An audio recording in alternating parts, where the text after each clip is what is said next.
When you're telling your story, it's not about you. If you are sharing something that you've been through or you're going through, it's self-indulgent unless you're doing it for the people you're speaking to. You work with, I would say, a lot of thought experts, a lot of people who have a story to tell. Why do you think so many people struggle to A, tell their story, or B, actually help that story connect to an audience? Because people don't value their own stories. The number of people that say to me, but I don't have a story, who'd be interested in my story? What do you think is specifically missing in marketing today? What's missing in marketing today? I don't know, I was thinking about this, and maybe there's an element of trust, I think. I think, of course, we don't know, AI changes every day, etc. But I think as it stands right now, the time of broadcast, the time of recording, I don't think it will ever replace a human in the concept of strategy, strategic thinking, etc. Hello, my friends. Welcome to a brand new episode of What is Missing in Marketing Today. Hope you're well. And today we're going to be talking to Jackie. And now Jackie helps people with, I guess, is it more speaking confidence, and is it like actually understanding like how to get a story?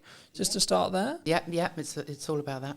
But before we get into, obviously speaking and I think content as well, what do you think is specifically missing in marketing today? Well, firstly, I have to say I'm not a marketing expert, but I help people apparently market themselves effectively with their voices. What's missing in marketing today? I don't know. I was thinking about this, and maybe there's an element of trust, I think, and that is off the back of AI. Nothing against AI. I love it. I absolutely do love AI, but I think people are just a little bit wary of what it is they're watching, because I think there's quite a lot of disinformation and lots of people trying to be somebody that they're not in order to impress. And I think we as consumers are getting a little bit wise to that. So I think there's an element of trust that's missing. Do you think, because a lot of people talk about AI, they say that maybe we're all going to be out of jobs, or maybe it's going to replace, specifically AI has seemed to be targeting the creative sector as a whole, right? Maybe by proxy or maybe by accident. But would you say that is true? Are we all about to lose our jobs, and we're all, the universal income argument is necessarily going to happen, or is it more actually in the middle ground? I think we'll adapt, as we have with every other piece of technology that's come along. I think what is different with AI at the moment, as you say, it suddenly us creatives are thinking, oh, we didn't understand that somebody could possibly take away. We're all creative as human beings. Every single human being is creative. But if that's your job, if you're a writer or an artist or a singer, songwriter, whatever, there suddenly is something that could take away that element of creativity, your IP, your intellectual property, and I don't think that's actually happened before. So I think in terms of being creative, I think maybe there is something to worry about. But otherwise, robots have been doing jobs for ages. When computers were invented, we all thought that was going to be the end, that we'd never have a job again. But I think we adapt, and I think AI will be similar. I think there's kind of two camps right now for me personally, right? From the people I speak to and the people I connect with on a regular basis, there's kind of the ones who are using it to become more efficient, and they're utilizing it, and maybe they are using it for research, and they're using it to help them write, and etc. And we can, I'm sure, go into a bit more use cases. But then there's also the other camp, which is like, no, I'm not going to touch it. And my worry with those people is I have a feeling they might, because they're not in using it and they don't understand it, and they're not even at least playing with it, their concern, well, my concern for them would be they might get left behind, right? And they might be in a position where actually maybe they're missing opportunities because they could be more efficient with AI, but also actually their idea of what is a job, so their idea of a camera operator, their idea of an editor, etc., might cease to be as valuable to a client or a market, an end consumer, because they haven't understood that AI can actually replace certain elements of that. I think, of course, we don't know, AI changes every day, etc. But I think as it stands right now, the time of broadcast, the time of recording, I don't think it will ever replace a human in the concept of strategy, strategic thinking, etc. From what we've seen, right? As an editor, yeah. As a support, as a junior, sure. would it? I mean, there's a lot of conversation in the video space about, am I ever going to be able to put the hours of material I have of me talking on camera into an AI, and then it will be able to basically give me this infinite feed of me, then it will look and sound and have the same mannerisms and etc. And actually, should we have that? Well, I guess is the question that comes from that. You know? That is the point, isn't it? That there is that element of trust. Is what you're watching actually in real time? Is that actually the human being that's thinking on the spot in that moment? I mean, those are the things that we won't know as consumers. That then you kind of end up feeling duped somehow. And I think the people that don't touch AI, exactly as you say, will get left behind. But it's an element of fear. It's an element of touching it and it all falling apart. You know, certainly my parents' generation took ages to get into the computer world because they suddenly thought, well, if they press a button, they'll lose everything. And I think it's similar with AI, because people aren't going in and just experimenting and exploring and seeing what it can do, that actually they're frightened of breaking it, so they don't try. Do you think there's also kind of this is the way I've worked for years, this is the way I am, this is the way I've done it? You know, I've been hired as a camera op for years, I've been hired as an editor for years, so no, that couldn't, you know, I mean, is it a level of pride, I think, or level of like, oh no, this couldn't be replacing me, you know? Well, yeah, I'm sure there is a level of that as well, but I think people are frightened of change, you know, and especially if there are people out there that have been in the same, doing the same job day in, day out for years, and it's kept them safe and it's kept them in their comfort zone and, you know, family fed and all of that. If suddenly something is threatening that, then that's when people kind of, there's a fear around it, and then they would rather fight it than actually understand it. You work with, I would say, a lot of thought experts, a lot of people who have maybe experience or a story to tell, perhaps. I mean, why do you think so many people struggle to, A, tell their story, or B, actually help that story connect to an audience, would you say? Because people don't value their own stories. The number of people that say to me, but I don't have a story, who'd be interested in my story? But the part of my job that I absolutely love is going, okay, well, let's see. Let's start unpicking what it is that makes you, you. And once you start getting underneath what they think they should be, that you suddenly then find these amazing stories. And then one of the very first questions I always ask when I'm working with clients, no matter who they are, what experience they've had, you know, the age, gender, whatever, you know, culture, whatever, it's, you know, what were you playing when you were 9 years old? What were you doing when you were a child? What lit you up then? And usually I find that whatever that is that they were playing in the playground, you know, whatever they, you know, for me it was grabbing everybody, right, we're going to put on a play, let's, you know, and I'd write it and direct it and star in it, obviously. And then we'd play it, perform it to the class at the end of the week. So that was what I was doing, and that I can see that progression in me from that moment.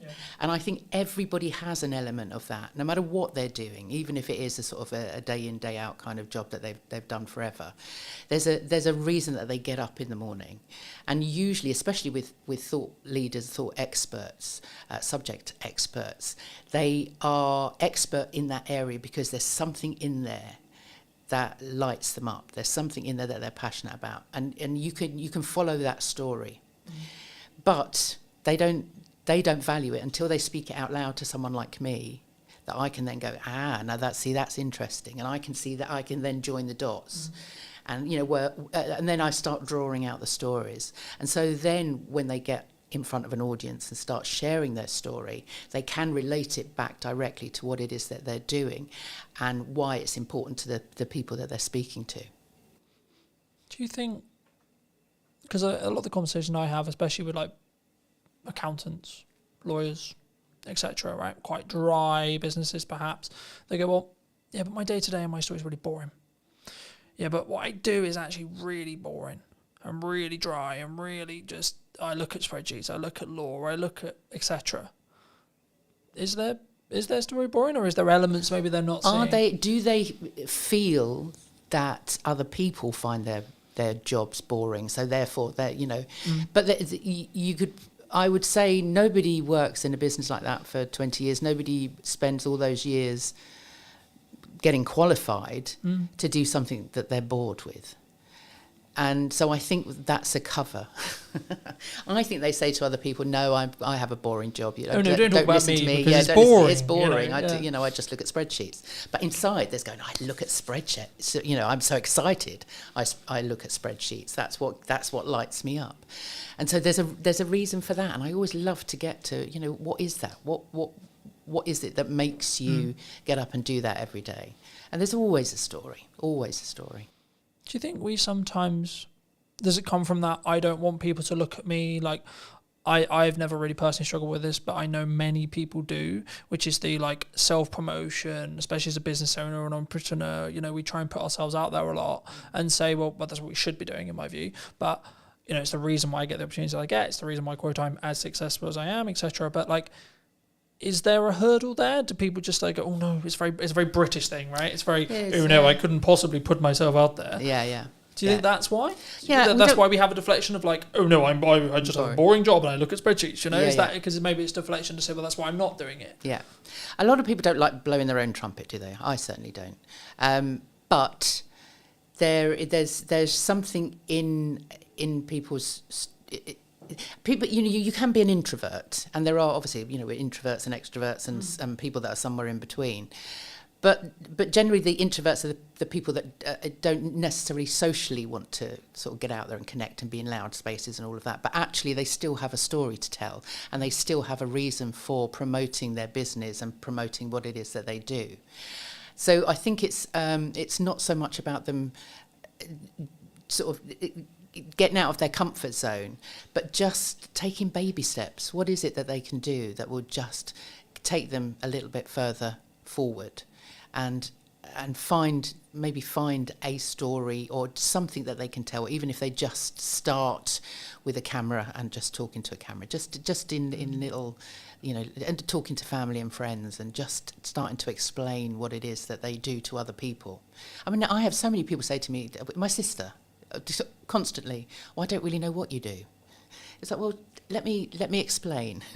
And everybody has that opportunity to explain what they do to somebody else. Just get used to doing it, and you will discover it's not until you start speaking your story out loud that you get feedback from other people.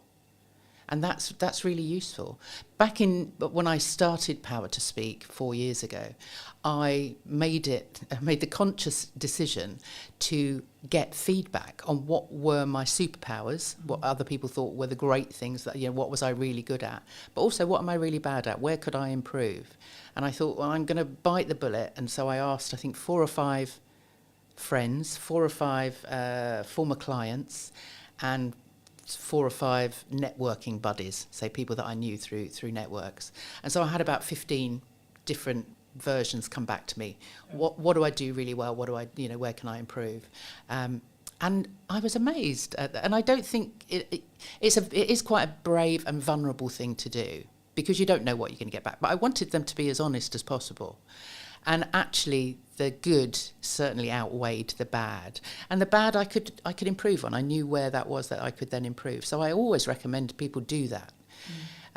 Because sharing your story is a vulnerable thing to do. And that's why people don't want to do it, because they're frightened of being laughed at or being told they're stupid or they're not good enough or whatever that imposter voice is saying to them. But actually, once you start speaking out loud and actually asking for feedback, you'd be surprised. And a lot of the words, there was a theme of sort of different words that were being used by different people that I could then hold on to for social media and for my blogs, and it just built my confidence around sort of stepping into different, whether it was a networking event or meeting people or approaching potential clients. I had then the confidence because I'd had that feedback. It reminds me, and I forget where this story originated, so if it's a bit fluffy, I apologise, but I remember someone said to me, I think it was in a networking room or it was a business friend or etc., it doesn't matter, and they said, well, ask around people who your network is and ask, when you think of me or when you think of my brand or my business, what do you think of, right? So we'll do the exercise here really quickly. I mean, when you think of me and my brand and what I'm doing, what do you think of? I always think of that hat. You always It's gone. The hat's gone. But no, I suppose that and the waistcoat. So I mean, you had that kind of the personality that came through the way you dressed, which you still a very dapper dresser. I'm not saying that, but actually, when I think of your brand, that makes me think of a brand that's creative and curious, which I think is good. And I think the reason why I asked you is I didn't necessarily want to put words in your mouth, but I think that's a key example of like how I've positioned a lot of what I do and how I do it to imply what I am, right? And what I feel like, and hopefully it will then, if you did choose to work with us, you did choose to trust us to do some marketing or trust us to do some filmmaking or etc., then you would understand that it would be to a level, to a standard, etc. In the same way, if we flip the table, if I come to you, I'm going to think, okay, well, Jackie's going to go deeper into my story than maybe I would have done, because she isn't going to have the hookups that maybe someone would have, right? Speaking personally or anyone listening, they might have, but I can't talk about that because maybe that's a bit too raw or that's a bit too much, or maybe I'm oversharing. I mean, how do you ride that line? Because I think sometimes we should share certain things that have happened. My view on it quickly is like, if you've healed from it, happy days, use it as a story. If you're healing from it, no. No, absolutely. And that's absolutely right. Those stories may well come out in a session with me, but I will always say to people, that's not something that I'm going to say to you, well, you need to tell people that. That absolutely not. No. If you're not ready to tell everything, then when you're telling your story, it's not about you. If you are sharing something that you've been through or you're going through, it's self-indulgent unless you're doing it for the people you're speaking to. If you're just wanting sympathy or wanting people to know what a terrible life you've had or whatever, things are really hard. It's all about you then. And actually, really business, things really hard. And but what you need to, that's fine and relevant if it's relevant to your audience, because if it's not relevant to your audience, they'll switch off. Well, you could tell the same story. So, well, this is how I overcame being, I've discussed it in podcasts before. I've discussed it saying, well, 24 was really challenging and really difficult. Okay, but here's actually what I was doing wrong with marketing. Here's actually what I was doing wrong with networking. Here's actually what I was doing wrong. And this is how I've done it better this year. And this is why, funnily enough, this year is a lot better than 24, right? So I think it's within that context, right?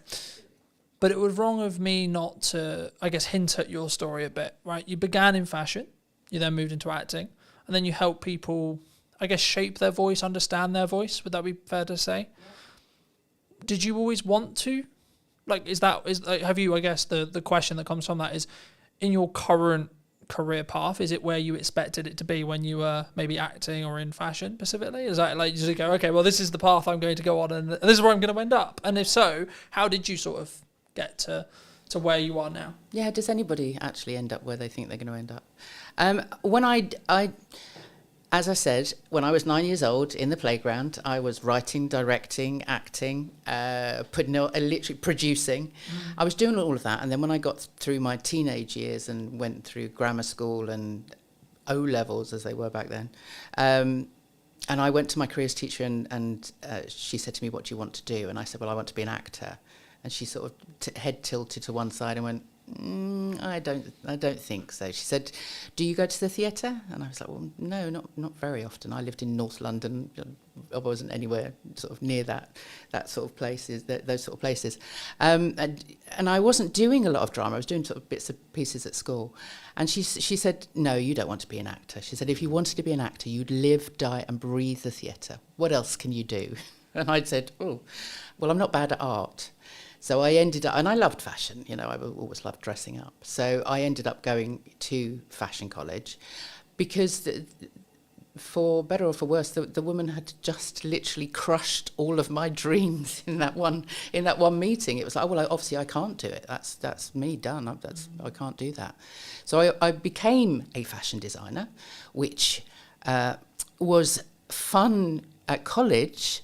Once I actually got into the business and I was I was in the sort of rag trade end, so I was literally churning out stuff for Topshop and Miss Selfridge and H&M and all of those sort of places, and just they would fly me out to Paris and to copy the stuff on the catwalk to then come back and reproduce for our high street.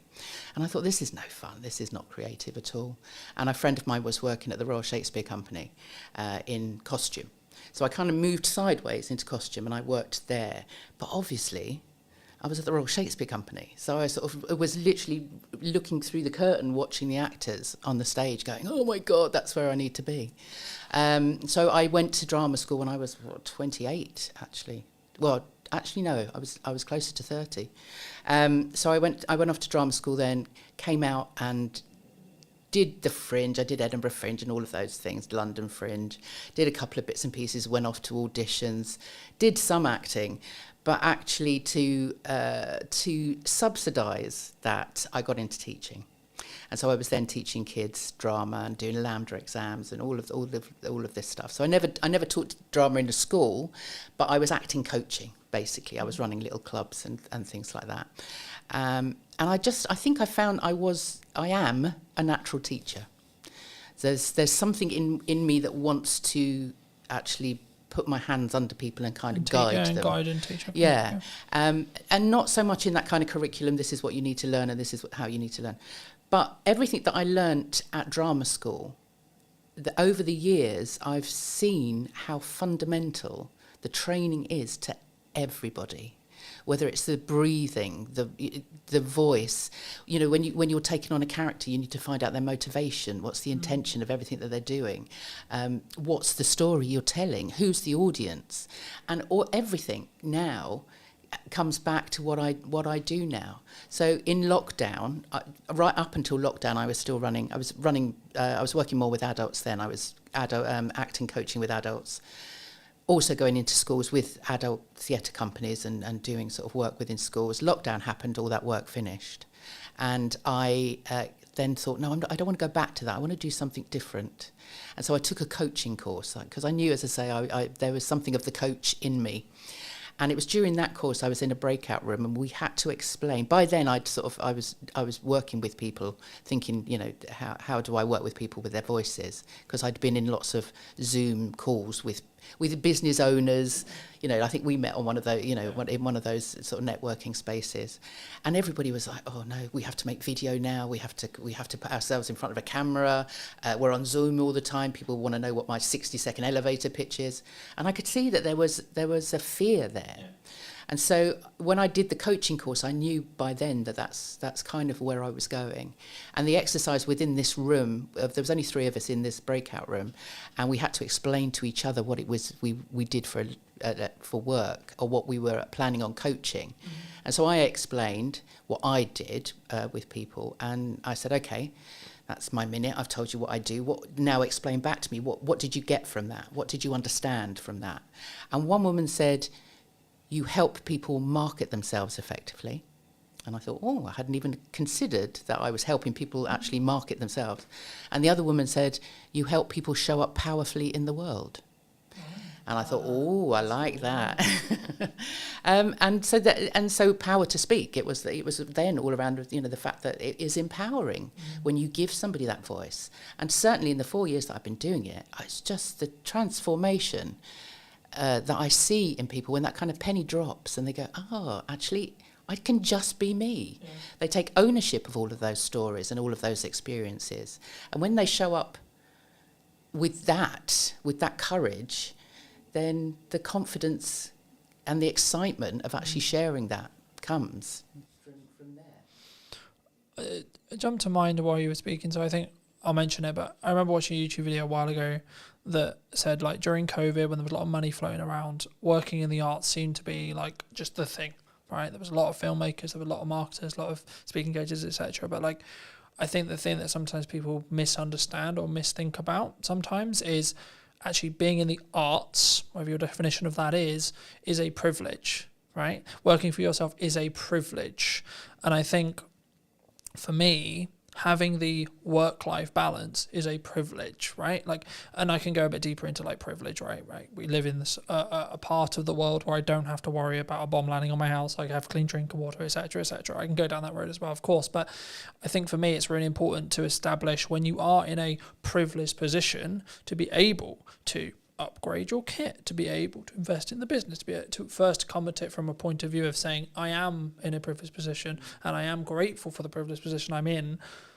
I guess the question that comes from that, though, is in marketing, in when people speak, in when they come across, maybe they don't mean to do it, but do they sometimes come over, not maybe at the start or maybe in their own way, but maybe they don't come over with that level of understanding, that level of privilege first, or maybe they should someone lead with that level of understanding that level of privilege first, or being grateful for the opportunities that they have? Oh, that is deep. because I think sometimes I use the word entitled. I paused because I didn't know what word to use, but I think the best way to describe it is some people can be very entitled. I'm entitled to people watching this. I'm not entitled to anyone watching anything I do. I hope they do, and I hope they take value from it. But that's actually down to the quality and the value that I add, which is subjective upon the audience, not me. My job is to do the best I possibly can in the grateful opportunities I have to hopefully add value to someone else. Yeah. I mean, I don't know how many people creating content in a privileged environment really understand that that's the case. I don't know how many people are actually.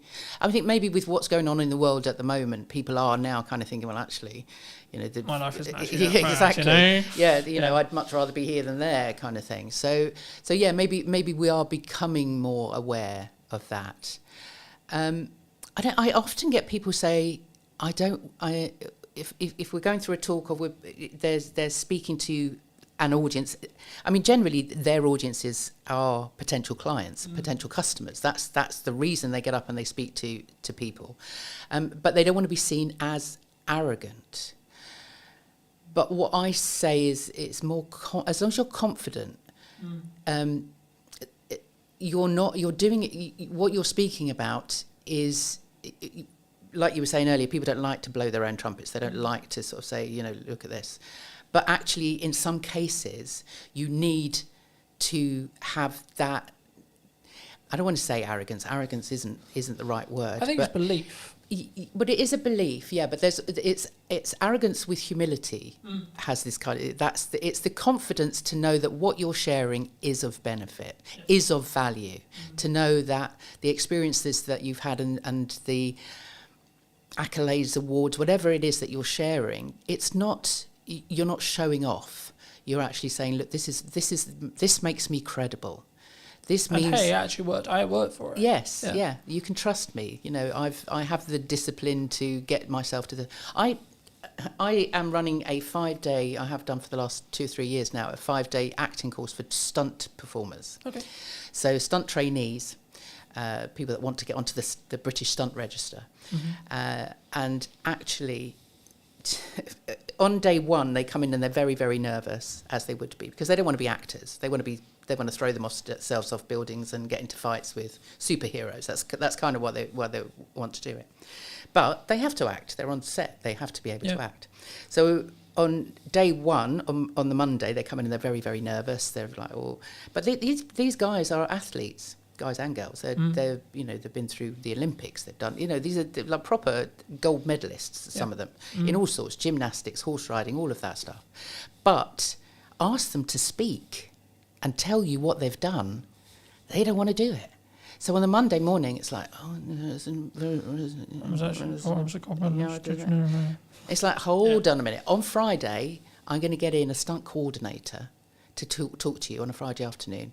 By Friday, you need to have your 60-second elevator pitch. If you got in a lift with Steven Spielberg, what are you going to tell him that's going to make him want to work with you? So through the week, so by the Wednesday, they have to do it again. By the Wednesday, they're now speaking their stories out loud. So we're now finding out that they are, gold medal. One guy had been training with Tom Daley for the last 7 years.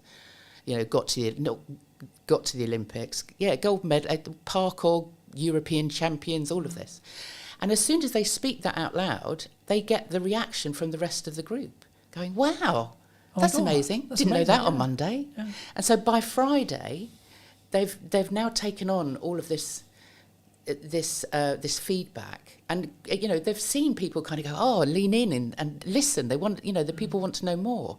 And so it's not arrogance. We always say to them, name drop. Don't name, if you've just worked on Tom Cruise's film, don't go into a pub and start mouthing off about how great you are and you've worked with Tom Cruise. That's not the right place to do it. But if you're on a lift with Steven Spielberg and you've just worked with Tom Cruise, that's going to impress him. Not like, oh, aren't you great? But actually, I can trust you, because if you've worked with that... I think they'll see them as a colleague then. It's that quick. Yeah. Can I see you as a colleague, or are you just a person? Yes. Right? Yes, yeah. But it also is that credibility. If you've worked on a certain amount of films, and it goes any business, if you can prove, or if you can mention a name that somebody else knows, then they can ask that person how you are to work with. They know that you've turned up for that job on time, whatever, all of that reliability. So don't be frightened to blow your own trumpet, because it really does aid your credibility and your trust and all of those things that you need to build with your potential customers and clients. You obviously work with people, I guess, in a more public setting, right? When they tell their stories, they're more, I imagine, correct me if I'm wrong, but I imagine they're mostly in front of rooms. They're maybe having it filmed, or they're doing a virtual equivalent, right? So they're speaking to a group of people. Is there crossover between like speaking in front of a room and delivery and creating content? It's all content, isn't it? I mean, it whatever you write. I mean, this is the other thing with the process that I go through with my clients, is that it might be that they'll come to me because they've got a 15-minute talk that they're giving in a room somewhere, or on a conference stage or whatever, and it might be about personal branding. It might be about software design. Whatever it might be. But we'll still go through that process. I'll still ask them what they do when they were 9 years old, and every story that comes out is relevant. And even if it sort of gets thrown over the shoulder and like, we won't use that yet, they've owned it. Once it's they've said it out loud to me and I've written it down on a piece of paper. It's there in black and white. You've owned this story now. This is yours. And so by the end of the process, they might only have 15 minutes for that particular presentation, but they've done all of that work. That means that they can then create content from it. Yeah. So then they've got a blog, they've got a story to tell, they can get on video and make some videos, they can do a Zoom webinar or whatever. They now have all of that content. So there is a crossover. I think there's a way of using both. Because the reason why I asked that question is because when I started doing public speaking, whether that was through a Zoom or as part of a conference or as part of like my own events, I was like, yeah, I'm going to ace this, right? Been on video 10 years, piss, right? Like, been on podcasting forever, etc., etc. Then I had this moment, I was like, shit, hold on, this is different, right? This is not the same. This is like real people, and they have real reactions, and they like, if a joke doesn't land, I will have the feedback instantly. And I think that's why I think sometimes there's this, like, I think they're more adjacent skills, but I think for me, I think you should develop both, right? Because I think there's obviously byproducts of what happens across, but when does it go wrong? Do people focus too much on perfectionism, would you say? Because I'm speaking as a content person who helps people with content a lot. Everyone's like, I'm not going to do that. I'm only going to overthink it. Can't do that. I don't have the podcast. Don't have this because it's not perfect, right? I don't have the perfect live stream. I don't have the perfect camera setup. I don't have the perfect microphone. So should I still do it? Yeah. Oh, yeah. I mean, done is better than perfect, isn't it? And there's no such thing as perfect at all. But having said that, I am the world's worst. I should be making more video. And I do make video, but they're still all on my phone. So I'll do it and then look at it and go, oh, no, that didn't come out right, or my hair doesn't look right, or, it's a bad day, bad hair day, or whatever. And so a lot of those things still sit on my camera. So, it's a very vulnerable thing, but I think you do need to just do it. As I said earlier, just a little bit at a time, just get feedback. I used to hate seeing myself on screen. Most of the acting stuff I did was on stage, so I never saw myself on, it wasn't until Zoom, it wasn't until lockdown when we were all confronted with our own image on on a screen. Oh my God, is that how I look like? Oh my God. Exactly, is that what I sound like? All of those things. But over that year on and off of lockdown, I saw myself a lot on the screen, and you get used to yourself, and actually now, I don't look too bad. I can get away with that. But going back to what you were saying about how you started out in that sort of space of suddenly standing in front of an audience, having done video for so long, I'd been on stage as a character for so long that when I then had to stand in front of people as me, then that was like, when I used to introduce the kids shows or the adult shows or whatever, we'd put on a performance at the end of the term or whatever, I'd have to stand up and introduce everybody, and I'd got that. My heart would be going, I'd be the sweaty palms, it's like, I don't know what to say, I'd have to read it all. But over the years, and especially now, when I started Power to Speak, I thought, now I'm going to have to walk the walk. I'm going to have to talk the talk. So I have now pushed myself to do as many podcasts as I can, and get onto stage if I can, put together talks for myself, just so that I can say to people, look, I've been there, I've done it. Yeah. And so it just takes practice. It just means that you see so many people, I think, end up procrastinating over what it is that they're going to say, because they don't think they're going to be good enough. They think they're going to be judged. That they're going to bore people with their story, and so they don't practice. They're worried about actually saying it out loud, or they put off for so long what they're going to write is that they'll do it all the day before with their visuals and all of that stuff, and then suddenly wonder why on the day it goes down a bomb, because they just haven't given themselves enough time to really work out what it is that they're saying. I think, for me personally, anyway, I think the only reason, so there's a couple of things. One is focus on that 1%, right? For me, I would rather have imperfect action that then leads to a 1%, rather than I'm actually comfortable, I'm actually good, because then I'm not moving forward, then I'm not doing something unique, I'm not positioning, or even if you just look like marketing positioning, I'm not then marketing myself or positioning myself as the go-to expert of what's missing. That's why the podcast is called What's Missing in Marketing Today, because I want to talk about what's missing, not what everyone knows, right?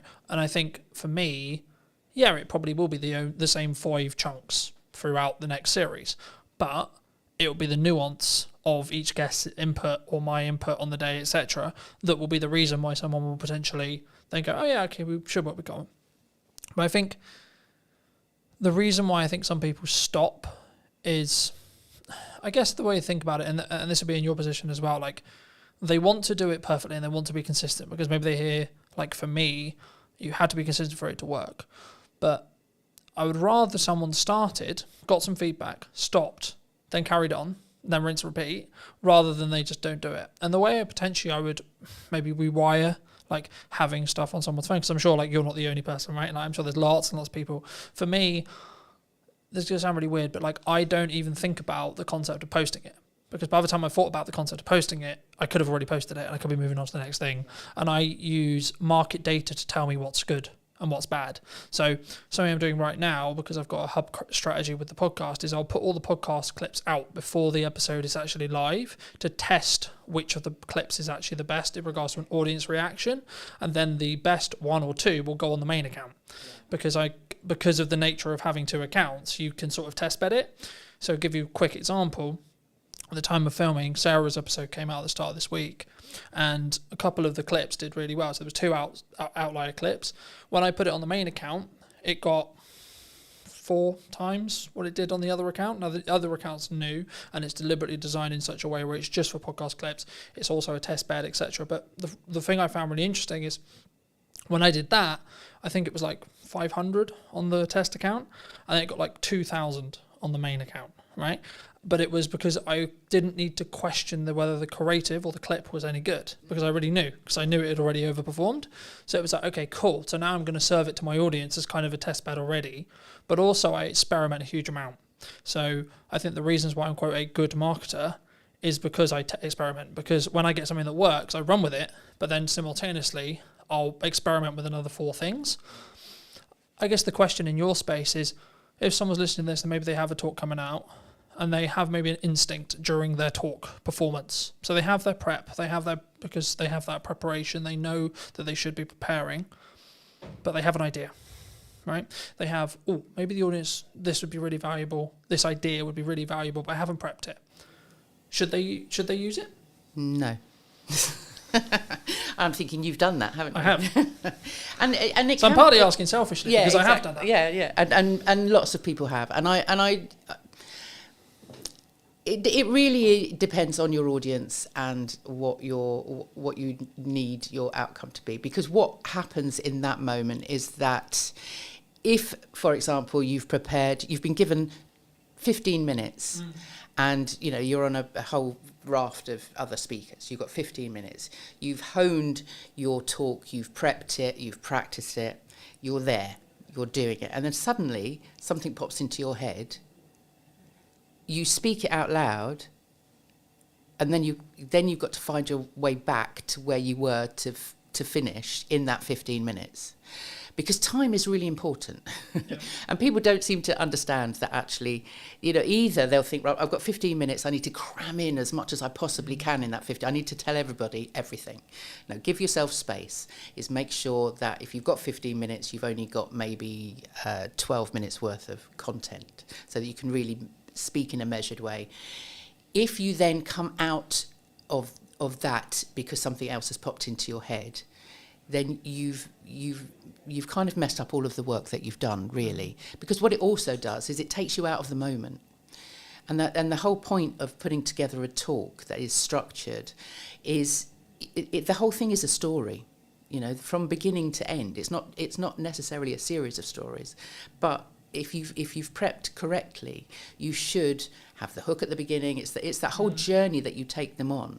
If you suddenly come out of that, it would be it would be like if you were watching a film and then suddenly the lead actor stopped and turned to the camera and sort of said, actually, I was just thinking about this. Sorry, where were we? Let's go. But it kind of takes the audience out of that journey that you're taking them on.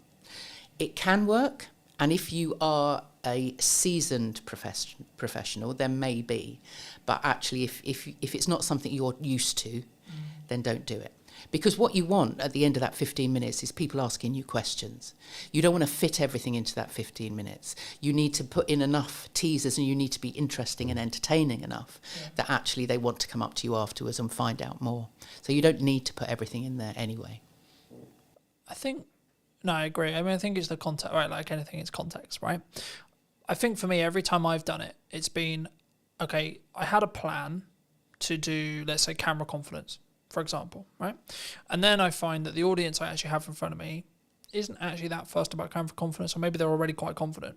Okay, cool. So let me go back into the stuff I already really know and go, right, okay, would they actually more care about the stuff that's now working on social media, right? So I think in my stage where I'm at, I can do that because I have a set of stuff that I know really, really well. And I don't really need to prep that much because I have it passively in my head. So I know what's going on with Instagram. I know what's going on LinkedIn. Algorithmically, I know what's going on. So if I'm ever asked a question randomly out of the blue, what's currently hot on social media right now? Okay, well, short form is normally the answer that most people would give. I would say actually live streaming is probably actually the thing that's hot right now. And the reason is it's counter AI, right? So bridging back to the start of our conversation about AI, it's actually anti-AI, because for AI to be live, it's nearly impossible as of today, right? I'm not saying it's not going to be, it might become da-da-da, but from my understanding of the technology, from what I've played with, it's nearly impossible for a live stream with people on it to be AI'd, from what I know. And that's one of the reasons why I think it's the unique thing to do, because also it takes a lot of confidence, it takes a lot of planning, it takes a lot of prep, but also it could be the reason why you're found, because it's a different algorithm than the video, than the shorts, than the reels, etc. But do people come to you confidently when they look to speak? Or if they don't, how would you recommend they become confident? Is it just simply that prep? You just do it over and over and over again? I mean, just coming back quickly onto your point about you in that space. Like me, if you are running a sort of an interactive workshop presentation type of thing, then read the room. Always read the room. The number of times I've been into a class with with everything, a workshop with everything noted out. This is like 5 minutes for this, 5 minutes for that. To throw it out the window every time, because you are interactive and you're feeding back. You're getting that feedback. So then and we have that knowledge. We can answer those questions. If you're in a Q&A, then obviously you're talking off the top of your head. You're improvising. Absolutely. And that's fine in those situations, absolutely. But if you have a structure, if you are a keynote or part of a speaking presentation, you've got a certain amount of minutes, you want to make an impression, stick to what you've planned. Is that style, though? Do you think people, because I really love improv. Improv is a big. I personally prefer to do improv. If I ever can, I'll do improv. I will always say, memorize to improvise. Yeah. And improv is I'm an actor. It's one of it's one of my favourite things. And the number of business people that I get improving in one of my sessions, because I run a monthly speaker club, and it's a big part of that. And people are uncomfortable with it, and I understand that. But actually, it is a big part of just getting people to understand that it's not about reading a script. It's not about learning a script. It's about telling stories. It's about, if you've got data even to put in there, nobody's going to remember your data, but they will remember how you made them feel with that story. That Maya Angelou quote, which is fabulous. So improv is great, and if you have been doing speaking as long as you obviously have, then maybe yes, but that's because all of that is memorized. Yeah. It's second nature to you. And so people don't come to me confident. No, they don't ever come to me confident. That's the whole point. And I think even the most confident, outwardly confident people, when they get into a room and we start sort of digging down, it's like they everybody has those voices in their head that tell them they're not good enough, nobody's going to listen to them. So it is all about, I like to say that I get people comfortable and confident with what they're about to say. And that comes from really it's a self-awareness. Confidence comes from within. And in fact, the word confidence comes from the Latin confidere, con being with, fidere being trust. So confidence actually means with trust. And that trust has to come from you. I was going to say, it's that. So that we trusting. I trust in my ability to be able to do the thing, whatever the thing may be. In this case, it's speaking, but it could be driving, it could be backflipping, it could be etc. So it's a self-awareness. It's an inner confidence because you are self-aware of your own being, your own stories. Once you've taken ownership of everything, all of those experiences, then it's easy to share them with other people. Because you've dealt with them yourself. Fab. For those who've enjoyed this conversation, who maybe want to see what you're doing and see some of your content, see some of your older content perhaps, where's best for people to reach out to you? Well, saying that, because we had a conversation earlier, I podcast myself for a good few years. So I have a YouTube channel, which is Power to Speak, on YouTube, and there's all my older conversations that I've had with lots of wonderful people, such as yourself. And I did a speaking about speaking live for a while, so they're all on there. They were the half-hour live streams. So I'd love people to go back and have a look. They can find those also on Podbean and Apple and wherever they want to find them. Otherwise, the website, powertospeak.co.uk, all my stuff is on there. You can sign up to my newsletter, which goes out every couple of weeks, with lots of tips, techniques and stories of my life. And otherwise I'm on LinkedIn. Come and find me on LinkedIn. It's kind of where I live. Fab. If you were going to speak to yourself 10 years ago, and if you were going to give advice to that person, what advice would you give them? Oh God, what was I doing 10 years ago? Somewhere in the middle of acting and Somewhere in fashion, I'm sure. well, no, that was a bit longer ago than that. But thank you for that, Carlton. No, I don't think. I think 10 years ago I was working as an arts. I was working in arts development, so I was running workshops. I was teaching drama. So what would I have said to myself? You can do this. You can actually become your own boss. You can build a business around helping other people. And I do. That sounds really cheesy, but actually, what I do, I love what I do, and it's because I actually can see people taking that next step. And I think I don't think I ever envisaged myself 10 years ago with that ability. And maybe that goes back to that breakout room and just having somebody say to me, you get people to show up powerfully in the world.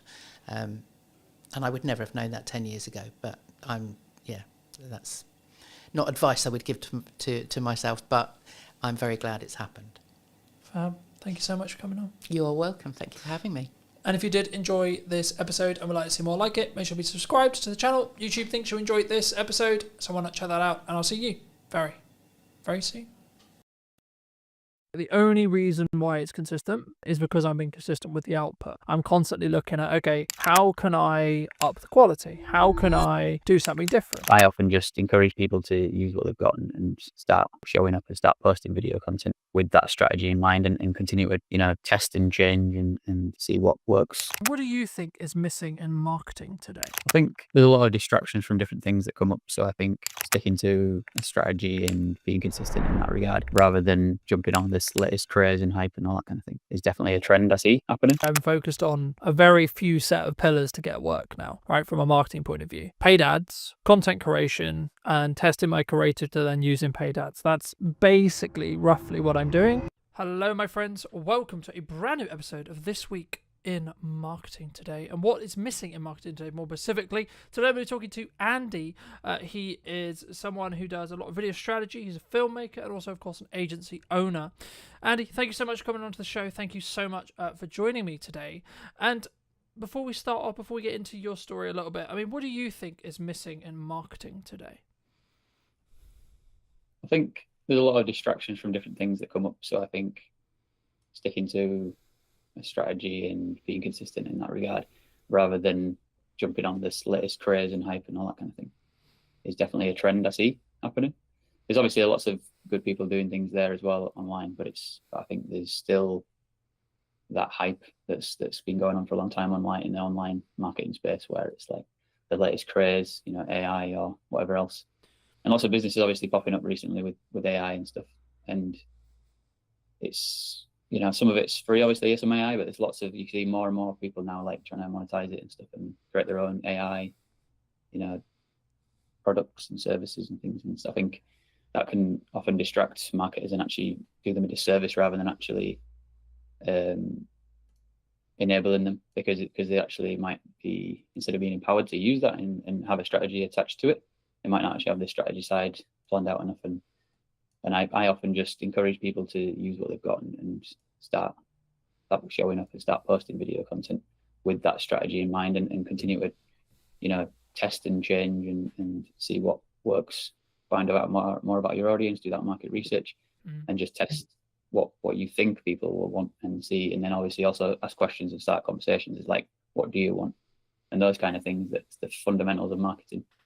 So I think if we just come back to the fundamentals of marketing, then that's just obviously a great place to start. It's the foundation, and then those other things can come into it and be useful. But I think a lot of the time it's just people jumping straight into the. Yeah.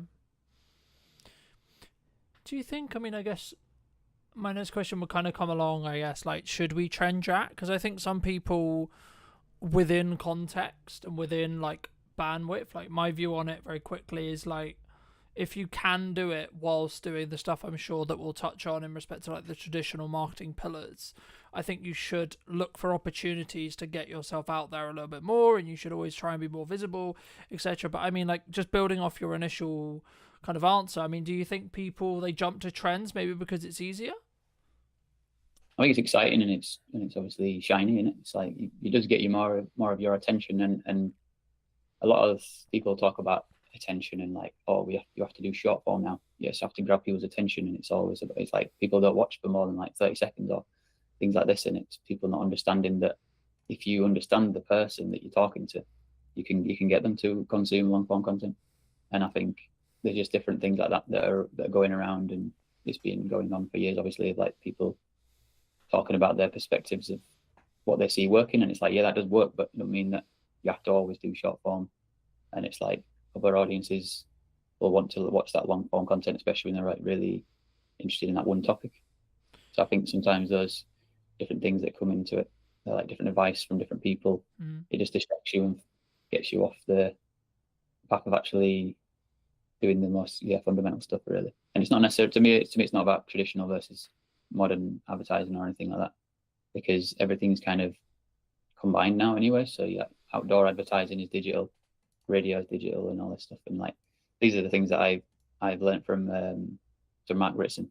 So it's like I'm kind of just really talking about what he talks about here, but I just really resonated with the stuff that I learned from him. And I did his mini MBA back in 2021. And that's what helped me to understand marketing and understand the importance of strategy. And also it's like it goes from diagnosis to strategy to tactics. But then, you know, some of these content he talks about how it's just oftentimes jumping straight into tactics and things. So yeah. I think the tactics side, right, is like this new shiny. It's like that. Oh, we're gonna do video. We're gonna do live stream. We're gonna do etc. I'm sure, like, because we're both video creators and etc. I'm sure we'll get on to like the reasons behind why video, but and then maybe even why you should do live, etc. But like, I think for me, the reason why some people don't do like the strategic stuff is, I hate to say it, but it's like it's the boring stuff, right? It's the stuff at the top, which sometimes will actually mean you don't do the live stream, don't do the video. It's the reasons actually sometimes about why you won't do something rather than why you would do something, right? Because I think it's very easy for me to say, or you to say, who are quote seasoned professionals, to say, oh, well, you should do video, oh, you should do live streaming, oh, you should do this, you should do that, etc., right? Because we can naturally go towards that. We can naturally do it quite quickly because we have a skill set in it. But if you're looking at it from a very basic level, I guess the question that comes from that is like, well, firstly, how would someone get started, like from a strategic point of view? Like, why market? Like, in a really nutshell, really basic way. Like, why does someone, and what does that actually mean? Like, for maybe someone who's maybe on the fence and like, okay, well, what does marketing actually mean? Like, at a basic level, from your perspective. Yeah, well, the thing about marketing, it's such a broad category. So it's there's many different things inside that. But the thing that most people think about is the communication side. And when it comes to video marketing, for example, it is the communication side that is kind of the main thing. But there's obviously things around still behind that, because even if it is video marketing you're doing, it's like before that there still needs to be the market strategy underneath it that's like just marketing in general. So there's different parts of marketing. One part of it is pricing.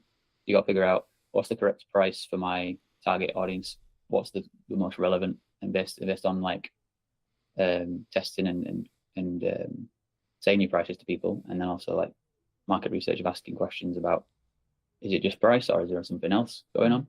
And that's kind of sales as well, but it's like sales and marketing kind of go back and forth from each other really. But then the price and the objection handling and different things like that, that's stuff that's fundamental marketing again, but going back to that, which then once you understand that and you're doing your pitches or you're doing your call to action and your video content, then you've done that work. I'd say it might be more boring work, but it's actually the most impactful and powerful work. So if you can recontextualize it in your mind rather than it being boring, think about how it's impactful, because we all want our businesses to thrive. So then if you're passionate about building a business, remember that is a thing that you do actually enjoy, because you'll get something out of it, and you want to be in the process of building the company and growing it.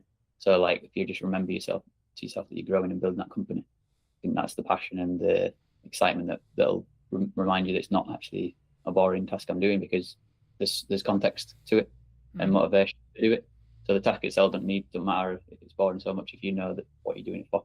I think that especially helps for people like me, myself, neurodivergent and stuff. So when we've got a meaning behind things, it helps us to motivate us to do tasks. And because I've got ADHD, task initiation is another struggle for me oftentimes.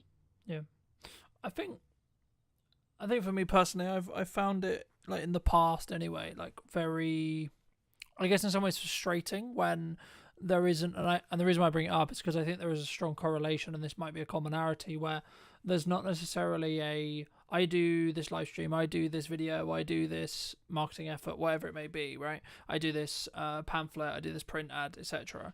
And then I instantly get a return, right? So the phone rings instantaneously saying, oh, hey, Andy, I love that video you did, etc. I mean, for me, like, if you're doing something now, in 3 months to 6 months, you might see a return, right?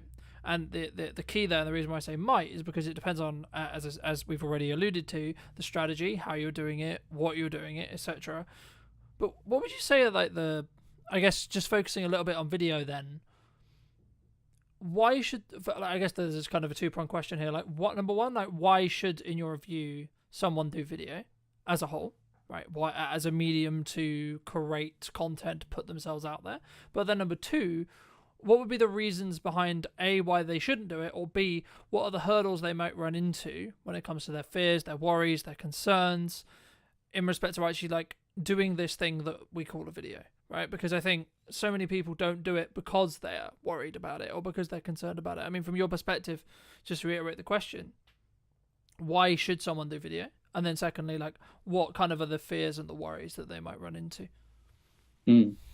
I think because something stood out to before what you said, I think I could tie it into what you said before, because obviously what you talk about before is ROI.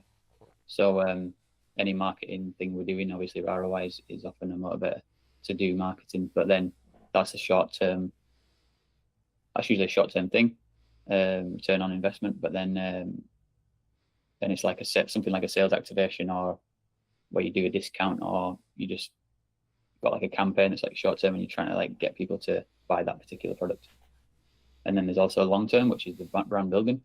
So there's those two sort of objectives, like categories of, like, we've got objectives in building that brand and long term value, and then we've got the short term of, like, just getting this product sold. If we've got loads of a particular product to sell, for example, it's like a physical thing that we want to get that sold, then we can, obviously, one strategy is to do discount, but that's kind of like the last option you should really consider, because you want to think about what's relevant to the audience. Like we were saying before with pricing, if you set the pricing originally, then you'll know that it's the right price and you can just keep it at that price and keep just pushing it.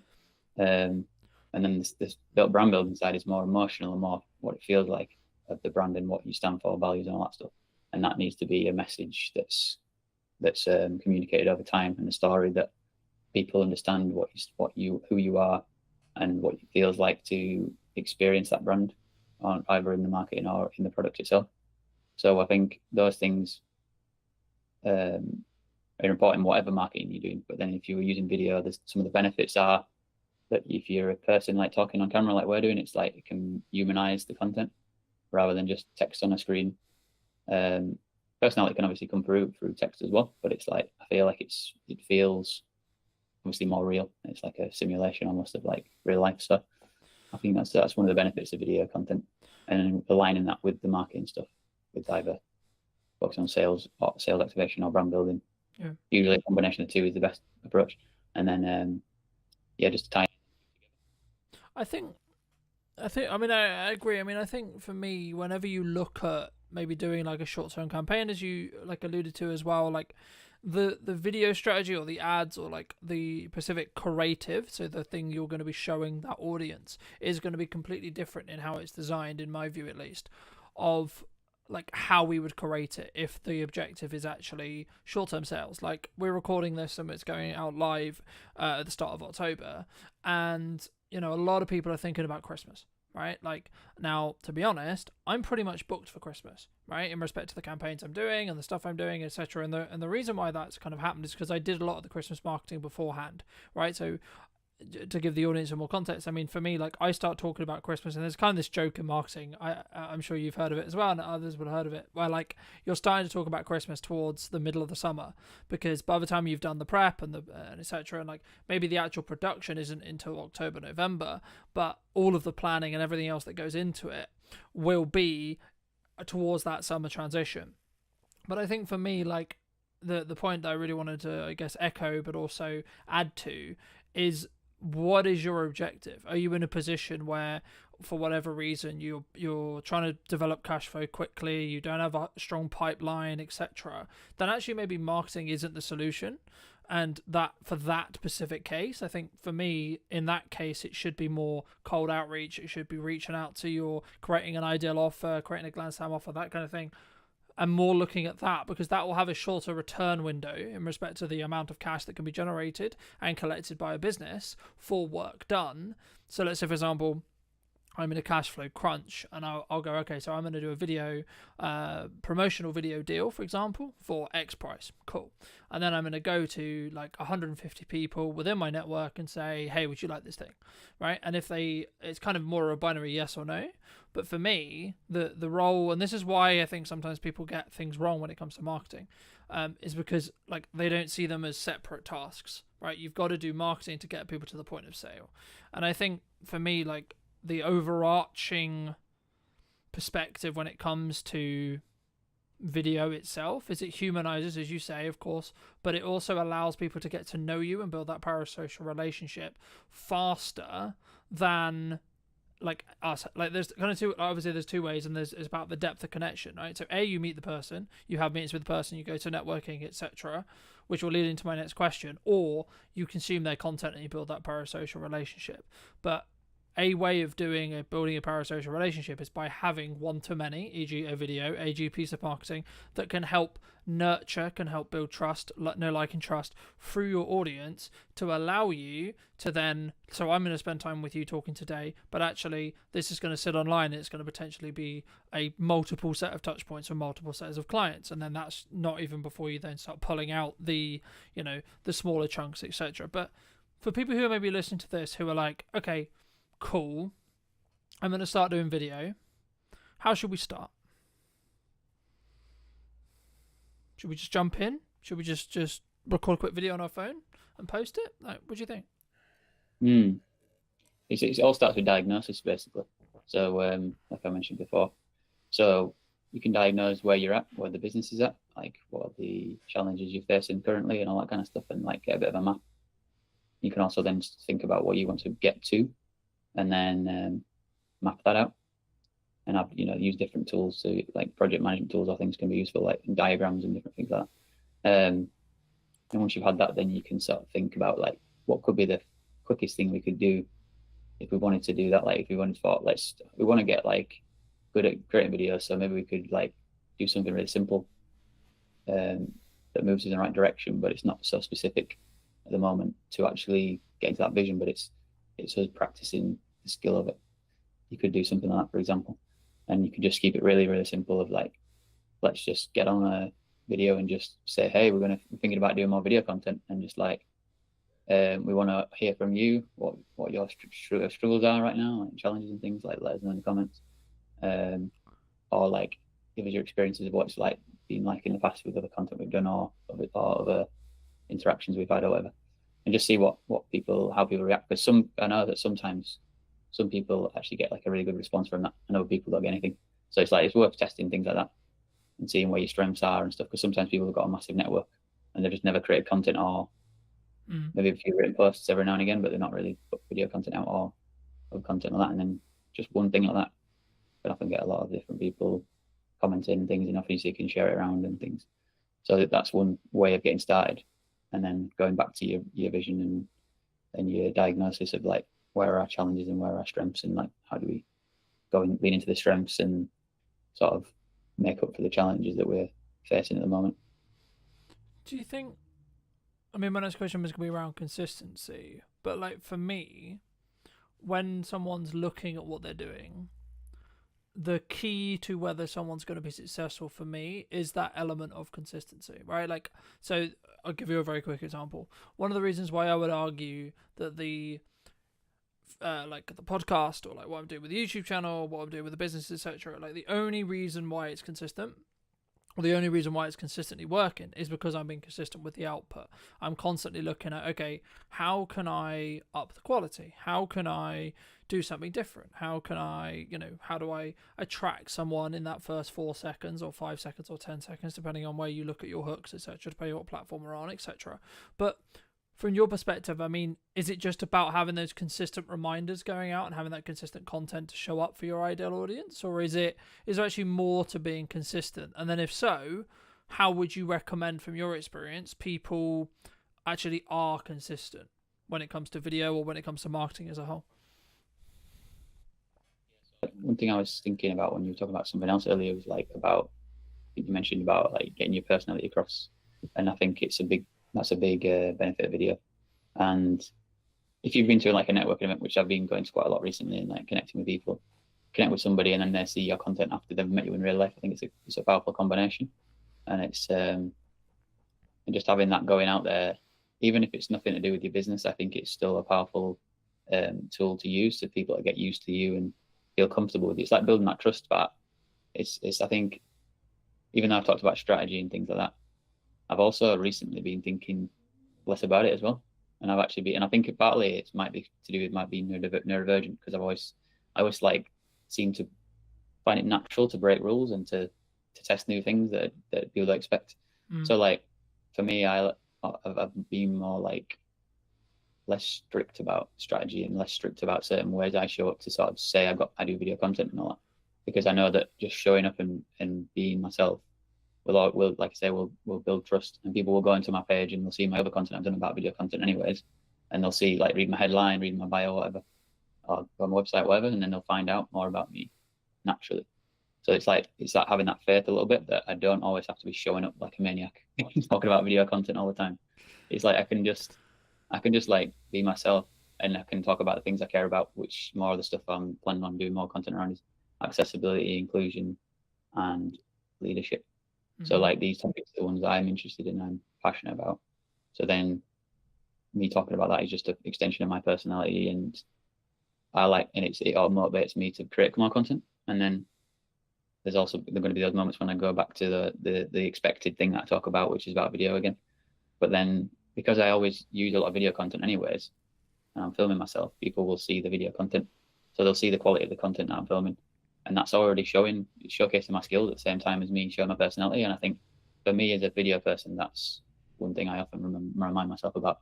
So I don't need to stress myself out to think I need to be giving these video tips like everyone else does, or I need to do this, or like showing up in a certain way and like strategically positioning myself in a certain way. Like I'm still working on that, and that comes with time, I think, a little bit to refine things. But it's like I don't have to be too obsessed with that. And like I say, I like to break the rules and just test new things.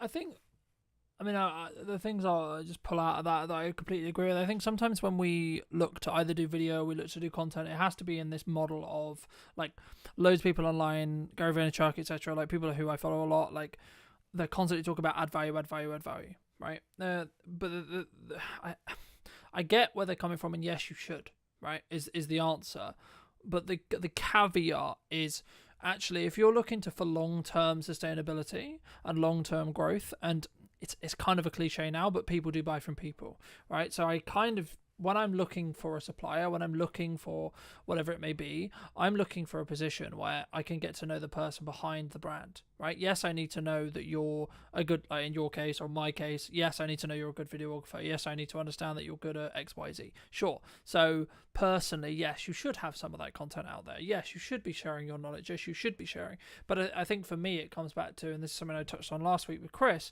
it's just about bandwidth, right? We discussed at the beginning a little bit about trend jacking, and this is where I think you can really have that kind of creative spark and kind of that creative element. But we did mention at the beginning about, like, everyone wants to talk about AI, everyone's looking to use AI.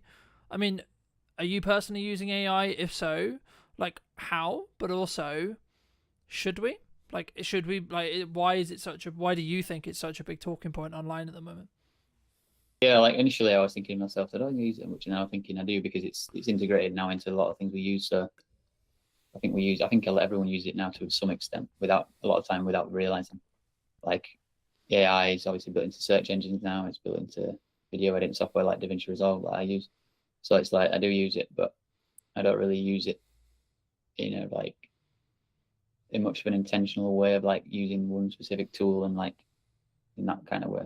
But yeah, it's become a part of my workflow. Like definitely some useful features in DaVinci Resolve, like move background removal of noise and things like that. Do you think it can go too far? Do you think people can use it too much? Be a tool that's used for this, for like I say, go back to the strategy and really, because I think you mentioned earlier, like sometimes it's about what you don't do in your strategy, and you just think of like as long as I'm clear of like what I'm not doing, it'll become clearer what I will do, because it's like I have less options and the choice overload is reduced, and you become more clear, you have more clarity, and you're like, I'm not going to do that or that or that or that. Yeah. And especially if you're thinking like as a default perspective, not to jump on hypes and just think about your strategy, then you're going to be like more grounded and be like, what's going to be best for the strategy? Yeah. And then you make that decision. And then if it is one of the hype things, you can go, okay, I can use that and test that out as part of it. But it's not like a crutch. Mm.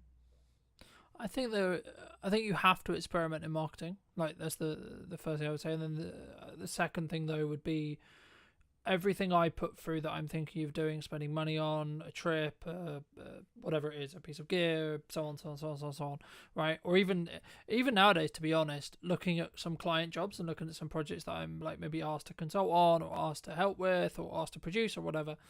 And I think, is this going to make my boat go faster? Is this money worth the time, energy, resources? A. B. Is the client the right fit? Right? A, B, or C. Like, how does their attitude? Like, how do they work? What is the value exchange good in respect to either how much you're making or potentially the benefits that client could potentially work with you, etc. Like, but also, do you like them as people or person, depending on how you're working as well? Because I think sometimes something that I definitely struggled with in the early days was doing a load of things, like all the things that we say we should be doing as business owners, right? I need to be super, super visible. Okay, so that means I'm going to go to 100 networking meetings. I'm going to go and do 15 one-to-ones a week. I'm also going to do content. I'm also going to do this. I'm also going to, put some banner ads out. I'm also going to do paid ads. I'm also going to do this. I'm also going to like put letters through or leaflets through people's doors, etc. But the issue is, actually what ends up happening in my experience is you end up doing nearly all of those things badly. Instead, what you should do is you should say, okay, well, firstly, how do I want to spend my time? What's a good use of me as a founder, me as a leader, etc., spending my time? Okay, so for me personally, me being in content, I will never be able to outsource. Everything else about the content I can outsource. How it's edited, how it's SEO'd, when it's posted, all those things I can outsource.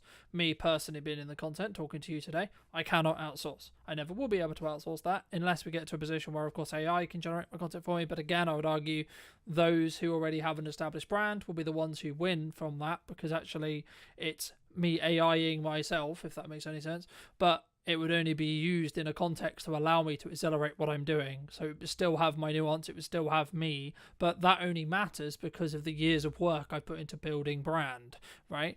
But I guess the question that comes from that is there an opportunity with AI to potentially, like, I guess, infinitely scale? Or is it something which you're looking at as, okay, I can look for efficiencies, but actually, because I'm seeing kind of two camps. One is, yeah, let's use it, let's optimize it, and then let's use it to go out in volume and use it, etc. But also people are going, actually, no, we're not going to use it, and we're going to stand and say, I mean, I was on a very marketing websites, an old marketing person who I used to know a long time ago, their website today, and they have an AI policy.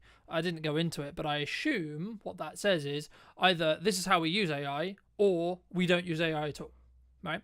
I mean, looking forward into 26, 27, 28, do you think that more companies are going to do that? It's about adaptability, really. Like we're saying with marketing, you do have to see what's going on and adapt. And whenever something makes sense, like I say, if it fits with your strategy and you think that could work to help us, that's a good thing, as long as you're not scrambling around and don't know what you're doing in the first place. Like with the overall strategy, you're all right to test and adapt. And I'm trying to think, what was the other topics that AI and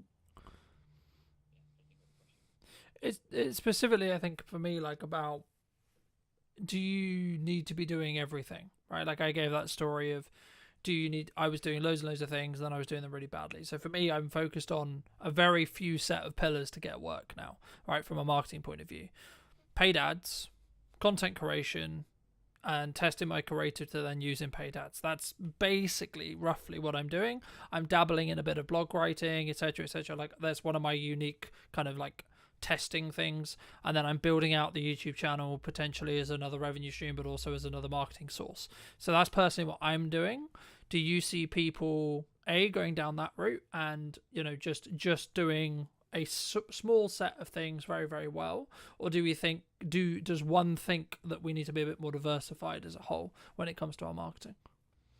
I think it's more the first version, but also thinking about with your company, Brunton Media, it's your name, but at the same time, I think your content could be still not featuring you because it's a business. Yeah, and I think that's the way I look at my content. Is in the future, I want to get other people involved and it be a team effort. And I do enjoy doing it, but I don't feel like it has to be always me on camera. And as I go forward, I want to, do more collaborations with different people. I'm going to be like putting more events together and things like that. That's definitely a part of my like journey going forwards in the vision of what I've been putting together. And different communities I want to target and create those movements together in a way that gives back, and then also do where to get my name out there and promote myself. I think it's a good thing when you can find ways to do both those things together. You're having a positive impact and you feel satisfied by the interactions with people, networking and being creative together and things, collaborating. But then you're also obviously putting your name out in the brand building side of things. And that's what I'm thinking about, is like things like podcast episodes, but also like creative sketches, like comedy sketches is something I want to do more of. And I'm going to be working more actors and things like that. And it kind of goes into the filmmaking path, which something I've always found tricky to actually execute on, because you kind of need like a bit of a team generally to make that work. Especially obviously you're working with actors or whatever to really bring a story together. And it's something I want to experiment more with, and at the same time like be building my brand and stuff like that. So yeah, excited to do that. I think for me, this is something that I've heard a lot commonalities through episodes and etc. before, which is, I guess, the founder weakness, which is clients get to know, like, and trust you, right? So they get to know Colton rather than they get to know Bronte Media, right? Now, I was having a conversation with a client yesterday, and he was talking about the image perception of a Gmail account, right? Now, this is the first conversation I've ever had with a client where it's been actually like had a conversation or etc. with me about kind of, is there a level of perception? But for me, I can see it as when it's like Colton is the company, the Brunton Media, right? Like that's the main face. When you're starting out or when you're building it as a family business, then you should lean into your personal I guess nuances or who you are as a person, right? Because the likelihood is that when someone rings you, they're going to still ring you. When they connect with you on shoot, etc., or like when they hire you, they're going to work with you, right? The interesting step will be what potentially I do or you do or one does when they step beyond that, right? So first employee, second employee, third employee, etc., and getting to a position where, yes, Colton is the, quote, managing director or the person who is the top of the company, but actually it's how you, I guess, manage that risk from like, if they're speaking about on behalf of Brunton Media in videos, for example, like how would one, because I know there would be a side of my head from like a comms manager point of view, which would be like, can I trust this person to represent the company, right? And I guess, would it be as powerful as me saying it in a video, like just building off your point, or is there a risk for that? So I guess the question that kind of, is that something you're thinking about? Is that like a risk that you can see other companies potentially run into? And if so, how do we maybe eliminate that risk or maybe bring that risk lower? Would you say?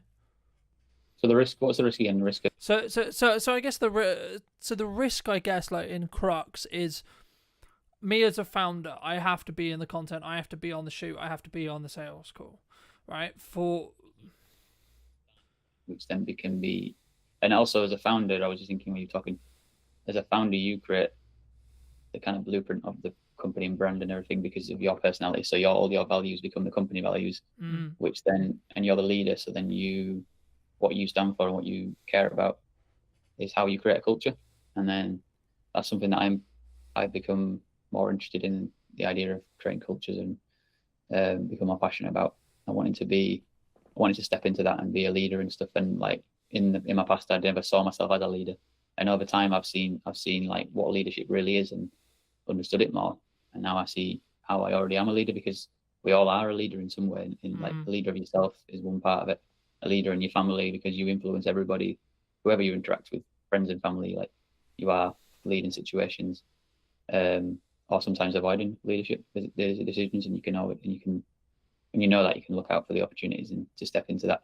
So I think if you have that blueprint of your business and brand and stuff, and the values, it just ends up coming across in your content if you speak. But then if you clearly communicate with the people that you work with in the business, and they're already in the business and understand the culture and everything, then when you point a camera at them, hopefully it's going to come through. And if it's not, you can. I think it's a new skill set. That's something that I've found as I've got to work with new people, and whether it's freelancers or whether it's internal staff, etc. And this is also true when you work with clients as well, right?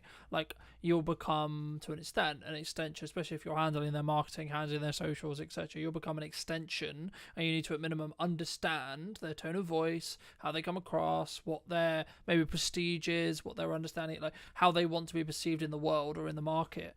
And I think, for me, that's maybe where that deep work, like building off what we discussed earlier, like that strategic side, where sometimes people get stuff wrong, right? We don't go into depth enough into understanding who's my ideal profile, who's my ideal customer, but also what market, quote, sectors are we looking to target, are we looking to talk to?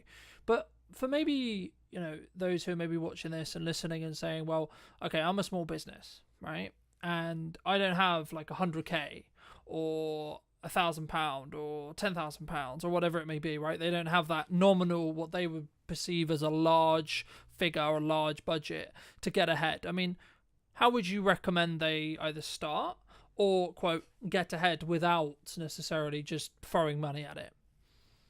Yeah, there's always something you can do, like I mentioned before, with that idea of starting with, you've got a strategy and you've got a bit of a plan and a map and everything, but then you just find like a simple thing out of that and think, is there something in there that we could move towards the vision, or something that's, I don't know, just anything really that you think in a way we could just start, and it can just be simplified and not overthink it, just to be like, let's just make a video about, even just a video about making a video, because it's the actual process that matters, not the actual results so much, because that'll happen eventually over time. And I think a lot of people too obsessed with the idea of being professional and stuff, and it's like sometimes people's content feels like AI, even if it's not AI, because it's trying to be overly professional all the time, because AI thinks in a structured way of like, very specific structured way of like, this is the way it has to be. So then it's like, it seems like people have that as well, like locked into it, these ideas rationally, rather than something beyond that could be more emotional, or could be more authentic and intuition going on and things like that. We step out of the fear and we just take action, and we just see how it goes, and showing up in a way that's not that you're not scared, and you're just empowered to take action. People will resonate with that, and they'll respect you for it. Yeah, I agree. I mean, I think what I was thinking while you were talking. I mean, I think for me, it's about what do you want to optimize for, right? Are you trying to optimize for the algorithm, right? So getting that click-through rate, getting that high watch time, etc., or are you actually trying to, quote, optimize for the human, right? For the connection, for the person who you're likely to connect with, even if it's one or two or three. And I think sometimes we don't feel great, right? We don't start the podcast, we don't do the video, because the nature of it is going to be, when we start, it's only going to be 5 views, it's only going to be 3 views, it's only going to be, my mum and my friend and Andy who likes my content, right? But actually, in reality, if I kept going for 2 years, I kept going for 3 years, number one, I'm going to get better every single time, I would hope, through time. But also, is going to slowly build momentum, right? Those 3s will become 5, those 5s will become 10s, those 10s will become 100, then thousands, and so on, right? If you're consistent, in my view, right? And I think it's consistent in how much you're posting and what you're posting, but also like how you come across. And this is why being authentic to yourself is really important. I'm aware of times, I think, let's wrap up soon, but for those people who, have really enjoyed this conversation, who, really want to connect with you, where's best for them to do that? So LinkedIn, it's the place where I'm the most active. So yeah, just connect with me on LinkedIn. Fair. And if you were going to talk to yourself 10 years ago, what, if you were going to give advice to that person, what advice would you give them? Well, I think the biggest advice would be to get diagnosed for ADHD. Because I didn't know that back then, that I had ADHD. So that's the biggest impact that's been on my life, is to understand my ADHD. Yeah. And then in terms of business and things like that, I think learning about the fundamentals of marketing earlier on would have been a big help. And then also like about the time things you talk about, like put your energy into things that are specific about, what your strengths are, putting time into that, and then finding like support systems around other things to get help with. Like I'm working with the VA now, so like if I'd have started working with the VA earlier on, I know I would have, been able to accelerate growth, eat quicker, and become more effective with my time and energy. And I also don't think of time, and I don't think of it as time anymore. I think of it just energy. So I just think like, what energy do I have in this moment, this present moment, and use that based on what I want to get, what I want to achieve and stuff like that, and what are the priorities and different things like that. So I'm like sometimes I'm just thinking of like, even like when I'm out and I'm at a networking event, I'm thinking, should I take longer and get a bus? Or should I just get a taxi and get back? And recently I've just been getting taxis because I'm thinking energetically, I'm thinking, let me just get the taxi and get back into stuff. And I've still got the momentum to finish work I'm doing or whatever, rather than saving money and do it and getting the bus or whatever. It's like different things like that, like time is on one hand and then the other is energy. And I've been sort of like noticing the difference when I'm making decisions based on what feels good in the energy. Well, and that's also like my personality too.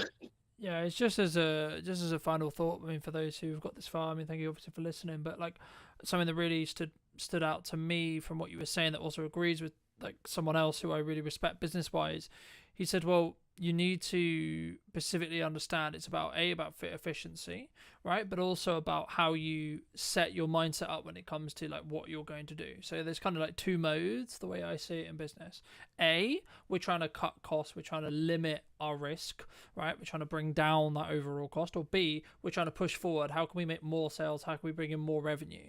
And I think once you're in that growth stage, now, this isn't to say don't have cash discipline. This isn't to say don't have a cash cushion, don't do good money management, etc. But I think it's a different shift in your mind, and that kind of builds off like what you were talking about, the bus versus taxi thing. For me, the taxi thing is obviously a more efficient thing when it comes to time, but also it's about flow state, right? If you've got, say, this really great networking meeting, or you come off this live and you're like, actually, hey, this was a really cool takeaway, etc.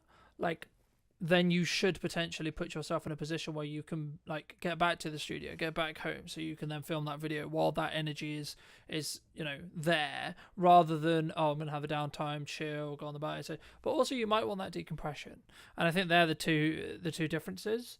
But Come and relax straight away, and it's relaxing to have a taxi. It's more convenient. I get in it, go straight there.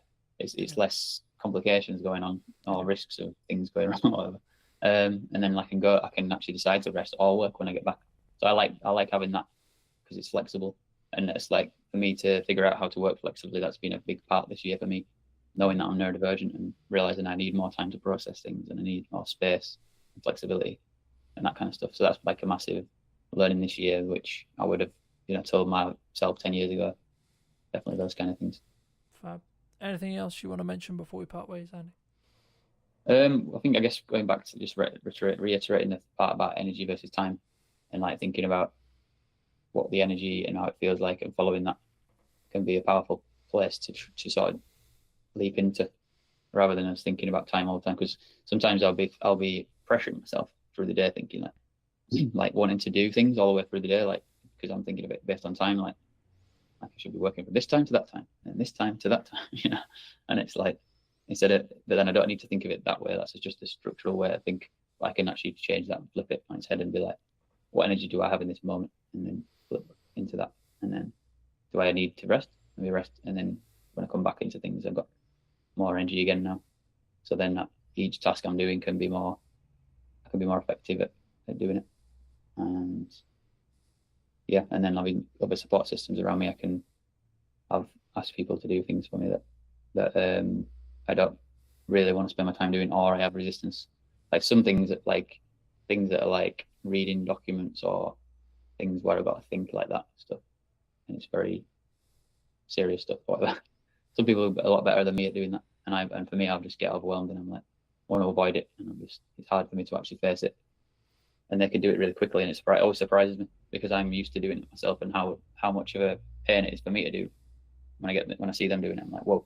And they finished it and sent it back to me, and I'm like, that was crazy. So yeah. Magic. Well, thank you so much, ladies and gents. I hope you took value from this episode. If you did, well, be subscribed. YouTube thinks that you enjoy this video right here, so why not click on that, and I'll see you very, very soon. Take care. If you're not getting much back, you're learning something. So the more you put out, the more you're learning. It may be a slow process. Don't take the negativity too seriously. What do you think's missing in marketing today? I've really doubled down on social media. I've been posting every day. So if I look around at similar sized places, you find that they are not dedicated to social media, which I can totally understand. How do you personally either deal with or look at hate comments or trolls, or is it, because we post stuff on the internet. The internet can be anonymized, can be keyboard warrior, can be trolly, etc. How should someone deal with a hate comment or a hate, etc.? Some of the stuff is disgusting, what they say, but I embrace it with love. Unless they have said something, racist or used extreme foul language, I'm not going to delete it. Hello, my friends. Welcome back to a brand new episode in What's Missing in Marketing Today. Today, we're on location, obviously, and we're here at the New Inn in Amesbury, and we're going to be interviewing Nathan or Nat, which would you... Nate is good. Okay. Nathan is good. And we're going to be talking about his marketing. It was, I think, I wasn't necessarily going to start here, but I think the main reason why I reached out to you about doing this is because you've clearly been doing something, because I think 5 conversations with me, but these guys are really shit on marketing. Mm-hmm. But before we get into that, what do you think's missing in marketing today? If we take the New Inn, for example, I've really doubled down on social media. I've been posting every day. So if I look around at similar sized places in the area or even further afield, you find that they are not dedicated to social media, which I can totally understand because it's time consuming. If you're going to do videos, you need a bit of self-confidence. It's scary putting stuff out because there's so much negativity in social media. So I totally get it. But I just think so many more places could benefit from concentrating on social media, being consistent, and not worrying if it's not perfect, because it's never going to be perfect. You just have to get something out and it will develop, it will snowball. So I think that is the main thing that is missing from similar businesses in our field, in the area. Do you think, I guess it's a commonality, like people say to me, like, it's a lot of work, and maybe it's the ROI question or return on investment question around, like, I'm going to put all this work into social, I'm going to put all this work into posting, and then what's it going to return me back? Do you think that's why people maybe don't? Probably, because in the short term, you might be posting, not getting anything back, not getting any traction. So I can understand that's why people may not do it as much. But people just got to realise if you keep on, then it will happen. And just by the very fact that you're putting stuff out, if you're not getting much back, you're learning something. So the more you put out, the more you're learning. It may be a slow process, and don't take the negativity too seriously. The negativity I see now as it's gold, because if someone's a negative troll person posting on your content, well, they found it. It means it's getting out there, and also the good people, which is I'd say 99% of people are good, they would come back and reply underneath why they think that they are wrong, and they'd stick up for you. They might come back, but every time someone's commenting, more people are seeing it for what it is. So we're just honest, and people can interpret it how they want. I think, for me anyway, I think you're, especially in the way you approach or have approached your marketing as a more document rather than create methodology, I think that's really unique as an overall, not even necessarily in your sector, but as a whole, from what I've seen. I mean, did you always look at that? I mean, like, how did you sort of think about it when you were taking on this space and going, well, okay, well, you know, this is why we're going to be successful because we need to do that? Or was it actually just sort of naturally happened, I guess? I guess the question like becomes is like, has your success been, quote, lucky, or was it more planned and predicted because you knew you were going to market and then the result would have been that you're building that community? A bit of both. So I'll go back to the methodology that I want to post every day. And from the moment we get the keys, I mean, you could have thought we got the keys, but there's nothing, you know, to film about yet. The pub's not open. But every day something's going on. We're painting, we're doing the floor. I mean, it might be boring to some people, but for me and other people, they want to enjoy the journey. So many people have come into me since the pub's opened and said we've enjoyed the journey and how it's developed. And some people have even said, well, we missed that part of the process. So that it comes from that. It's just posting every day and just things happen. We film it. I've got 5-6 things probably lined up in my mind that I want to do, because just make sure you got something lined up. But then things just spontaneously happen. I'm looking around and seeing someone's doing something interesting, like discovering the cellar, for example, was the big one, or even simple things like putting up lights or laying a new floor.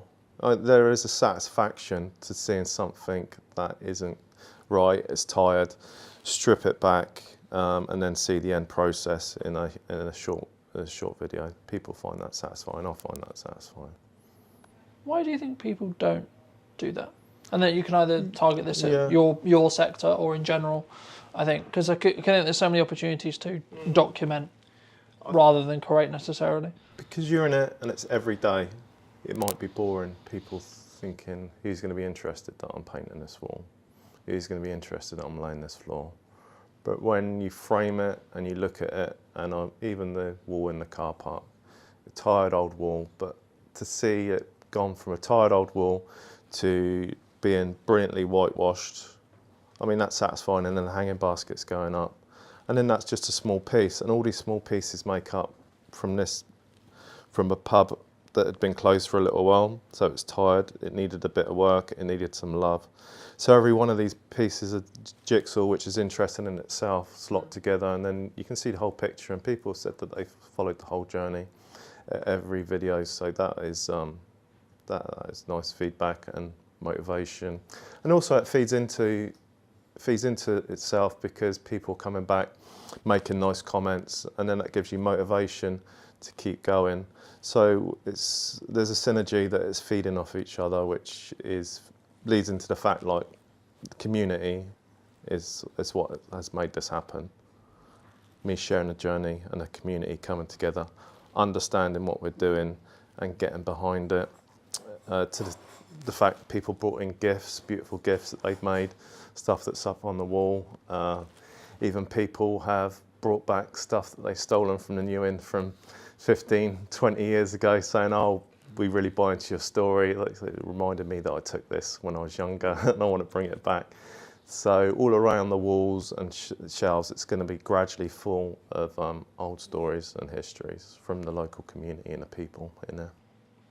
I think for me anyway, that's what will stand you apart from, you know, the corporate pub, right? Mm-hmm. But I think as well, like, maybe people who are watching this who are maybe not in the hospitality industry but are in maybe other industries. I mean, what you're talking about there and touching on there is the storytelling aspects of our daily life, right? Yeah. I think especially now in a, quote, harder climate, people want to connect to stories. They want to connect to people who, I guess, are building community around their businesses. Yeah. Did you, I mean, I guess the question that comes from that is, what advice would you have for either your sector or general for people who are looking to build a level of community, a level, because it can be quite buzzwordy, right, in that respect, and the concept of building story and something that maybe we both understand because we've been doing it a while, but for those who maybe haven't and maybe are starting on their journey, what would you say to those people? I'd say the advice I'd give people, I did it myself, is especially at the start, I don't so much now, is like look at people that are telling the story well in your industry, in your sector, and look at it from the outside, because a lot of things that you think might be mundane are actually interesting.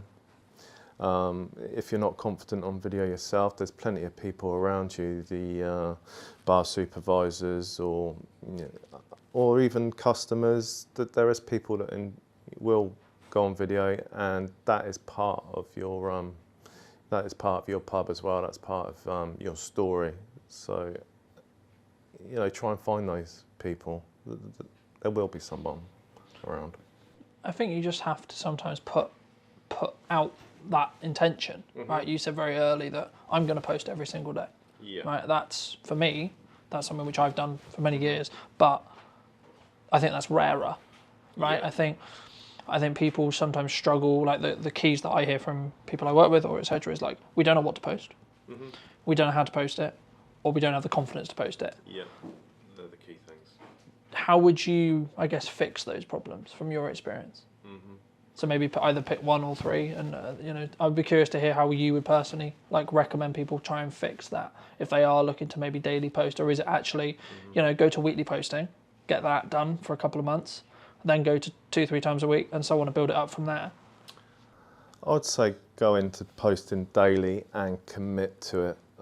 I mean, you can write a list of stuff that you think's interesting. You can ask people, and you can work through that list. The thing is, if you're going to post something, if you've got nothing to post that day and you just randomly think of something, you may not think it's that good, but post it anyway, because that's happened to me before, and it's been like one of the most biggest posts. Just because I've put something out, I think, well, I don't know if it's that good or people are interested, but I've just posted anyway, and occasionally they can be your best post. And conversely, you might have a really good idea and think, I got this story and I want to put it out there. You put a lot of time into it, and for some reason it doesn't take off. So I think you should commit to doing every day. I mean, everyone's different, but I think that forces you into actually posting and learning. And being in that, I guess, in unconfident action, rather than, oh, this post has to be perfect. This post has to be, the thing which is going to get loads of views, right? Yeah.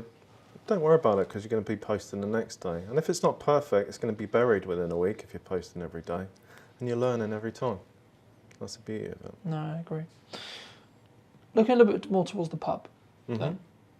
When you reopened it, was this the vision you had for it originally? Or has there been, I mean, you mentioned the cellar, right? Yeah. Like, I think it's one of your highest performing videos, correct me if I'm wrong, but I believe it is. Yeah, I think it's over 700,000 views on that one, and subsequent ones, which I mean, is fantastic. It, was when you took it on, was like, okay, I've got this vision, I've got this plan.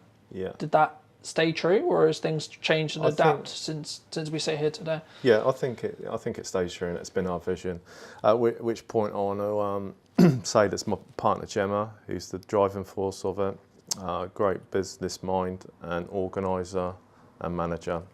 And then there's Kirsty, our other co-owner, who has a background in catering, and she's a chef, so she's been brilliant, like getting the kitchen organised. And her partner Adam, who's been doing some maintenance and some DIY stuff. So as we talk forward, I want just to acknowledge that it's like a massive team effort, especially Gemma being the driving force. But that being said, we have me and Gemma and the others. We have had a similar vision, and it has come together as we expected. And on the opening night, I knew it was going to be say the soft launch, I think it was on the soft launch, I knew we were going to be busy. So I made it in my mind to take a moment and just like step outside and see it, which I'm glad I did, because I quietly snuck out the door. I went over the road and the pub was lit up for the first time, and you could see people in the windows mingling, enjoying, and you could hear the quiet sound of people laughing and talking come across the road. So that was like a special moment. I just sat on the steps opposite the outside the church on the steps and just took a moment to watch it, because that's what it was about. So that was our vision right there. How did that make you feel? Satisfied. Yeah, it's a nice. Because I think that's kind of like a plateau. You put all this work in, and there's no guarantee. Like with a lot of projects, especially like with in your example with the pub, you put all this work in beforehand, and then it's pretty piss. It's either going to work or not. Yeah. That was a great warm feeling, and I was confident it was going to work because we had so much positive feedback from the community, and that fed into the fact that we'd work harder and get it open quicker and do more. So that was a rolling effect, which was great.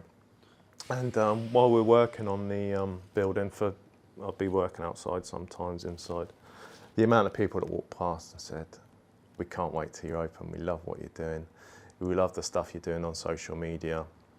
It's, some same people walk past every day and ask how it's going, popping in and showing their support, which was great. It was really, really encouraging.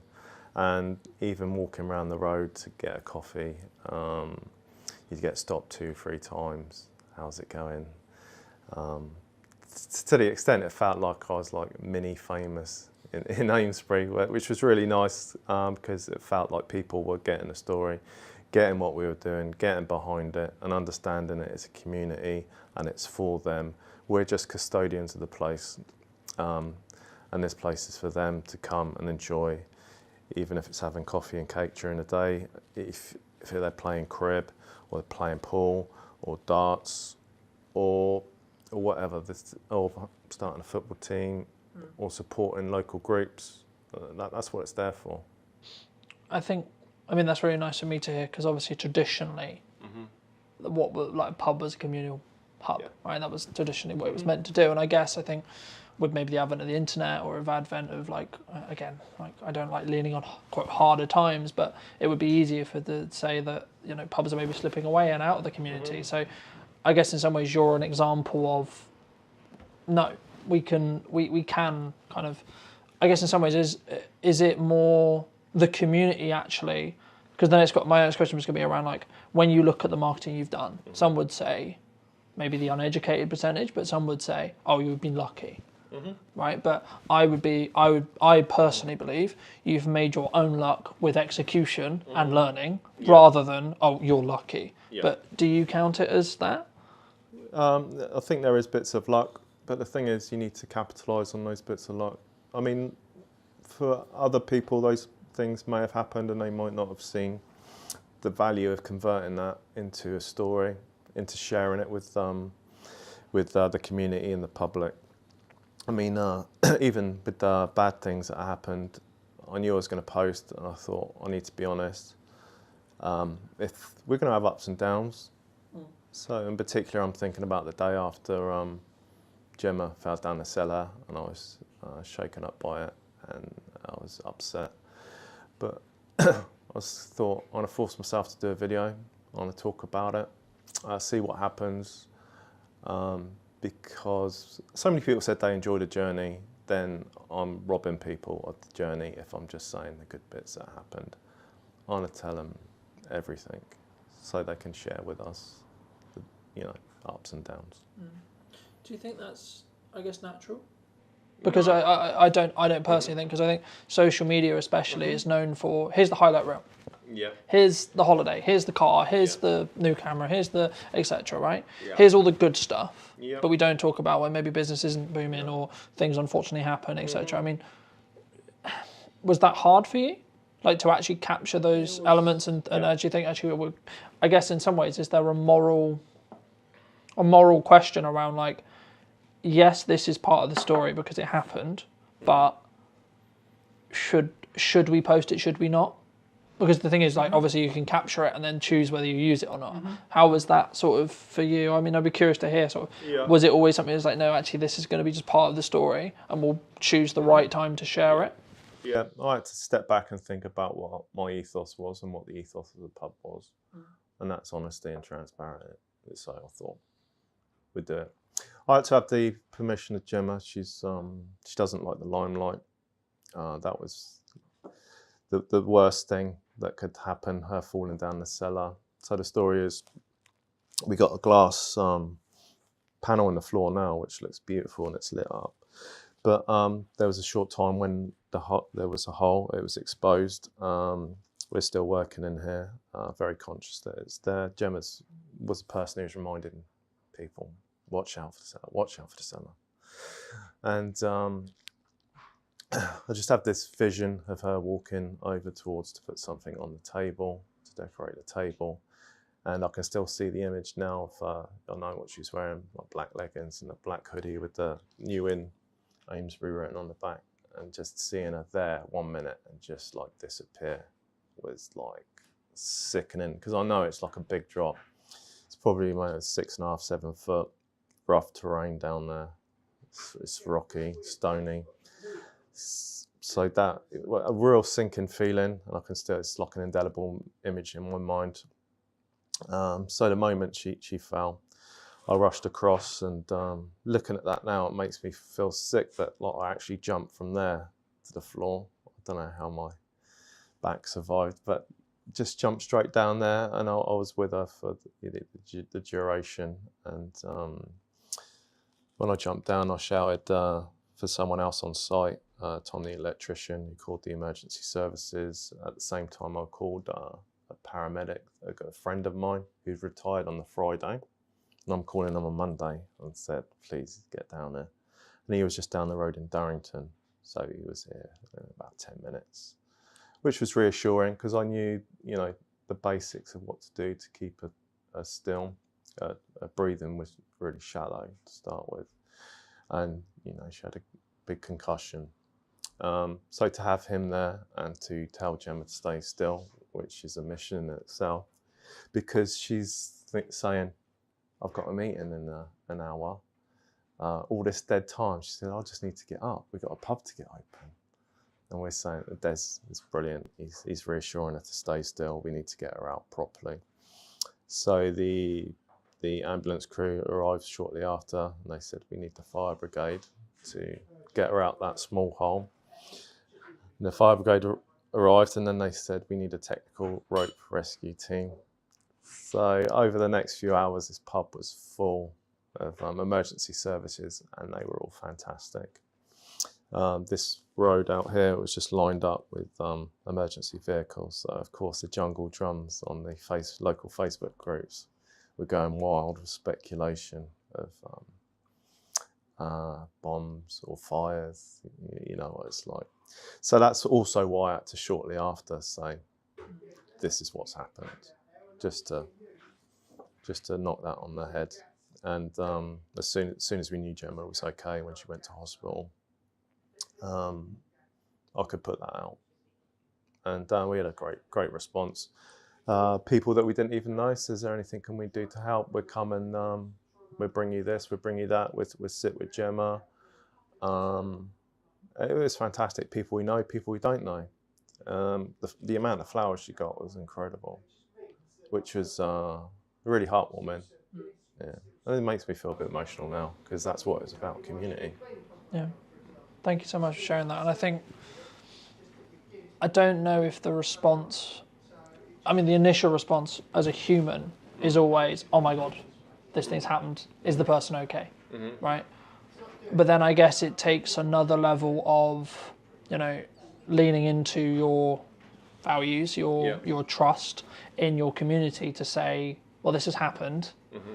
You know, she's okay, but, you know, this was obviously an accident, etc., you know, in that respect. And I think it takes a level of, I'll use the word trust, to tell that to your community, because in another world, in another way, your response was very positive, but there could have been a world where the response could have been very negative, right? And it could have been very, oh, this, that, you know. I guess that bridges me on to a nice question, which is like, how do you personally either deal with or look at, quote, hate comments or trolls, or is it, you know, because we post stuff on the internet, we put our, maybe sometimes our vulnerability, especially in this case, out on the internet, and the internet can be anonymized, can be keyboard warrior, can be trolly, etc.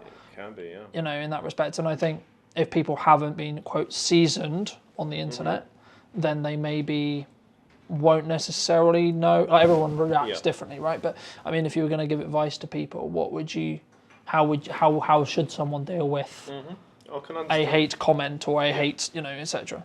I can understand why that would put someone off, because it is, some of the stuff is disgusting what they say, but I embrace it with love, unless they have said something, you know, racist or used extreme foul language. I'm not going to delete it.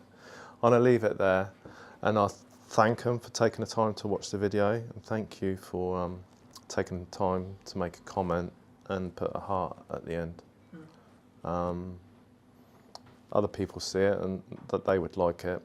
I mean, initial reaction is quite different, but over the years, that is the way to do it. Either they don't say anything more, or occasionally they say, sorry, that, you know, oh, I didn't mean that, or they twist it back round.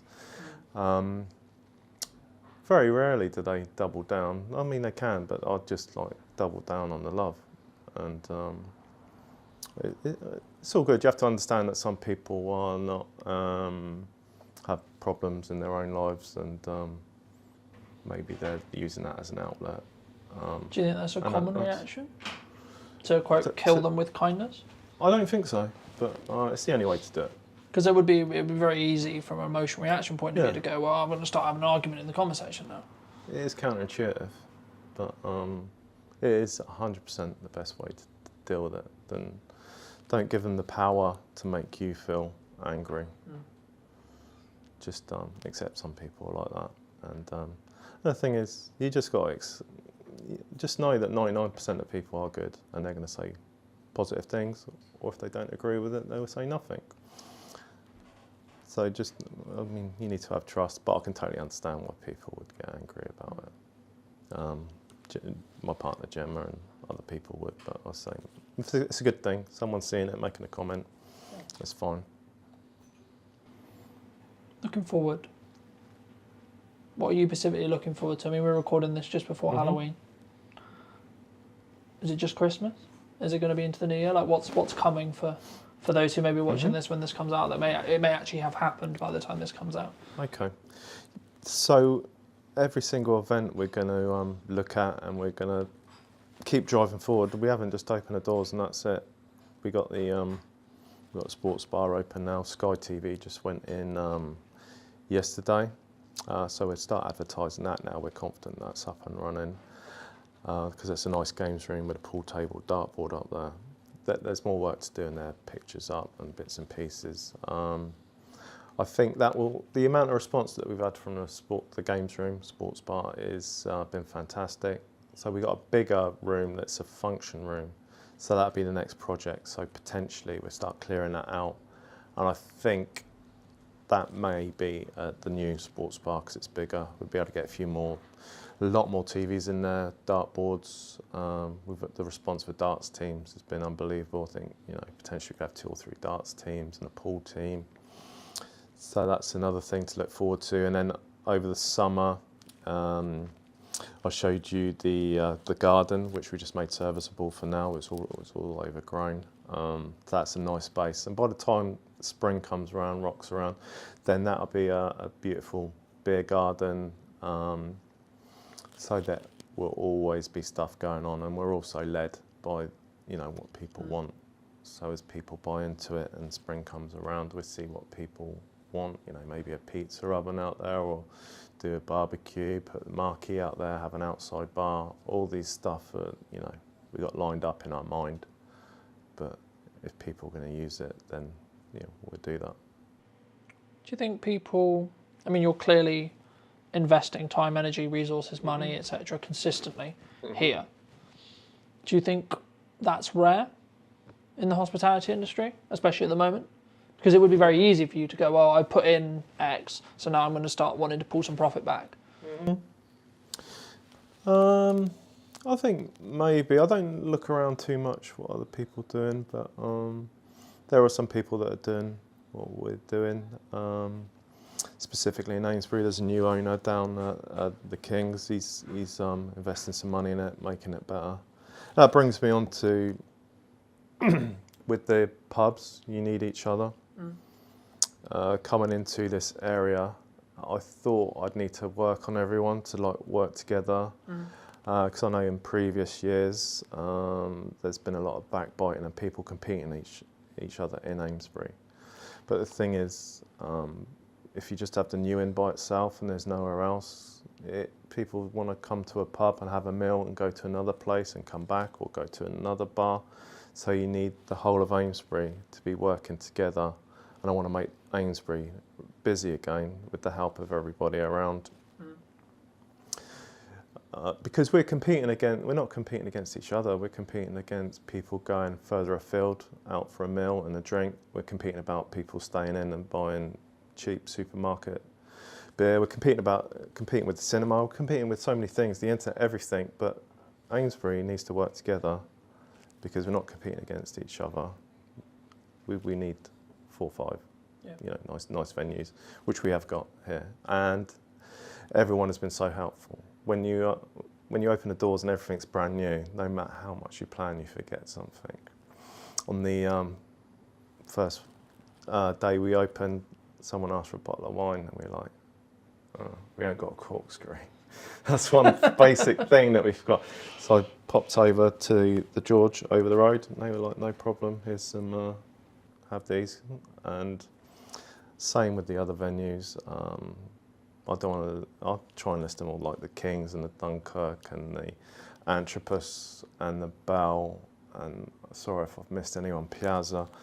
They've all helped us with things that we might have forgot or change or support or sending people here, which is great. Even the offer of, we'd take some menus, and it's been fantastic.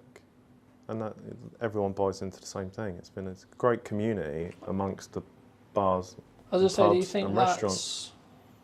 I personally think in some cases that's maybe more true now because things have got harder, because people need to band together a little bit more.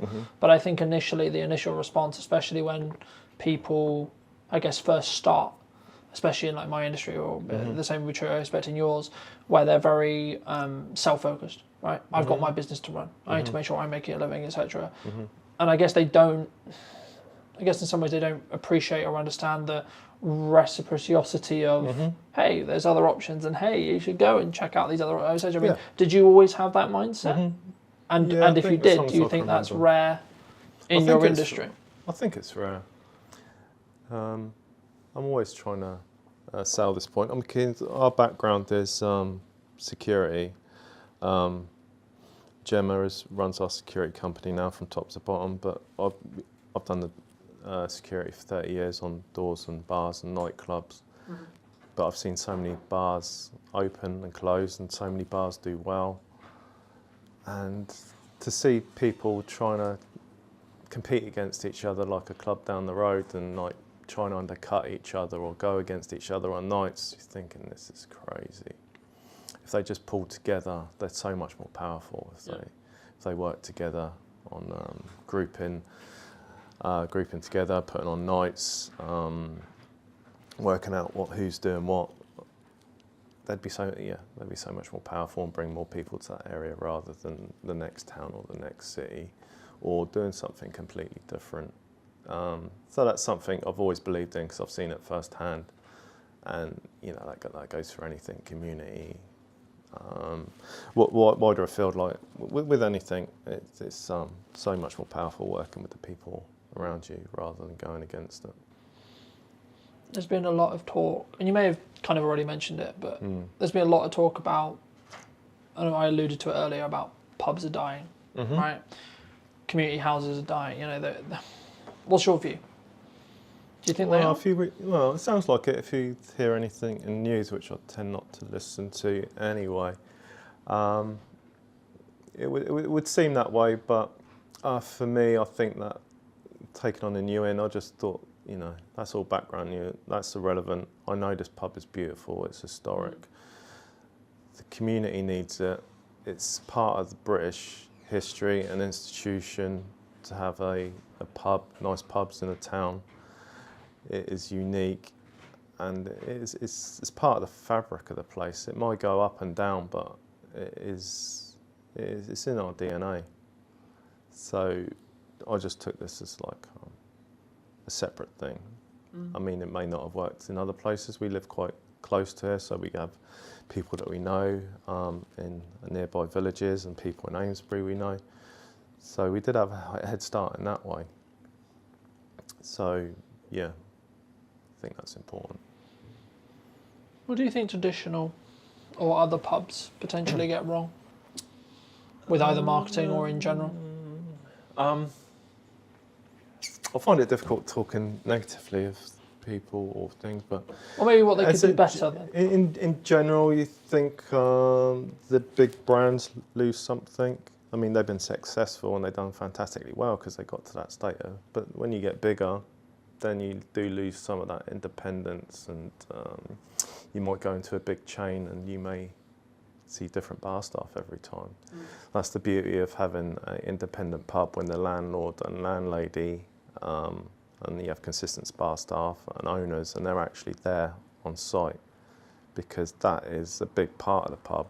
Following that journey, getting to know them and the characters, and knowing even if you walk down the road and you're just going to pop in for a pint by yourself, you've met your friends or people you know may not be in there, but they know the person behind the bar, or they know the landlord, and you probably wouldn't get that in a big high street chain.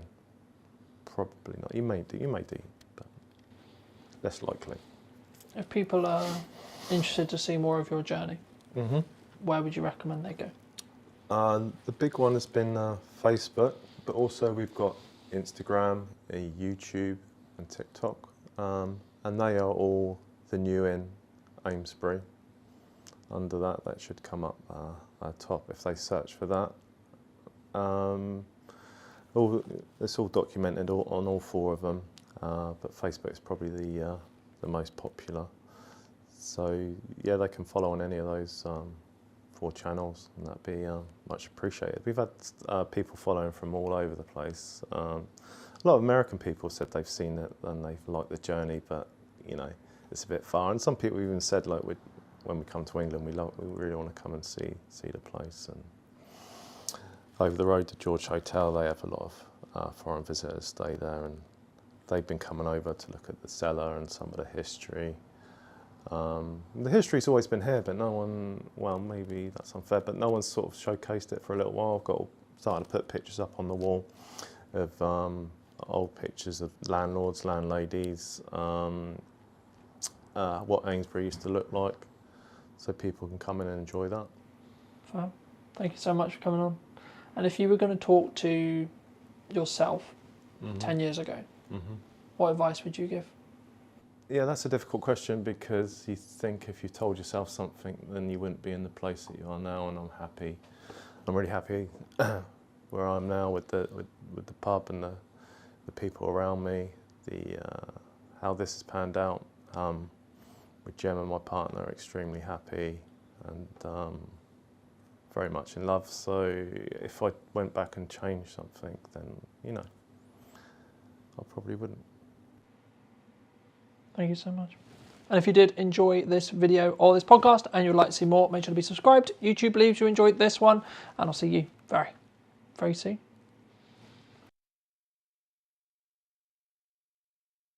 I've got my video goggles on as well, and I'm completely biased towards video because it is the most impactful content on social media. Full stop. End of. Key question for you. What do you think is missing in marketing today? What's missing in marketing today is emotion, authenticity, and consistency. If you were going to talk to Chris 10 years ago and you were going to give advice, what advice would you give him? The more that you are unashamedly you on social media, the more impact you will have in terms of reach, in terms of engagement, in terms of sales, everything. Hello, my friends. I hope you're well. I hope you had a good day, video night, wherever you are. Today, we're back with a brand new What's Missing in Marketing episode. Today, I'm going to be talking to Chris. I imagine all things about social media and all of those wonderful places to put our content. But first, Chris, welcome to the show. Thank you so much for the time. And thank you so much for coming on, of course. But key question for you. What do you think is missing in marketing today? Thanks for the invite. Really appreciate you hosting me today. What's missing in marketing today is emotion, particularly emotion, authenticity, oomph, and consistency. When you say oomph, what do you mean? Because I think sometimes some people will take that as energy, right? Some people will take that as how we show up. Other people will take that as, I guess, like the amount or volume or energy. Like, that's why, if you don't mind just unpacking that briefly, I think it'd be really helpful for the viewers. Yeah, absolutely. No problem at all, Carlton. I think by oomph, I do mean energy. I mean true commitment to the cause. I think for far too long on social, people have seen it as a tick box and not this kind of ongoing personal or business brand commitment. And if you are truly giving it your full oomph, your full energy, your full commitment, you will get so much more out of it. I'm so aware of the fact that might be perceived as fluffy, but I think, in fact, I don't think I know that people can see right through cold, corporate, boring, emotionless content. And so it's so important, and it's critical actually now that the content that you're sharing, you give it your all, you give it your full oomph. So that's what I mean. Magic. I mean, you're very seasoned. You know, you've been on social media for over a decade, starting out as a side hustle, creating your own agency. What was the turning point that you thought, actually, hold on, this could actually legitimately be the career of my dreams, so to speak? I became addicted. I became obsessed with the platforms, the algorithm, the opportunity, particularly because really with social media, you can honestly go anywhere and get into any audience and reach any person anywhere. Like how incredibly remarkable is that? And I think when I first started on social, I was gaining traction really quickly, and I was connecting with people in places that I could never dream of. And of course, most people that tune into this podcast will understand the 6 degrees of separation, right? And I think that process is sped up so much more because of the power of social. And so I am just obsessed by it, and I'm excited by it. And I just truly believe that anyone can create impact for themselves or their business through organic social media. And the opportunity of that is bigger and better than any opportunity in the history of the internet, in my humble opinion. Do you think people don't do it because they're worried about what if someone sees me? What if Gary, Sally, my mum, my friends from high school, etc., etc.? Like, is that why people don't do it? Definitely, Carlton. I think a huge amount of work needs to be done in terms of self-discovery and your why and your own self-psychology and having a coach. So many people come to me, Carlton, they say, yes, Chris, let's do social media. Let's get going. I want to do this. I want to go there. I want to achieve this. I want to achieve that for myself or my business. And on paper, that sounds amazing. But often comes the stumbling block of getting themselves out there, seeing themselves on camera, being okay with how they sound, understanding how to, have some confidence in your conviction, and being okay with people judging you. And that's something that is really, really tough for so many people. And I actually think is a great place to start this conversation with Carlton, because before you get into all of the technical, geeky social media strategy, tech platform, algorithm stuff, content creation, how are you showing up? How confident in your conviction are you? Are you okay with people judging you? Are you not okay with people judging you? Are you way too tuned into the vanity metrics? Oh, this post only got 2 likes, therefore I'm never going to do it ever again. So there's a lot of mental work that has to go into it, Carlton, and also again, that's not a tick box. It's not a one and done. It's a continuous thing. And the unsexy truth about social, and certainly becoming successful on social media, whether that be for your business or your personal brand, you are going to get people that criticize you. You are going to get people that disagree with you. You are going to get people that leave you snidey comments. But with that growth comes huge opportunity, both financial and just general impact in whichever way you perceive that to be for yourself or your business. No, I mean, I completely agree. And I mean, I think, but I'm also aware when saying that, though, that we come from a place of privilege because of the years we've been doing it for. If someone's listening to this and they're maybe concerned about, okay, I've got my first hate comment, what do I do? First of all, pause. I think so many people just jump into it, Carlton. They'll get a bad comment and they'll react emotionally immediately. Hold the line, folks. Calm down, breathe. First step. Second step is linked to that is make sure it's okay to just sleep on it. If someone leaves you a comment like that, just sleep on it, come back to it the next day. Okay, this is all quite starter pack stuff. But where I think people then make the mistake is when they go back to that comment, they will react perhaps in a passive aggressive way, but perhaps they will hard disagree with that person. But the thing that's always worked for me, both personally and professionally, given what I do in the media world as well, is that I always respond with empathy, with kindness. And I understand that the reason why that person is leaving a comment on your business page, on your personal page, they're going through some stuff right now. Okay. So coming at it from a genuine place of empathy and killing them with kindness. And from a business side of things, it's an opportunity for you to show off your exceptional customer service skills by going back to that angry, frustrated customer or someone within your network or your audience with genuine kindness and empathy and care. And it can only help your brand, and understanding that actually, if you respond to that comment, it's going to help your post perform better and stay in the feed for longer anyway, right? So there's a whole lot of stuff on that, and I could go deeper into that, Carlton, but that's what I'd say to begin with is sleep on it. Kill that person with kindness, right? And don't make any harsh, strong statements and react emotionally. Just create some space, have some digital downtime.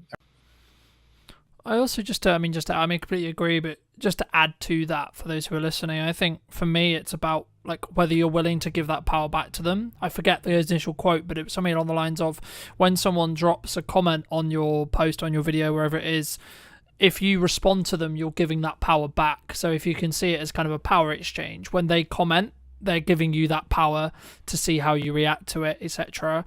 And if sometimes you don't need to comment back. Sometimes you don't need to necessarily engage in that conversation if you don't feel it will necessarily be, I guess, mutually beneficial for the conversation, or like you're not. Like, there's a balance, I think, between building community and building real relationships with people, and then also having people who are just there to maybe stoke the fire, maybe get a little bit controversial, etc. They're there for maybe rage bait, right?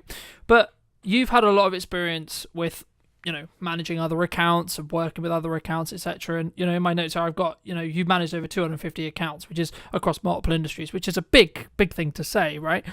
Is there like a specific lesson or a specific like thing that you've noticed in that process that's like, this really works? Or is it very specifically industry based? Is it very specific timing based, would you say? In terms of content, in terms of responding to criticism, what do you mean? In terms of, I guess the question comes is like what because then it's like maybe someone's listening to this and go, well, why is everyone on social media, right? Like, we want it to work for our business, okay? But some people have said to me, you need a niche, right? You need to niche down and do just content about X, okay? But at the moment, and this is a video I have up and coming, I'm going to talk about a hub strategy very quickly. You have a core Instagram, same is true in every platform, but core YouTube channel, core Instagram that you put your flagship content onto. Then you have spear or supporting accounts. So I have one for this podcast, I have one for my aerial work, etc. And they all then get invited as collaborators whenever there's a main post principle. But for me, like, you can niche, but because we're an interest-based graph now rather than social-based graph, in 95% of the case, I think LinkedIn's the only exception. Correct me if I'm wrong. I'd be interested in your thoughts on it. But like, for me, in most cases, we're interest-based, especially on short-form, infinitely scrolling feeds. In that respect, actually, followers become irrelevant. So actually spinning up these other brands, spinning up these other accounts, you could actually get some decent numbers. And even if it's just awareness traction to push to your main account, where you can then have more value-led content or, quote, conversion content, etc. And that's quite techy. But I think for me, that's like the key, I think, to understanding what content, like what this piece of content, what a piece of content serves. So I guess to like reframe it into a question, in your experience across all of those accounts and across all of your industry, do you find there is commonalities when it comes to strategic content pillars? The unsexy answer and the truthful answer, and I would be waving a big red flag if someone said that there would be something that works for all 250 plus accounts, right? I think that's a little bit disingenuous. In fact, it's massively disingenuous. And the reason why, Carlton, is on social media, there are thousands of variables, thousands. And we're talking like the algorithm, we're talking about the type of content, the headline used, the question, the value, the audience, the timing, the media. I could go on and on and on and on and on and on and on, right? And so I think what I always like to do with our clients is, to begin with, you have to understand who you're talking to, the audience, right? There's no point getting going and serving up content that's not going to convert because you don't understand who your audience are, right? So that's the first step. Who are your audience? Who are your people? And then the second thing, and maybe the thing that could apply to the majority of those, is having this kind of mindset and oversight and umbrella, if you like, of serving and not selling. I think that's really important. Of course, there's times in content where you would add in a call to action or, send someone somewhere to do something. We have to do that to make money, right? But having that mindset of serving, not selling, across a board of whether it's a business account, a personal account, small, medium, large organizations, that's something that I would say works for the majority of those accounts. Of course, execution of perfection, consistently turning up, not getting bogged down in this kind of perfectionism mindset. I think people have this misconception with social, Carlton, that the perfect social media post exists. And I'm holding my head because it happens all the time. And someone's like, oh, well, that wasn't that good, or that didn't work. Yeah, but my feed looks beautiful, Chris. And we're now away from that, right? And I think, and I'm so happy, Carlton, that you have the understanding around, interest-based content and followers being almost not applicable now. Like, they look good, they make you look more credible, but ultimately, if you are leaving a consistent digital footprint, I'll call it, across a variety of platforms where your audience are hanging out, using keywords within your copy that people can hang on to and find you via, that is where the impact comes with social. I think across the board, some other things in terms of actual, you've mentioned, I think they're content pillars, Carlton. I always like to add in storytelling, tell a story, because people can connect with that. Brands don't do that enough. Make sure that at some stage you are telling someone to do something. If not, they will not do anything. Okay. So that's important to add in. Social proof is always good. So adding in, again, like what's worked, why has it worked, someone else talking about how good you are rather than you.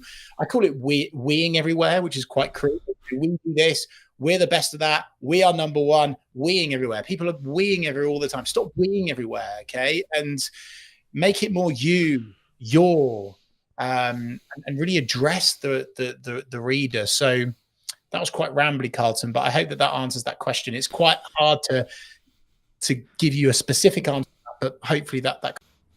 No, absolutely, it definitely does. I mean, I'm going to be quite biased, right? Because I've done video for like coming on 15 years and commercially for like 8 and 9, but I have noticed a trend across like either people wanting to do it or the platforms wanting you to create video, right? And I think, is that just the natural, like, it's the closest thing we have to me meeting you, me watching a video with you, building that parasocial relationship?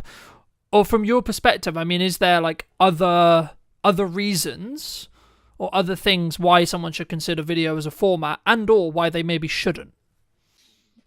Yeah, I think, I've got my video goggles on as well, Carlton. I'm completely biased towards video because it is the most impactful content on social media.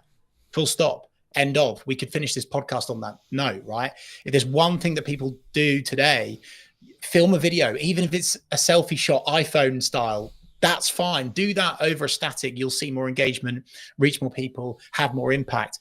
I come from a commercial sales background. Really, I've always done social, but I that's kind of like where I've really made a dent. And when you show up on camera, Carlton, it is so good for demonstrating expertise.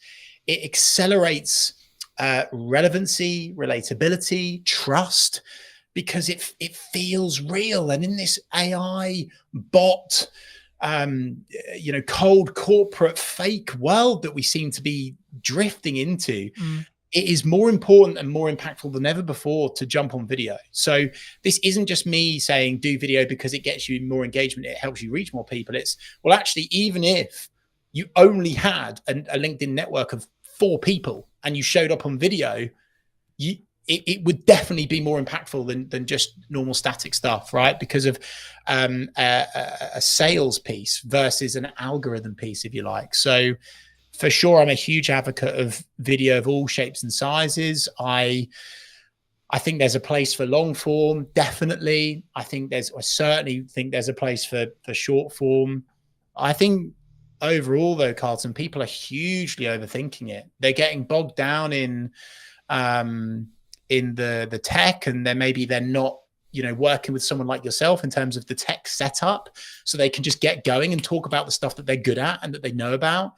And I just want people to get into this mindset of execution over perfection, and relatability, being real, even if you're walking down the street. And I know it's brave and it makes you look a bit silly, but even if you're walking down the street and you're just sharing a few words about your day with your camera and you're posting that as your content, that's a good enough start. It really. Yeah, no, I'd completely agree. And, very quick story. I've been a professional videographer for, as I say, like nearly 10 years. I do a couple of phone videos every now and again, and I'm almost willing to bet, I haven't checked yesterday's one, but nearly every single phone video, I think, it's really bad for me to say, but I think it over-indexes in respect to views for, like, on Instagram especially, but even on LinkedIn and other places as well. Like, I've noticed there is a algorithmic boost for phone content if it's executed well, right? Granted, right? And in the one that I'm specifically thinking about, I did tell a very cohesive story. I did give a very specific setup and then a very good resolution, but that was because I'm in the process of creating good content consistently and doing those reps. So whether I'm filming it on a camera, and the reason why I mention it here is because I think some people, they look at like what I'm doing with like the trailers and it looks good and it sounds good and I've got professional mics all the time and then I'm flying a drone and they're doing all this stuff, but it's like I don't have that, so I can't do it, right? I don't have the microphone. But you do have a phone, right? And I think if you just, it's more of a psychology thing. That's why I love to talk about the psychology behind video, because for me, it's the main barrier for someone not wanting to or not being willing to put themselves out there, because actually you find about some insecurities, and it's actually a really strong self-belief and self-esteem and self-growth perspective yourself doing video, which is a kind of a byproduct of actually all the business benefits that we've already kind of alluded to. But I think for me, I mean, if you were going to, and I know when I come on your show I went into depth on like the psychology, but from your perspective with your experience, I mean, what outside of doing it, what would you say to someone who's like either maybe looking to start doing their first post, tipping their toe in, or they maybe want to start on video? Like, what would you say to those people? Talk about something that you're genuinely passionate about. Don't overscript. Don't write everything down. Be okay with buts, and maybes. You will stumble. You will stutter. You will. There will be a moment where you accidentally say something you shouldn't, and keep it in. Keep it in, because it's real and people want real. Again, back to my previous point, AI, robot, cold corporate world that we're drifting into. people are craving real more than ever before. And this is why influencers do incredibly well, because it's so real. It's so genuinely authentic most of the time. And so I think if I was to say to someone to start out, like of course, press record in your office, whether it be, in the workplace or at home or whatever, and just keep the camera on and record your day, and maybe record some of your meetings from an alternative angle, and see if there's a snippet from that you can take out. Maybe you're not looking at the camera. That's okay, because doing something is better than nothing. And I'm like so far on the other side of the fence with this. Like, some marketers are like, oh no, it's got to be absolute quality, But the problem with that is it's too slow. It's a lack of speed. And just like a balanced diet, Carlton, like I'm a big advocate of doing professional stuff as we are right now, but then also for speed. If you are walking down the street, if you are, out and about somewhere, if you've just walked out of a networking event, whatever, and you've got that moment, that spark, that energy, that inspiration to get on camera, don't wait, get going. I just think so many people are overthinking it, Carlton, which is quite basic starter pack advice, but they absolutely are. I'll tell you a quick story on this. One of my consultancy clients, I was going through this process with her. We were running through various static. We'd established our top line strategy. We had images, we had graphics, we had design, we had some polished video. And I was saying, hey, look, Cassandra, I think we should really shift more towards this kind of real, relatable portrait, selfie shot style content. And she sent me a couple of videos. One was her at home, and one was her at the beach. And the one of her at the beach, you could barely hear her, to be honest with you. Like, you could hear what she was saying, obviously, but it was quite hard to hear. However, when she shared that one, you use that word over-indexed, it was so real. The wind was in the background. You could hear the waves. And most people, they wouldn't have used it. They would have gone, it's too difficult to hear me, I won't share that. Whereas actually, I would say, if there's a car in the background beeping, if there's an animal, if there's a bird tweeting, if someone walks in, like it's like the classic BBC Reader where the kid walks in, right? Like, use that. I just think so many people are overthinking everything, maybe it's a wider societal, deeper issue, right, around our own self-image. I think it's getting worse because of social. That's maybe like the dark side of it, but if you can just be okay with who you are and unashamedly sharing who you are with the world, then you will reach so many more people and be able to spread your message and create more impact. Something that I understood a handful of years ago when I did a video talking about marketing funnels was actually the job of a marketing funnel is to basically repel or exclude a certain sector of people, right? The wrong certain people. Because I think when we look at marketing, we go, I'm trying to attract the right people, right?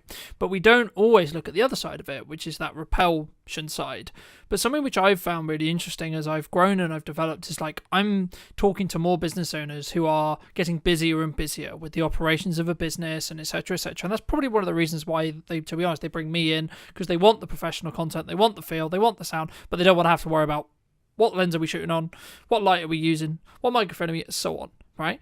But for some business owners who say they don't have time for social media, they don't have time for content creation, what would you say to them? I would say, like anything, it's whether you truly want to commit to it or not. I would say that it's more attainable than ever before to work with a genuine specialist that isn't going to charge you, through the roof like a large generalist agency that doesn't specialize in. And you, as long as you go through an appropriate in-depth onboarding, consultancy, strategy, agreement process, if you like, and you're able to define exactly what you want to achieve, where you want to go, how you want to do it, your tone of voice, then you could outsource it. But I also truly believe, Carlton, with the tools and technology that are at our disposal today, I've got a lot of concerns around AI, right? But then also, I am an advocate of using AI in terms of ideation, in terms of building out content pillars, headlines. There's so many things that we can get from it. So it's easier than ever before to get consistent on social, whether you do it yourself through tools, through techniques, learn techniques, or you outsource it. You don't. I think there is this kind of there's this real thought with most people that it's like this huge unattainable expense to work with a specialist on your social now, but that's certainly not the case in my humble opinion anyway. So again, not maybe a one and done answer there, but an honest answer, which is that you can absolutely commit to it, whether it's yourself or whether it's through a. I think for me, my answer would be like leverage, right? Like, it's what are you leveraging? How are you leveraging your time, assets, resources, etc.? Like, you could, using like what I did for a long time, hire someone to follow you around with a video camera and document rather than create in a Gary Vaynerchuk style, and or actually, like as you've already mentioned to it earlier, record what you're saying in a meeting. And this does one of two things. A, it gives you infinite content opportunities, especially if you're going to use things like ops clips to do the editing for you, because you're only doing it for short form. But also, it actually means you're going to show up better for that person in the meeting, because you're not going to spend time talking about how's the weather, how is the dog, etc. You're going to go, okay, how tangibly can I add value to you, right? How can I tangibly add value in that hour? Because A, you're creating content from it, so you want to add kind of generalized information, and you want to create the most valuable content you can. But also, I've found personally, people take more value from the meeting because you are kind of in that performance mode, I guess you could say, right?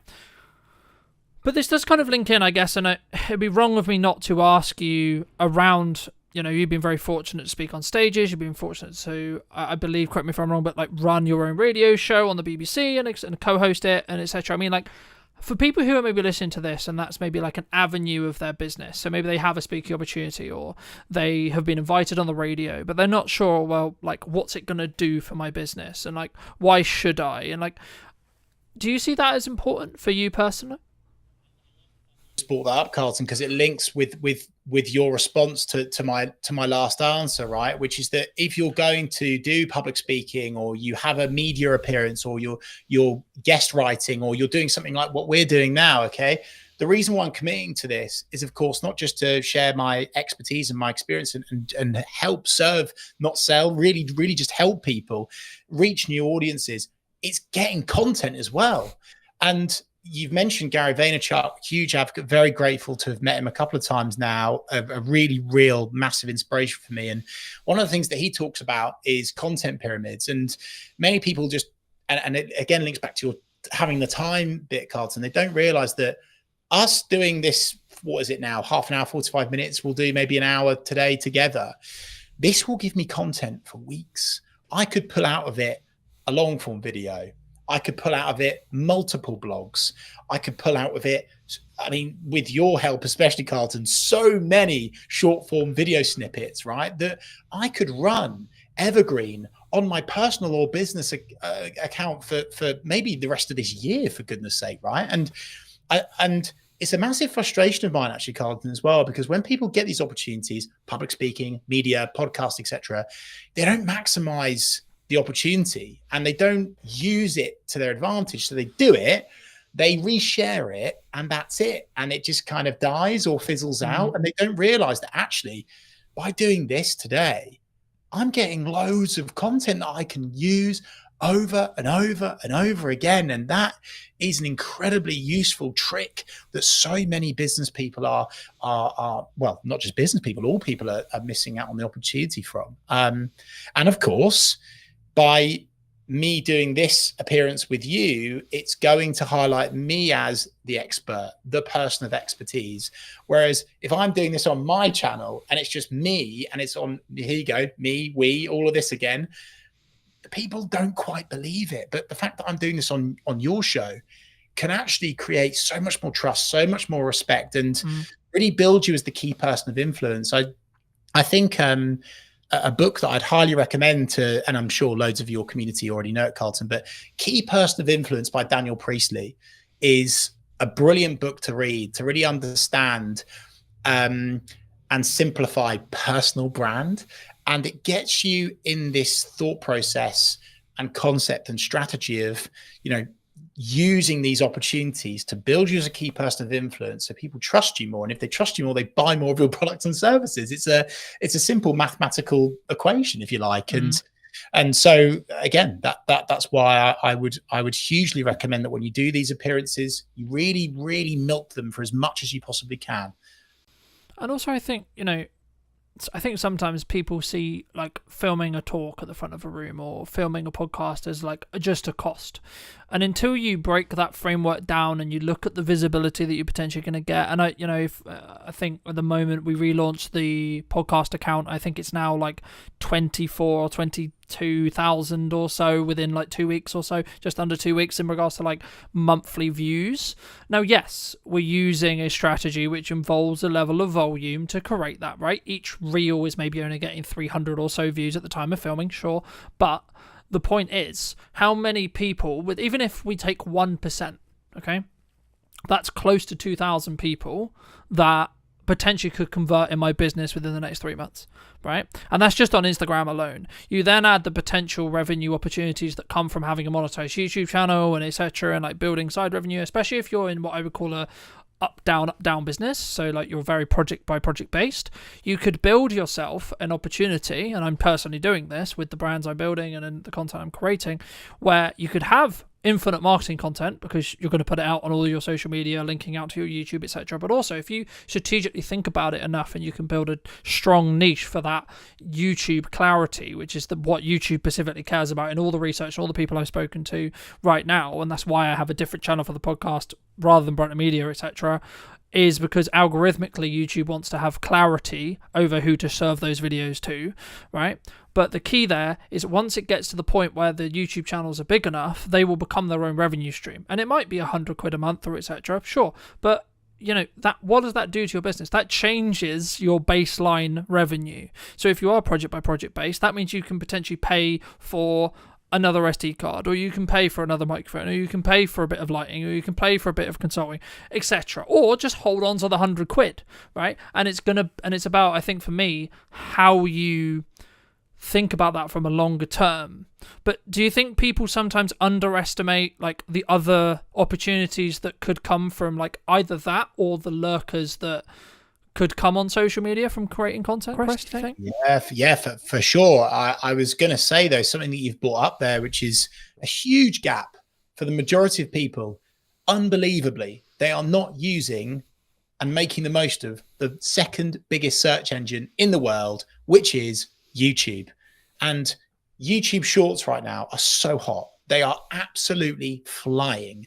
They are getting so much organic reach. And so even if you were to set up your own personal YouTube account under your name, right?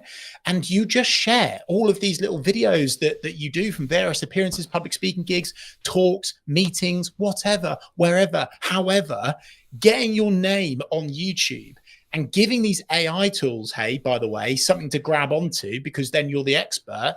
Boom. And that is a massive gap for so many people. So again, link back to your previous question, Carlton. We're doing this in a funny order today. That will hugely help people. So definitely jump on YouTube and really, really capitalize on that opportunity by using that video content. And the great thing is with YouTube is by tweaking, tailoring, optimizing, making something, amending something, is that it can go viral like that. Okay. So with LinkedIn, with Facebook, with Instagram, if you edit something, if you edit a social post, it will penalize you, right? YouTube is phenomenal because by simply adding a new thumbnail, changing the headline, adding more to the description, all of a sudden your video can blow up and it could completely change your business forever. And that's not pie in the sky, blue sky thinking stuff, right? That's very real and it's happening for so many people. And so again, another takeaway for people listening to this is please jump on YouTube. Please start publishing to YouTube. Yeah. And I mean, we've talked a lot about like the commercial benefit of doing content, the commercial benefit of like why I should be looking at marketing, how I should be consistently marketing, but you've done some incredible work through your Big C initiative about, specifically raising I believe this is correct, do correct me if it's wrong, raising up to about £40,000 for the charity involvements and etc. I mean, how specifically is that kind of, I guess, purposely shaped your work, or like how did that kind of come about? Like, because I think that's really rare in the business landscape, but also in the social media landscape as a whole. I don't think we sometimes think, hey, I could actually do something really good and really meaningful here. Love that, Carlton. And we're talking here about business and doing all this, but hey, actually, what charities are you passionate about? What do you want to change in society? What legacy do you want to leave? You can use social as a tool to support with that. I'm so proud to say that we've now got up to over 50,000. I think we're almost knocking on the door of 51,000, right? For a cancer charity that supported my mum before she sadly passed away in 2007. And my mission is I want to get to 100 grand before I retire, right? And I will get there. But the takeaway and the learning from that is all of that money was raised because of the power of social media, specifically the power of building a engaged community. And we jumped on YouTube lives. We were talking to our subscribers. We did a 24-hour watch along, which was phenomenal. And we raised, I think it was like annoyingly, it wasn't 24,000. It was 23,000 in 24 hours. And that was on YouTube, one platform. So again, like, if it's not enough to already jump on social media for your business, what about the stuff that you're passionate about? What about the charities that you want to help and support? It's definitely the right thing to do. Do you think AI is going to change this? Yeah, I do. I think AI has already changed a lot of social media. And I think that it's one of those things that you can either lean into, you can sink or swim. And I think that many people are already swimming with it, but then also some people are unintentionally sinking because they're using AI. They are they're really rubbish with their prompts, Carlton, and they're just kind of spewing up stuff and throwing it out there. And the algorithm is understanding and picking up, that's AI content. And there's certain things that you see and you're like, you've swallowed a thesaurus overnight. You're using the rocket emoji on every single post. You're using multiple line breaks in weird orders. It doesn't feel like you anymore. So I think AI has changed it, but not just for the good, but for the worse as well. And honestly, not even just saying this because I'm on your podcast. It's why video. I mean, I didn't think video could be any more I didn't think it could be any more valuable. AI coming in has made video work even more valuable for you and your business.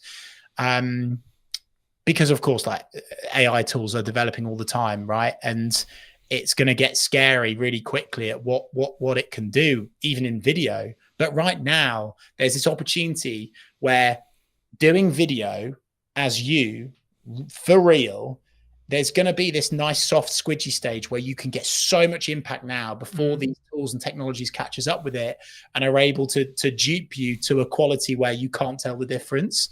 I don't think that's going to be long, by the way, and I'm quite scared by that, to be honest. For the world, not for me or my business, everyone. But for the next year and a half, 2 years, I think there's a real moment where you can jump on video, make loads of money, create loads of impact, help support causes that you care about. I think AI has made things really good in terms of getting people going, ideation. But I actually also think it's really showing people up, and it's making jumping on video even better for showing off your expertise, your knowledge, your wisdom, your skills, because that's something that AI can't do. Yeah. How shouldn't we be using AI? How shouldn't we be using it? Putting it. I'm not going to try not to swear, just in case you're monetizing this. By putting a rubbish prompt into ChatGPT, copying and pasting any old nonsense, right? If you put rubbish in to ChatGPT, you will get rubbish out of it. And people aren't even proofing, Carlton. It's so scary how lazy humans are. It's so scary. They're literally putting a rubbish prompt in, getting a rubbish answer response out of it, copying it, whacking it in LinkedIn and sending it, Yeah, that'll do. fact checking it. And some of the stuff I've seen, it's like the worst thing to do for your personal brand. It can literally destroy your personal brand in an instant because the facts are wrong, the stats are wrong, they're not right. And it's because partly of the prompt, but also what AI is currently still latching onto. So as I say, I'm not an AI denier by any stretch of the imagination, but I think that's where people are getting it massively wrong. They are not understanding how it works, and they are shortcutting it. They're thinking it's accurate, and it's not. It's actually, you spoke earlier, Carlton, about, video / social attracting or detracting for your personal or business brand. And my goodness gracious me, is it detracting from some people's businesses right now? Algorithms change constantly, right? There's constantly a new thing. There's a new trend. There's a new, like, Reels have just launched, Stories have just launched, Snap Spotlight has just launched, etc. Right? Like, it's a full-time job on its own, right? That I'm sure we both spend quite a lot of our time because of the nature of our business. But to the person who's maybe not in the space every day, what advice could you give them as we go into 2026 and say, okay, well, this format, this trend, this idea, this concept, this thing is underrepresented and is the quote opportunity right now on social? Well, I think what's always going to be safe, is educational content, serving, not selling, especially when the content that you're creating is non-time sensitive. That consistency is going to be more impactful and work over and above trends. I'm really cautious with trends. Trends are fantastic at creating virality and going big, getting loads of vanity metrics. I'm not sure jumping on trends is something that a business should be leaning into too much, because actually I think it detracts away almost from your commercial objectives. Heck, I saw a competitor the other day post something on their social, which was so detracting away from what good customer service, client service looks like. And I was like, oh dear. And it's because they jumped on a trend that, like, other people are doing, but you don't have to jump on every trend. So I think video works. I think doing lives works and will work very, very well. If someone is able to do content where they are getting connected, exposed, and accelerated into another network of people that they want to reach, is also good. So Instagram collaborations, live broadcasts like this, very, very good thing to do. But Carlton, I do fear that question will almost strike fear into people, and they will go, "Oh no, I'm overthinking it again. I can't do the right thing." So again, I just want to go back to basics: execution of perfection, give value. I'm creating now, as we speak, 52 videos, and I'm going to do one per week for the rest of next year. Like, I'm practicing what I preach on that, and I'm not worried about the trend at the time, because I want to leave a digital footprint. I want to leave little magnets, branches for my audience to hang on to with keywords of service areas that I want to sell more of. That's what I'm all about, right? Leaving this footprint that people can grab onto. So trends are great. You don't have to jump on all trends. And in terms of like what's safe for 2026 and what is going to work still in 2026 is short form video content. Make it real, make it authentic, whether you do it professionally with someone as good as yourself, Carlton, or whether you selfie shoot it. But again, balanced diet point. Do both. Why not do both? Yeah. Work with you, Carlton, or another video provider. Won't be as good, obviously, to batch create loads of video content, evergreen, non-time sensitive, so you're talking at least once per week, and build it and build it and build it, and that's how you can grow your account. No, I completely agree, and I want to build off just before we wrap up the trend thing, because I agree, but I also kind of disagree, and it's kind of a bandwidth question, right? So I'm going to caveat my answer with, if you have the bandwidth to do this and you have the systems in process to be creating all the polished stuff, all the value add, everything that me and Chris have been discussing for the last hour or so, then yes, do that first. That's always going to serve you. That's always going to be a good idea. However, if you want explosive growth from an awareness point of view, and you have the bandwidth to jump on a trend fast before it becomes saturated, then you can commoditize a load of attention that will then lead into your value-led content.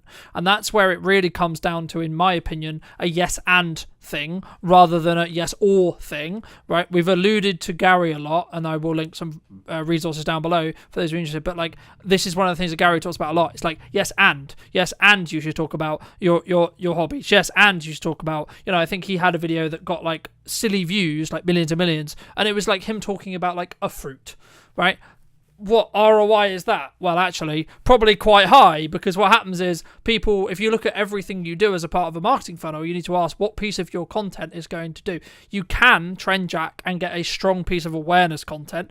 No, it won't convert. No, it's not going to miraculously mean you get hundreds of millions of pounds in your bank because you've converted it. But what it will do is it could give you a boost in followers and or a boosted initial interaction. And if you have your leading to a book that's actually on Chris's bookcase behind him, where Gary talks about your profile hygiene, right? If you have your website, you have your email, you have your phone number easy accessible on those profiles, when you get something that gets 1 million, when you get something that gets 100k, there's going to be a percentage. Again, if you take 1%, you're going to be in a position where you're going to get some more work. You're going to get even 1 or 2 more people who potentially will become clients. So that's kind of my, I guess, counter argument to trend jack, and that's why I caveat it with the bandwidth thing. But Chris, for those people who, because I'm aware you've got to go very shortly, but for those people who want to connect with you, who want to see more content, who want to see some of this video you've already alluded to, where's best for people to reach out to you? And do you agree with what, that strategy as a whole? Well, I was going to say, I just looked at the time and I went, oh, that's a shame, because I've got so much more to give. And for people that have kind of liked the cut of my jib today, I'm serving up a ton of value over on my REEVE social media YouTube channel. I'm doing live broadcasts, one of which is with this guy. Incredible value in terms of video psychology, which is the most important thing before you get going. We'll leave that alone for now. Connect with me on LinkedIn, Chris Reeve. I'm showing up there really consistently and just providing free value for people to use and jump on. And yeah, just back to your previous point, to, I guess, sort of somewhat finish on, Carlton, in a funny old order again, is we could have done an hour-long Gary V loving, couldn't we, right? But this attention thing, right? And I think that's something else to tap into, is without attention, nothing else happens. And so I would just say, like, preach to your previous answer, Carlton, bang on the money. I'm saying yes, and I'm not saying only do proactive, non-time sensitive evergreen content. This is my tap, by the way, that I'm turning. But I'm also saying turn on the reactive tap, which is the trend tap, the reactive tap. Just don't do only one or the other. Do both, but it has to be attainable with you and your business, Carlton, which is where I think we're totally in the agreement of. I'm just so fearful that some trends that people are jumping on detract and they turn off your ideal customer profile rather than turn on. But I'm in total agreement with you. Do proactive, non-time sensitive, evergreen video content. Do trend content as well. And hey, in that book, Attention by Gary Vee's latest one, it's full of geeky social video, psychology of social content that can work incredibly well for you and your business. Carlton, I just want to say thanks for your time today, but also I want to take the time to say, on behalf of your network and the audience and the community that you're building on your podcast, thank you, because this is really rare that someone is taking the time out of their day to genuinely share so much just purely because they're passionate and that they want to help. And I really wish that there were more experts in their field that committed the amount of time that you do to actually just helping people. So thank you, sir. No, that's so kind of you. And thank you so much for the time. If you were going to talk to Chris 10 years ago, right, and you were going to give advice, what advice would you give him? Be more you, You cannot be anyone else. Stop trying to be someone else online. Stop copying your competitors.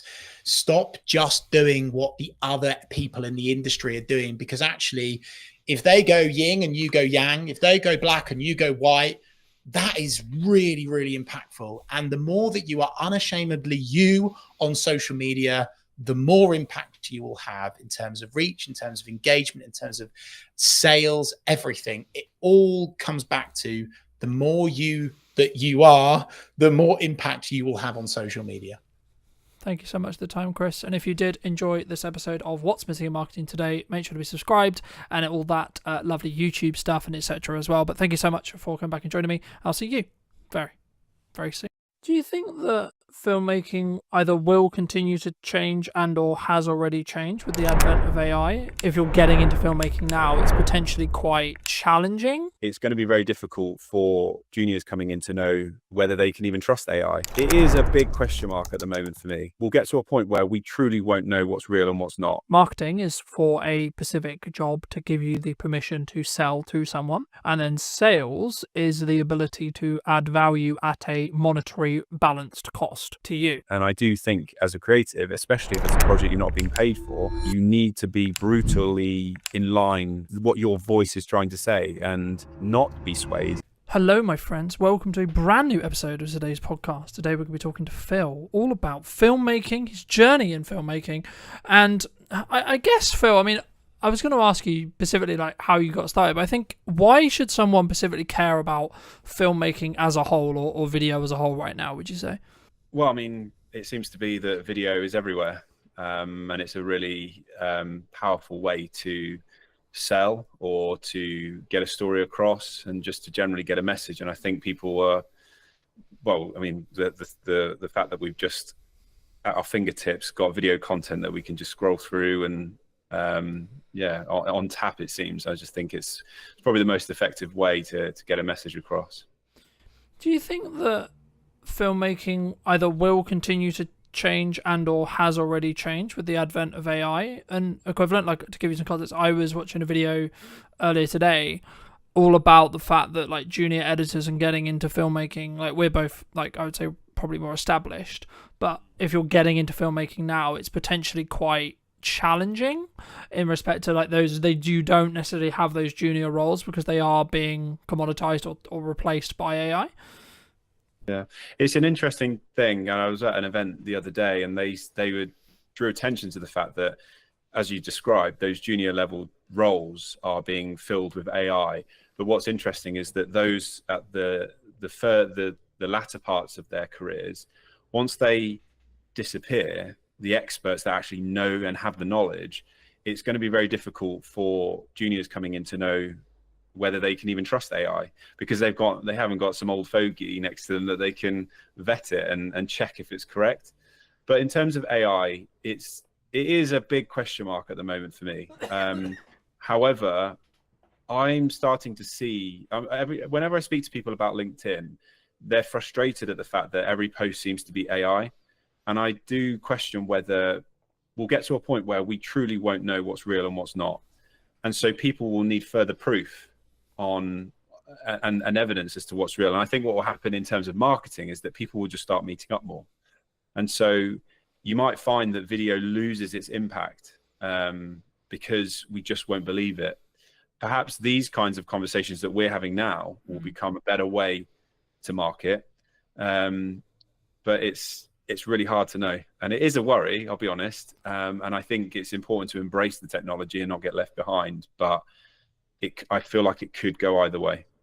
As I say, I mean, for me, I think it's kind of one of those things where you've got to kind of use it to like leverage what you're doing, but also be aware of where it's going. So then you can maybe pivot, change, adapt what you're then doing as a filmmaker, what you're doing as a marketer, etc., either for your clients or for you. I mean, I agree with your like the perspective or the analysis, I suppose, that people are more pushing towards in-person events and more community-based stuff, because I've noticed that with my own in-person event, but also in general, people really seem to, I guess, resonate more in some ways with in-person connection as AI becomes more dominant. But I guess maybe the longer-term thought process is, Like, is there a marry?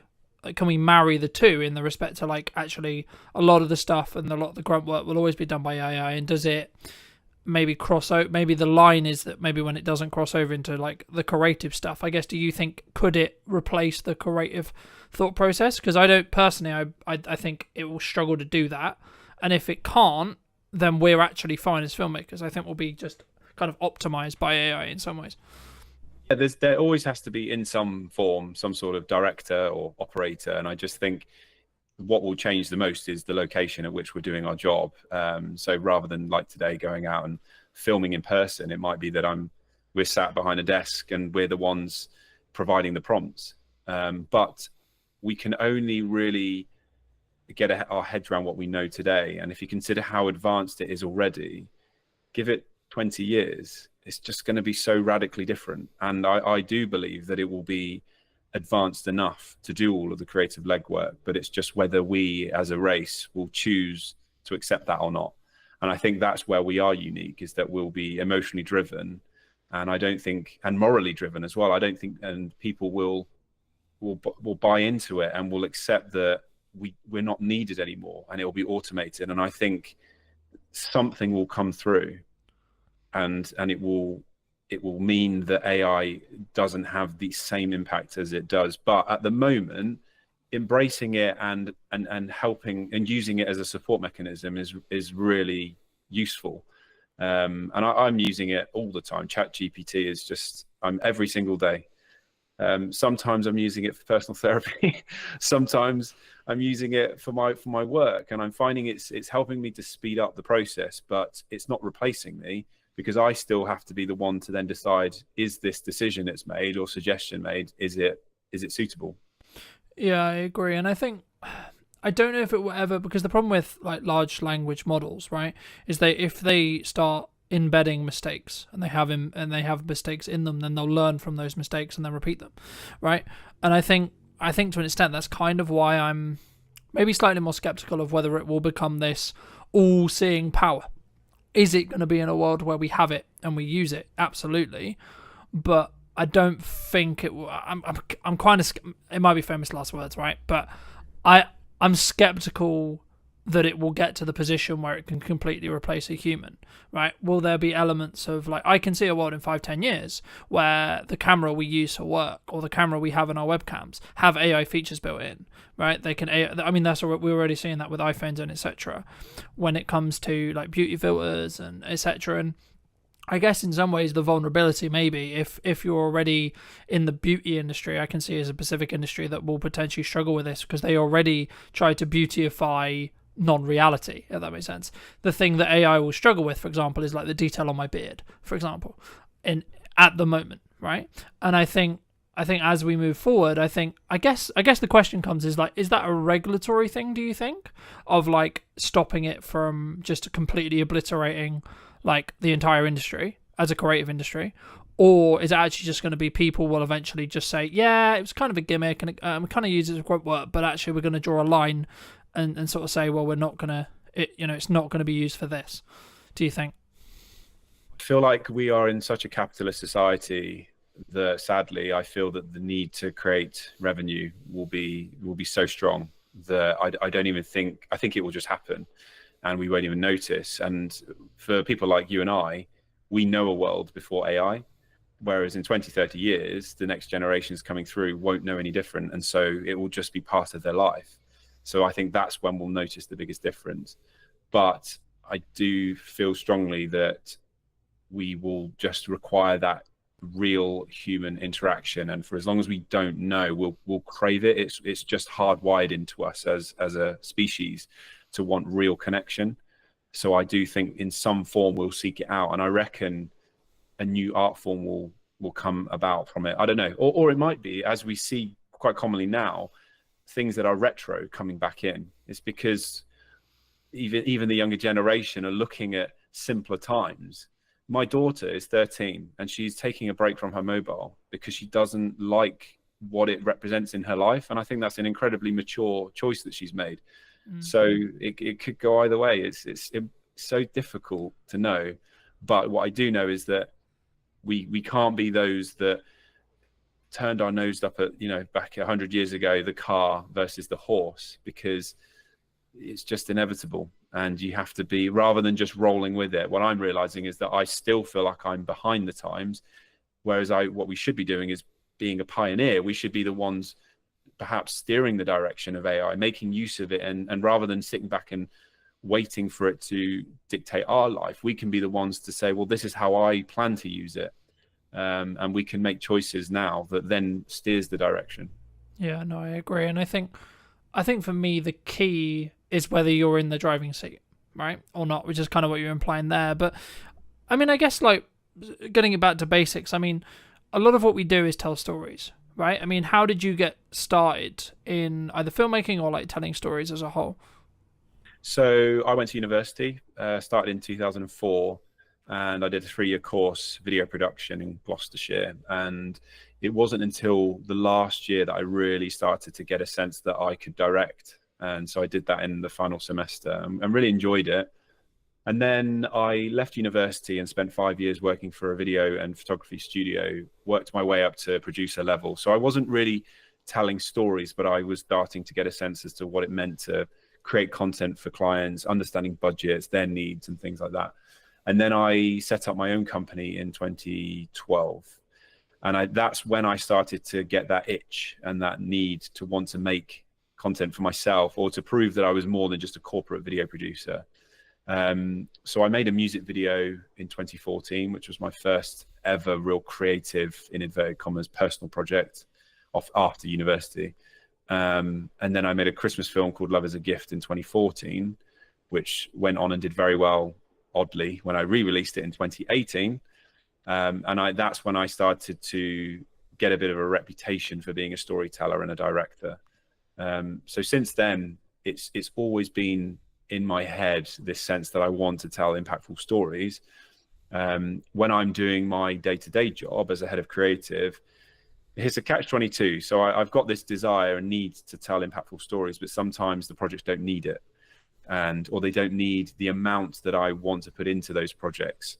So I have to be careful not to overinvest and drain myself emotionally on every single project. But I do have a need to, at least once or twice a year, tell a story that I feel resonates with my viewers. Do you think a lot of people struggle, like, I guess in some ways they're always in the rat race, especially as filmmakers, right? They're in that corporate kind of revolving wheel of, I need to create something, I need to create something, I need to create something for a client. And maybe they don't step back and say, well, why should I create something for myself? I mean, is that something you've always done, or was that just to like sharpen your craft and lean into that more creative side that maybe didn't necessarily fit the client's vision, would you say? When I started making, yeah, kind of the reasoning behind, I guess, why you still create, or why you did create your own stuff, rather than, because I guess in some ways some people would say, well, you don't make direct money from it, so why would you invest the time, energy, and resources in doing so, right? Yeah, it was a twofold thing. So when I made the film, it was because I was, I guess, sick to death of doing interviews, and I wanted to demonstrate that I had more to give. So there was a personal need there, but it was a marketing piece. I truly believed that if I made this Christmas film, it was going to promote my company and push us into new territories. I wanted to create TV adverts and music videos, and I wanted to be paid to do them. So I thought, well, if I just make something that demonstrates my capabilities, well, then that's the best thing I can do. And it's paid off. It took 4 years for that film to gain the traction that it did, but I've had some successes off the back of it. So I think it's really crucial that creatives don't just sit back and wait for the brief to come in from the client. They play their part in steering the direction of their careers, and then that influences who then approaches them and the briefs they receive. It's like a self-fulfilling prophecy. They'll receive the briefs that they want to receive because they're demonstrating what they can and can't do. Do you think, I guess, I mean, that's always been an approach that I've had, which is like, if I want to make the step into a specific area of work, I need to kind of do spec ads or free ads or etc. around that thing, or a personal project to sort of prove, I guess, in some ways to that industry, for me to have the right to then potentially pitch for stuff. Do you think business owners, creatives, I don't want to use the term they're lazy, because I think that's it's kind of up your own arse kind of opinion of saying that. But I guess the approach could be like, if their back's against the wall, maybe they don't appreciate that marketing is the understanding, or maybe they don't have the runway financially to think about what are we doing in 3 months' time, right? Because a project like that, I haven't done one to that scale, but I expect it didn't exactly take a week, right? I mean, did you specifically plan like, oh, I've got this 3-week window and I know I'm going to be good for client work, etc., and then make the decision to do it? Or was it in a down period? Because I think sometimes we can go into this spiral of, oh, I'm just going to go get a job, or, oh, I'm going to play video games and sort of wait around and wait for the phone to ring, right? Yeah. For me, so Love is a Gift, the Christmas film, I was on a run and the idea came to me, and it was just before Christmas. I think it was early December, so I was quite late in the day to get something made, but I didn't hang around. So it was a Sunday, I ran home, literally sped up to get home to write it. And then I'm pretty sure it was the Tuesday that we just made it. So I'm very impulsive, which is a good and a bad thing. But I don't like to hang around. When I get excited about something, I just want to get it made. And I think that's the best way to be, especially as a creative, because the moment you pause, you start to second guess, and you start to worry about, will it be successful, or will people like it? Is this right timing for me? And then you just end up talking yourself out of it. And there's a danger as well with the second guessing, is that you start to lose. When I was running, I wasn't thinking about who was watching it. I was thinking about the story I wanted to make, and it was all coming from a deeper level. It's dangerous to get into a place where you start thinking about how people will consume it, because you lose your identity a little bit. And I do think as a creative, especially if it's a project you're not being paid for, you need to be brutally in line with what it is, what your voice is trying to say, and not be swayed. And I think as creatives as well, we're all incredibly unique, and there's an opportunity there to do something brand new, rather than recycling what might have been successful by others. So in terms of fitting things in, I have to be really mindful, because I've got a job that's full-time and I need to squeeze things in there. But if I really believe in it, I'll make it happen. I think if you're so passionate about something, you make it happen, don't you? And I guess, yeah, brutally, if you don't, you've only got yourself to blame. Would you have done it if there was absolutely no guarantee, or absolutely like the likelihood actually in general was that you probably wouldn't make any money off it or get any more projects off it? Would you still made it? Do you think, in hindsight now? It's a really interesting question, because at the time I didn't know, but I still made it. But yeah, there was always that hope that something good would have come of it. So if someone said to me this would be a waste of time, truthfully, I probably wouldn't have made it. And I'm aware of that. That's something that it's a drawback, in a sense that you could argue I should be making stuff just for me. But let's not forget that I'm doing this for a career. I want progression, but also there has to be a viewer at the end of it. We're broadcasters. We're creators of content that has to be consumed. If no one's watching it, then you're purposeless. So I am mindful of that, but I try not to let that be the driver.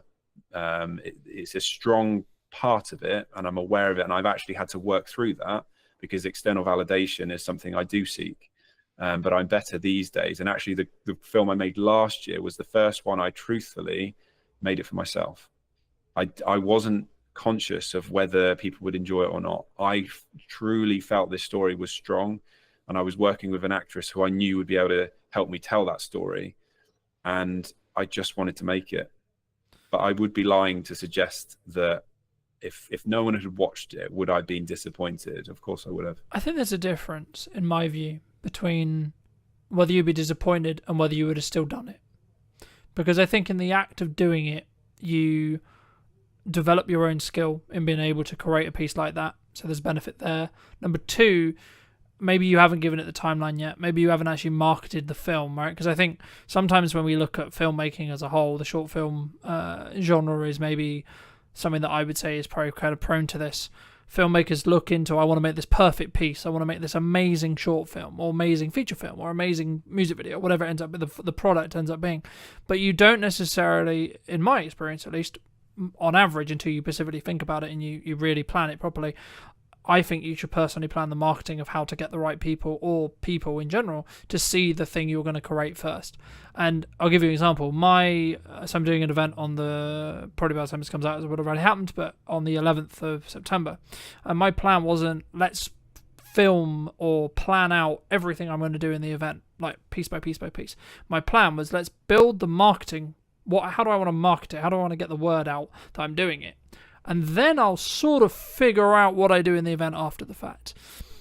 Do you think, to phrase it into a question, do you think filmmakers, people in general, especially like solo operators, video production companies, maybe less or so, but especially solo operators or people who are starting to get into the space, maybe they don't look at that marketing piece enough? Do you think? Massively, yeah. And I do think it's a missed opportunity as well. I've worked with many production companies. I've had my own, and there's a lack of strategy behind the content that's being suggested, and thought as to who's watching it and why, and how does that fit amongst a much broader marketing plan.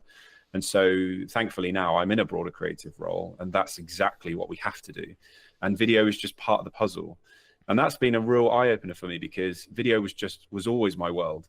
But now I've realized it's not the be-all and end-all. There's so much more that surrounds it.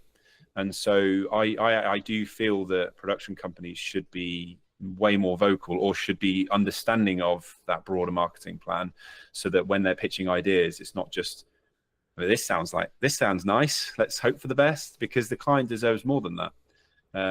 So that is a trap that solo shooters, and actually lots of production companies that are well established, fall into.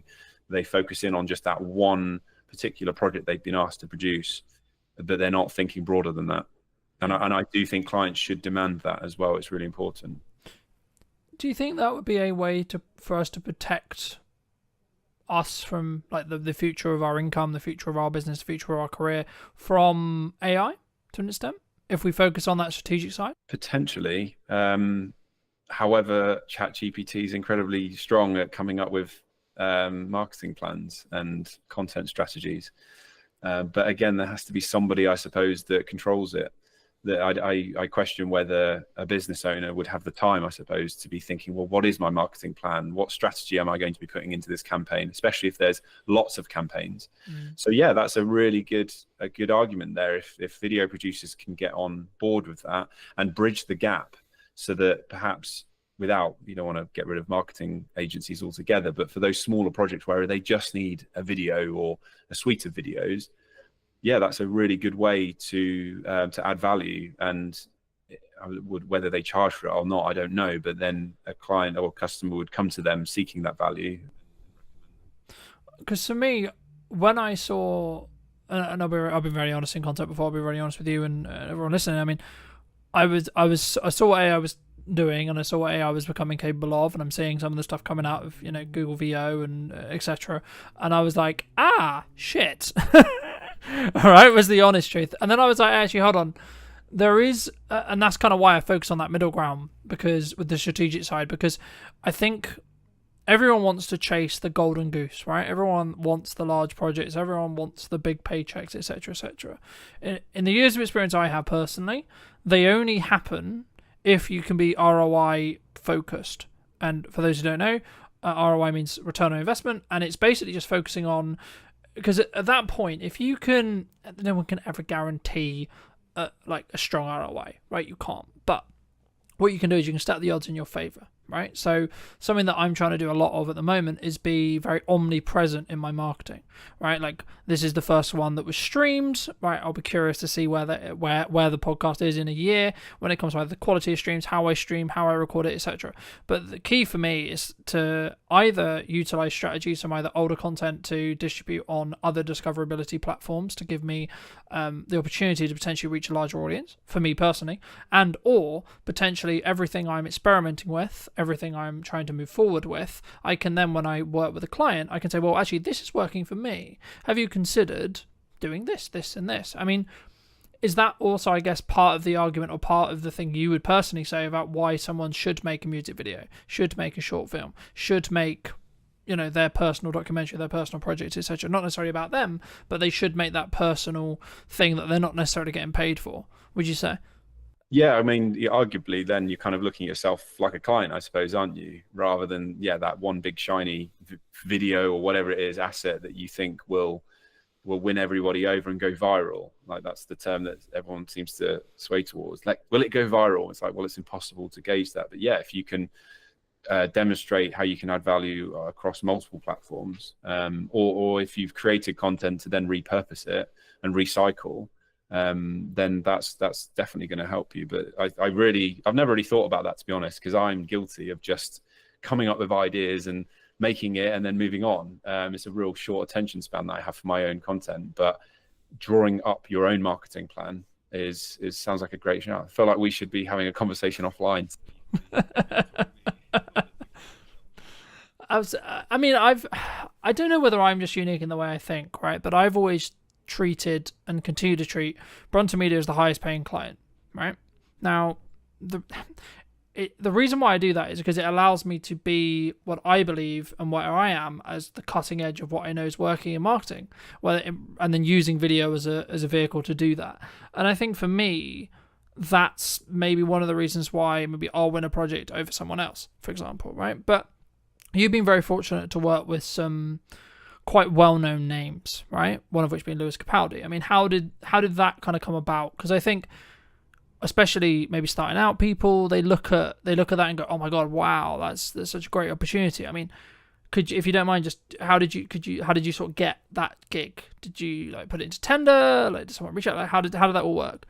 It's going to annoy you because I was just very lucky. I didn't have to do much. Well, so my Christmas film re-released in 2018. It went viral and I got a lot of press coverage. Then I was asked by Good Morning Britain to make some content for them. And I went on TV again, and that was broadcast live, which was incredible. And then I was approached by a director agent, and she started to toy with the idea of representing me as a director. But at the same time, what I didn't realize was behind the scenes, she was putting me forward for music videos. And one of them was Lewis Capaldi. And so from my perspective, I didn't know this. So all I had was an email from Lewis's manager saying, "We've seen your work. We love what you do. Would you be up for a conversation with Lewis to talk about creating a video together?" So I actually then had a phone call with Lewis himself. And this was all before any of his songs had gone to #1. So he was quite an unknown name. And we chatted about a concept. And then over Christmas, I didn't hear anything. And we're talking 3 weeks where I just heard nothing. So I just thought, well, that's not happening now, is it? And then they reached out again. And so I did have to put a treatment forward, which is a document that details how I'm going to approach the music video as a director. And they loved it and bought into it. So very quickly, I'm pretty sure it was like mid-January, we got the green light, and then we were filming early February. So it was crazy turnaround. So I want to say I was very fortunate because I didn't have to do much legwork, but at the same time, I went out there and made stuff for myself. And even though it was 4 years later, it did exactly what I hoped it would do, which is to demonstrate my capability. I think that's a very key example of you make your own luck, right? Like, there could be an approach that someone comes to you and says, well, actually, you got lucky by getting on TV and then you got seen and then da-da-da-da, right? Or you could look at it from the other perspective and say, well, actually, you had an idea on your run, you executed upon the idea, and you took the risk of, to be honest, correct me if I'm wrong, but it could have got like 5 views and you could have, in theory, been a laughing stock. Oh, look, you put all this time and ever, ha ha, right? But in reality, what actually happened was it took a while, from my understanding, but then it went, quote, viral, and then that got you the right attention of the right people, which is exactly what we want in marketing, right? In a nutshell. And I think sometimes, especially maybe people who listen to this, hopefully will take that as an example to say and have permission to actually do those projects that you're like, yeah, but this is a massive time sink. Yeah, but this is actually So for me, I think you make your own luck, and that's always what I've believed. And it sounds quite egotistical to say, but the reason is because you can do work now. that can then showcase and highlight. And that's why I treat my marketing in the way I treat my marketing, because every single time I'm live, every single time I'm moving forward, yeah, my video or my live stream might only get 2 views, but you don't know who those 2 people are, right? And then in 6 months, 12 months, 18 months, they might actually be the next big client. They might actually be, because they might have watched your progression and watched you tinker and watched you try and watched you fail, and then actually, hold on, he got back up and he did that, and then etc. I mean, how have you dealt with failure? I'm trying to, I don't mean this to sound weird, but I'm trying to reflect on when I can consider myself having failed. And I don't know whether that suggests to me that I'm continually growing, or I've just been very lucky and had a great experience in my career. The film Love is a Gift, I released it in 2014, and it got a few likes and watches on the Facebook notice board in Tewkesbury. And you could argue that that could have been considered a failure. But I think because the position I was in was that anything was better than nothing, I had no expectations. But I also wanted to relate to what you were saying about the waiting game. It's the same for brand. With brand messaging, it takes a long time, I think, to build a brand. And my example is a really good. I've built my own brand, haven't I? It took 4 years for the right people to see it, and it then took a further 2 years for me to get an incredible opportunity to work with an Australian company called Memories. And they'd been having conversations about me for 2 years, where they would talk about video and they were mentioning my name in the meeting rooms.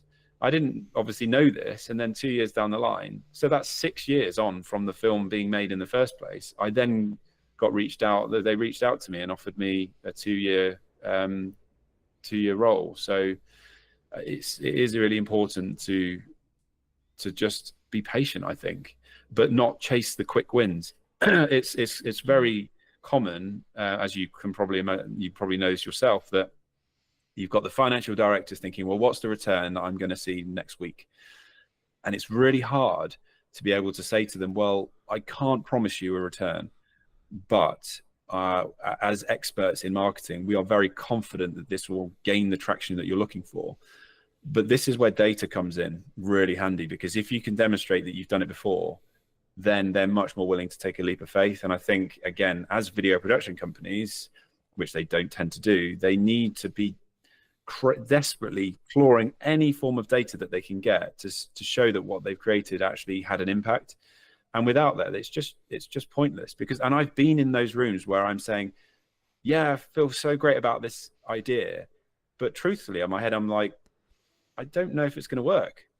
I hope it does, but I didn't feel confident in that. So now we're really hungry for data, because it just gives us that extra bit of confidence to be able to say, well, check this out. We've done it before. I reckon we're going to do it again. Yeah. And I guess in some ways, it sounds really weird to say, but sometimes the litmus test is turn off stuff, right? Like, let's say, for example, you've got a client, and maybe you're not in the position to say this or do this, but like, I've had it previously with clients. I'm sure I'll have it again with clients where they're like, well, what's the ROI? We're paying you all this money, etc. Like, we haven't made any direct sales from it. And I'm like, okay, right, let's break that down. So you haven't got a trackable outcome necessarily. Okay, we can add something trackable into the video to see QR code, discount code, etc. Right? B, we can also look at it as a top of funnel understanding of, if you're consistent and you're consistently having a load of visibility, actually it's then not actually going to directly actually give you the ROI as in the sale, because it's not designed to do that. What it's designed to do is get you seen by a load of new customers that then take 3, 6, 12, 18 months to then convert. But then actually, and I guess the issue or the thing that marketing and sales always has is sales always gets the credit for the sale, even though arguably 70% of the work was done by the marketing, right?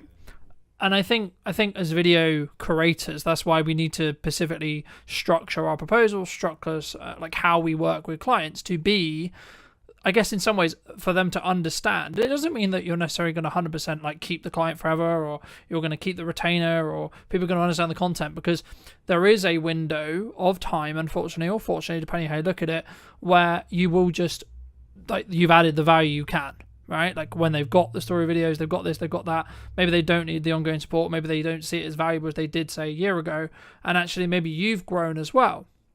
And I think just building off what we were discussing about like the failure thing, I've always been in the view you either succeed or you learn. You don't technically failure, yes it exists, yes the word exists, but it's not something to focus on, because for me, if you fail, it's because you did something wrong. You should take self-accountability. To phrase it into a question though, in your career and your experience, do you think people, either you personally should have taken more self-accountability in the past, or do you think more people should do as a whole? And do you think they would have a better outcome when it comes to what they're looking to do with their business, potentially? Yeah, 100%. And I think it goes back to what I said about seeking external validation. I think if you're constantly measuring your success of other people's metrics that come from your external viewer, then you aren't taking any accountability. It just becomes a bit of a blame game. But it's totally agree with what you've said about failure being learnings as opposed to actually deemed a failure. And it's quite empowering to hear you say that, and for me to reflect on the fact that I cannot pinpoint a time in my 20-year career where I consider myself having failed. And that's actually the first time I've reflected on that. So that's a big win for me today, to be able to feel quite proud of that. But yes, we're all in charge of our destiny, and I think we should be taking accountability. And if there are moments where things don't quite go the way that we planned, well, we just reflect and move forward, don't we? And it's the same with all aspects of life, relationships, and just personal stuff. It's every obstacle is just it's something you can look back on in later life and almost be grateful that it happened, because it just gave you some further clarity. That's how No, I completely agree. And I think, we talked a little bit before we jumped on the actual show, and I said that 2024 was really difficult. And I look in hindsight now, and I blame myself for why it was difficult, right? Now, some people would say, well, that's a bit harsh, that's a bit mean, but it allowed me to understand what I was doing wrong. And now I can look in hindsight and I can look back 6 months and go, okay, well, the reason why I'm where I am today is because of the work I did 3 to 6 months ago, right? In regards to marketing and output. So the thing that people struggle with, clients and like me and potentially you as well, is we do a load of actions. The analogy that's always used here is like the gym analogy, right? You show up, you do a good workout. Cool, sick. But I look the same. Okay, we'll go again tomorrow. Right, cool, sick. Do a good workout. Cool, feels great. I still look the same.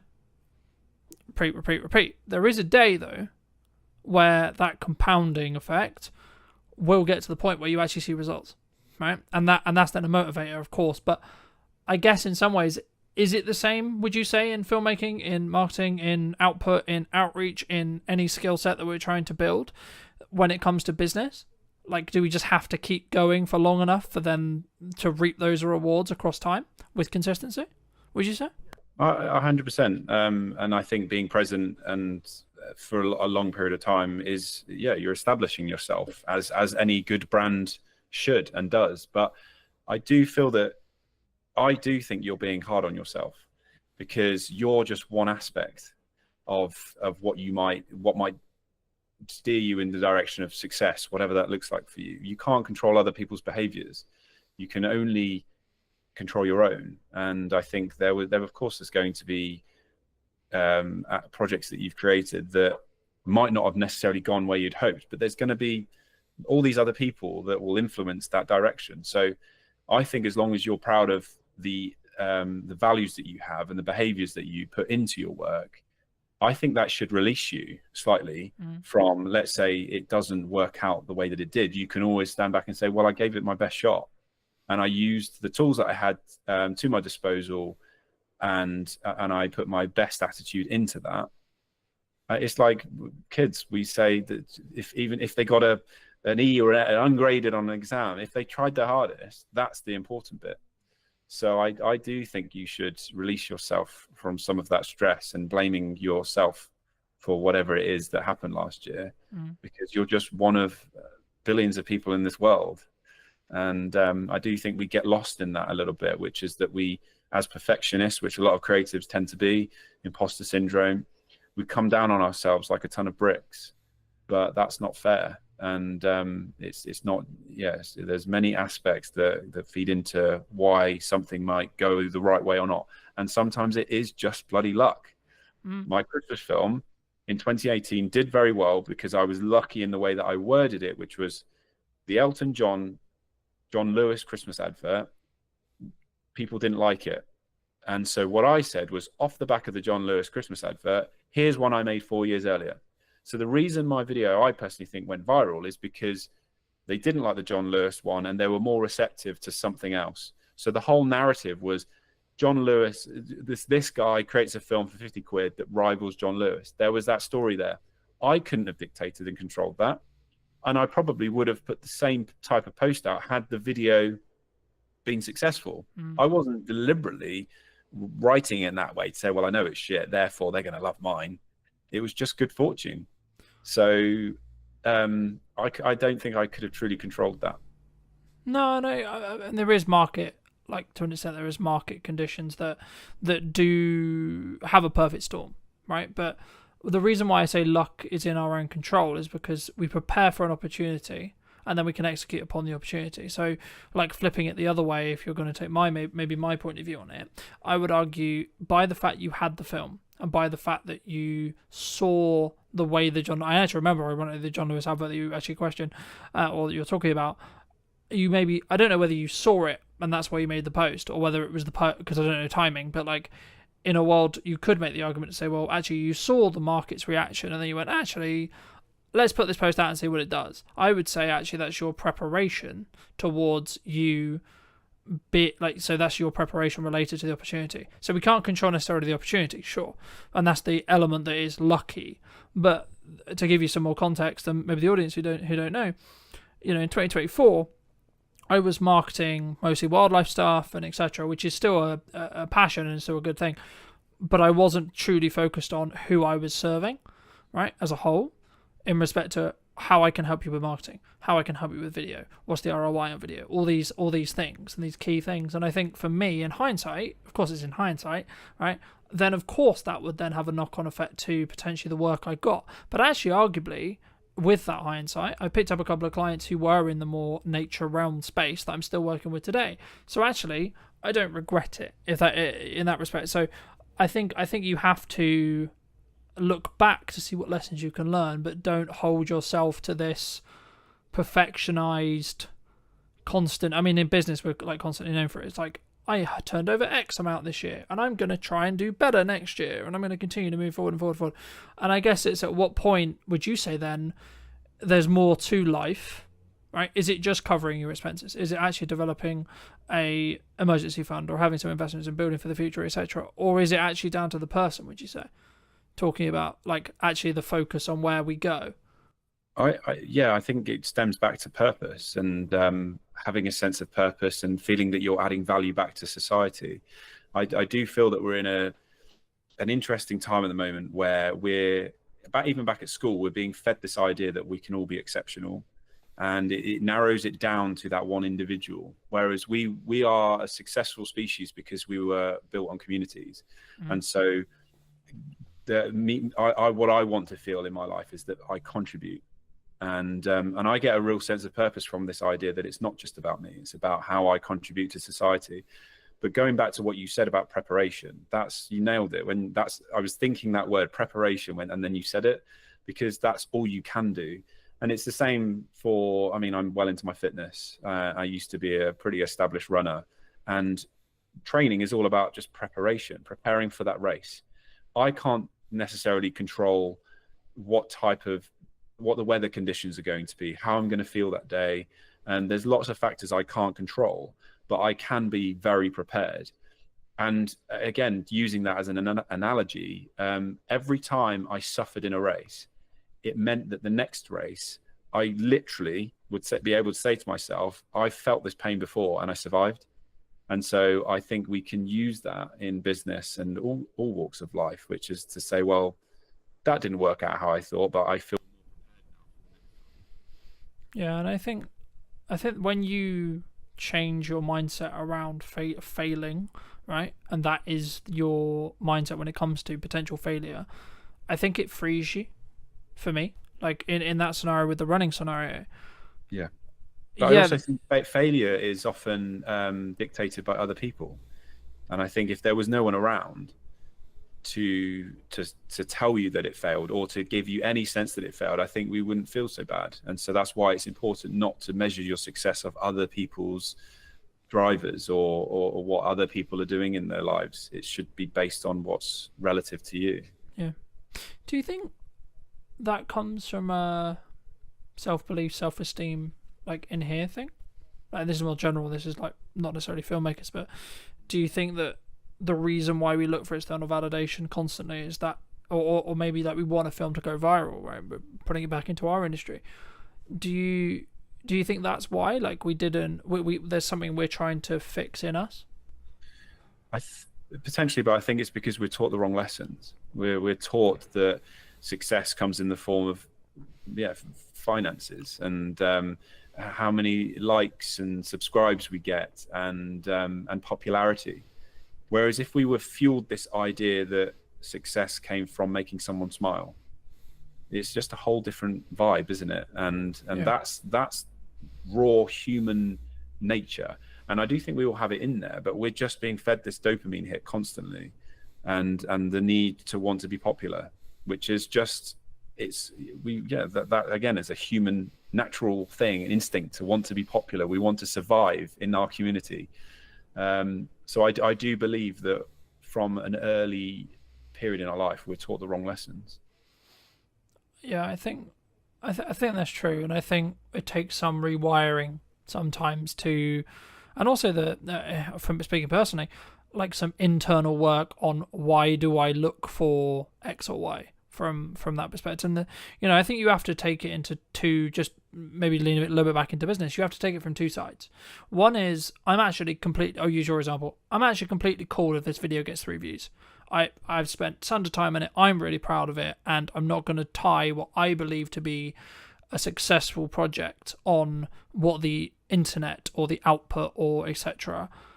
actually deems it. So if it gets 3 views, still great project. If it gets 50 million views, still great project. Fabulous, right? And then there's the other side of it, which is like I'm doing it for a client or I'm doing it for myself, which is like, cool, I need it to push a needle somewhere, okay?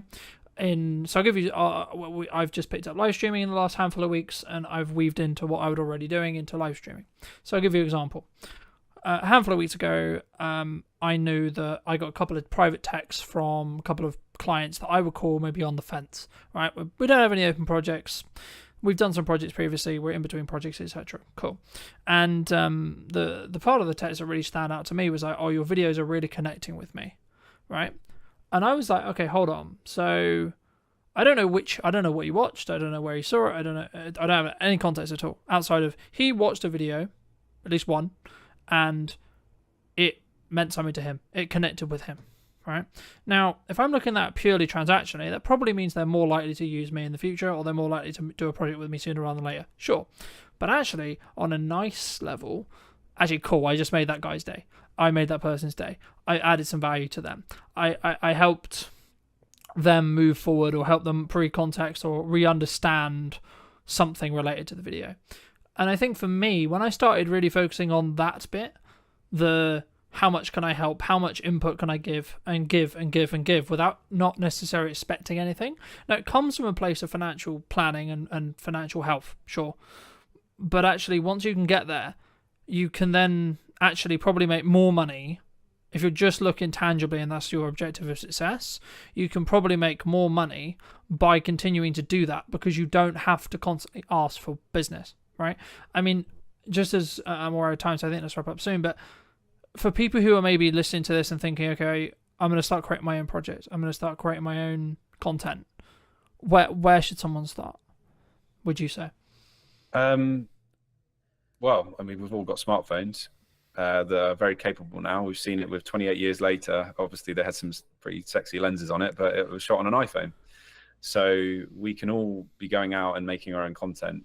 But I think in terms of learning, it's important to surround yourself by other creatives who are perhaps further ahead, and go in really hungry with a positive attitude to want to learn, but just to watch and see what's going on. And I think being broad with that as well, and getting a different spread, allows you to understand, well, what is it that I want to be doing and what do I enjoy? But I truly think the best, if you want to be a content creator, you have to create, and you can't sit back and wait. It's on your terms. And I think especially younger people, they've got less ties, perhaps, financial restraints. I think it's a great opportunity to use that time to explore. But it's also being mindful of the fact that you might not figure it out for a long time. But if you imagine there's an infinite number of doors in front of you, all of those doors could be open, but it's up to you to open those doors. You don't have to walk through every door, because that could be careless. But if you're just stood looking at the doors, then that's the bit you can control, is to open those doors and see which is the one that you want to walk through. So, and I know it's a cliche, but I do believe that those, you can have an incredible skill set, but if you're an actual arsehole, people aren't going to want to work with you. But if somebody who knows nothing but has an incredible attitude, I'll remember them. I'll get them back on board. I've done it before. There was somebody who had an incredible attitude, and I put them in front of the right people, and now they're living in London, having an incredible time working on TV commercials. And that was her attitude. That's what mattered to me. So that goes back to what we said before. It's about behaviors and how you feel you can contribute back to other people and make people feel something. And those people as well, they're the ones that are best at selling, because they can sit in a room and it's not about them. It's about, well, how can I want to add value to your life, to your business. And they truly, truly believe it. And the best brands in the world are positioned in that way, which is that they truly add value, and it's on the customer's terms. So that can definitely be taken into, for any young filmmaker or creative, try to see how you can add value to the person that you're working with or speaking to, and get a mentor as well. That's really helpful. I have a mentor, and he's brilliant. It just helps me to stay fresh, I think, because it's easy to get stuck in your old ways. No, I completely agree. And I think also, like, giving without expecting a return, and just, I'm going to use the term like showing up repeatedly in a good manner. It comes from understanding where you are in your career, A. B, financial planning, right? Like, there's something that I didn't get right in 24 that I am getting right in 25, and that's why I'm in a stronger position, and that's why I can act the way I am. But also understanding the, building it off the marketing sales thing, marketing is for a specific job to give you the permission to sell to someone, and then sales is the ability to add value at a monetary balanced cost to you. So you're adding value to someone, and someone is then rewarding you with a monetary gain. Sure. Right, but what people sometimes get wrong, in my view, is they don't understand what camp they need to stand in most of the time. Because if you're really strong at marketing, you actually can be less strong at sales, or have an easier time selling, because you'll A, have more qualified leads, e.g. people who actually want what you sell, and B, they'll have less questions or less objections, right? And this is where you should know how to objection handle to an extent, but I find it a bit corny where there's a lot of content online going, this is how you objection handle, because that's just about, in my experience at least, pressure selling people, which in turn means they're probably not really going to get the value, and you're going to, like, the fuse on that client is going to be a lot shorter than someone who's consumed your content for say 6 months or 12 months and then understands completely what value you could add to their business, and then be like, actually no, we're going to give this person like 6 months to before we actually, like, they'll always look at ROI, they'll always look and judge it, sure, but they're going to maybe give them a little bit, like me or you, a longer window to actually add that value, because that's how long it took them to potentially convert, if you want to go down into the business road. But for those people who've enjoyed this conversation, for those people who want to connect with you, want to reach out to you, want to talk to you, want to maybe hire you to do stuff, etc., where's best for people to reach out to you? Probably the best starting point is to go to my website, which is philbeastall.co.uk. Phil with one L, Beastall's BEASTALL.co.uk. Magic. And if you were going to talk to yourself 10 to 15 years ago, what advice would you give to that person now? Chill the F out. I don't want to swear on this. That's the big F bomb. Yeah, just enjoy the ride and stop overthinking. Stop worrying about what other people are going to say. Do what feels good for you, but continue to work hard and show up. And thank you ever so much for coming back and joining me. If you did enjoy this episode and you would like to see more like it, make sure to be subscribed, follow, all those lovely things, and I'd love to hear what you think in the comment section down below. And I'll see you very, very soon. I think that's a really interesting observation, because a lot of people, I think, are maybe subscribing to the fact that things are maybe hard. A lot of people are finding or saying that the creative industry is hard, right? Or it's challenging. Have you found it challenging? Rejection is a fundamental within business. Then that's going to serve you within sales scenarios. That's going to serve you just generally in your life, right? I think it's a very fundamental just within life, just rejection in general. Do you think that many people struggle with that emotional side of video, like having it in there and or thinking about how to add it in? Because that's, for me, that's the key sales metric. Ultimately, how do you capture that moment? It's impossible because you don't know when that moment's going to happen. So it's very important to have as much coverage as possible, basically. It's what we always say to people is like, yes, one videographer or one camera operator can come and cover your event, but you are limited in terms of the moments that you can capture and the things that we don't know are going to happen, but will happen. We know they're going to happen. We just don't know when, we don't know where, we don't know how. Hello, my friends. Welcome back to a brand new episode of this week's podcast. Today, I'm going to be with Oliver, talking about all things video and also starting off with niching, because it's something that we actually both kind of do opposites, I would say. For those who don't know, Oliver, like, firstly, I guess, like, what niche do you operate in? And then secondly, why did you choose to go into that niche? Yeah, it's a great question, man. So first off, happy to be here. Thank you for inviting me on. Excited to chat to you for the next kind of hour or so about everything events and video and marketing and all of that sort of stuff. So ultimately, the question around niching, we've been doing this for nearly 5 years. We've dotted around a lot of different service offerings and niches and markets, if you want to call it that, and stuff. Really, the decision ultimately came because of the ambition that I have for the company long term. I want to scale. I want to grow. I want to specialize within particular areas and stuff like that. And I think ultimately, if you're looking to do that, it's much easier to do that when you decide on a niche or a market or an industry that you can really kind of get your teeth into and become an expert in. I know that it's cliche, but it's kind of that classic saying of like GP versus brain surgeon, you know, who gets paid more. And it's the person that is a specialist. I think if you had a problem with your brain, you would much rather go to a brain surgeon than a GP, and you would probably pay the money because you know that that person is going to be able to solve your problems, basically.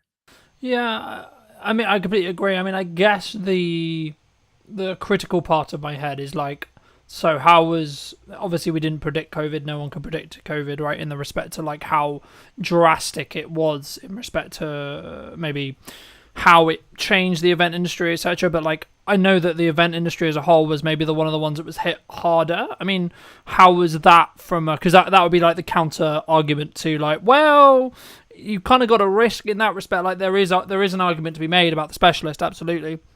And I'm sure we'll get into that a bit more. But did you, in some ways, I don't really use the term regret, but did you regret that during COVID? Well, COVID was kind of the birth of the business, right? So we were still playing around in the very early days when COVID first hit. But yeah, I do know that obviously the events industry was hit really hard. From a video perspective and a video production perspective, I do know that a lot of the agencies or production companies, shall we say, who made the pivot to hybrid production and live streaming and that sort of stuff, when they kind of had that as a string in their bow, let's say, they did really well because it was kind of a select few companies that were doing it and doing it immediately. So yes, I think you can make that argument. There is the other side of the argument that is that the events industry came back stronger, probably than most industries, I would say, as well. I think that a lot of industries, let's say like high street and product and e-commerce and that sort of stuff, that was hit really hard after COVID, just because it was very much like a paradigm shift in people's minds, like they didn't need to go to the high street anymore. Whereas the events industry is ultimately built on human to human connection.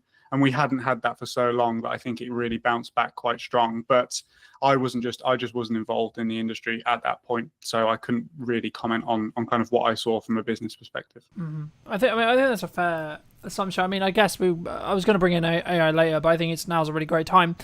Do you see maybe an increase in demand? Because I think people are kind of going two ways with AI. Like, a lot of people are utilizing it, a lot of people are using it for efficiency, sure, but maybe they're, I guess, in some ways wanting that emotional connection, wanting that human to human connection, whether that's in person or equivalent, maybe more, because things are becoming, I mean, maybe this is just a byproduct of what happened with COVID, right? Because we were all locked in our houses and talking through Zoom and this kind of thing. But for me, it was really interesting watching and relaunching this series of the podcast as a hybrid kind of approach, right? Some episodes will be like this, other episodes will be in person, etc. And I think for me, it's been very interesting to see the difference in reaction when it comes to, I guess, some people wanting to have that more human-to-human connection. And I'm starting to feel that there is a different energy that does actually happen when you're in person. I mean, do you think that's kind of, I guess, one of the unique selling propositions of events going stronger to stronger in respect to, like, maybe in the next couple of years, as a lot of people would say potentially the economy maybe continue to be challenging, right? I think it's something you can overcome, of course, but just to reiterate the question, do you think that more people are going to be driven towards in-person stuff, even with the advent of AI and etc.? I think so. I think that ultimately, when you have a strong trend heading in one direction, there's always a counterculture group of people that ultimately reject it. Like, think about when the internet came in. I'm sure that those people that loved reading books and kind of going to libraries and stuff like that had a massive boom.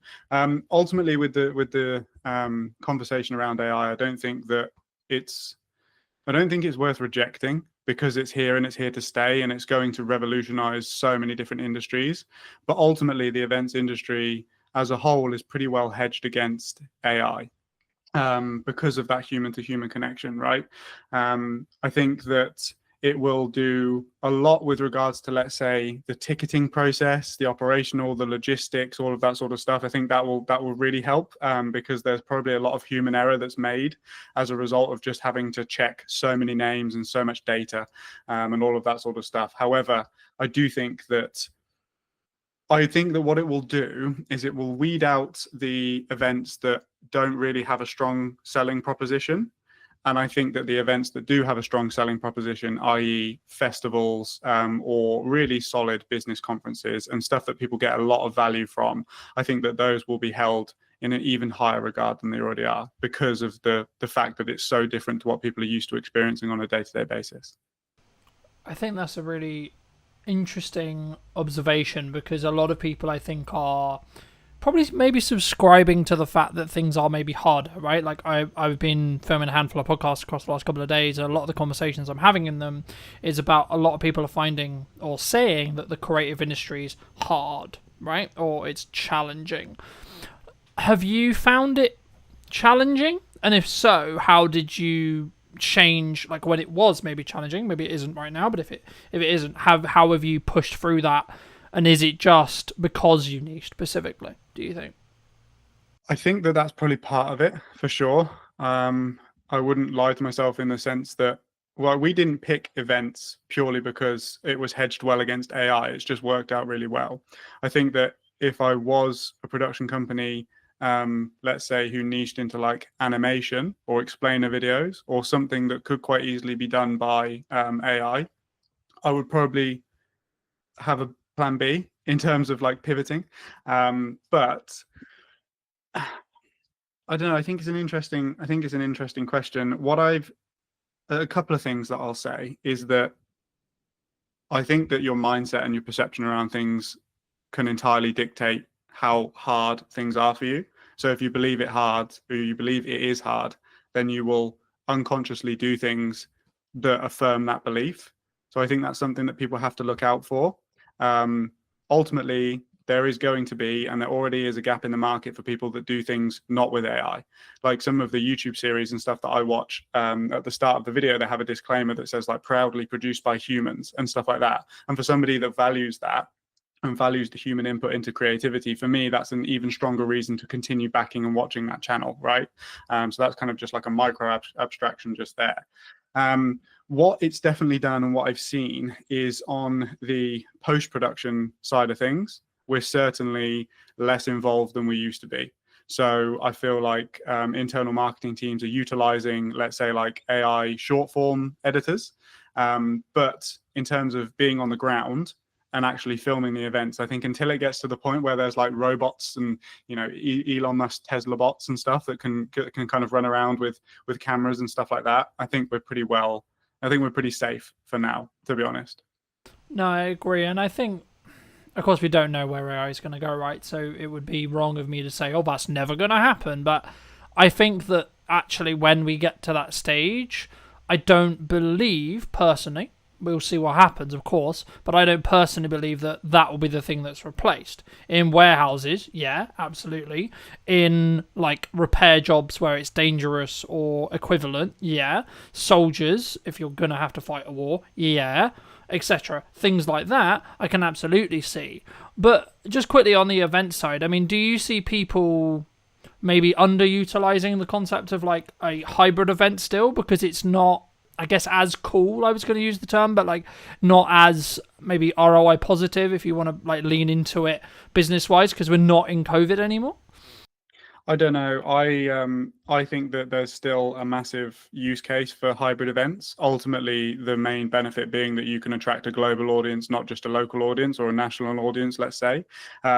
If you look at some of the people that are top of their game, Alex Hormozy, Tony Robbins, they always do virtual or hybrid events to a really high-end production standard, with the huge Zoom screens in the background, and you can see how many people are on the call and stuff like that. I think that ultimately, if you're going to produce a hybrid event, it can't just be 7 people sat on a Zoom call talking about stuff. I think you really have to go the extra mile with regards to like all of the energy that you would have put into the logistics and the in-person experience. If you take that energy and you put it into, okay, how can we make the hybrid experience better? I feel like you will definitely have a better event and a more engaging and valuable event for your delegates as well, for sure. I think that, yeah, I think that's the key. I think it's about like actually branching out a new audience and maybe having, from a strategic side, maybe looking at like, here's a online ticket versus here how you can be in the room, right? And having a different tier in that respect. But when we look at marketing, right now, obviously maybe we're going to talk directly at events, but like it could also, I believe, be used more generalized. What do you think I'll ask it in an event way, but it will probably branch out outside of that as well. What do you think people are missing in event marketing right now? What do I think they're missing? Like, what should they be doing, in your opinion, that they're maybe not doing? Well, ultimately, it's totally dependent on where the bottleneck is within your marketing system, right? This is what we say on every single discovery call with a potential client or a prospect, if you want to call them that. Like, are you getting enough eyes? I.e., is there a ton of people filling the funnel, but you have a conversion issue? Like there's not enough people converting into actual ticket sales or sponsor conversations or whatever that might be, or have you got fantastic conversion metrics, but you haven't got enough volume? Like I think ultimately, what a lot of people struggle with event marketing is that they try and produce stuff efficiently that is going to appeal to everybody. But at the end of the day, what a sponsor wants to see versus what a visitor wants to see versus what an exhibitor wants to see versus what a speaker wants to see, they're kind of your main 4 stakeholders, right? They're totally different pieces of content.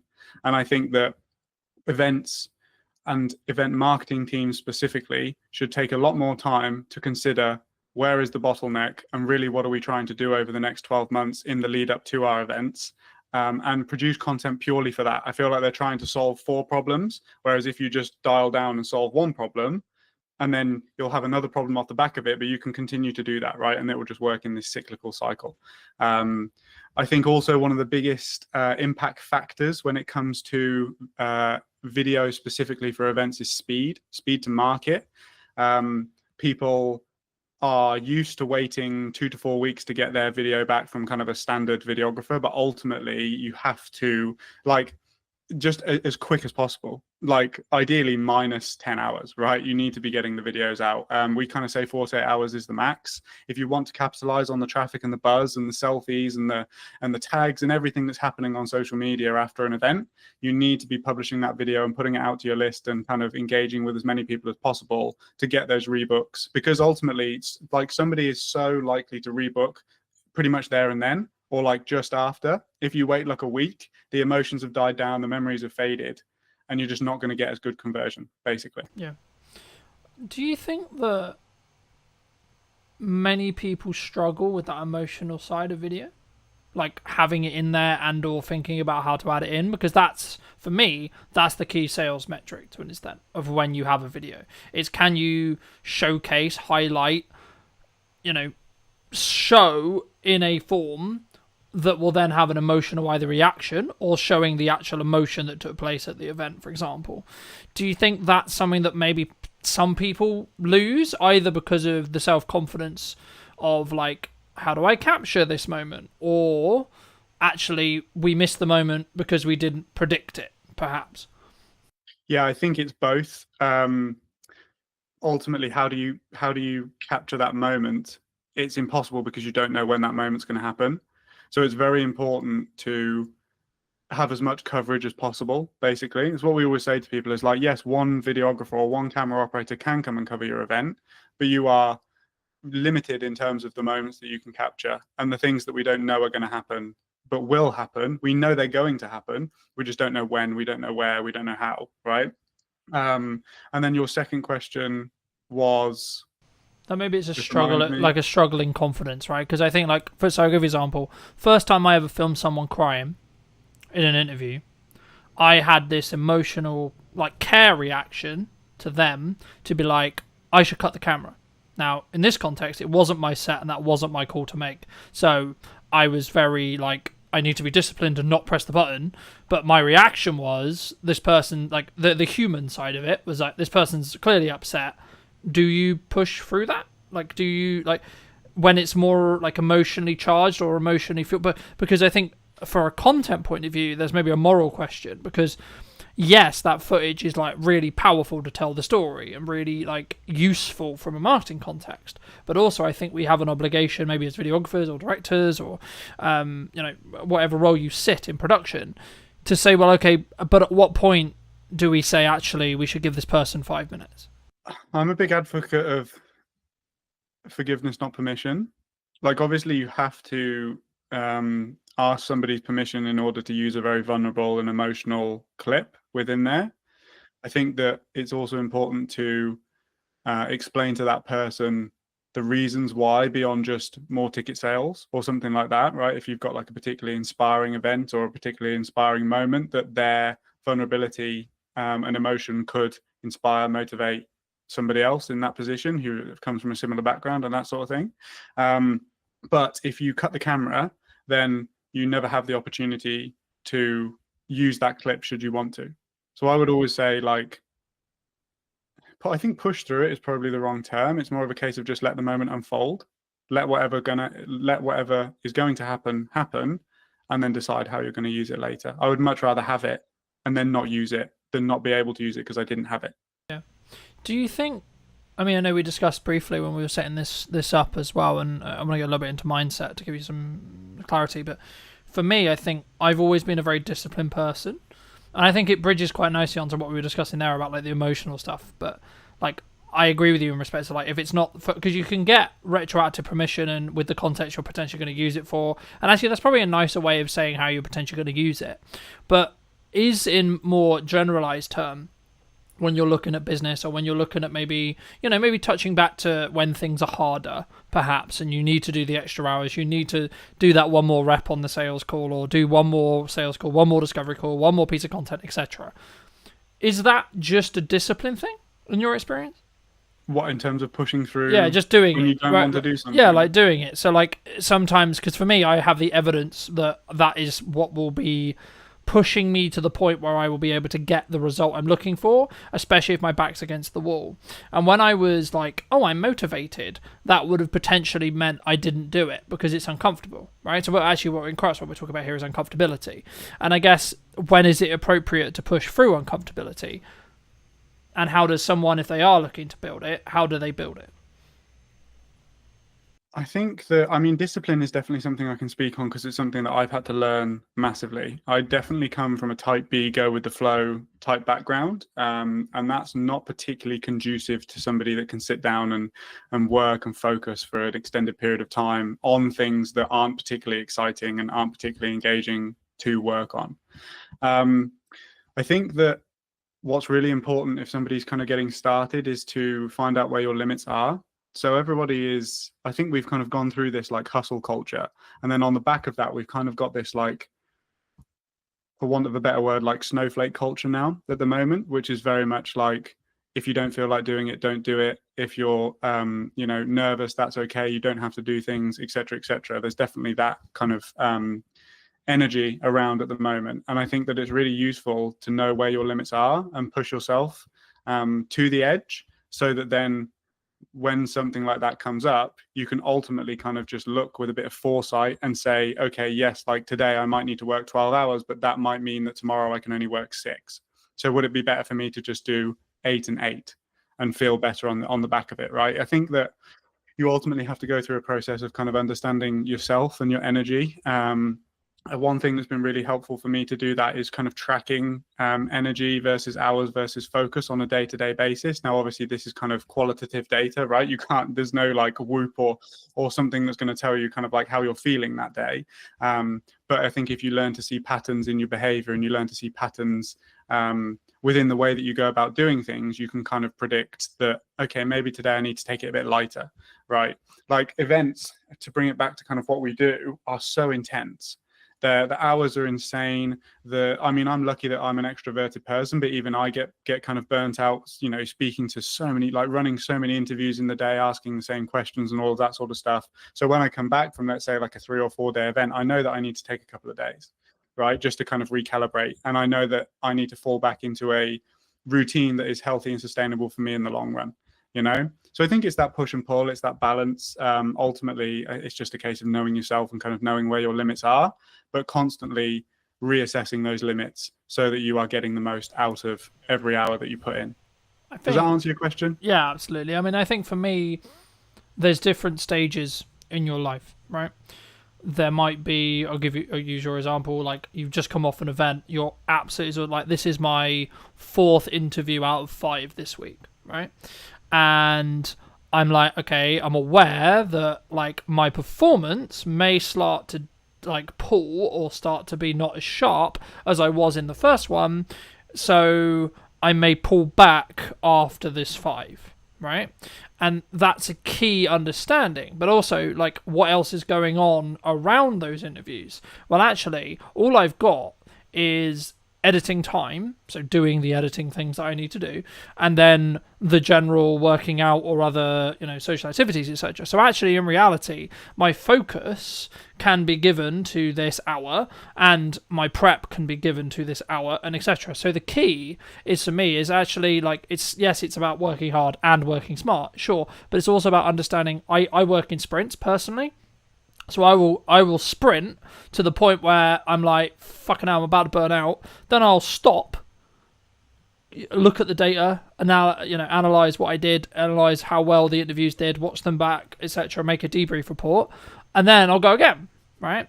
And rinse. And what ends up, I think, personally happening, from my perspective at least, is you end up getting more 1% wins. And something I wanted to touch on as well that I think your niching approach really, really focuses on and allows you to become very efficient at what you do is, and I've noticed this since I've really focused on like 2 main pillars of content for like a chunk of time.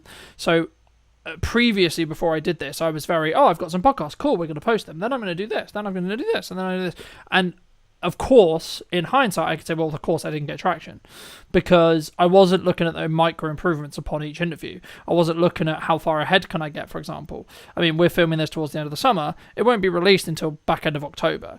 And for me, it's about then saying, okay, well, in that window of time when I have the buffer, it's not that I'm not interviewing. I can then like do the stuff in the business to keep the business alive, right? And I don't have to necessarily worry about where the podcast is. But just like looking forward specifically on ROI, because I think people will look at a podcast and maybe like think about, well, what's the ROI? And it bridges into how do you look at it from a perspective of why should a sponsor or a event provider or etc. Like, where does is it just a marketing budget that someone has for the event in your case normally that's how they do the video work with you? And then if so, like, what's your ROI metrics on those? Well, it's always about value. So whenever we're in if you want to call it a sales situation, like it would be sales, right? But I'm always very keen to constantly bring the conversation back to the value that we're providing rather than the day rate, let's say, or how much or what our prices are, for example. Really, it's about understanding, okay, cool, how many sponsors are you looking to bring on if that is your objective? What's the standard ticket price? What's the tiers? Okay, so reasonably we can expect that if we did bring on, let's say, 3 new sponsors over the next 12 months, that contributes to X amount of revenue for you in the long run, right? So then you compare it against the value. And ultimately then the marketing budget might expand a little bit because of the potential that can come off the back of it, if that makes sense. Now, in terms of ROI, I've always found it, and it always will be, I think, relatively difficult without the advent of kind of paid ads and stuff like that to track the ROI on video content. Like, how do you do that? You just can't really, and it's always been a struggle that we've kind of faced, because ultimately there's a lot of inference that's kind of involved in those conversations. But yeah, a sponsor could want lots of different things from an event. They could want straight ROI, let's say, like if it's a bank and they just want people to come and bank with them and they're going to put all of their money in and they're going to generate the interest, off of the fact of that being there. It could be brand alignment, right? It could be the fact that a sponsor is looking to tap into a different market, a younger market, an older market, and aligning themselves with a particular brand that carries that audience is going to do that. And then in the long run, they can expect XYZ returns for that and stuff like that as well. It could be general brand awareness as well. There's a lot of different angles, but I think that ultimately, if the event sales team dug into the sponsor conversations in the same way that we do and actually kind of helps that sponsor understand the value that they can expect over the next kind of 12 months or 18 months if they did commit to a sponsorship package, I think that they'd have a lot more success, basically. And then you've got the video content to back it all up, right? The video content from an event is proof, ultimately, that the thing happened and it was fantastic and that it got the audience that the sales team is telling the sponsor that they got, basically.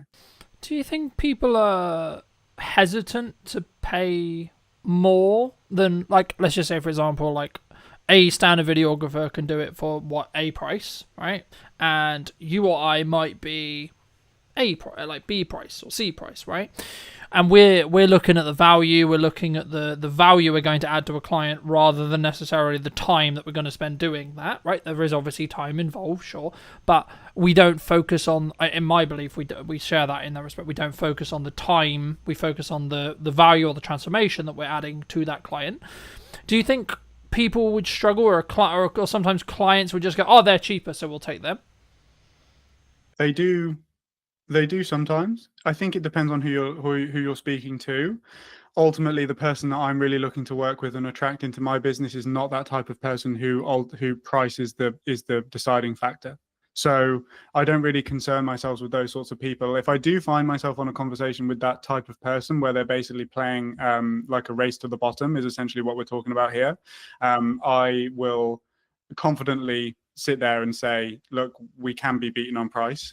And the reason is X. If you don't understand that, that's fine. You're just not in the right position for us at the moment. That, come back to us when you, like, without sounding cocky, just come back to us when you understand that didn't get you the result that you're looking for. So you're actually wasting money. You've wasted money now. Like, and then we're going to have a different conversation in 12 months time. This is the great thing about events, is that, like, there is always 12 months, right? There's always going to be another event. Hopefully, if you've got a good event, you're going to put it on time and time and time again. So there's always opportunity to have another conversation, basically. Yeah, no, I completely agree. And I think, I guess, does that say more about, like, you then? Like, having the ability to say no to a client, or saying, actually, maybe we're not the right fit? Because I was having a conversation a handful of weeks ago with a new client, and he said, well, one of the reasons why he went with me, even though I was more expensive, was because I don't work with everyone, which I found really unique. But I've been just like, I'm protecting my time constantly because I want to be able to run the podcast. I want to be able to put a lot of time into our marketing and our sales and such, and our scalability and our growth. So for me, I'm like, actually, I only have a finite amount of like availability for clients. And I think for me, that's always been the case. But I didn't always, I sort of had to grow into the confidence, I guess, of saying, well, actually, I can say no to this client if they're not the right fit. Did you personally always have that, or was that a skill that you've developed through, however many years? I don't think it's a skill that we've developed. I think it's a confidence that I've grown purely just because we've got good systems. Like, we've got systems that book calls on repeat. We've got systems, like, we know the metrics. We know if we speak to 20 people, that then roughly 30% of them will convert over time at a lifetime value of X, whatever, right? So like, I know my numbers, and it's okay that 70% of those people don't go ahead at that time, right? Because we know how the business operates and we know kind of where that comes from. I think that ultimately what you're talking about is, again, the power of niche, right? Because you might not have a particular industry that you work with, but you have particular types of people that you work with. And that's kind of the power of it, is that, you're not saying yes to everybody. And I think that makes the people that you are saying yes to feel even more included in your service, because they know it's for them. There is value in paying more, right? From a client's perspective, there's an assurance behind it. There's confidence behind it. There's there's just power behind saying no. Yeah, I think it also goes into that perspective of, it comes with a level of prestige if you want to look at branding or marketing as well. Like, why do we perceive Rolex in the way we perceive it? Why do we perceive Audi, BMW, so on, in the way we perceive it? Do you, either for clients or yourself, look to trend jack or look at what is, quote, trending when you look to do your own marketing? My marketing? Yeah, personally for you. No, I don't. Okay, and why don't you? I don't. Because the type of people that I will attract through following trends are not the type of people that want me for me. I would much rather a video that I produce get 50 views, but all of those 50 people love that video and get invested in the things that I'm saying and be the types of people that I made that video for, than 100,000 people when, like, really none of them actually wanted to watch it. They wanted to watch the trend. That's what they're trying to watch, the trend. They're not interested in the actual content itself, right? Now, there definitely is a place for trends. It's just such the fact that we don't have the resources, i.e. time or money, to jump on particular things. My available resource for marketing my own business is extremely limited. So I'm going to do activities that I know are going to get the biggest return. And ultimately, with a trend, I don't know whether it's going to work or not, right? Yeah, absolutely. Because I think sometimes, not us maybe, but a person starting out, a videographer starting out business, they look at the potential likelihood that they could get something to like 1 million views, let's just say, for example, and they're like, oh my god, that's going to change my business overnight. And not speaking as someone who's had a video hit 1 million, but I know people who have, and I go, how much money did you get for it? Nothing, right? So I guess the follow-on question then, you spoke about like what's that you're only going to do the things that really work. Okay, if you don't mind sharing, what does really work for you then in marketing? Cold outbound. Okay. Has always worked for us, because I've always been a fan of outbound, because you go to the market doesn't come to you. I think there's definitely pros and cons to both, but essentially, if I message 20 to 50 people per week, they are the exact type of person that I'm looking to work with, right? Versus, let's say, we also do paid ads. So I don't want, we also do inbound marketing as well. But like, for example, I dialed up all of our inbound paid ad leads this morning. One of them was qualified. And I think I spoke to like 20 people. So you have no control over the type of people that are coming in, which is a bit more of a waste of time. But the flip side of that coin is that when you do find that person, they've already consumed your content. They already know who you are. They're already interested in working with you because they've clicked through. They've made that action themselves, right? Whereas on the outbound side of things, you probably have to do a bit more persuading, because it's a case of like, who are you? I don't know you. You've just connected with me on LinkedIn and now you're messaging me, right? Yeah. I mean, what I mean, for me, I love cold outreach because I want to have it as a skill set to have in my back pocket for when I need to use it or want to use it. What advice would you give to, say, a starting out creator, starting out videographer, etc., or someone in the creative industry who looks at cold and goes, that's terrifying? Because I think that's really common, right? And it might come from like the rejection side. It might just be the nature of they haven't done the reps yet. But what would you say to those kind of people who are like, because you're obviously a massive advocate for outbound, cold outbound, right? I would say that rejection is a fundamental within business. So the amount of experience, if you can become comfortable with people saying no, then that's going to serve you within sales scenarios. That's going to serve you just generally in your life, right? I think it's a very fundamental just within life, just rejection in general. What I would say with outbound is that people severely underestimate the volume that is required in order to get returns. People think that they're just going to send like 10 messages and get 5 clients. It does not work like that. You know, for example, our metrics on purely cold people is like a 4% appointment booking rate, and then off of those appointments, I'll convert maybe 30% of those people into actual clients, right? So let's say that you did 100 outbound cold approaches, you're going to book 4 people, and you might sign 1 client. So it's going to take you a long, like it takes volume, it takes time. And then obviously with that volume becomes skill. You learn what works, what doesn't. You learn how to say things. You learn how to deal with objections in the DMs as well. Like a lot of people aren't saying no because they don't want to work with you. They're saying no because you're a stranger. It's just like when somebody knocks on your door, right? You're trying everything in your power to get out of that conversation. But ultimately there could be somebody that knocks on your door that could change your life. You just don't know. And I think you have to take the perspective of like, this client is going to benefit. It's the same as in a sales scenario, but like you've got to do everything within your power to get that person over the line, because ultimately you know that you can come in and change their business, right, through what you do, because you're good at what you do, right? Yeah.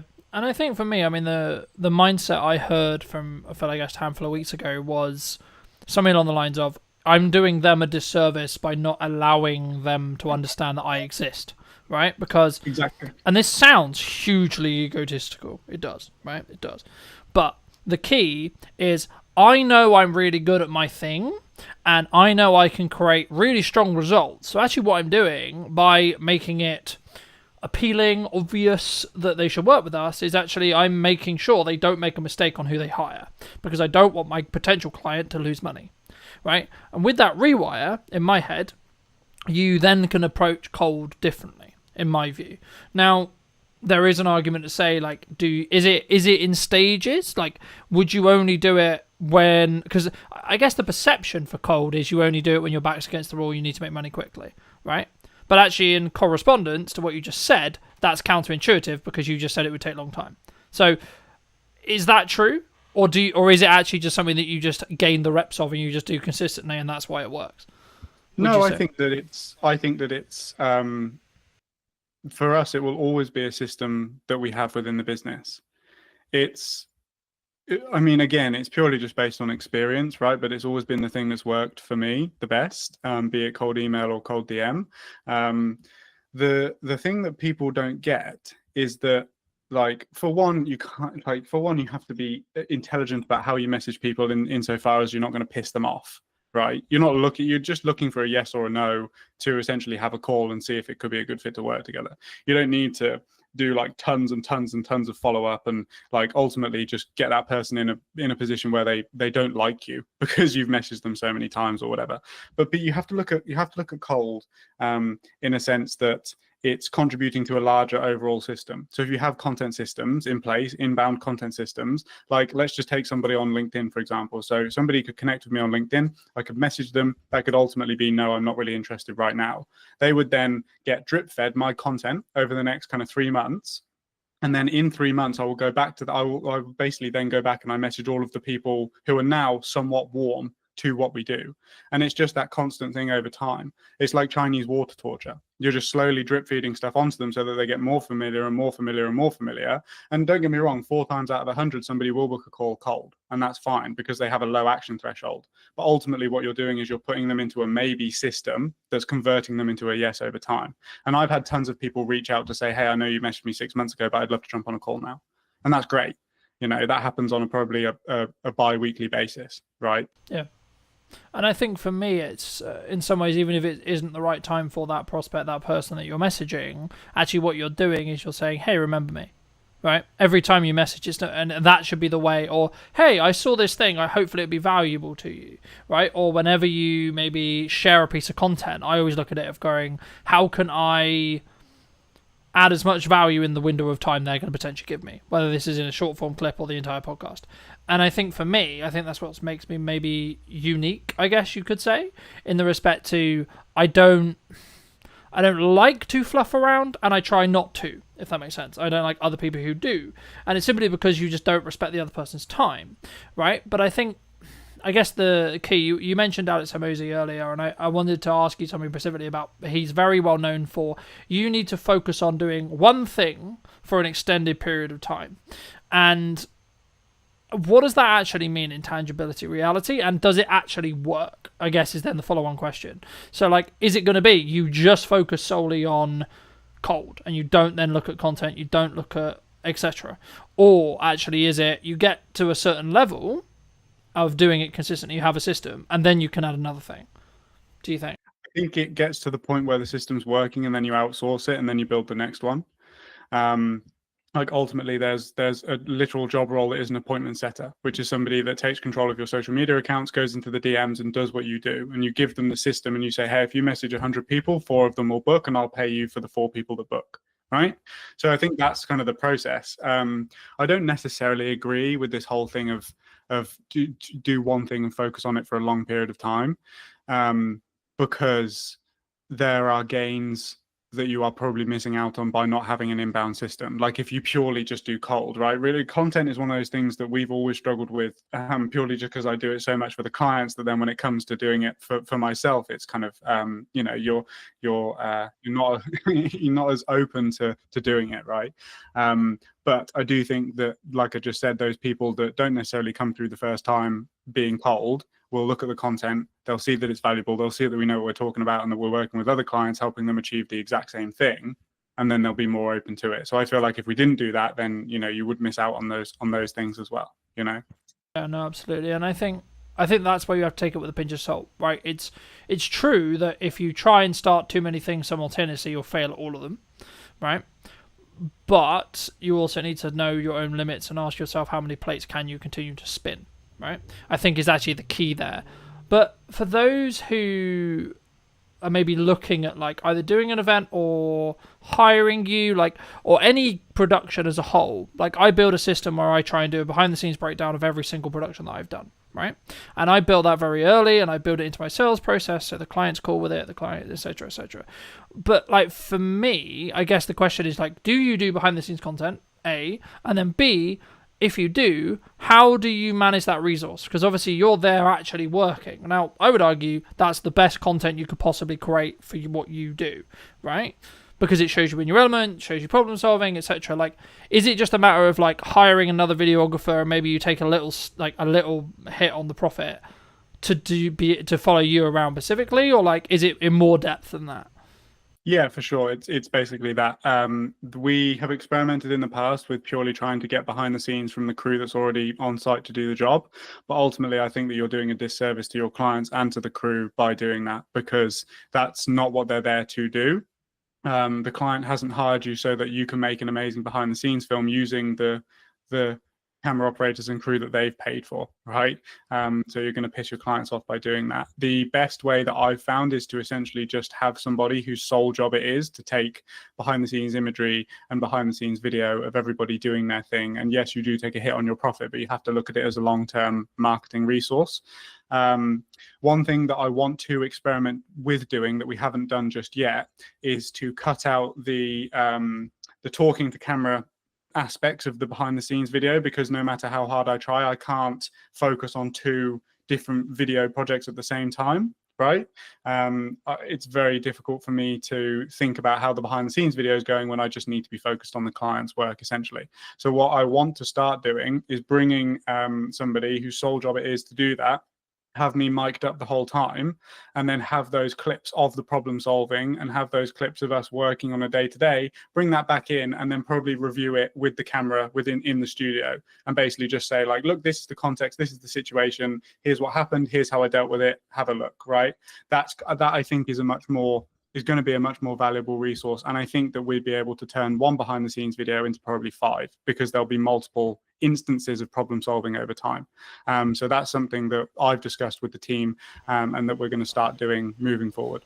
I think I think also it protects your bandwidth, right? Like just looking at like that approach, because you're not then thinking, oh, I've got to do a piece to camera because we're about to do this, and then I've got to do that, etc. Like, yes, in an ideal world, that's what you would do. But actually, I think potentially you could think about it as this way. Like, actually, if someone's listening maybe and thinking about doing that, are you doing your client a disservice? Like, whenever I do mine, I've wrapped. Basically, I've wrapped. So I'm basically just referring back to what we did, right? So my initial focus, as I think everyone's focus should be when they get on set, especially in an event context, but in any production, is, hey, what problem are we here to fix? Remind myself of that problem that we're here to fix, and then focus on making sure that the content does that job, right? And then if there's time at the end, or sometimes I'll do like, oh, I've got the behind the scenes, or here's like the setup, etc., and then I'll talk through it in a studio context.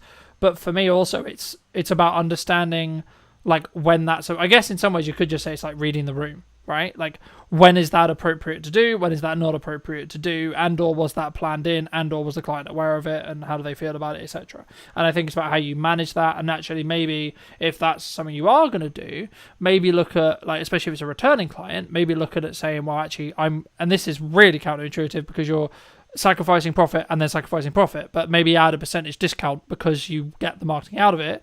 But then also you have to then pay someone, which in turn means you're kind of losing money again. But if you've planned it in, you'll still make good profit, in my view, right? I mean, do you think that's an approach or not? For sure. I would always try and not have to pay first, right? Not have to give the client a discount in order to do it, because, like you said, you're kind of losing double money at that point. We write it into our contracts, so it's a line item within the contract of like self-promotion. We are going to use the opportunity as and when appropriate to capture behind the scenes content and promotional content for our own brand. Obviously, like, if people have a problem with that, I'm not going to not do a job because they won't let us do it. And obviously certain jobs are also a bit more, certain events are a bit more, how would we say, like, they don't want to be as publicly facing. Yeah, right? Sensitive, so right? Yeah, sensitive, great word. So that is, that's a, something that we consider as well. And it's really just, like, we have solid relationships with our clients. The fact that in the events industry, we have long-standing relationships, and I can just have that conversation with people. But as you said, it's a part of the sales process. It's a part of the contract. It's expected, and I think that most of the points of contention within capturing behind-the-scenes content come from a place where it was a surprise. They didn't expect you to whip out the camera and start filming yourself, Yeah, and it would also be kind of a reaction like, what the fuck are you doing, kind of thing, in some respects. And some clients love it. Some clients are like, it's almost double videos for them because it's showcasing their event and the way that you're capturing it and the behind the scenes and that sort of stuff as well. I feel like if you've got a good personality on camera, it's almost like having a promotional piece kind of for the event as well. But also other clients don't, and that's totally fine as well. Yeah, I mean, I've to give you the audience some context, I mean, I've done jobs which I can't even speak about because of NDAs, but also, like, it was just a conversation with the clients, like, yeah, this kind of isn't appropriate, the day's gonna be really busy, and actually half of this stuff, like, I'm not even gonna be able to use anyway, or I'm gonna have to heavily blur, like, half the stuff in the background because of where we are, etc., etc., etc., etc., etc. So it's just like, at that point, you're just like, it's not really worth it. But for those people who've really enjoyed this conversation, they want to see more of your content, they want to connect with you, maybe they want to hire you to do an event or talk about that, etc. I mean, where's best for people to reach out to you?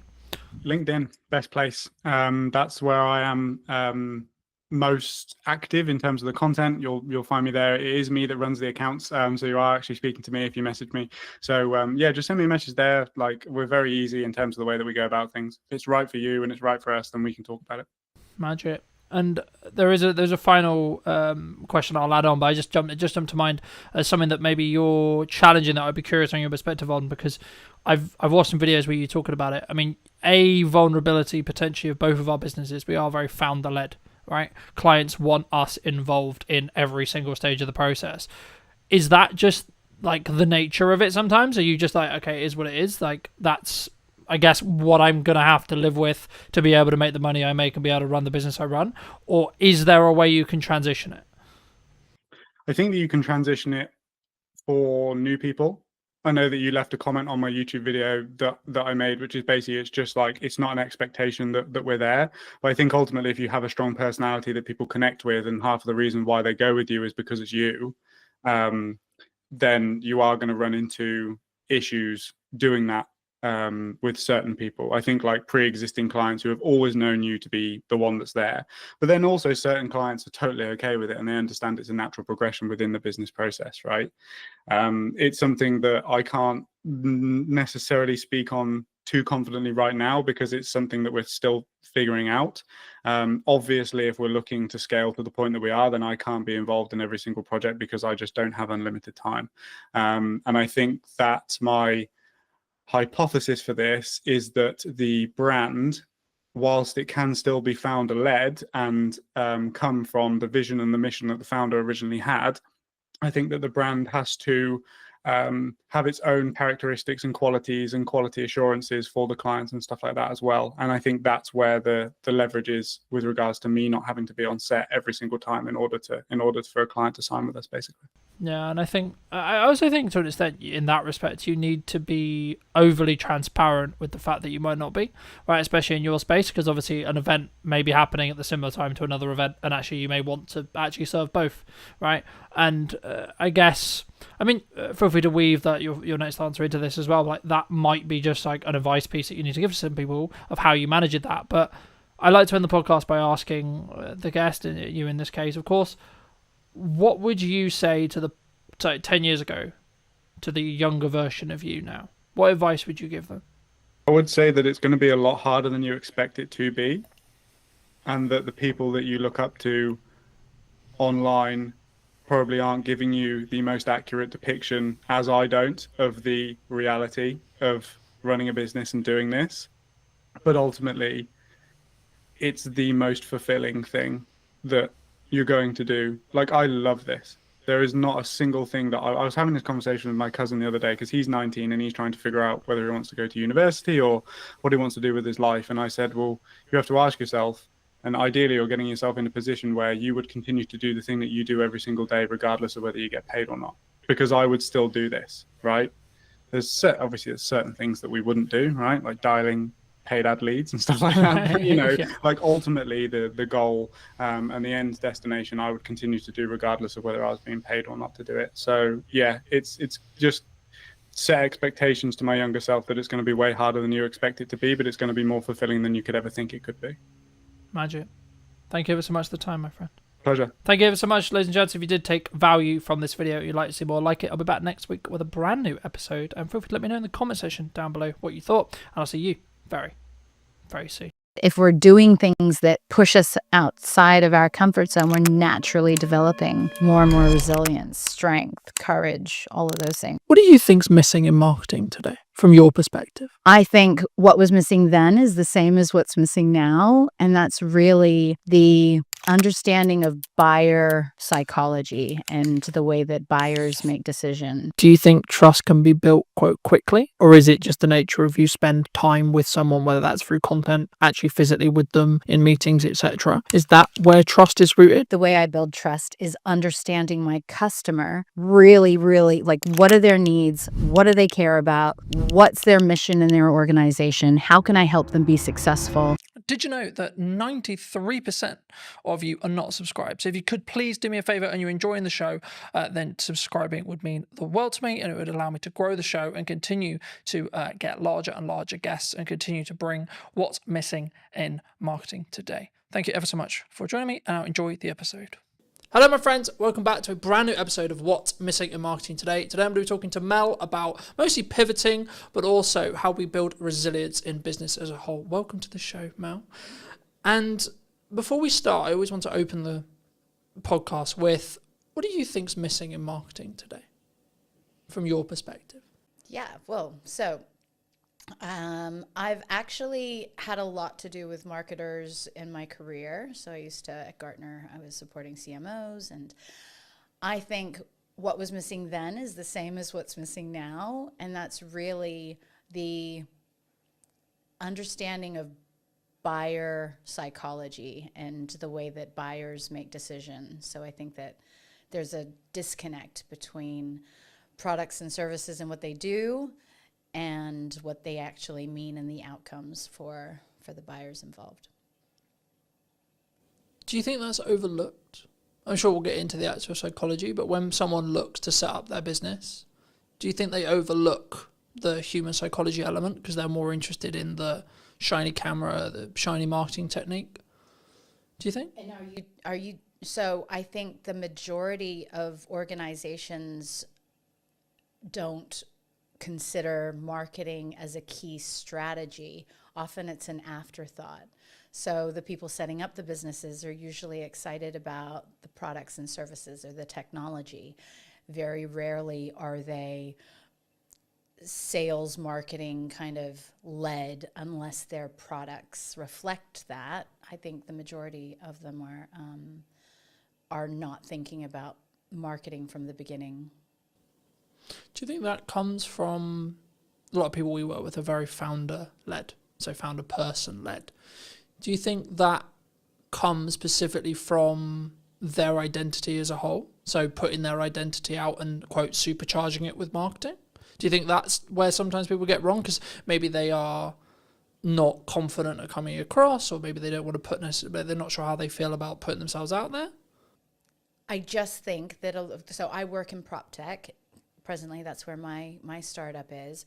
And a lot of the people I know come from the technology, their technology background, that they have technology backgrounds. And so they just aren't familiar with what's needed in marketing. So they don't even know the first steps of where they should go, what they should do. And so often they just do nothing.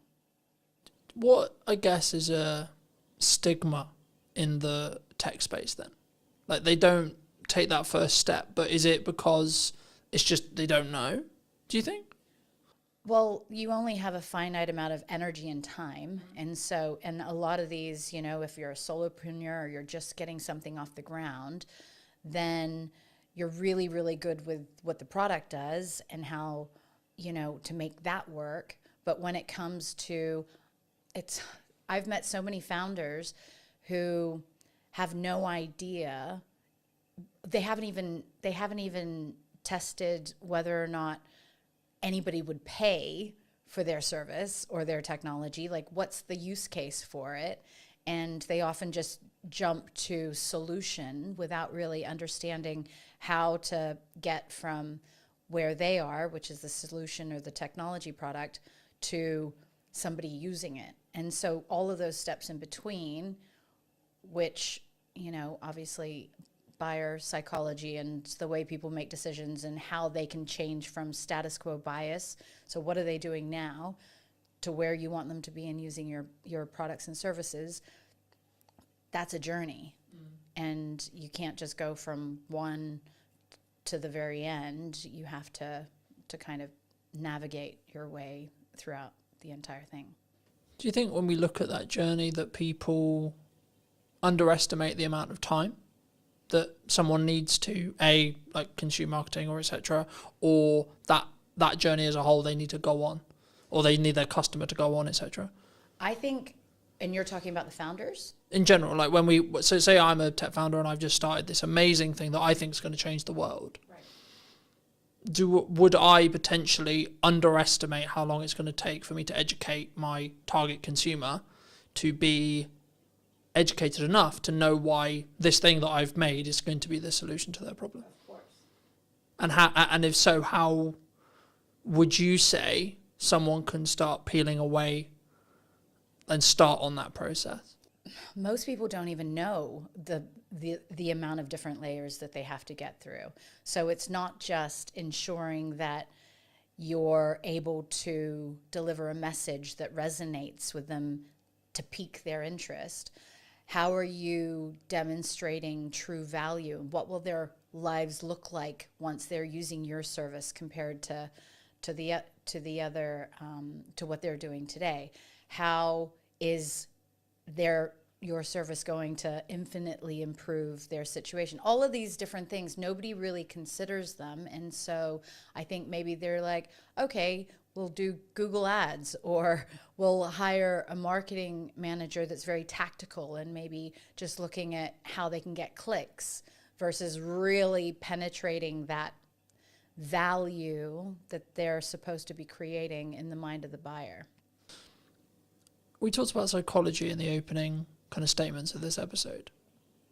I think it's an underrepresented concept as a whole across the business realm, not even just in marketing. In my view, I don't think we talk enough about actually A, buying psychology, or B, the ticks or the seeds that we need to plant psychology wise. But from your experience, from your perspective, what actually happens, like from a psychological point of view, when someone is maybe looking for something? So when I was working for a consulting firm that focused purely on the psychology and neuroscience behind how people make decisions in sales and marketing, I was amazed to learn that, so we're all programmed to stay safe. And the part of our brain that keeps us safe doesn't like change. And that's just the way that we're built. So if you want to get somebody doing something new or different with your product or service, you have to disrupt that status quo bias that is designed to keep people safe. And there are several reasons why people stay with the status quo. And so if you're not being very intentional about the psychology that keeps people doing the same thing that they've always done, I mean, there's so many instances where people come out with these amazing products. This will save this amount of time. It'll save you this amount of money, da da da da da. And everybody's like, yeah, that's great, but it needs to feel so urgent and so important to them that they have no choice but to change. Otherwise, it's easier, it's cheaper, it's easier, it's safer to stay with what they're doing most of the time. Do you think we can overdo it, though, as a society at the moment? Because everyone is like shouting at the start of their videos, or they're making really clear statements, etc., because of that pattern interrupt bias that we're looking to break. How does someone maybe listening to this, I guess, position themselves maybe in the middle ground? Because I think if you go too far and it doesn't align with the promise maybe that you're making in sales, or the promise you're making in a video, that would then backfire potentially. For sure, but some of those people, they're not focused on buyer psychology. They're just focused on getting attention. And attention is very different from intentionally wanting to help a customer. And so if you have something and an intention to genuinely make a difference in a buyer's life world, then you're coming at it from a totally different place. The people who you're mentioning right now and capturing attention and doing all of that jazz, you may interrupt what they're doing, you may get their attention, but the trust and the rapport that you need in order for someone to buy, that's never going to be there until you go through all of those steps and demonstrate the value. And so I think that you definitely have to follow a process, and it has to be intentional and value driven. And what you're talking about just sounds like pattern interrupts that, is just more distractions that people will forget you as quickly as they stopped. I guess it comes to a longevity question. My next question was going to be like, roughly, do you think trust can be built quite quickly? Or is it just the nature of you spend time with someone, whether that's through content, actually physically with them in meetings, etc.? Is that where trust is rooted, either from a psychology point of view or just your thoughts around like how do we build trust? Because I guess that's the next question, right? Like you say trust is a key buying metric or a key reason why someone would buy. Okay, well then the question becomes as well, then how do we build trust? Well, so it just so happened that I took a different angle with this when I was doing performance coaching and sales consulting. And in the sales training for these organizations, we were actually helping sellers build trust based on personality profiles. So understanding different personality profiles and the behaviors that people would exhibit and how what they would need to see in order to feel most comfortable. And the reason why I say that is because if you have a salesperson that's really dominant and is just, moving very quickly and not giving all the detail, but then you've got another person who you're trying to sell to who cares very much about the detail and the information, and you don't slow down and you don't meet them where they're at, then you're going to miss them. And those people are the most risk-adverse buyers out there. So there's just layers upon layers of different ways but I think that when you're dealing with humans, taking these things into account, it is a unique position that as humans we can navigate that technology can't yet, and that's by being able to predict, well, what is something that would be important to you. And I think like so just to give you an example, building trust is really important, but then you've got the old school way of selling where everything was based on relationships and not a lot of merit. And then you have newcomers coming in, and I hate small talk. And so it can be really uncomfortable for me to just pretend like I'm talking about stuff that I really just feel awkward even, starting those superficial conversations. And so from that perspective, the way I build trust is understanding my customer really, really, like, what are their needs? What do they care about? What's their mission in their organization? How can I help them be successful?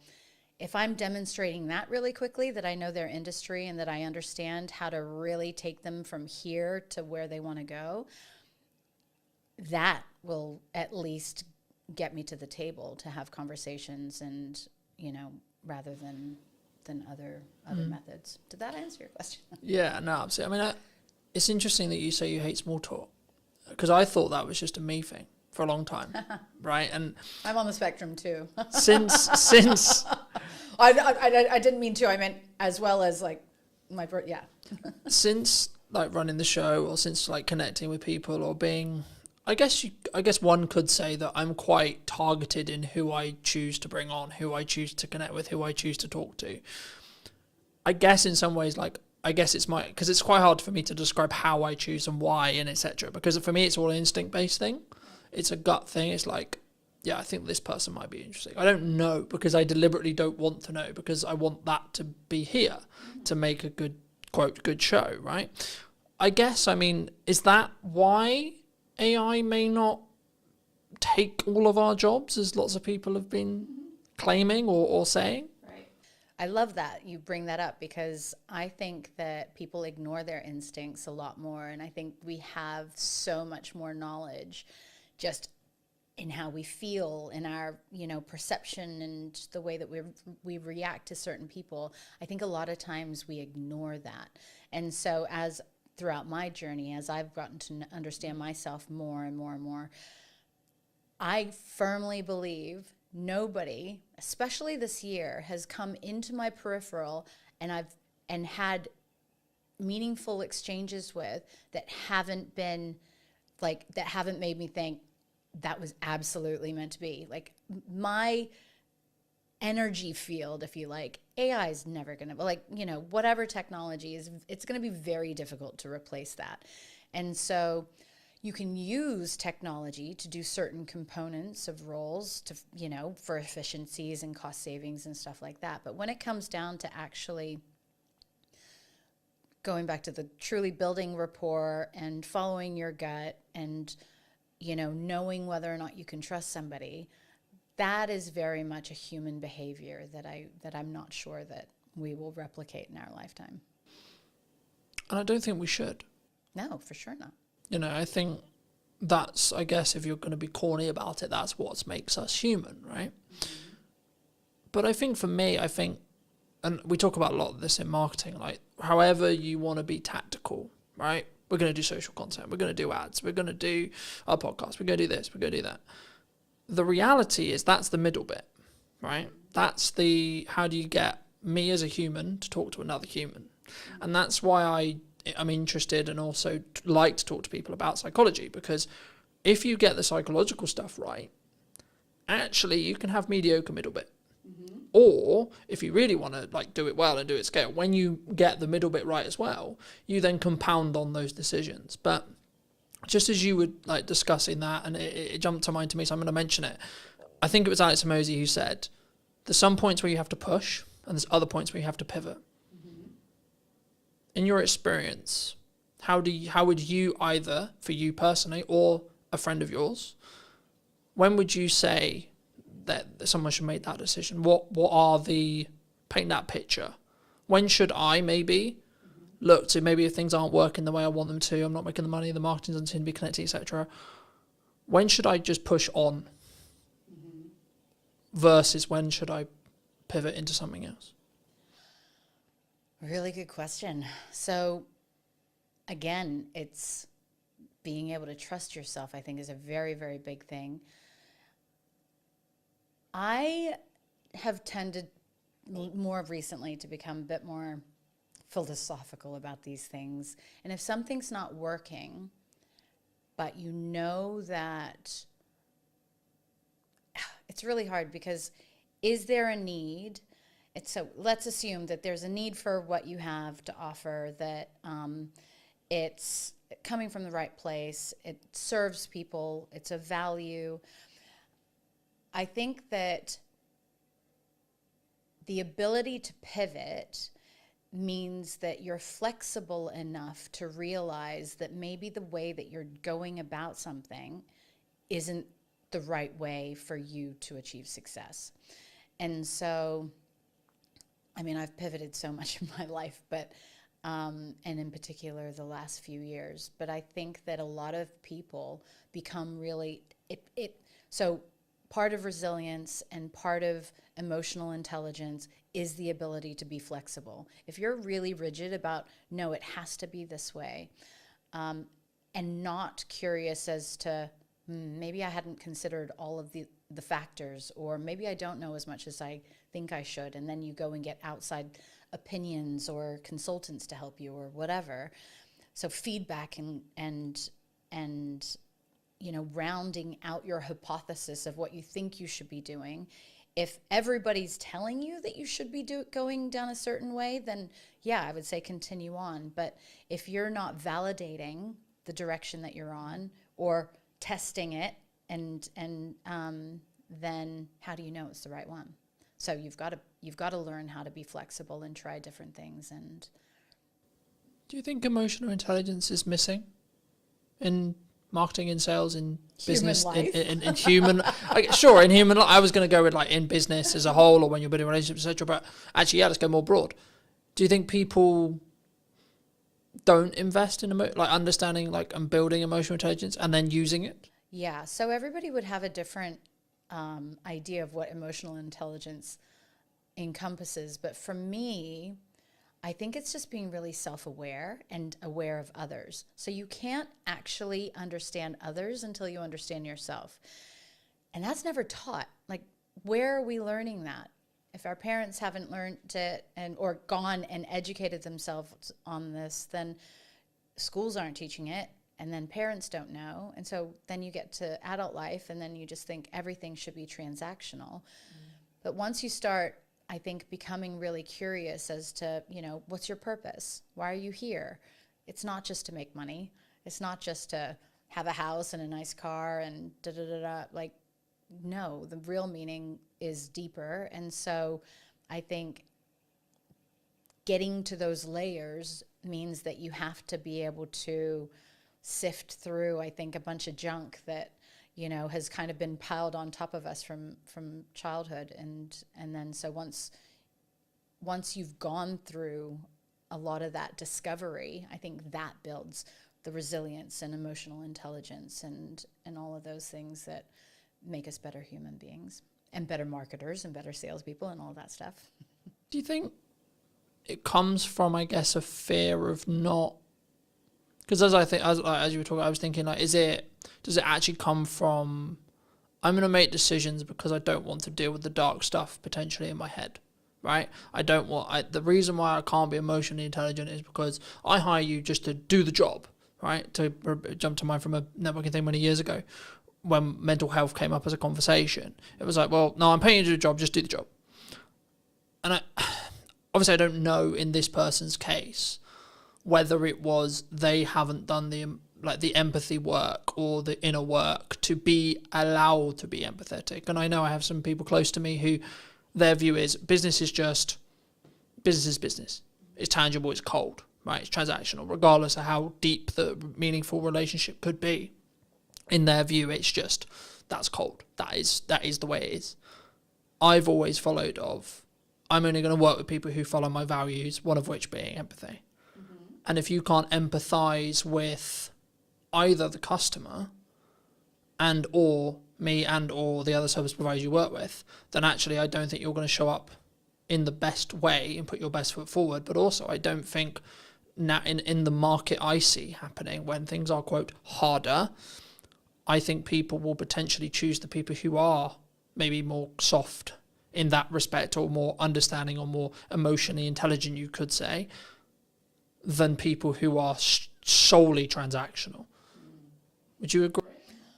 So this is, again, where meeting people where they're at. And again, I've realized that people can't give what they don't have. And so the people who are really unempathetic, I don't believe that that's intentional. They just haven't learned it. And so, in fact, the people who are very transactional in business and who think that it's just like money, and, you know, deals, and it's not about the people, they would be the harshest on themselves. They would probably be the least sensitive, or like they just suppress all of their emotions and whatnot. And so I think that enables us to be a bit more empathetic towards them and understanding, and just be like, wow, that's really sad. And some people have never even realized that they're going through life that way, right? So maybe they weren't allowed to express their feelings. And so seeing somebody in the workplace who's expressing their feelings is foreign to them. And so what lessons do they need to learn in order to become better leaders or better partners or whatever it is? And so I think that as we progress as humans and as we evolve, those are just, so you're a very empathetic person. That's why empathy is important to you. But the reality is a lot of people aren't taught that. You know, we're taught to hide our feelings or just get on with things, and you really never know. Be stoic. Correct. And especially in the UK. So, well, if I'm allowed to say in England, you know, it was interesting because my family are from all over, but my father's from New Zealand, and we spent a lot of time growing up in the States. And I came up with this theory of the different mentality that you have. Because in New Zealand, actually, people in New Zealand are super laid back, and they're very, like, you could meet, and literally billionaires who you would never know that they're a billionaire. They're super kind, they're very cool, and like there's not this class system, if you like. However, they're taught to not show their emotions. And if you think about, and then I was like, okay, well, New Zealand's still a relatively new country, so's the States. And I believe that the psychology, and this is proven, that if you're around negative people, you will naturally start to become more negative. When people were leaving on the boats to New Zealand, it was, okay, yeah, we'll do this much of the same, and we'll start farms and whatever. The mentality wasn't very different. when people were going to America, it was all of my dreams can come true. This is the land of opportunity. It was this positivity that I think you can see translate into the culture. And so it's going back to the, how are we teaching, and how are we teaching ourselves, and are we challenging ourselves to be more empathetic? And if that's not important, so that boss that you were talking about, or partner, the business partner, if they are at home like that, and if they're not empathetic, well, that's going to hurt them at some point, right? And then they're just going to start seeing that actually the happiest people are the people who show up exactly as they are at home, as they are at work, as they are in a coffee shop, and there's no big changes in their personality or their behavior. No, it definitely did. I mean, for me, I think that's what will allow you to stand out in a world where you can be perceived as like every videographer is technically the same. What we sell is the same. Every marketer is technically the same. We're going to sell you roughly the same thing, right? Roughly, in regards to tactics, we will. It's then, I guess, the approach and then how we do that from a customer service point of view, where maybe that's the thing that will distinguish us. The question that jumped to mind, though, for me, and this is something which I've toured with for a long time personally, but also in the people I want to work with and I work around, is should we look, or do you feel at the moment anyway, people don't have self-accountability, self-reflection on, so when something goes wrong, mostly this will be the context, like my reaction always is, what did I do? Why did it go wrong in respect to what I did? Not, oh, it went wrong and it's your fault. It's, okay, it went wrong. What can I do to make sure it didn't? Or how did I contribute to potentially that going wrong? And did I actually do my best or not? And the more people I talk to, the more people I connect with, I sometimes find that's maybe lacking or quite a rare perspective, because I think maybe it's a culture thing, I don't know, but it's easier to go, well, it's your fault. Do you think that's missing at the moment? For sure, but everything we've been talking about has to do with somebody's ability to self-reflect. And if you can take accountability for things going wrong, then you probably have a growth mindset because you want to improve. And a lot of people, so it depends, because when you talk about that, I just think of,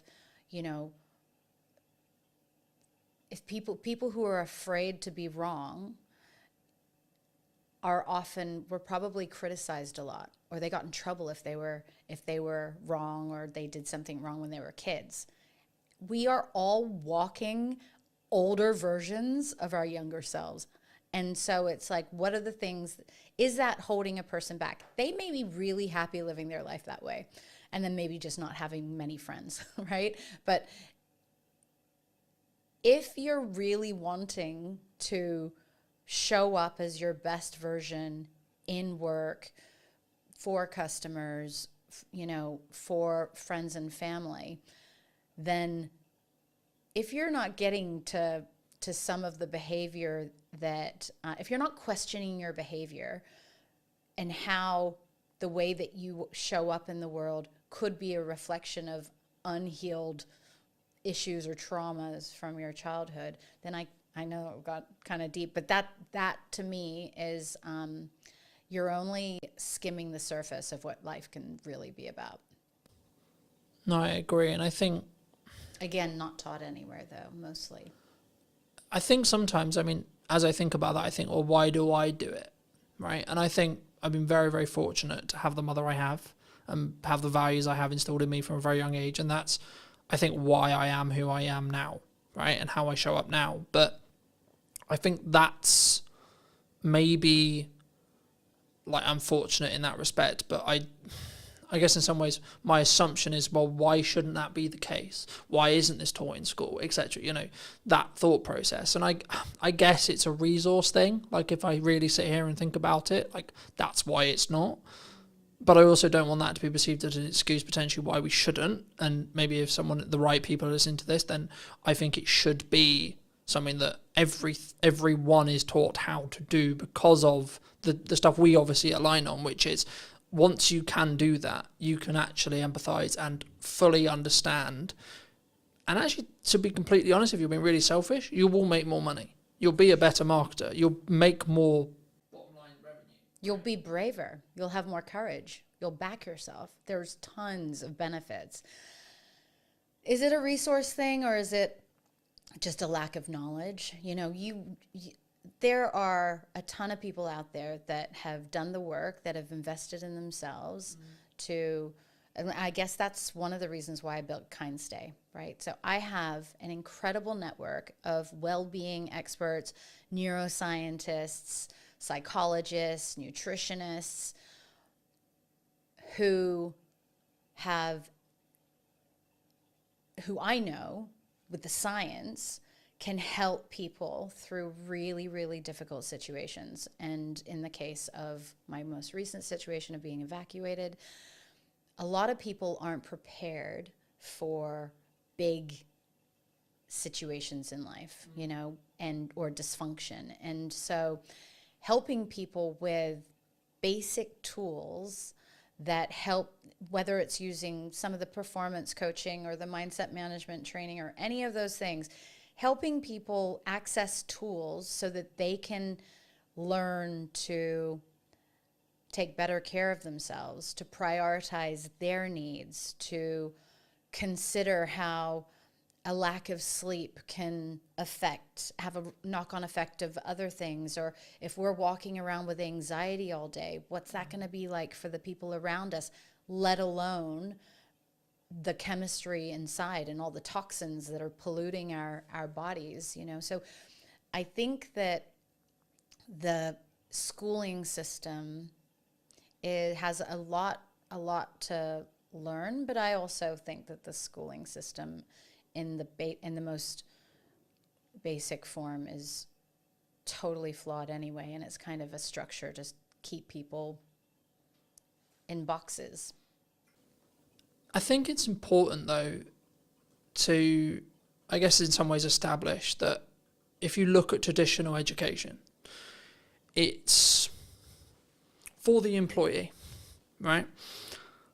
And I guess for me, I mean, why would, I guess, a society build that?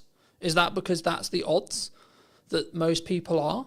But and then I guess the follow-on question that comes from that is, for me, is it because I'm a dyslexic? Is it because of the way I'm wired? Is it because of the upbringing I had that was like, oh, actually, that's not going to be the case. That's not going to be why I potentially am going to be an employee, or why maybe I'm not best fit for an employee. Because for me, I've always understood that, yeah, sometimes I'll have to do that for a means to an end, but that's not where my, quote, calling is. Right. Is it natural? Is it something that we would always continue? So there are theories that, you know,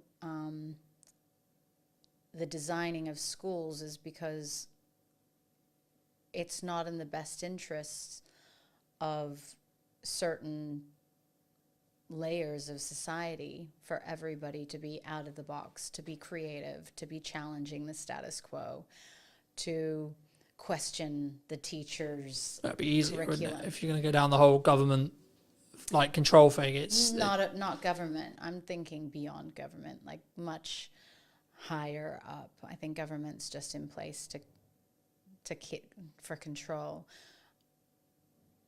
Now, just on the dyslexic thing, I was advised that I likely am dyslexic also, and school was very difficult for me, but I managed to BS my way through most of it.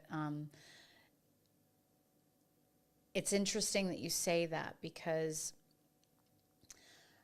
I think that it's in the best interests of the haves and the have-nots to keep people ignorant.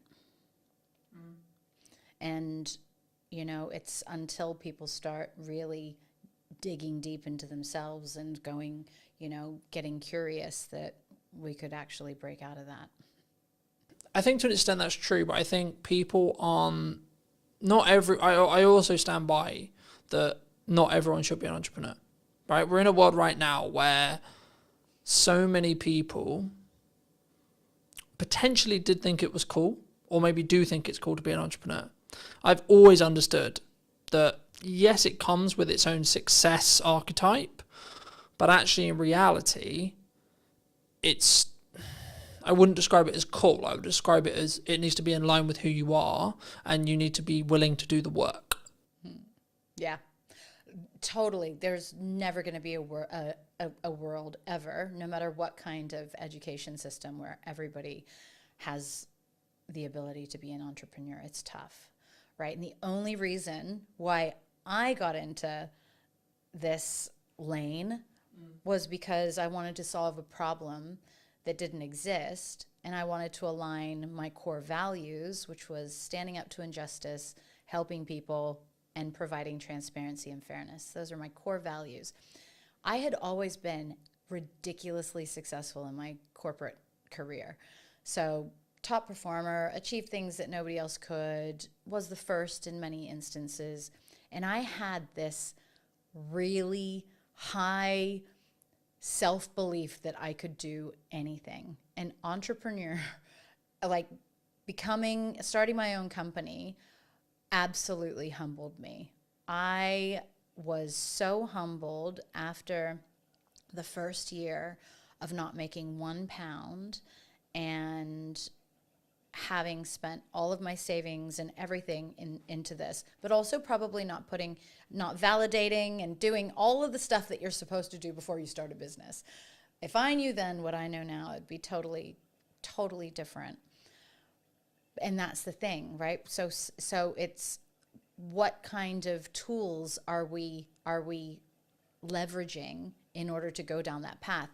I feel, though, entrepreneurial kind of paths can happen just by believing in yourself. And actually, I think that if everybody believed in themselves, then they could become an entrepreneur. And that could look like you're really great at nursing. So instead of going and working for a hospital, you start a nursing patient care facility or something like that. Or it could be that you become a consultant because you're a really great engineer and you know lots of companies need your assistance instead of going and doing the 9 to 5. I actually encourage as many people as possible to take all of their amazing skills and work for themselves instead of working for other people, because you will be infinitely happier and you'll also probably be infinitely better off. But you have to go and get the business and stuff like that. So it depends on whether or not the rest of the stuff adds up. Do you think that's a lack of confidence thing? A lot of times, yeah. Because I think for me, I've always understood that it's in my control. If it goes wrong, it's on me. But also if it goes right, it's on me. But I've always understood that, and that's why I guess I have the self-belief, self-confidence, etc. from me personally. But I guess people want the security, they want the excuse, they want because I kind of agree with you, but I also in the next breath don't agree with you in the respect that everyone can be, but I don't think everyone should be. No, 100%. So I think everybody can be, but actually because of our personalities, there are personality types that naturally are risk adverse. They need security. They need stability. They're happy doing the same thing over and over and over again, never getting promoted, never doing the same job for 40 years, retiring, and then they've got a pension. They feel happy in doing that. I couldn't imagine doing that. But we're all built differently, and I feel like we all have different levels of evolution within us, because yeah. But I think that needs to be, I guess it needs to be you, that needs to be your decision. That needs to be your core, right? I've always understood, and I was out on a run yesterday in the rain, that was okay, I know for a fact that 95% aren't going to do what I did today. Right, and I know that that's my advantage. Right, the grit is when things get hard. and I need to lean in, I need to do the difficult things, I need to work the extra hours, I know that is my advantage. But I know that through years of doing it. And I know that's what, like, I get fired up for it. I'm like, yes, right, okay, let's go. And, like, I don't wish a bad economy or a bad situation on anyone, but, like, I know when things get, quote, harder, I'm like, great, I'm going to thrive then, because I'm leaning into that uncomfortability. Do you think naturally we pull away and we stay inside our bubble, comfort-wise? 100%. We're psychologically, like, we're scientifically programmed to stay safe. Now, just the exact example that you just gave, when you are pushing yourself to do things that you don't want to, or that most people wouldn't, you're actually building layers of resilience and courage and strength. And I would have those exact same thoughts. So during the winter, I think I started just before this year, but I decided on New Year's Day that my Lumi cold water pool that was sitting on the balcony full of water, that every day I would go and sit in that for 5 minutes. And, you know, even when it was below zero, so it was pretty cold. And as I sat there, and I was like, all of these, even billionaires, like, I know tons of really, really successful entrepreneurs or whatever that would not be sitting and doing what I'm doing right now. And it gave me a level of confidence to tackle the day or to go and do something that I didn't like. That, that grit that you're talking about, doing things that are uncomfortable, stepping outside your comfort zone, even doing this today, like, that's uncomfortable for me. But if we're doing things that push us outside of our comfort zone, we're naturally developing more and more resilience, strength, courage, all of those things. Is it a muscle? Yeah, well, I treat it like a muscle, but I don't know for sure. There would be parts of our brains that it actually supports, but I'm not. Because I don't know whether I read it being scientifically true, so I'm not going to say it is scientifically true, because I can't 100% confidently say that. But what I believe to be true is whenever we do that, we build new neural pathways in our brain, right? Correct. Which naturally will mean the ability to do the thing that we find currently uncomfortable. We have to do it long enough for that pathway to be, like, consistently strong enough built. And then once it is there, then it's inside your comfort zone. And then it would just feel like another day. I mean, we were talking about it as I was setting up, that this today, like, I realised it when I was going to sleep yesterday. I was like, well, I've got a podcast day tomorrow, and I'm not nervous, not nervous at all. It's literally like another day of the week for me. But I had a driving lesson yesterday morning that was really difficult mentally for me. And now people who drive every day and people who drive for years are like, well, that doesn't make any sense, because driving is really comfortable with me and really works really well, but talking on a podcast or running a podcast would be a nightmare. And I think that's a really key example of someone's grit, someone's uncomfortability might be very different. And I think that's why, to circle back to emotional intelligence, that's why if you have and you can lead and you can operate with empathy, you can then go, okay, well, I might find this thing really easy, but then I can go back to when it wasn't. And then I can say, okay, well, this is how I felt when I started doing it. Maybe that will help you. And I think that will then, in some ways, make do you think a more deeper psychological connection, I guess, is the question there? Like, either in a buying journey or just in general, like a human to human point of view, like having that level of empathy, having that level of understanding, having that level of connection will then mean that you're connected on a more deeper level, do you think? For sure. So if you're able to get in the seat of, or get into the mind of the buyer from a customer perspective, and empathize with their challenges and what their frustrations would be, or some of their hesitations of why they're not immediately jumping to your amazing new service. And if you can demonstrate that you understand that, then certainly, and frame your conversation so that they know that you understand that it's not an easy decision, or then that, of course, helps people feel more comfortable. And I think authenticity is really important too. So if you're just operating at a level of you're being 100% yourself, and then you're genuinely curious and interested in the people that you're engaging with, then that'll just naturally come across. You can tell when people aren't being genuine. And I think that in itself creates a level, our instincts will naturally be like, oh, this person's energy's off, or we're not like, they're not genuine or authentic. And I've made that judgment a lot of times. Well, so that's probably one of my areas for improvement is because sometimes people just aren't comfortable in themselves, or they're not comfortable being totally open and honest and all of those things, because that's just not something that they have learned how to do. And so rather than just thinking that, oh, they're not on my wavelength, or I don't feel like they're authentic, maybe they just don't know how to be. And going back to your guy who wasn't empathetic, maybe he just hasn't learned how to be yet. For those who've really enjoyed the conversation, they want to maybe hear some more from you or see some more of your content, etc. I mean, where's best for people to either see that or reach out to you if they want to?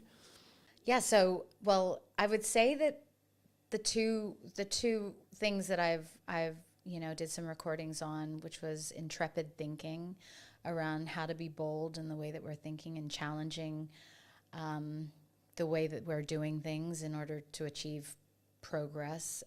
So the intrepid thinking, I did put that up on YouTube, and there's some cool clips on there. And then the diversity minded podcast too, because actually being diversity, like we talk about diversity in terms of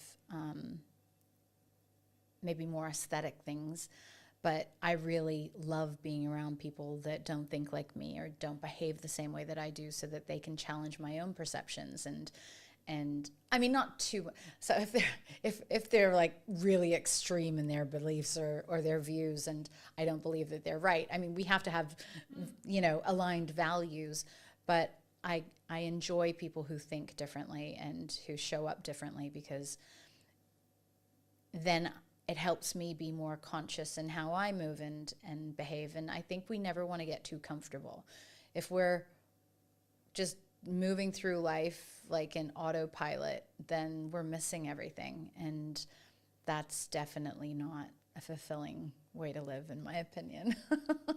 But kindstay.com. So that's my latest initiative, and I'm really excited about the disruption that I intend to cause in the housing sector for landlords who are wanting to make more income off of their properties, and then also the residents who need to consider their well-being when they're going through difficult housing situations. Thank you so much for the time. Yeah. If you were going to leave or talk to the person, Mel, 10 years ago, what advice, if you were going to give advice to her, would you give? Yeah, that was probably that was the beginning of my journey of doing the hard work on myself. It would be that you don't know everything, that a lot of your responses to the world are based on the challenges that you've had growing up, and the person that you need to really show love to first and foremost is yourself. So do it quickly, because then you could be really, really awesome sooner.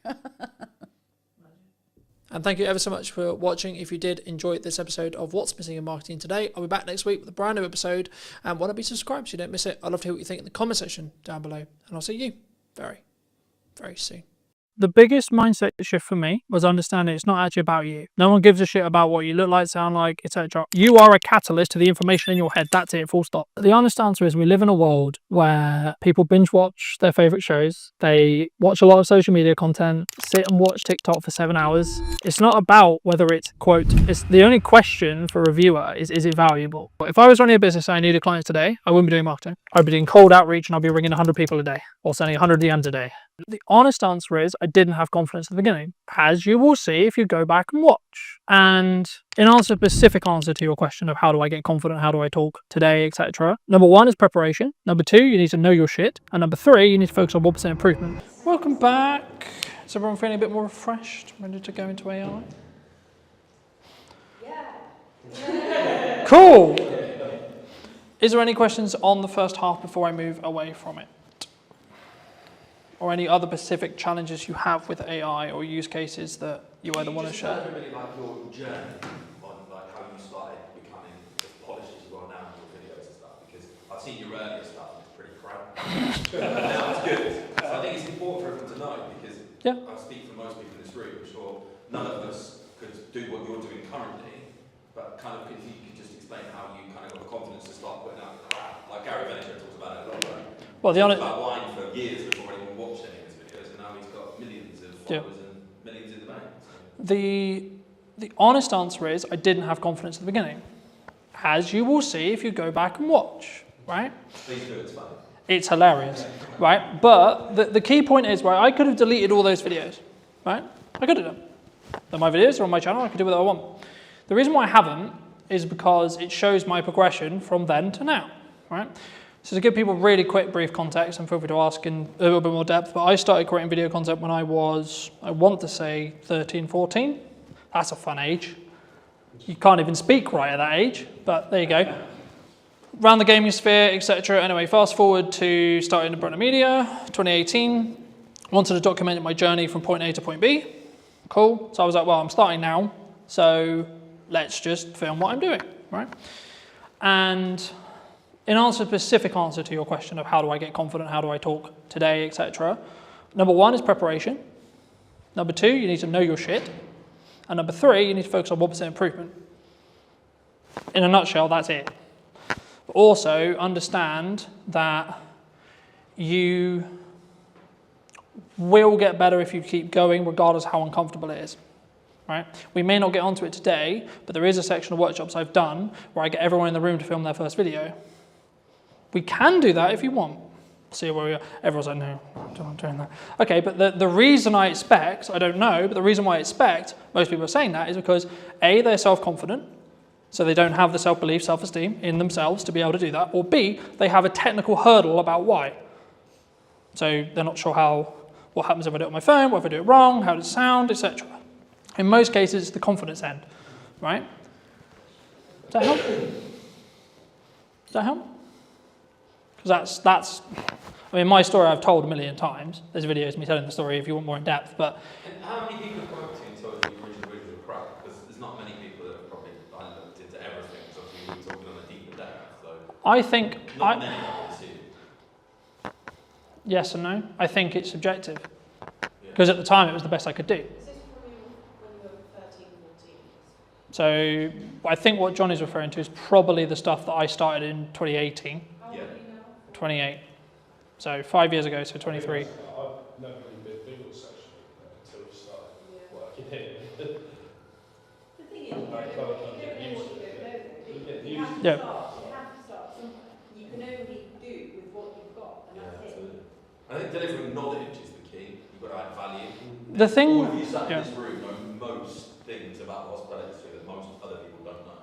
I think you need to understand how much knowledge you have that most people the don't. biggest mindset shift for me was understanding it's not actually about you.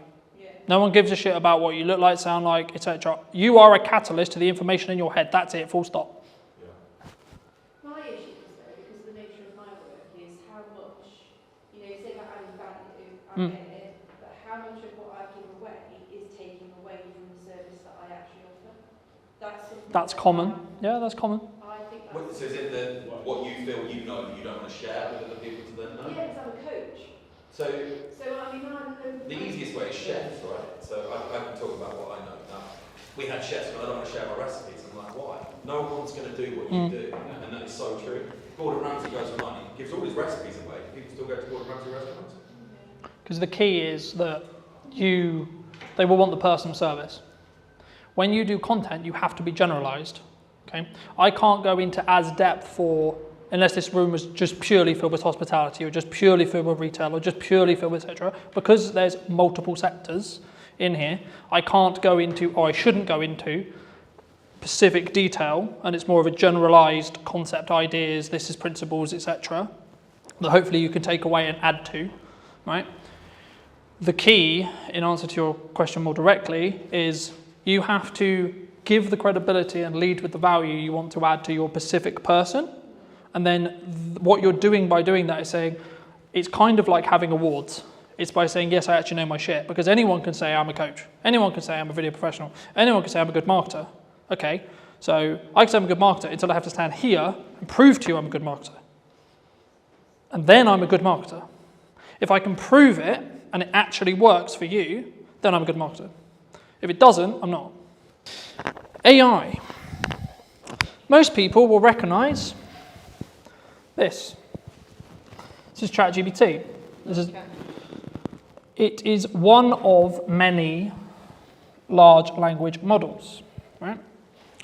I would probably say the biggest one, the one that most people understand, hence why I'm using it today. You can also use Perplexity, etc., and all of these things in most cases will work with other AIs, your custom AIs, etc., etc. What I'm going to talk to you and show you today is the principles that I would use it in content creation.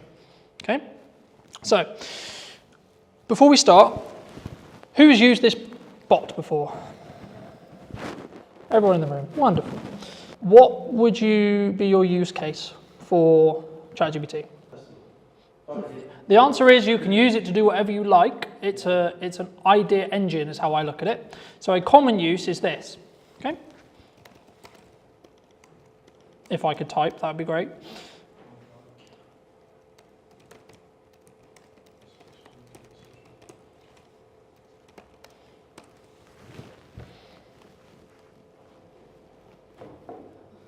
Who's typed in that prompt or something similar? I would like a social media post for my business. So this is how I use it. Because I'm a dyslexic, I don't like to write things because it's a nightmare unless I transcribe it. Okay? But if you have plus ChatGPT, you can talk to it. So I'll give you an example. If it works. Hey ChatGPT, can you hear me?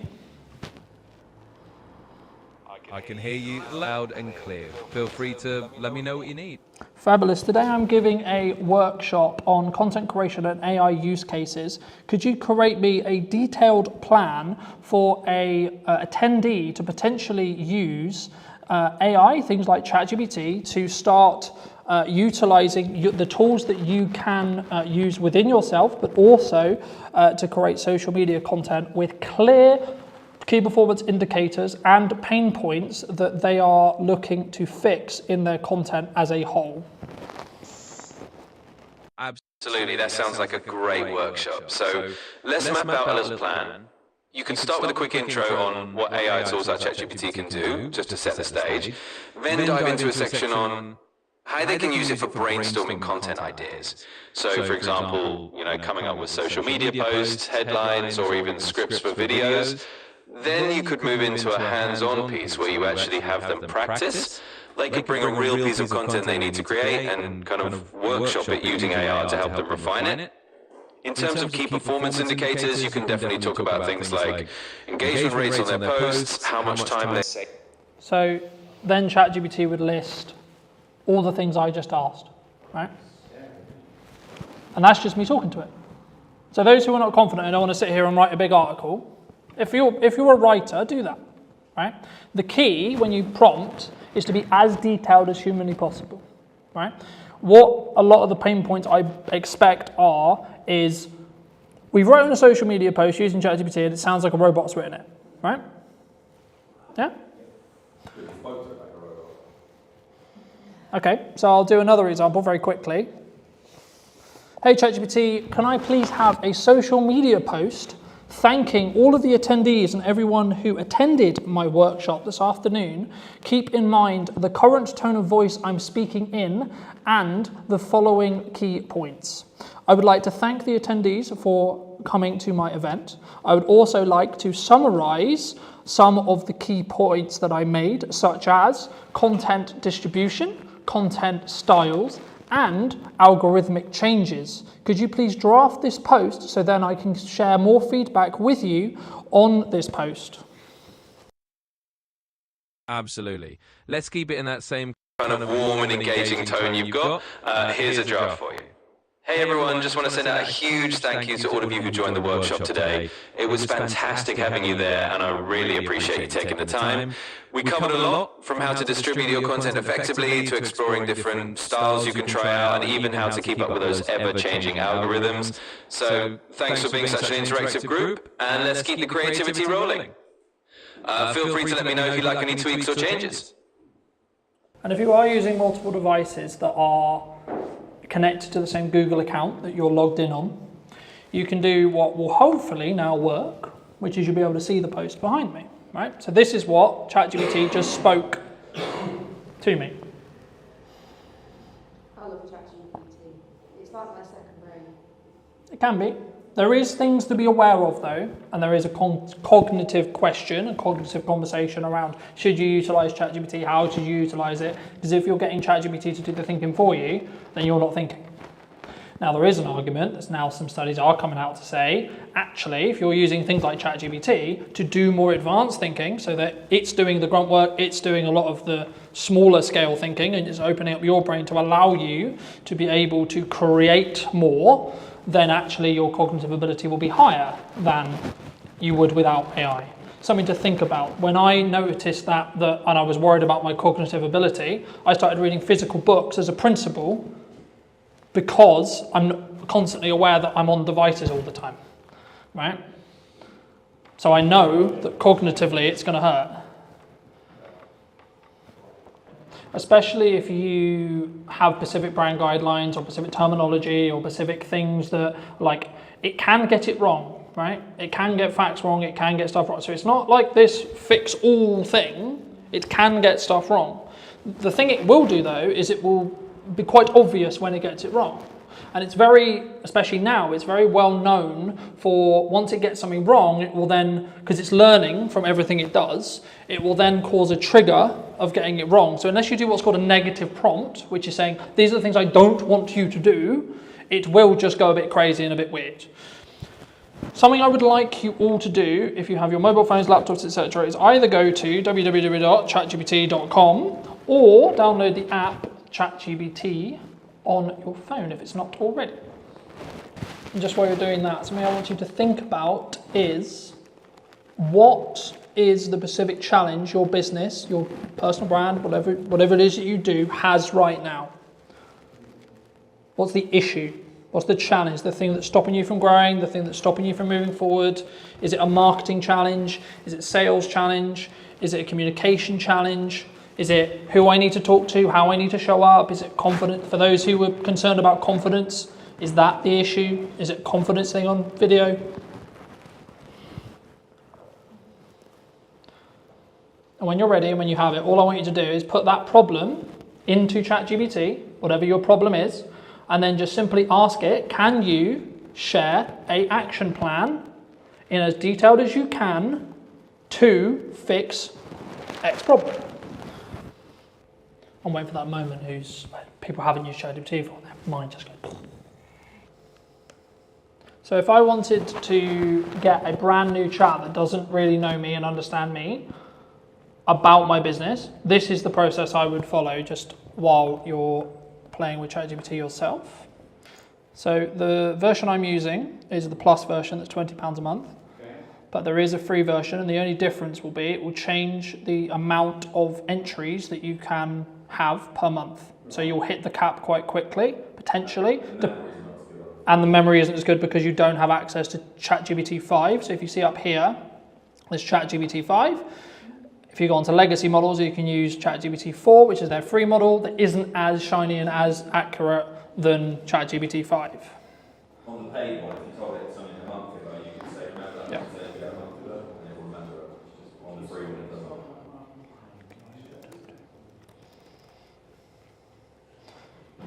So the first prompt, I'm going to share some information about my business. Please read and understand it, and then I'll tell you what I would like you to do with it. So at this stage, it is literally just going to try and read and understand what I'm going to give it. Right? I'm going to use the copy on my website.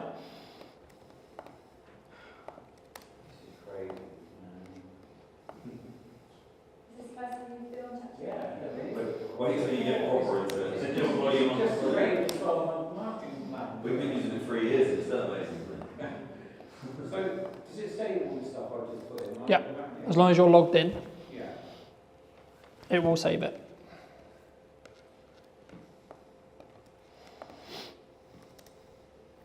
And you can manipulate from your strong word. If say you win an award, you can like send proof of that award to ChatGPT and say, do you not think this would be great if you recommended it to people looking for X, Y, Z in this area? And it then kind of will find that on the website where, yeah, that's legit. And then say someone was looking for a coach on cognitive behaviour, it would recommend you in the area because you told it about it. It's really clever. Something else, I don't have any files on this computer because they're on at home, but something else you can do is you can click on this button here. You can add files either from Google Drive or from your computer. So this, you can add images, you can add documents, you can add transcripts, etc. And what you can ask ChatGPT to do, and this is what I do with most of my podcasts, is I'll export a transcript from the podcast and I will say, this is a transcript between myself, person A and person B. I would like you to tell me what the key takeaways are, choose 3 of them, from this entire conversation and where the timestamps are, because in my app export it will show at 42, etc. And then it will go through, it will analyze the entire transcript and it will say, well, given your, especially if you have it in something which already has memory, so it already understands your context, already understands your target demographic, already understands your ideal customer, you can then get it to go, okay, cool. So I know I need to talk to these people and I think these people are going to resonate with these 3 points. So we got 3 social media posts right there before you've even pulled any video out.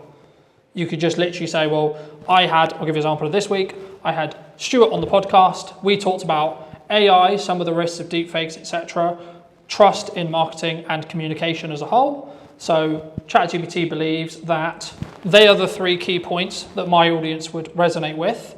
Cool. Okay, so now I can pull quotes from the podcast and say, well, in this week's show, I talked about, quote, and then link out to either the full episode or use that as part of a clip that shows that quote, because I know where in the podcast it is. So when I export that clip, and as I'm talking about clips, welcome to the back end of what's called ops clips. Now, when I was talking earlier about that 1 hour conversation, 45-minute piece, this is how I create 27 or so short form pieces that are already formatted for social media. There's a couple of caveats. Up here, you'll put your full link in. So if I go to my YouTube channel, I will pull Stuart's specific episode, for example. I have already got the clips for Stuart's episode, but just for the sake of conversation. So you could do with this with any YouTube video, and the only thing I would caveat it with that you have copyright to do this with. Okay. Is it only from YouTube? Or could No, it can be from Google Drive, it can be from a Zoom recording, etc. There is certain caveats if you're a paid person or none. You can do some free stuff, and I think it's only YouTube as far as I'm aware.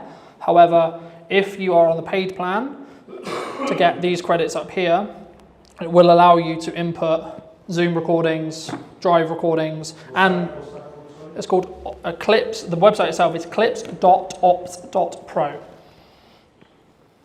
But if you just Google ops clips, then it will take you to the website, in most cases on first view. So just while we're there, I'll just show you what happens. So I just put Stuart's episode in. It's going to take a moment to view it. So it knows that it's a YouTube video with the thumbnail, so it shows me the thumbnail. And then if I click here, so get clips in one click, it's now going to process that video, and it's then going to take that 45-minute conversation, and it's going to extract what it believes is the best set of short form clips, and they will already be in that structure I talked about earlier. So hook, value, the only thing they may not have is a call to action, but that's where you can take that clip and either work with someone like me or yourself, add in a small call to action on the end. So AI is going to do half of the work for you, and then you can polish it. All right? How did your prompt plans go while we're waiting for this to go? Yeah. Yourself back in saying something like you love what you just listened to, maybe somewhere around this video, you put that into an extra video. Depends on what do I want. So it depends on, to an extent, it does depend on what I want the video to do. If I want the video to be general awareness, I just want you to consume the content, I won't bother. right? But if you wanted to book something like this today, Yep. you would be. So then I would do, so then I would do a hybrid approach. So I would use tools like Ops to extract the key moments that it believes is going to be the viral clips on social. It's not guaranteed, but it's what it believes. And then I might tweak it. So I might actually change its hook because I maybe don't believe the hook's actually very good, right? Or I might add in a call to action because I have a specific sales target I want to hit. So for example, when I do the next event for this, there'll be, here's some clips from the last time. Hey, did you know I'm doing this at this date, this time, about this, right? And something that I'd be interested to hear about, either afterwards or in DMs, etc. I'm thinking about doing one specifically on podcasting. Not sure if that's like interesting or not, but it's something I'm thinking about. But just while we're on like prompting, for those who did test prompt, what did you think? This is a basic level of how I personally use it in content creation. So I'll skip the time because I've already done it. This is every single clip that Stuart's episode created from the same thing. Okay? Some of which you would have seen on social media. So when that one's done, it will create something similar to this. So it's just taking that full length clip, full length thing, and then just chopping it down into pieces. Mm-hmm. Is it then going to stitch it back together for you, or do you have to do that? And the difference between that and AI is AI genuinely has solutions, right? You can take someone who spent the last 20 years of their life learning how to spot tumours in lungs, right? They might have. So the thing that it will do is it will tell me what was said in the video, and here it will rate hooks, flows, value, etc.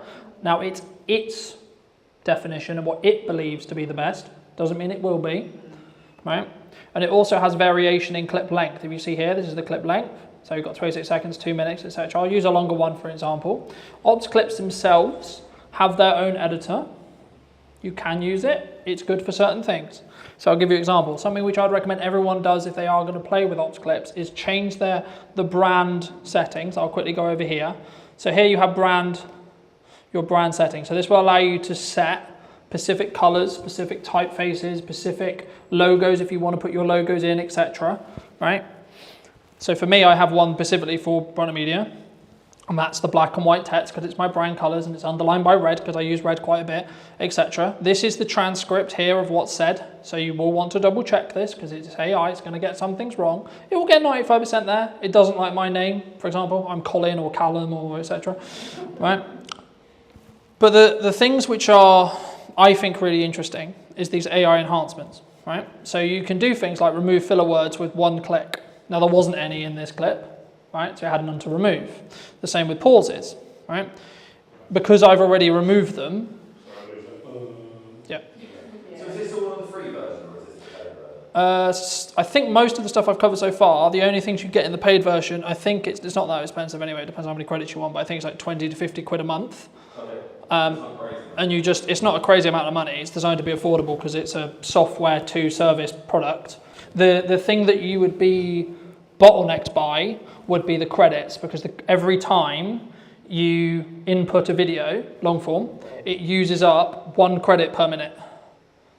So in your subscription, you'll get, depending on what subscription tier you're on, you'll get a number of credits. So for example, I think I'm Pro, so I think I get like 600 minutes worth a month, right? And so on. But this kind of thing works when I set up 15 minutes? Yep. So this is just how to create short form from it. You can then also change the styles and you can upload. What would you, what it obviously should do it for you, what would you say is the perfect short form, 15 to 20 seconds?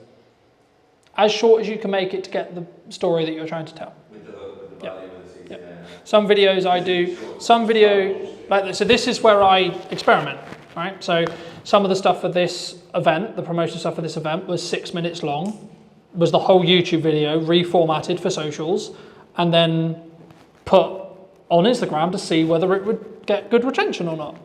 In other senses, it was, here's a 20-second clip of the best highlights or the best takeaway or the etc. from today or from a podcast or etc. And let's see how that performs. So there is no like, everyone asks me, well, what's the golden time? What's the golden? It's like, It's slightly longer than that, isn't it? The average watch time. The honest answer is we live in a world where people binge watch their favourite shows. They watch a lot of social media content. They sit and watch TikTok for 7 hours, right? It's not about whether it's, quote, it's the only question for a viewer is it valuable? That's it. So instead of thinking how long should it be, how long could it be, etc., think how can I tell the story, tell the information, share the value in the shortest time humanly possible, right? To keep it punchy, to keep it, etc.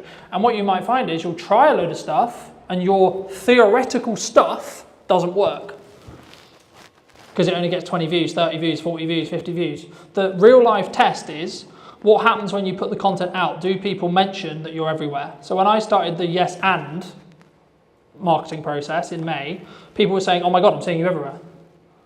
Right now, as I give you this workshop, I have a live stream on my YouTube channel, Twitch, Facebook, and so on, of 10 podcasts of me discussing those podcast episodes being live right now, along with the posts I did this morning, along with the posts I'll do this afternoon, etc. Right? So it's about being, how I look at marketing is it's about being omnipresent wherever possible. It's not necessarily a direct ROI from, I put content out, and then there is a direct correlation to someone booked my business, someone booked my event, someone that did the thing. What actually happens is they'll see a load of omnipresent stuff, and when they're ready to do the thing you do, they'll then come to you because that was the last thing they consumed. Right? That's how we started working together, right? We started in March. It was only in June when I could find it, and actually I've been watching your stuff. Let's work together, right? I knew about it 3 months. I chose not to do anything about it. And that's normally why people stop with marketing, because they go, I'm going to put it out, it's not going to work, and then, well, I didn't get anything. Yeah, but are you 2 days away from breaking the glass ceiling and winning whatever it is? Filling your pub, filling your restaurant, filling your event. Yeah. But you have to come at it. It's not a perspective of what you think is good or what I think is good. It's what your audience believes to be good. Because in the nicest way possible, nothing else matters bar the market you're trying to talk to. Yeah, and that will help. If you have a confidence issue with being on camera, or you have a confidence issue creating content, just rewire it in your head to say, I'm a catalyst to the information, not I'm talking on video. Because the objective should be, I'm going to teach people my knowledge, especially in the thought leadership space, this kind of thing. This is what I know. If I truly add value to you today, the likelihood some of you work with me in 6 months is very high, especially if you've consistently seen me through that time. So you want to look at like strong ROI? And I guess for you particularly, you're keeping what you're saying genuine, because you're sitting here saying do this, and you are actually. Yeah, and that's where it gets interesting, because I speak to other video production companies like, you need to be on video, you need to be doing this, you need to be doing marketing, you need to be doing that, you need to be this. I was like, well, when did you last post? Yeah, people have their own socials. And right? And like, if someone asked me that 4 hours ago, would be my answer. Or if you're on the stuff I scheduled 10 minutes ago. Right? So that's when it actually then matters, because the knock-on effect, you're actually kind of saying, I don't really believe in what I'm talking about. Right? If I wasn't utilizing AI and I'm just scratching the surface of what AI can do, right? And for me, the job personally for me and what I aim to do is give you a brief process on how I utilize it for content creation. This is the tippy top of what you can use it for. There is a billion other uses that you can use it for. You can use tools like Otter AI or Whisper AI to transcribe your meetings, to then get a summary literally 10 seconds after the meeting, because it will have listened to everyone talk in the meeting and it will take a summary. You should take it with a pinch of salt, because it might get something wrong, might misconstrue something. It's a robot, not a human, so it's not going to be able to fully empathize and fully understand. But it will take tangible data, especially if you're like, what was that number I gave? Like if you're doing a proposal, and I try to get into the habit of giving numbers, talking about the pricing in the meeting, and then reinforce it with paperwork. But if you don't remember what you said, oh, okay, you recorded it, so you can ask the transcript or look in the transcript to find what the price was. I use it all the time for that. So if I've got consent from a client, I can use a session or a piece of their session to do a blog post or something like that. And I will use on that way. It works really well. Yeah, and it's also, this is going to sound really horrible, you can fact check what someone said in the meeting, right? Of course, tell them that's what you're doing, etc. Sure, but Well, so as they're talking, you can't say what they've said wrong. well, let's say for example, me and you have a meeting, right, a week ago, and then you come back to me 2 weeks later and say, "Oh, I'm not going." I didn't say that. Don't matter what it is. I said something. I said you said something, right? I said in that meeting you said the sky was blue. I said, okay, did you? And you go, no, I said it was green. Yeah, but here's the transcript from our meeting that says in black and white you said the sky was blue. I've also used closed captions as well. I mean, I know a lot of AI can do that for you, but I use transcript to make sure that my captions are dead accurate. It does need some tweaking sometimes, but it's good. The AI ones for like ops or etc., they will get it probably 95% there, unless you have a weird name like me and it will never get it right. But you can tell it and you can tweak it. So for example, like if I wanted to change this, I can go here and I can change this, and if I don't want the percentage, it will then ask me, do I want to apply it just to this part of the video, or do I want to apply it everywhere? Now, in this case, there is no other 85%, so there isn't another section. But if my name comes up 4 times and it's got it wrong, I can change it once and it will change it in all of the transcript, right? So that's how you can speed things up. Very quickly, I don't have to do this, but I can show you. Do you want to talk about, do you know how to create an image from a text prompt? / would that be helpful? We have tried it and they don't look. Oh, it's weird. It's really weird sometimes, right? It used to like the same font. it's a bit peculiar. It's a lot better than it was 6 months ago. Yeah, some of the stuff's really good. Because they just put actionable within ChatGPT. That's what I was going to ask them about. Yeah. I've not really got my head around how it works. So when AI was prominent and when it came out, there was a little trend for what I would describe as grifters who said, I'm the prompt engineer. That's my role. That's my job now. Right? Now, in reality, what actually happened was ChatGPT or an AI can prompt better than any human in this room, full stop. It can. Okay? Simple as that. So, do you need a prompt engineer? No, not really. Not especially if I can talk to it. So, I'll give you an example, right? I created the What's Missing in Marketing Today video and the what then will become the intro, but also the those who have seen it. It's a light bulb with a puzzle piece. 100% using AI. It took me 10 minutes. Okay? This was the process I went through. Hey ChatGPT, today I am looking to create a new podcast logo around what is missing in marketing today. Can you create a prompt for me to use on Artlist's text-to-image AI that is specifically detailed to create an idea that would work not only on social media, but also as a branding tool moving forward? Absolutely. Let's craft something that can give you a really versatile and distinctive visual. Here's a prompt you could use. Design a modern podcast logo that symbolizes what's missing in marketing today. The logo should combine a sense of curiosity and innovation using a clean, minimalistic design. Think of a subtle magnifying glass or puzzle piece that's missing. Integrate with a microphone or sound wave elements. Use a colour palette that's professional yet eye-catching, maybe soft blues or greens with a pop of a contrasting colour. The final image should be versatile enough to use as a social media avatar and as part of a broader branding toolkit. That should give you a nice starting point. So what I do just quickly when I do talk to ChatGPT is I mute my mic because it's designed to listen constantly for an input. Right? So as you probably won't be able to see it because it's a tiny screen, but I've muted my mic. It will also push the audio higher when it's outputting as well. So the one thing that I would always consider is what your cap input. I'm using Artlist specifically, but that's because I have an overarching subscription that covers everything. There is other tools that you can use, some of which are free, some of which are paid. It depends on how they do credits, etc. I won't go in, I'll use it, this is just as an example tool for now. So what I'm going to do is I'm going to take this prompt that you will hopefully be able to see in a second.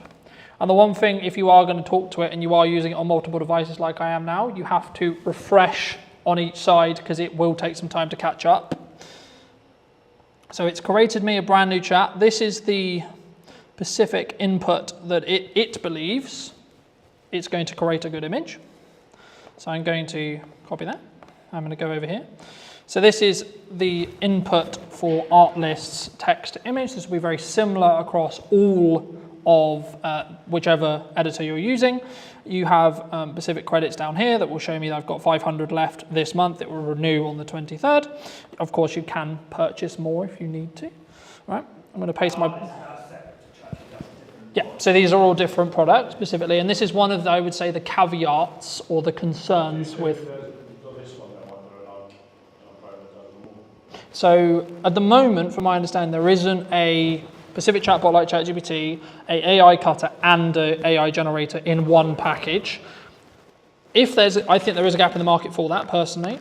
The one thing I was going to say is the one thing you can lean into or can have an issue with is like, I've got 15,000 subscriptions to Google VO3, Artlist, ChatGPT, because if you look at the model of AI like software as a concept, it's all SMA or service as a software as service, excuse me, right? So they all want your subscription, even if it's a tiny subscription, right? But just for the sake of conversation, right? This is you just watched me create the prompt. I'm gonna click generate. While I'm talking, it will show, if it works, what you can create. So this is a couple of examples of ones I've created in the past. So you can also use video, but it will eat your credits really, really hard because it's harder to create a video than it is an image. But these are just some examples of ones I was playing around with to see. And this is, I guess, the argument to say that, because people say, oh, what would happen in a world where AI gets so good that none of us know what's real, right? And that's where we don't really know what's going to happen. In a way. I mean, see, obviously now all of a sudden, I think you can tell a bit. You can still tell a bit. But there's so many videos you go, that can't be. Like, at the beginning you think it is, and then something happens. Like, oh, it's fake. I didn't realise it. We are going to get to a point where AI is going to get so good, especially if you can train it on videos of yourself. For example, for me, like I've got hours and hours. Yep. Yeah.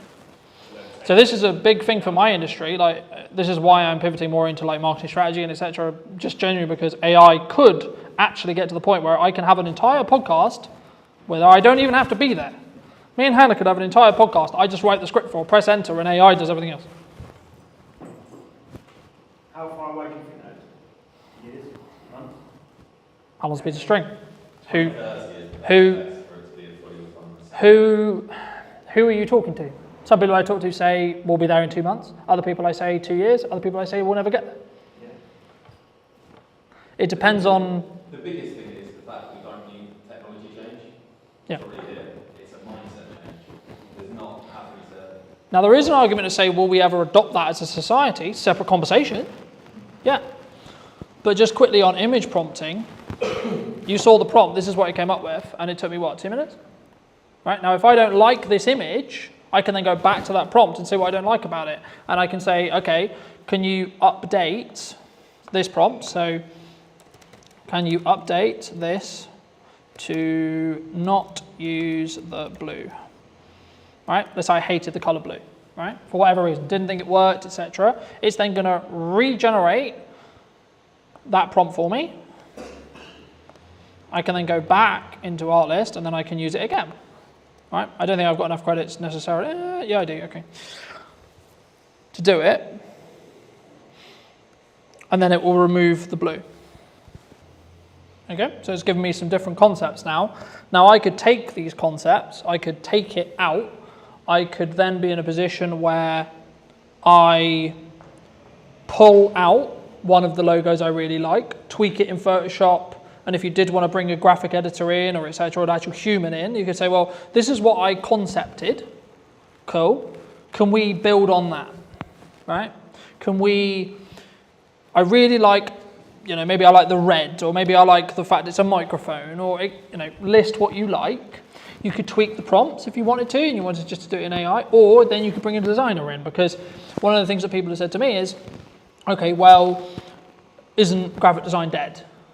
Now, if people are being traditional and they're going to only use a graphic designer, they're missing out on this opportunity. They're missing out on the ability to quickly draft up stuff, and then it should be finalized by a graphic designer, as of where we sit now. And this is where the moral question of AI comes in, of should we get it to do all the stuff that humans could do, or not, right? But hopefully that gets at least some ideas rolling in respect to how you could utilize it and some of the other tools that are there. And if it is a barrier when it comes to, like, for me, writing is not my skill set, talk to it. Any other questions or any other thoughts? What's the difference between the art, I mean, what's the difference between artists and just asking ChatGPT? Personally, I think ChatGPT's, you can create images on ChatGPT. You can. I personally don't think they're as accurate and they aren't as good, in my opinion. As a model, yeah, as a model, as in the large language model it's using, I don't believe at this moment in time, as of today, that ChatGPT is the best image creating model. There was a big song and dance about Google VO3, which is a video model, for those who don't know, who was released by Google, and it allowed, with just a text prompt, for you to create something that could be used in Hollywood in respect to quality, in respect to video, in respect to how, etc. So I guess the big question is always, like, where does this end? When does it end? When, you know, how much is AI going to do, etc. At this stage, we're only at generative, what's called generative AI, e.g. you have to prompt it for it to create something. The larger conversation is what happens when we get to super intelligence, e.g. it can think for itself, rewrite itself, etc. That's the Terminator, Doomsday, we're all going to die point of view. The question I would say at the moment, from a business use case or etc., is people in this room are not got enough influence power to change what the outcome of AI is going to be. So don't really worry about it. Well, that's the social. What you're talking about there is the social question, and it's actually 95% of the reason why I started leaning into in-person events as another strand to what I do. Well, that's the other side argument about AI, right? Humans will always want to connect with humans, other humans, and how they will go about doing that, what they will go about doing, etc. Like, will that ever be like something that we lose? Probably not. I disagree. Okay. I really do. So do you think we're all going to fall in love with AI? Just done that for free now. So in answer to your specific question, the best thing I would do if you want the list of free tools that's currently updated is ask ChatGPT what the free tools are. Right? It's a cop-out answer. It is. It's generally a cop-out answer. But you have to build an ecosystem around what works for you. So it'd be wrong of me to say, well, you should use this one, this one, this one. I'm just using the examples that I use personally, me, because of the subscriptions I have to have for business and blah, blah, blah, right? But you might have a preference. You might actually really like how ChatGPT creates images. Well, this is Canva. Yeah, or Canva within ChatGPT, for example, right? So the reason why I would say ChatGPT was the reason why most people use it is because they got what's called first to market. So OpenAI, who own ChatGPT, came to first to market. Hence why they took the market share, hence why there is things like Perplexity, for example, is another one. It's more the principle of how and what, like the concept of thinking how could you utilize AI today and how could you utilize AI in your business in 10 years, right? It's that process I hope I've shown you today, rather, because the problem with me doing, this is how to use ChatGPT today, this is the second we hit tomorrow, it's outdated. Because AI is changing rapidly in regards to its capabilities, how it works, what it can do, what it can't do, what you should do, what you shouldn't do, etc. But I think just as a final point or things to potentially take away, I think for me there's kind of two questions from AI. One, how you can utilize it in its current form. Two, what it will become. And three, then the moral conversation or the human to human question around, are we all going to be replaced by human AI in that respect, or robots AI, and the conversation around, are we all going to have boyfriend, girlfriends, are just AIs, etc. I don't know. Because we don't know where these AIs are going to be in 10 years. But there's no right or wrong. We don't know. That's the part of the fun. I can tell you 3 years ago when I went to drive for that. And what I would say as a final thought, if you're not utilizing AI and at least minimum playing with it, you will be left behind. Period. You will. Full stop. There is no question. If you're not playing at minimum, I will probably say you'll be probably out of business, depending on if you're but the only exception would be if you do something very, very in person, right? So if you only do events, you've probably got what we call a moat in business to be fine, right? A moat. So in business, we call it a moat, right? One of the reasons why you'll stay in business in a long period of time, like it's a moat. One of the moats for my business, for example, is how long I've been doing content. Because it's what I teach. I have walked every walk there is to walk in content. When it comes to AI, the honest answer is, unless you are at the top of the tree in respect to building the large language models, we don't know where the bottleneck is. We're going to hit a bottleneck, but then the whole point of like OpenAI right now, so it's going to hit a point where it can't do something, right? So it's not able to do X or Y. We don't know what that X or Y is yet, but there will be a point where it can't do that. What OpenAI are constantly working on is moving that as far down the road as humanly possible. But they've already got 2 years in advanced AI that's not released yet. Yeah, because what we play with, that we don't know about is the ChatGPT 5 I think came out about 3 months ago, which is the ChatGPT I was just showing you. They are, I believe, now working on ChatGPT 7. Well, it'll be compounding because it will A, learn from itself, and it will become more efficient about learning from itself. It depends on who you ask, because some people will. It can help to tell the platform what the post is about as long as they're relevant, but it can also skew off where it's going to send that building back up to the seed audience again. The reason why FP was used is because in the early days of TikTok For You page, it was the only way you could get your video on the For You page. Now it naturally just goes there. Right. So it's not as relevant. But so if you wanted to be shown on FYP, you had to you had to put hashtag FYP for it to be then served into the FYP, but then TikTok updated it about 1.5 years ago saying, okay, cool, we're just going to send everything to an interest-based graph in that respect. And what I would do personally is I would take a 3-month chunk of your marketing, this is what I'm doing right now, and have at maximum 3 pillars that have specific call to actions related to it. So if I wind the clock back when I was marketing this event, I was focusing on the podcast and the event, and then my service. They're the only 3 things I was focusing marketing on, and I only made content around those 3 things. So I had a podcast with clips and call to actions to go to see the full episode. Then I had the event, which was, this is a summary, or this is an idea of what I created, right? And this is how to create it. And then I'll be then going into more depth in this workshop of this, right? So hooking someone in, this is the problem I'm going to help solve. This is actually the solution. And then this is where you can find more if you found it interesting.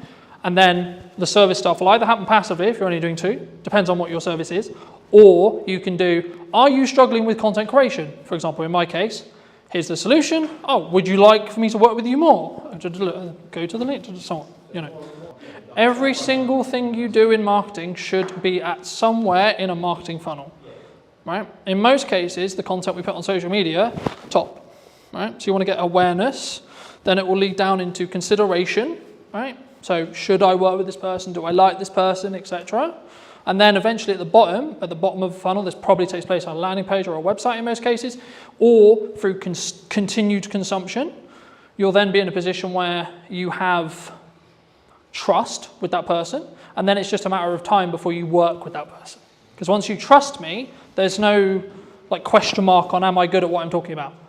Because you trust that I am, and you trust that I'm going to hopefully add value to you, and then we can go from there, And then it's then send people to the website, and then through time, they'll go, hey, I need what Colton sells now, but that I could, what was the first piece of content I just used you as an example because we talked about it earlier. What was the first piece of content you consumed? Whatever. Yeah. Social media. And then what timeline was it? I can tell you. Probably MySpace. But for me, my content? Of you. First content of yours was the Old Mill Hotel video. Okay. I bought it. Yep. I searched online and your YouTube video came and said, obviously, product media made it. Yep. So then I went onto your Instagram and looked at what you were doing. What did you do with the old man? I just did. So I was hired to do, by the previous owners, to do a promotional video of the refurb in that respect, and then I put that on my YouTube. I've never been inside one. His video sold it to me. Do you personally use like a set number amount of posts you do a day or like a set schedule? I focus not on an interest. Too much is not. So the key is about being consistent. So if you can be consistently 1 a day, be 1 a day. If you can be consistently 2 a day, be 2 a day. If you can be consistently 4 a day, be 4 a day. Are there set times during the day that you post? It's irrelevant. Because we're not on a social graph anymore, it's completely irrelevant. If you want to go and you want to reason about why your content is not working, then yes, you'll go, I posted at the wrong time, What actually is happening is your content is not good enough.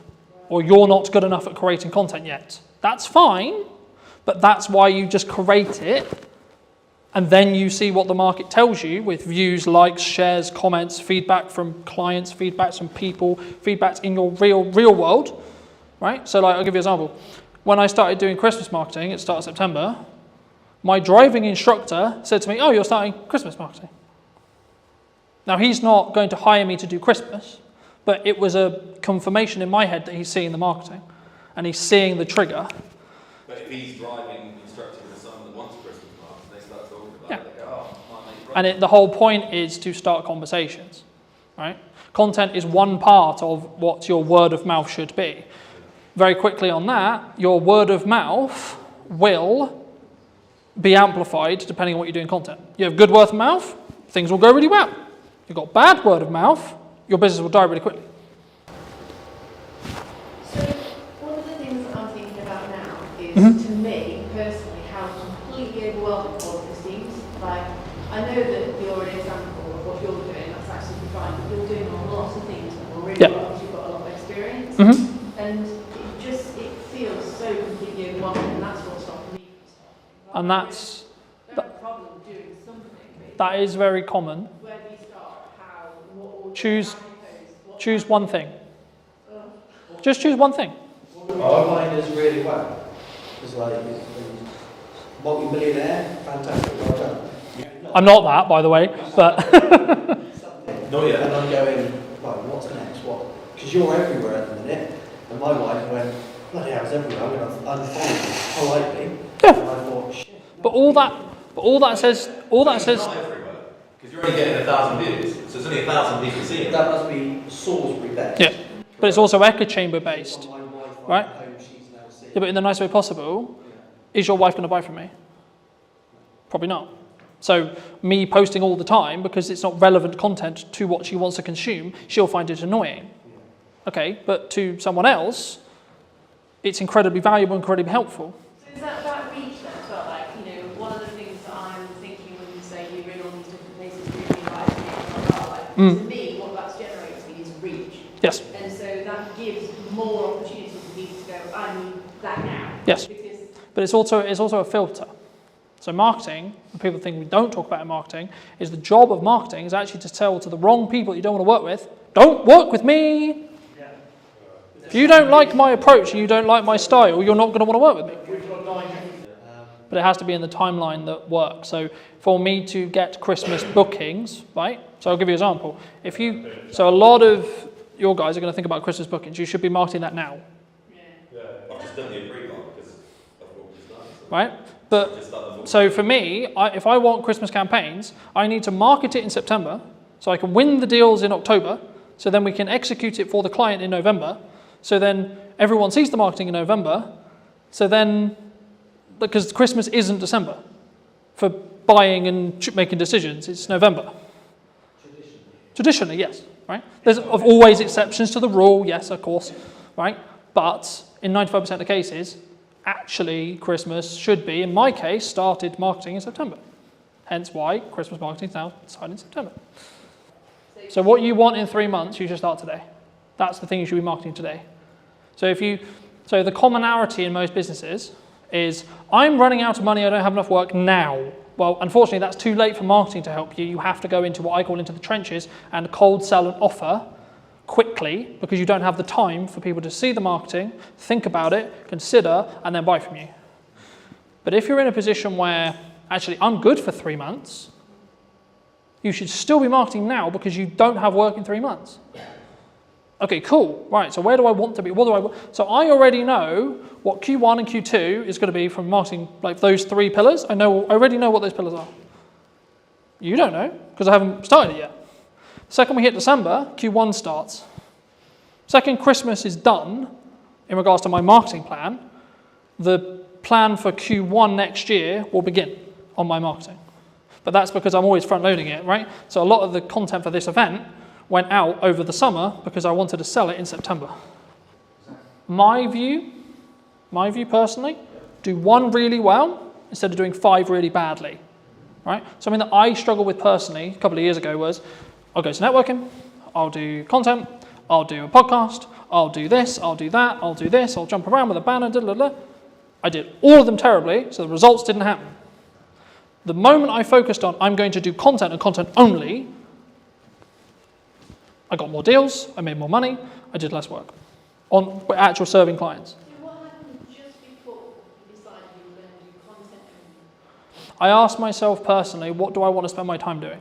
Me, personally, what do I enjoy? What do I enjoy doing? And how do I feel I can amplify what I'm doing? Content's incredibly good to doing a message to many people at once when it comes to scaling time. You might actually find, fucking hell, I hate the idea of content. But I'm really good at having conversations, I'm really good at talking to people, just generally, okay, go and network. You don't need social media, you don't need ads, you don't need this, just go and network. Yeah, and pay me to. I can't do that, but there we go.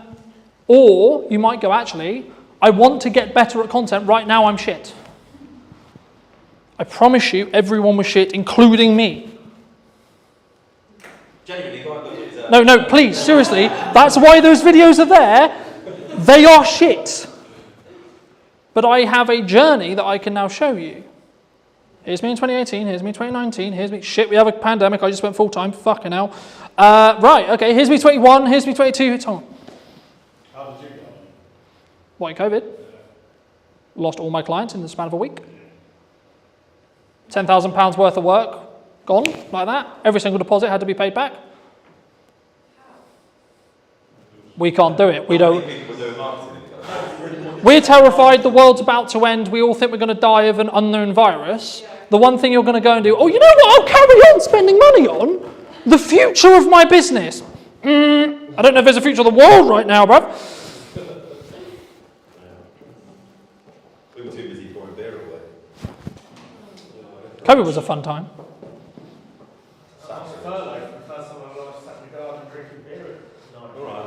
Great for you. I just left my full-time, I'd just gone full-time, 2 weeks later, COVID happened. To quote Gary Vaynerchuk, brand is the only thing that is left when everything else gets commoditized by AI.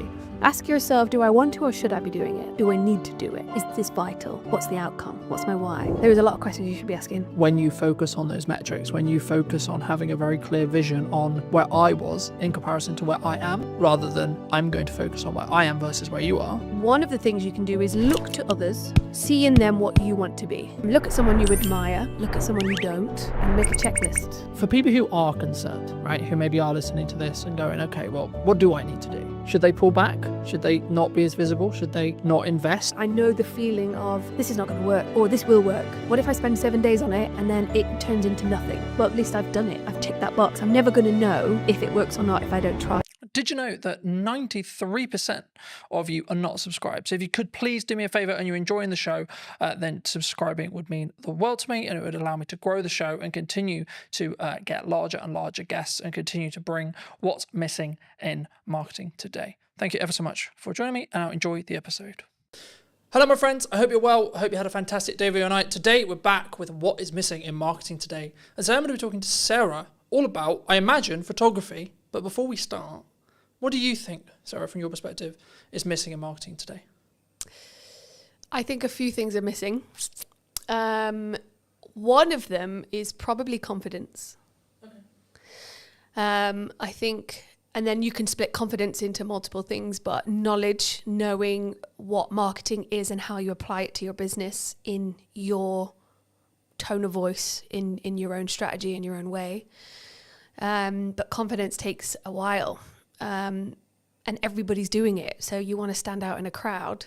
I think you've just got to be you. And if anything, just be more you. The more authentic you can be, the better, which again is hard. And even then you've got to figure out how authentic do I want to be for Sarah? How authentic do I want to be for my business? How authentic do I want to be when I'm networking or on a podcast? Or because I can be crazy. Catch me on a Friday night with 10 margaritas, you will not recognize me. I don't want to put that into my business. Although technically it kind of is now, but it's a part of your personality, right?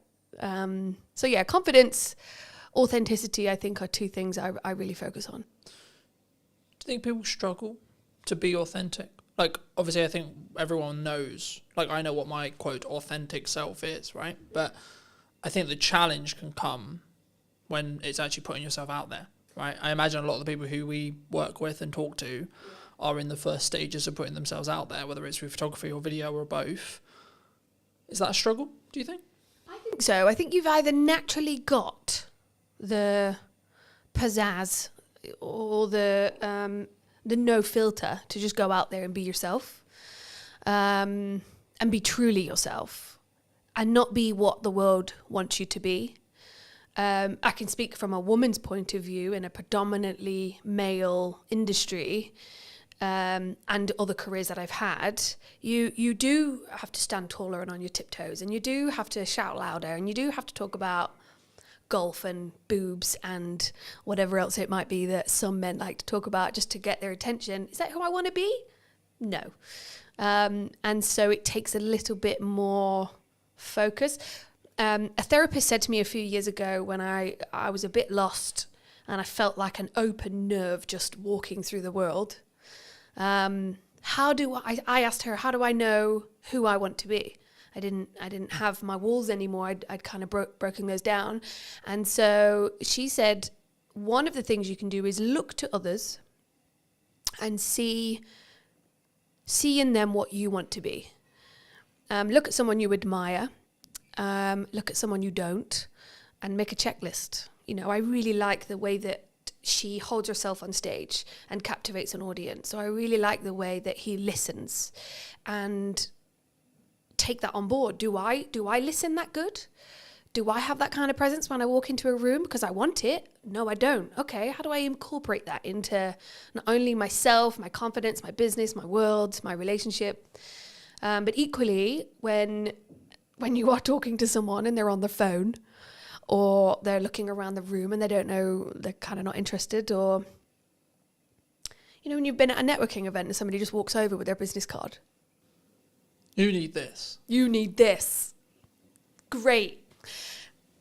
It's gone in the bin. Yeah, I don't want that. And so taking note of these things, and it's the same with business, right? I mean, if you look at your competitor and you feel a little bit jealous, okay, well, what have they got that I don't? How can I make that my own? When I look at someone whose personal brand is on point, and they've absolutely nailed their marketing, then what have they got that I don't have that I can twist in and make it my own?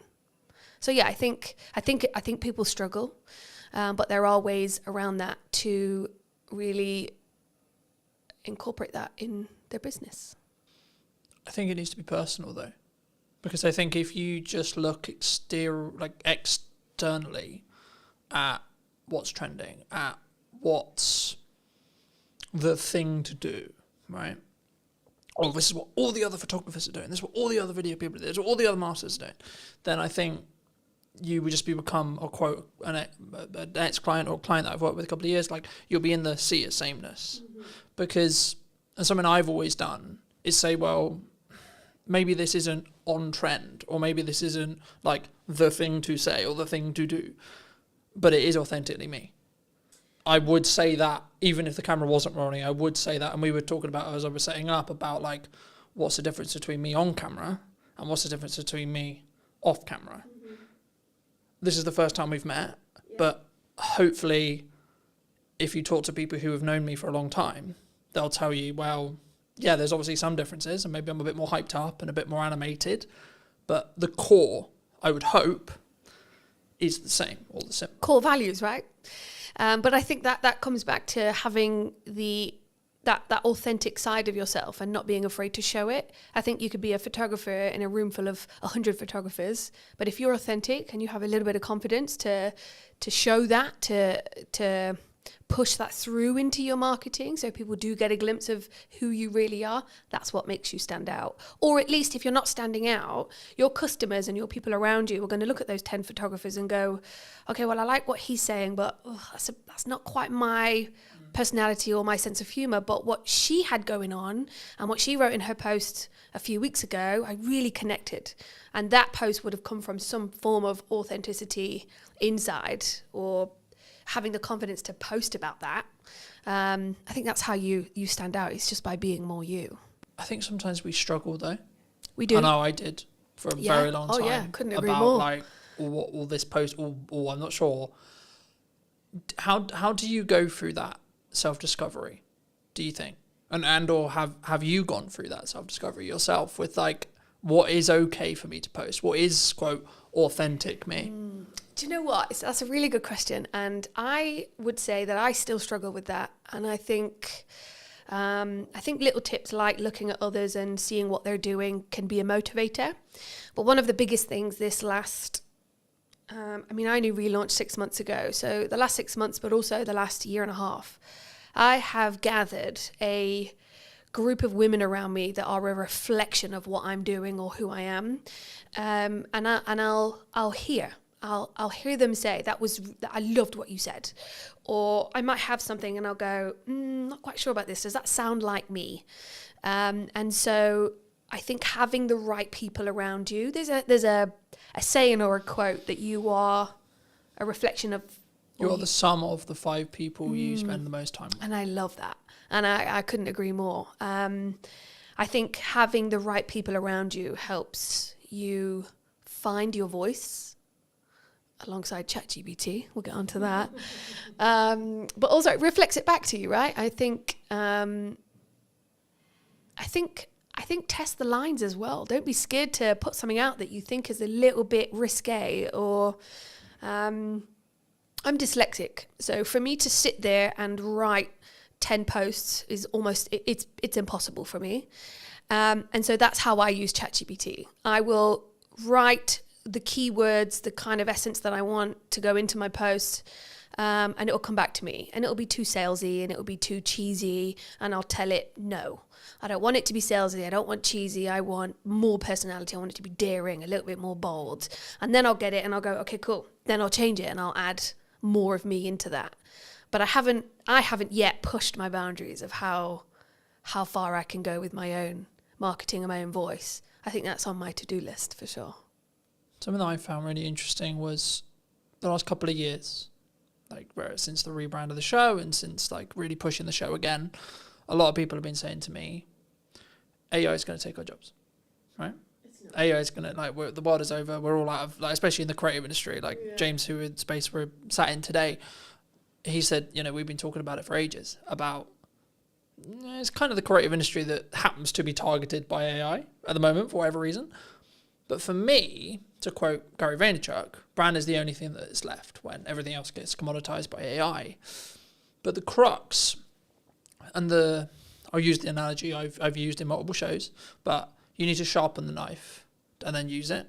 So you're still using it yourself. And that's kind of what you were describing there about not just getting it to write your post. Yes, technically it's writing your post, but actually what you're doing is you're nurturing the AI to know what your tone is, and then the tonality will be the same. I think sometimes people feel like that's cheating though. Do you especially as maybe a dyslexic, because we're both dyslexics, and I think it's not for me. I think if you've got some setbacks, some hold-ups, if everybody has a day where they're just blank, they've got brain fog, they've got a blank piece of paper in front of them and nothing's coming out, writer's block. I think if you had writer's block and you are an author and you go to chat and you say, I'm having writer's block, ask me 10 questions to get my juices flowing. Yeah, all right, I'm going to keep using it. I think use it to benefit you and your business or your relationship, whatever it might be, but don't let it take over your brain. We don't want to dumb ourselves. I think if anything, it helps me find my voice, because when it does come back with something that I don't like, I'm not going to use it. But it does help me, especially having dyslexia, or if I'm writing anything. Words, I mean, this is why copywriters make such a good living. If you want more of a personalized experience and you want to actually sit with a human to really connect and get that story out of you, then go sit with a copywriter, go sit with an author. I think that human to human connection, that's never going to die. I think we're going to go for a phase of, yes, everything's AI, but there's never been a truer saying that people buy from people, right? I think that's also something that is filtered throughout my business for sure. No, I think that's really important. And I've seen kind of a step up. It was always there, especially after COVID. In-person events, people want to come in person. Like if I just look statistically, the show up rate for in-person podcast filming is going to be infinitely higher than on Zoom, right? But I also think even if you're not doing a high level of production, which is one of the reasons why I do it, I think you have a different energy. Yeah. And I think, for some interviews, it makes more sense to me to do Zoom, right? If I'm speaking to someone in America, Canada, Midlands, etc., it makes more sense. But wherever possible, if I can do in person, and the business can, at least for the short term or mid-term, pay for the podcast to exist, and it still gives me the marketing collateral, which means it's a justified, worthy spend, then actually it can be the bloodline or the flow or the pipeline filler or whatever you want to describe it as. I mean, you're obviously a strong photographer, I would say, from what I've seen and etc. Why does someone, because people have talked to me about, they're concerned about where the economy's going, which seems to be the age-old analogy for as long as I've been in business. Everyone's like, oh, this. There's this government change, there's this coming, etc. So I sort of semi-ignore it because I'm like, there's always something. But for people who are concerned, right, who maybe are listening to this and going, okay, well, what do I need to do? Should they pull back? Should they not be as visible? Should they not invest? And should they not, work with the photographer, work with the marketing team, work with etc.? I mean, what would your view be on it? I'm a big fan of adapting. I did grow up with 10 boy cousins, so I had no choice but to adapt, being the youngest. I have a huge family, and it taught me that whatever scenario you're put in, adapt. So if you're starting a business, if you're running a business, if you've been in business 10 years and things are changing and it's overwhelming, take a minute and adapt. I think look at what you're doing, look at where you want to go, what feels icky. Just change it or adapt slightly, make a little change. I think one of the things that I've found relaunching is I don't have endless pots of cash to reinvest into my business. I'm just trying to pay my mortgage right now. So things like ChatGPT, things like Canva, which some designers will hate me for saying, but these are the things that are stepping stones to adapting, to reinventing our voice, our image, our brand. It is at our fingertips, and if you're not learning how to use those, you're going to be left behind, unless you've got a secret magic power of, I'm going to just stand on stage, be myself, and talk and perform or entertain. I think people can do that. Or you're at home, you've got a laptop, you could take on the world, but you've got to adapt, and I think it takes step by step to get there. And there are tools out there, free, affordable tools that you can use. Shows like this are a fantastic opportunity to sit down, have a chat, let the audience get to know my thoughts and feelings. This is not rehearsed. I'm convinced I'm going to say something to mess it up, but you don't. You just carry on. I think you adapt and carry on. I want to build on, you just said how you're going to mess it up. Because I think that's really important in content, because people, they always think, I'm going to mess it up. Mm-hmm. What can you? Although I'm really scared to mess up, I think it's the best thing you can do. Because isn't it learning? Yeah, Or 100%. falling forward or failing forward, Yeah. it could be. Yeah, I think over the last 6 months, there's been things that I've spent days and weeks on, and I've thought, and in the moment, I know the feeling of this is not going to work, or this will work. What if I spend 7 days on it and then it turns into nothing? Well, at least I've done it. I've ticked that box. I'm never going to know if it works or not if I don't try it. So I think we're all going to make mistakes, and I think it is scary, but also know that you're going to learn from it, and that is the best way to move forward. Yeah. The best example that's very current in when we sit here today. Now, I'll keep in mind this episode will be a while before it comes out, but as we record it today, I'm a week out from my first in-person event that I've had to do on my own back. Now, that was a choice that I made about 3 months ago to say, I'm not going to partner with a networking group. I'm not going to fill the room magically. I'm going to do it. But what I'm also accepting is that it might be quite a small room for event one. And that's okay. And for me, I'm like, okay, that's actually a good thing. Like, I've gone through this interesting process the last couple of weeks going, yeah, but what if only 2 people show up? What if only 3 people show up? But actually, I'm like, hold on. That's actually a good thing, because I'm not really refined on what I want this in-person event element side of the business to actually be yet. So actually, if I only have 2 or 3 people, that's perfect feedback ground for me to go, okay, well, let's try this. Let's try this stuff and see what then happens. Of course, it's a content opportunity as well, etc. But is this your event that you're putting on? Yeah.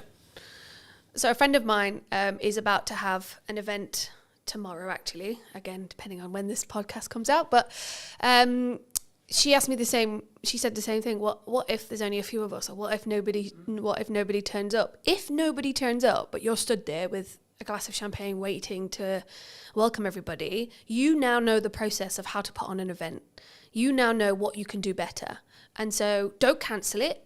Keep going. And even if one person turns up and you have the best life-changing conversation with that one person, and you get to give each other all of that time, that's massive benefit and value for both of you. You've met and grown your network by one, which is always a great thing. That person's had all of your attention and they're buzzing. But equally, when you put on an event, which I'm also doing myself, you learn from it. What if is just the worst anxiety-inducing phrase. What if nobody turns up? What if the restaurant haven't got my booking? What if it all goes wrong? What if it all goes wrong? If it does go wrong, then fine. You'll be fine. It's going to be okay and you'll learn from it. Do you think that's why people don't do it, though? Fear? Oh, yeah, 100%. Fear like they go, I'm going to look like a dick. I'm not going to look great because, Colton only sold 4 tickets. But that comes back to confidence and being authentic. If it's fear holding you back of it's going to fail, then it's fear and failure. Fear or failure. If it's something inside that's holding you back, then that's your confidence. That's stuff that you need to work on. There's a lot of psychology within business, and I think if you can do a little bit of work on yourself, if you can see an image of yourself that gives you the absolute confidence to take that next step, hire a photographer quick. No, I'm kidding. But it is that image. It's that visual representation of me doing it. Oh wow, I can do it. I also had my photography done 6 months ago, and I needed new images of me that represented me to help me move forward. But there was a tool that I needed to tap into, and it really did reinvigorate my shop front, and it gave me the confidence to move forward. Therefore, I'm not holding myself back. But I made a move to tap into something that would get me there. So yeah. Do you think that when we're in that scenario, right, in reality, I'm going to do my best to perform to the room, however big that room is? Do you think whenever we do, because I could use the podcast as an example, I could use the event as an example, but I use the podcast because it's the stats that are in my head. The number of podcasts that get beyond episode 10 is like 25% or so, right?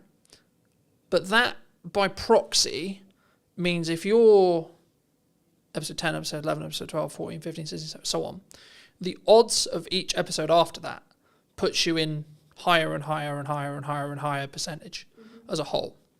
And I think we don't look at the averages, right? Like if you look at money, right, the figures that show that if someone is hit by a £300 bill unexpectedly, the majority can't pay or have to go into debt to pay that bill. And I think it's the same. And I think that can be the paralysis of, well, this is why I'm not going to do the event. Because if I don't do the event, or I don't launch the podcast, I don't have to be okay with it's only going to go get 5 views. It's only going to be 2 people. It's only going to be in the same way. I don't have to be okay. I don't have to see myself on camera. Yeah, but then controversially, you just shouldn't be in business. I mean, if you're worried that only 2 people are going to turn up, or if you're worried that I am going to fail and you're going to let that hold you back, then you're not a business. You're not a person in business. You could be working for somebody, but you've got to have some form of gumption to just move forward and do it, no matter what the consequence or the you can't live in fear and you can't catastrophize what's going to happen. I would like to think of myself as quite an optimistic person. And so even if nobody turns up, fine. I've learned how to put on an event, what I needed, what my contacts were, how can I do better? And I think if you can switch your mindset, get a coach, talk to your 5 people around you, look in the mirror and have a conversation, read a book, look at YouTube, educate yourself. If you're running the tap and it's murky, keep running it until it's clear and educate yourself, update your knowledge. If you are holding back because of what if and fear, then you're not ready. I would say read a book, listen to a podcast, feed yourself with stuff that's going to help you make that next step, open the door and welcome your 2 guests. Equally, welcome your 500 guests, and now you're overwhelmed, but I did a good job. But do you think it's like, I think sometimes, especially for me anyway, and the more I think about it, I'm like, I can reframe it as a perspective of, but I'm going to give so much to those 2 people. And then they're going to be maybe advocates for my brand or potentially have work from it or etc. Or even just like do the nice thing of like, I gave them all this time and they took a lot of value from it. People are very value centric, right? We want value from it every minute, I would say, in the culture we live in, right? But when we create content, when we show up, when we look at marketing, would you say people sometimes underestimate the value that they can actually give themselves? I think people don't know what they can give. Okay. I've created a networking group called The Huddle, and I've done a lot of networking myself. And I've been to events that were well marketed, very well marketed. And then I've gone and it wasn't that good. Great marketing, but the execution of the event, not so good. Same with anything. That deodorant was very vibrantly marketed, straight directly to me. I bought it. It's actually not that good. I think you've got to do your research. I think you've got to ask questions. I think you've got to put in systems and processes. Dare I say those 2 terms, but everybody needs a system and a process to put in place. Ask the question, what is the value? I mean, if it's a networking for the huddle, I asked a friend of mine, Chris, what would be the value? What would make this event worth shouting about? And not only did I ask questions before the event, but I also sent a questionnaire after the event.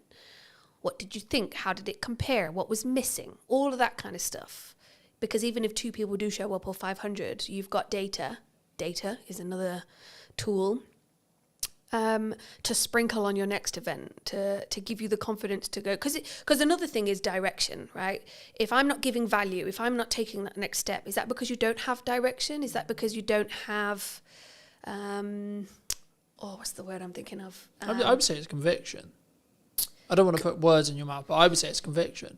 So I'm convicted to the event happening regardless of who shows up. Even if it's an empty room.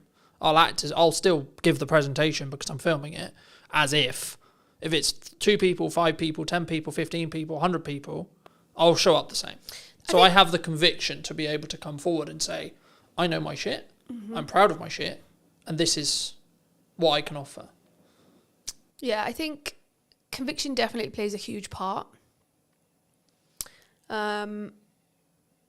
I think the word I was looking for is something to do with seeing where you want to go and what's your why. So at the end of this campaign, at the end of this event, at the end of your marketing XYZ, what does good look like? And then work backwards. That's always a really good way to do it as well. I think conviction helps get the job done, but you've got to have a vision. You've got to have a why. Why is, you've got to have a, why am I doing this? Why am I putting on this event? Why am I posting this? And that's probably another thing that's missing from marketing is your why. I think Simon Sinek, I think he puts it really well. And you know, 6 months ago I was watching his YouTube videos online. Like, why the hell am I doing this? I've got a mortgage to pay and I'm going self-employed.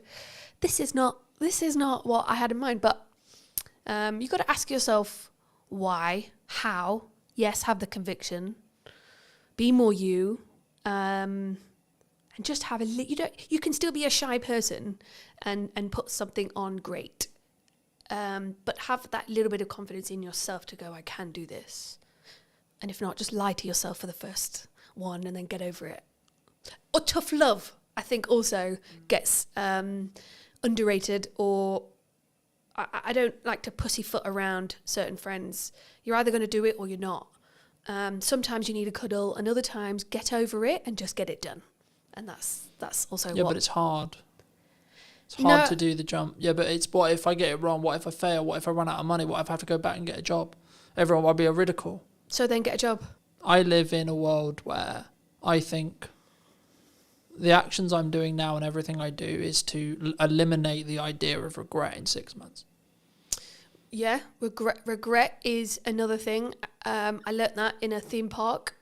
I left and I wished I would have gone on more rides. And I remember thinking, regret is horrible.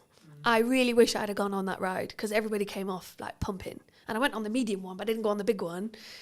And I love that one. Why didn't I? What was it? What if I fall out? What if I die? What if I have a heart attack? Nah, it's just fear that's going to hold you back, isn't it? Well, you might have done, but actually. But see, I'm an optimist. I don't live like that. No, I'm not going to catastrophize what could happen.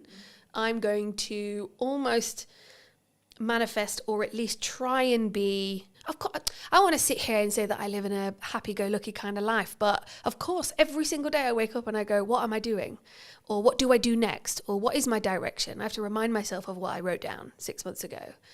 I have to sit round a table full of my friends and colleagues where we just we help each other get through the day. Yeah, it's hard. Of course it's hard. And it's scary. And you just need the right mindset, the right people, and the right tools to get it done. Is there a perfect time? For what? Whatever someone's looking to do. Launch a podcast, do the event, go full time. Bridge that thing from a hobbyist the hobby that pays me to then actually it's my full-fledged business, it's my only career, etc. It's the thing I'm currently doing to make that leap. Is there a perfect time for that? I'm not sure. I think no. I don't think there's a perfect time. I think there's a circumstance. I think if you're in the right circumstance, the right environment, the right headspace, go for it. If you're in the wrong headspace and you launch something, or if you're in the wrong headspace and you post that controversial thing that absolutely ruins your career, your circumstance and your headspace was not right. Therefore, you shouldn't have, because the evidence has just shown, or the consequence, you've now got no business and everybody hates you, right? But if you're in the right headspace, environment is a huge thing as well, then yeah, do it. If it's just a little bit of fear, if it's just a what if, do it. Do it anyway. Should we lean into our emotions are on our sleeve sometimes in public posts? Because that's what came to mind when you said this career destroying post. That's what came to mind. Emotions are interesting. I photograph emotions on a daily basis. If you're going to bitch and whine about how bad your life is, nobody wants to hear that. Equally, if that person is crying out for help and an ear, then maybe one or two people will lean into that and help that person. but we've all got our shit going on day to day. And I don't think we've always got the capacity to help mollycoddle that person. That person might need a hug. They might just need some tough love. Equally, I'm not reading that post, or I'm not clicking on that link, or whatever it might be. But I do think that another thing missing from marketing is emotion. Yes. But emotion is huge, right? I'm not saying... Because I think some people, they struggle to be vulnerable. And of course it's within context, right? Mm-hmm. It's, I've healed from this thing. Like, personally, my yardstick on it is, if you're still healing from something, no, it should not be on social media. Not at all. Because you don't have the ability to rationalise it and contextualise the story properly yet. But if you have healed from it, and you're trying to tell it as a telling story that has a purpose, whether that's I want to show who I am, or this is a story and this is how I overcame it, then yes, I think you should. But also I think it should lean into the first of what we discussed, which is that authentic to you?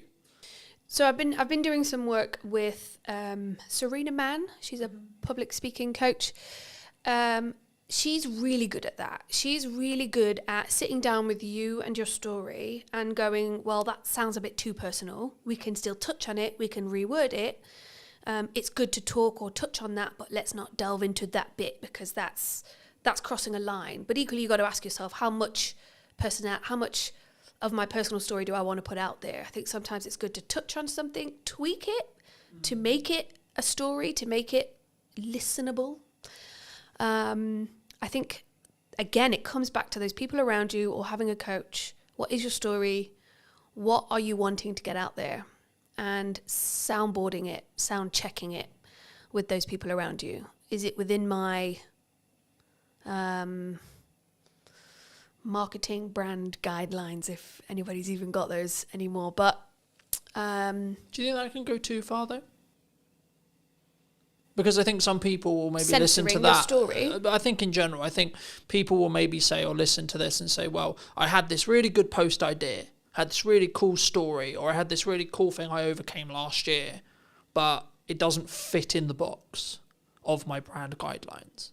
Who built those brand guidelines? Because if that was what you did in a moment of clarity and it doesn't fit, then assess it in that moment. I think if you're going way beyond what you're supposed to be talking about within your brand, yeah, that's when you should probably sound check it with someone you trust that also understands your brand. But equally, this is where the authenticity comes in, right? One day you're feeling like absolute crap, and the next day you're on top of the world. Which day do I talk about? I don't feel comfortable yet enough to talk about my low, down, dark days, but I have them. Equally, when I am feeling on top of the world, I kind of feel like I'm gloating a little bit. So I almost don't want to talk about those days either. So that's where you kind of balance out and go, well, what is my story? What do I want to talk about? And why do brand guidelines even exist? Or those 5 people around you? I think, again, it just comes back to your why. What are you trying to do? What do you want to get back? Are you doing it to just get a reaction or some attention? Or are you doing it to be authentic and stand out in a crowd? Then yeah, go for it. But something that jumped to mind, so I'll mention it. I, at the time of recording last week, recorded an episode with Ravi. He's a communication coach. Okay. And he talked about, in that episode, and with me privately afterwards and before, that you can have seasons, right? And you have seasons in your life. You have seasons where you have a specific focus. You have specific seasons where that's my North Star on success. Mm-hmm. And I think, building off what you were just discussing, I think that's the key. I think it's about understanding where you are and what season you're in, right? So does it involve, or the story you're trying to tell, does it add to that season, that objective of that season, or not? And if it's not, then maybe save it, or maybe don't use it in the context you were initially thinking, and say, okay, well, I may come back to that and contextualize it some other way when the timing feels right. But also don't use, in my view at least, don't use that as a crutch to say, well, that's why I'm not going to do it.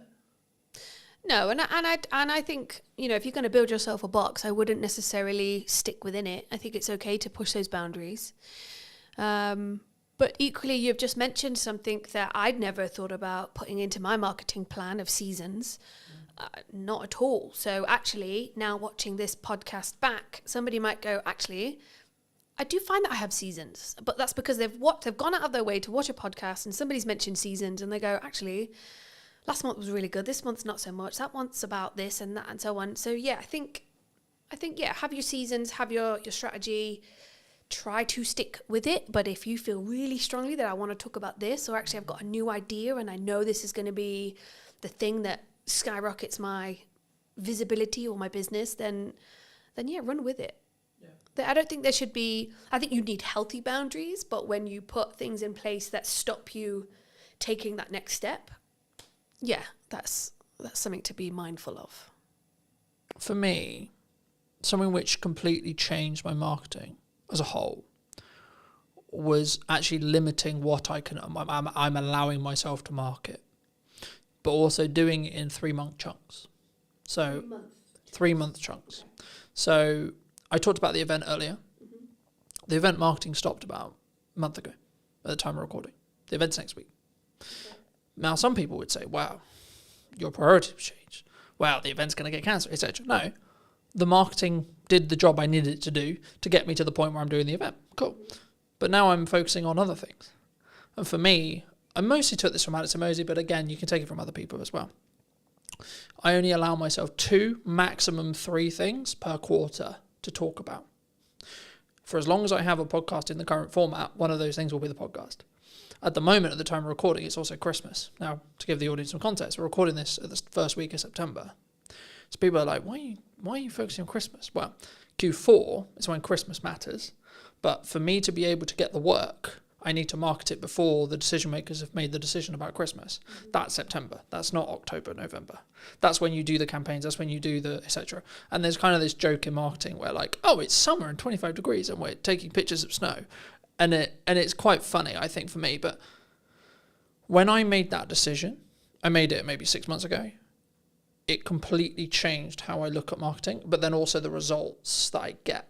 Not short term, not all this clip went viral, but the focus I can give during that time. Mm-hmm. And it's not to say, oh, I don't have other like ideas or I don't have other concepts. It's like, no, that will come in time, right? You can give it to the next quarter. So I've already planned out what Q1 next year is going to be, but I'm not going to touch anything in Q1 yet because I'm very focused on what does Q4 look like for 2025. How did you learn all of that? By consuming and trying and getting it wrong, right? And do you think that's the right way that everybody should be working, or that just something that you found that works for you? I think it's me. Personally, I think it's me. Because I think it would be very arrogant of me to sit here and say, this is what you need to do for your marketing and your vision and your success. But what could work for everybody is go out there, get some knowledge and build something that works for you. I think we can teach the idea of consistent improvement, consistent learning. I think that's important. I think that's something that we should always look towards. Yeah. Yes. But then we should stop. For people who are maybe on the fence about looking at visibility, looking at content, looking at photography, what would you say to them? And this can be more of a pitch for you in some ways. Well, it's interesting because the inquiries that I'm getting at the moment are personal branding is everything at the moment. And I think that is a really good thing to lean into, especially if it's something that is going to help you stand out in a crowd, or if there's 10 website designers, how do I choose the best one? Well, she looks like my kind of gal. Let me have a phone call with her. From that phone call, did it go well? Yes, great. Did that image get the job? Probably, because looking at that image, I related to that person. I think if you think about photography throughout history, it is what makes us make a decision. It is what makes us choose the pepperoni over the mushroom in a Domino's menu or whatever. I think photography is a massive skill, tool to have within your business. There's a lot of self-work that people are doing, and photography is a an avenue to get that out, to give you the confidence to take that next step. But also company culture is a huge thing. How do we know who we're talking to when we pick up the phone to the plumber or the cleaning company or the recruitment company? Who am I talking to? Because yes, AI is there, but it's still people to people. So I want to know who I'm talking to. If I'm going to invest £100,000 or £500,000 with a financial advisor, who am I going to pick? Do I have to go to every single networking event to meet all of those financial advisors, to build the relationship, to then decide on who? And I can't. But why don't I go on the website and see what the website's saying? Why don't I go on their social media? Why don't I do what I can do first in 10 minutes on my phone and connect with somebody over an image? Now, that image could just be a headshot. It could just show me your face so that when we do meet for a coffee, I know who I'm looking for. Equally, it could be a bit more of a portrait. It could be an image that says, I'm into rugby and I've got kids and I love a coffee in the sunshine. That's the kind of guy I want to invest my money with. Or equally, I am looking for someone who will understand me, and I've got this huge shopping addiction. And I know that she has too. So let's just, because you want to connect, you want to invest your money with someone who you can connect and bond and grow with, especially if it's a long time investment. If I'm going to invest in a website, if I'm going to continuously do podcasting with somebody, I want to make sure that that's somebody, and you and I as an example, that we do connect, that we do get on, that this is a successful relationship moving forward. But how do I get there in the first place? And I think imagery can do so many things. Yes, images say 1,000 words and so on, but I think more than that, it's a reflection of what's going on. It doesn't necessarily need to be about you. It could be about the company that you've built. I got 30 team members. I want them all to be photographed, and then when it is on the website and when we do have it printed in a business magazine, I can be proud. I built that team, and the company culture is great, and that really comes across in the imagery, in the marketing. Imagery, design, marketing, web, all of that is integrated and helps you promote, helps build your personality of your business to get it out there. Or you have the same image on your LinkedIn that you had 10 years ago sitting on a beach with a cocktail. One or the other, I'd say. If someone is looking for a marketer, videographer, cleaner, plumber, etc., but especially when you look at brand or either brand work or marketing work, like what they're actually going to be doing, do you think it's specifically about the person and making sure that I connect with you and that's why I'm going to hire you as a photographer? Do you think? I can't speak for everybody else, but that's how I do it. I do have a plumbing company that I use, JPS. I've got a relationship with Jamie, so I will go to him. I've got his number in my phone and I will call him. Have you got anybody that can come out? My boiler's just broke. I wouldn't pick up the phone and call. I wouldn't Google if I already know that Jamie's my go-to guy. Equally, I do have a videographer that I go to regularly. I'm not going to Google that if I've already got that contact. So I've built that relationship with those people that will help me maintain my little black book, that will be there in a pinch when I need help. And equally, I'd hope that they've got my number saved when they need a bev at 5 o'clock or a game of shuffleboard down at the Dell. Or maybe they need their whole team photographing and I'm their go-to gal. So, but I guess I've spent the time building relationships over the last 4 years with local business owners, and there are lots of other photographers out there, of which I have also used. So I think collaborating and again showing who you really are, making those connections, helps you build a network, which helps you build your business. Are you locked into those people forever, though? Do you think? No, and I don't think that those people would be offended if I went elsewhere. If, as an example, Jamie was really busy, then yeah, I'd either say, well, is there anybody else you'd recommend? Or I'd go, yeah, to my girl group. Has anybody got a plumber I can use? Or then I'd go to Google. If I'm looking for something more personal, maybe a product, maybe a restaurant, maybe a holiday destination, I'm going to Instagram, and I'm going to type in what I'm looking for, and I want to see visually what it is I'm going to pick, buy, and so on. What credibility is behind those images? What are people saying? What's their Google rating? What's Trustpilot saying? On my group chats, has anybody been to this restaurant? And so it's that feedback that you get from people that helps you make that decision. So yeah, I think relationship building gets you where you want to go, helps you build you as well. Photography is a tool that helps you capture who you really are, what the product really looks like. If you can look at an image and go, my God, I can almost smell that. Is that the person that put the flowers next to the candle?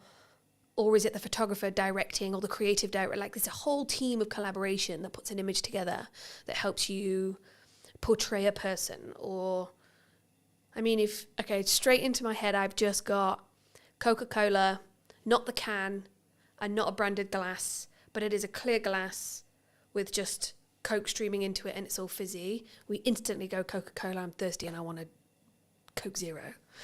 Yeah, I'm going to go get that. But it was an image that helped me salivate and want a can of Coke or a burger or whatever it might be. So yeah, I think it's powerful. Do you think that's why, like for me, whenever all I get from that feedback is like, you have to front load your marketing 3 to maybe 6 months before you want the action? And I think that's sometimes what people get wrong, especially when you're starting out.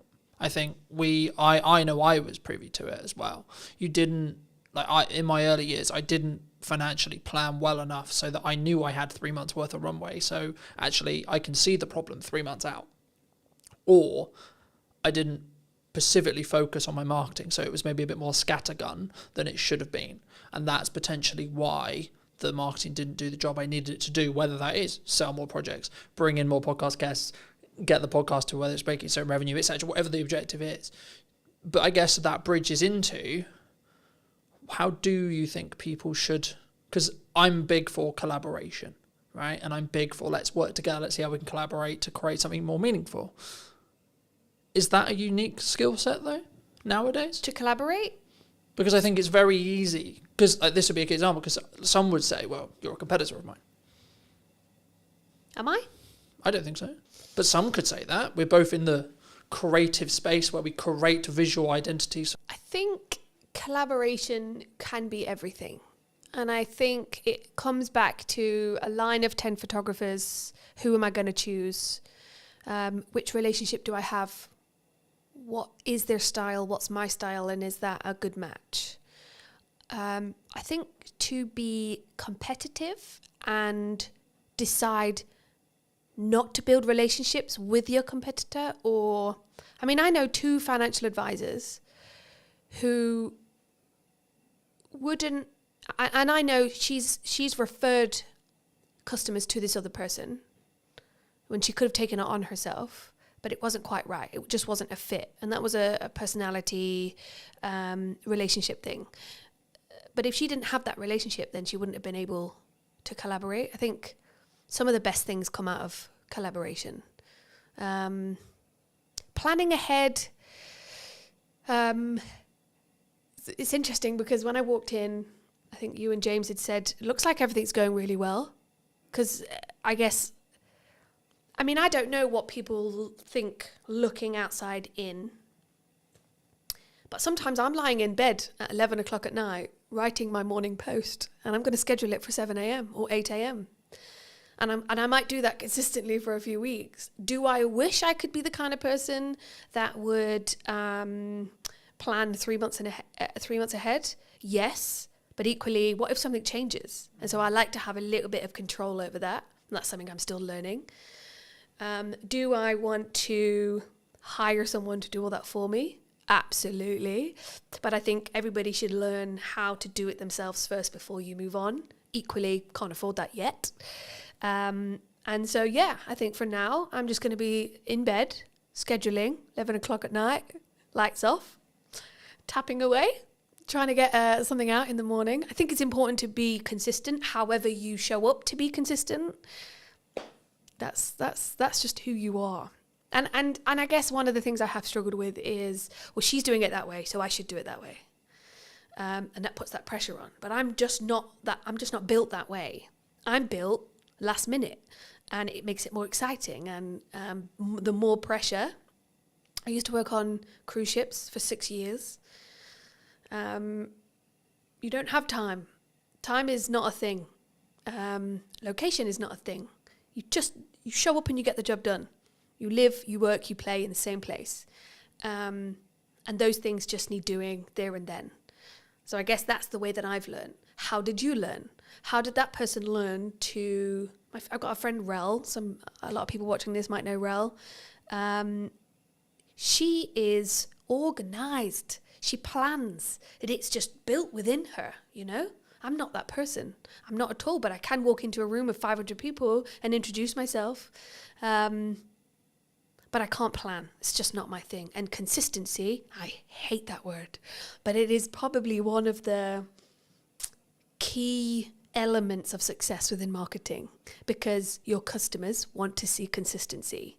Coca-Cola don't sell those cans if they aren't consistently putting it on billboards, right? So yeah, there's such an array of things that we should be doing. What do you actually want to do?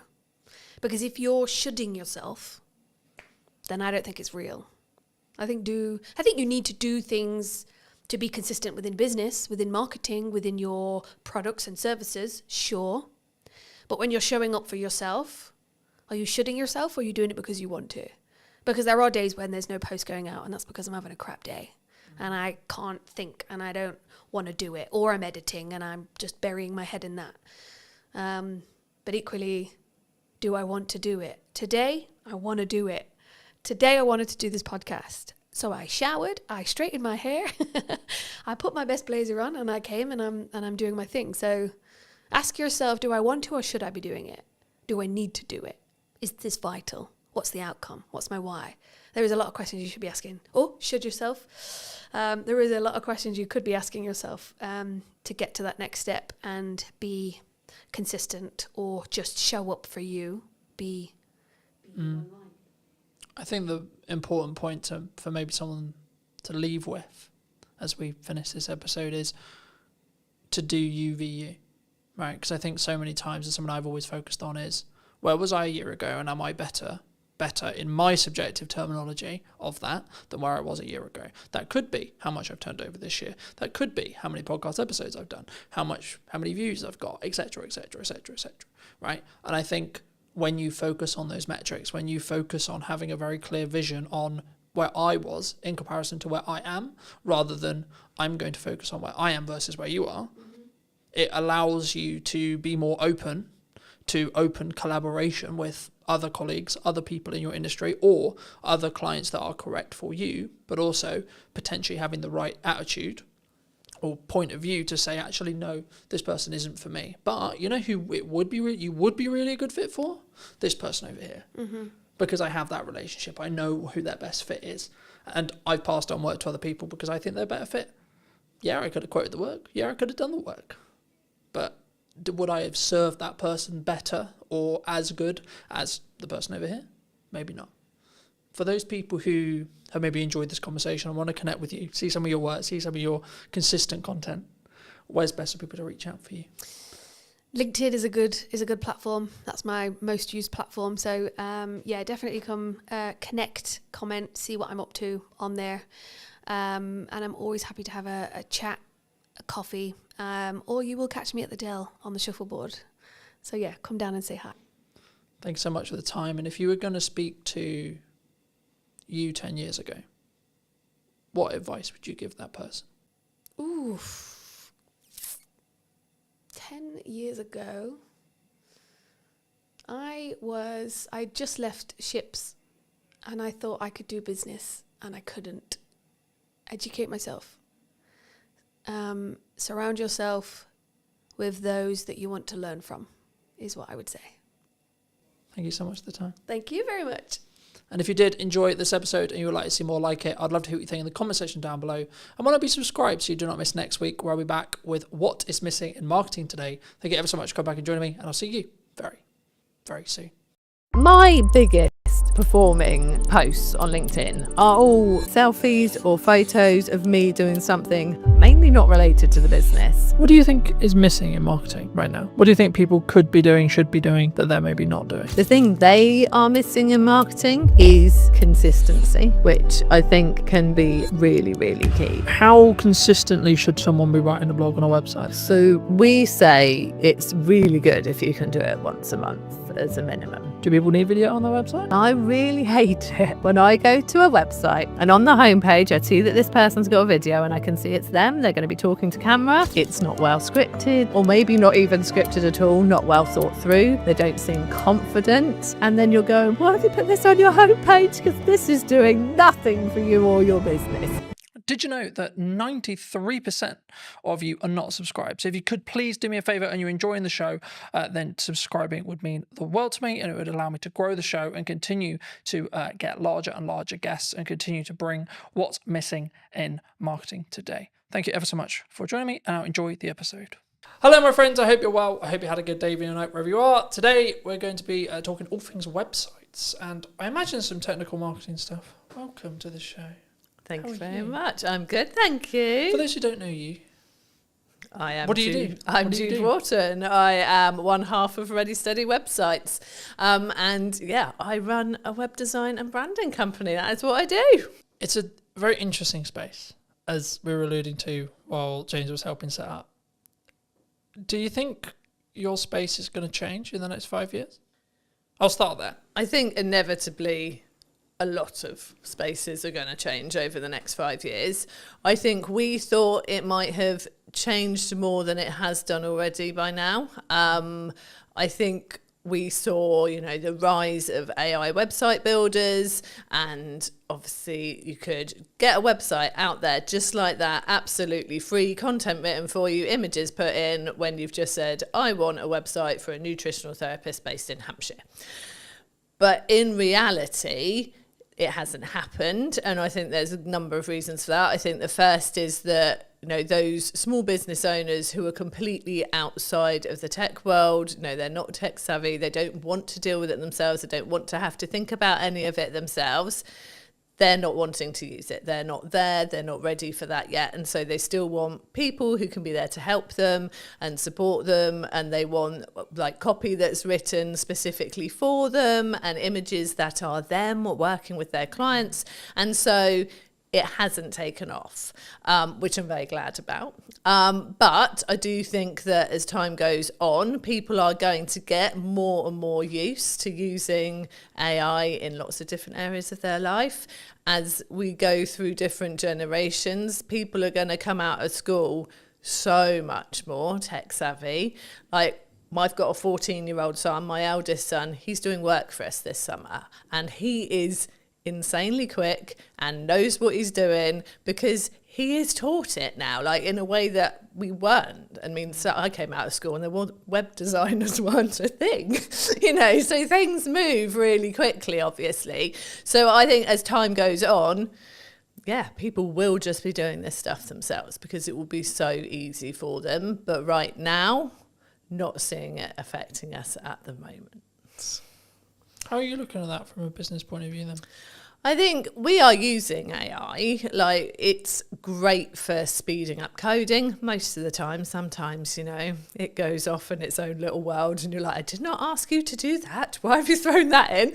But I wanted to add a unicorn onto the page, okay? Exactly. So I just like unicorns. Yeah. I don't care what your prompt was. I'm going to add a unicorn. My husband, who is my business partner, he was using it to speed up some code the other day, and then it was going mad in a way that it hadn't done for him before. And he described it so brilliantly as, it's like when you've got a toddler with you and suddenly you look up and this toddler was playing calmly and happily on the floor, but they're at the top of a bookcase pouring paint everywhere, and there wasn't even a bookcase there to start off with. That is what AI is like sometimes. It will just kind of go and do that. And that's reassuring to me at the moment, because it means that Chris, being a coder, he can use it to speed up his code, and he knows when it's gone wrong. Whereas you can't just have any old person using it to create code and do things, because they won't know when it's gone wrong and they won't know how to sort it out when it's not working. So that's reassuring for me that it's not there yet. It will be, because the more people who are using it to do this stuff, the more it's learning. But yeah, so we are using it to speed things up. I think we'd be silly not to be keeping an eye on it, not to looking at what's possible with it. But I'm not worried at the moment. Cool. Where does it's mostly a marketing show. Where does a website sit right now in marketing, do you think? I think a website's key to sort of being the sort of centre point of where all your marketing's pointed to, really. I think it can be used as a marketing tool in its own right if you've got it working really well from a search engine optimization point of view, and it will just be bringing the traffic to you, especially if you are adding the right content to it regularly, like you're doing stuff like this but you're putting it on your website as a blog post. You know, you've got those things attracting new people to your website, so it can be sort of part of your outreach marketing. But on the whole, I really see a website as being there as the place that you send all of your outreach stuff to, whether that's you've met people through networking, whether it is you're doing podcasts, you've got your social media content, you've got printed, actual physical marketing materials out there. Because so many people want to see that you are a real, genuine, can be trusted business. And, you know, back in the day when people had offices and shop fronts, that did that for you. Like that was, you were there on the high street and people could see that you were real and genuine. But most businesses don't have that. Your website is a replacement for that. And I've seen various statistics and the percentages vary. But on the whole, it looks like sort of 60 to 70% of people won't consider using a business, even if it's been recommended to them by someone else, unless they can go and actually look at their website, see that their website looks good, is professional, is really representing them very well, and then they feel confident to approach that business to consider working for them, with them. And so I think that's why it's so important. Like your website just gives you that credibility and is a really important part of your marketing to actually get people to want to talk to you and consider working with you. Because I think we're in a social media landscape where I think there's maybe a cohort, maybe a percentage of business owners, maybe newer business owners who just look at it as but I don't need it because I've got a social media strategy, because I'm on Instagram, because I'm on LinkedIn, because I'm on etc, etc, etc. And for me, I think it serves a different purpose, right? Yeah. And I think, I mean, we touched on AI at the beginning, but I think for me, like traditionally we're looking at Google search, right? How are you seeing the shift to AI search?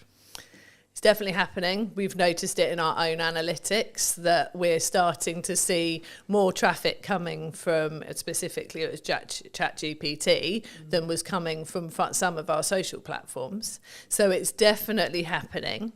I feel like though it's people, I don't think they're putting in, I'm looking for a fantastic web company in Hampshire. I think they're actually going, have you heard about Ready Steady websites? I think they're naming us to find us from the research that we've done. So it's people putting it into ChatGPT. Do you think it's more of a proof of concept at this point?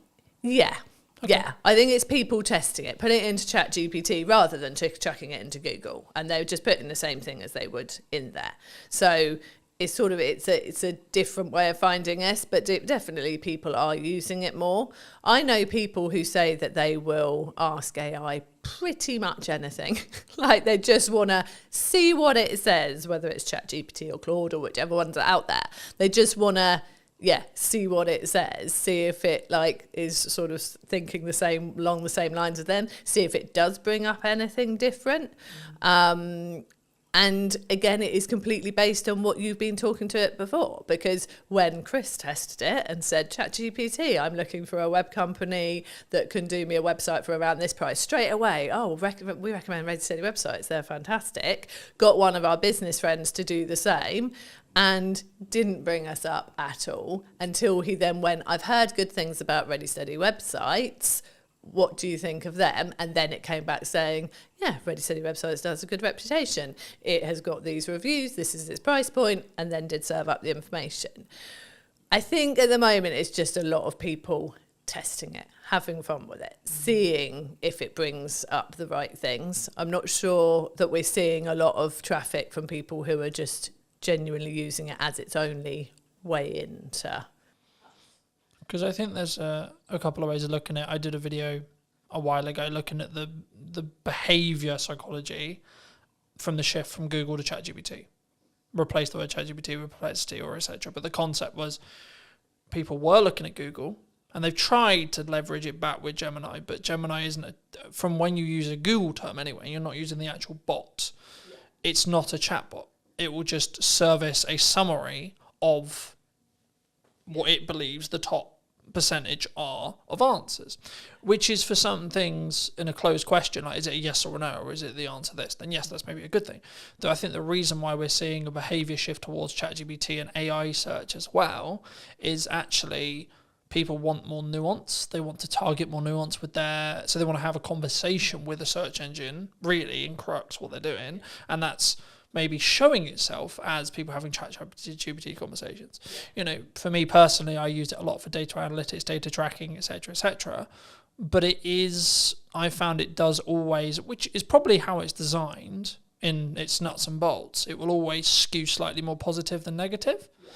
But I also think that's maybe a good thing, to be honest. Actually, now I sit here and think about it, because if it did skew negative, then you're talking about a negative spiral effect, because it will learn from itself and then so on, it will get darker and darker and darker and darker. I think the byproduct of it skewing positive is actually it will maybe over-egg potential results and potential good. But that is, as long as you understand that's what it's doing, I think that's a better reality than the latter, if that makes sense. And I think for people who are maybe looking at their website now, either they've had a website, they may be looking to relaunch a website, they're looking to rebuild, etc., and say that it's 6 months. Should we still be looking to target Google, would you say? Or are we just solely in a world where actually AI search is the only thing that matters? No, definitely still be targeting Google.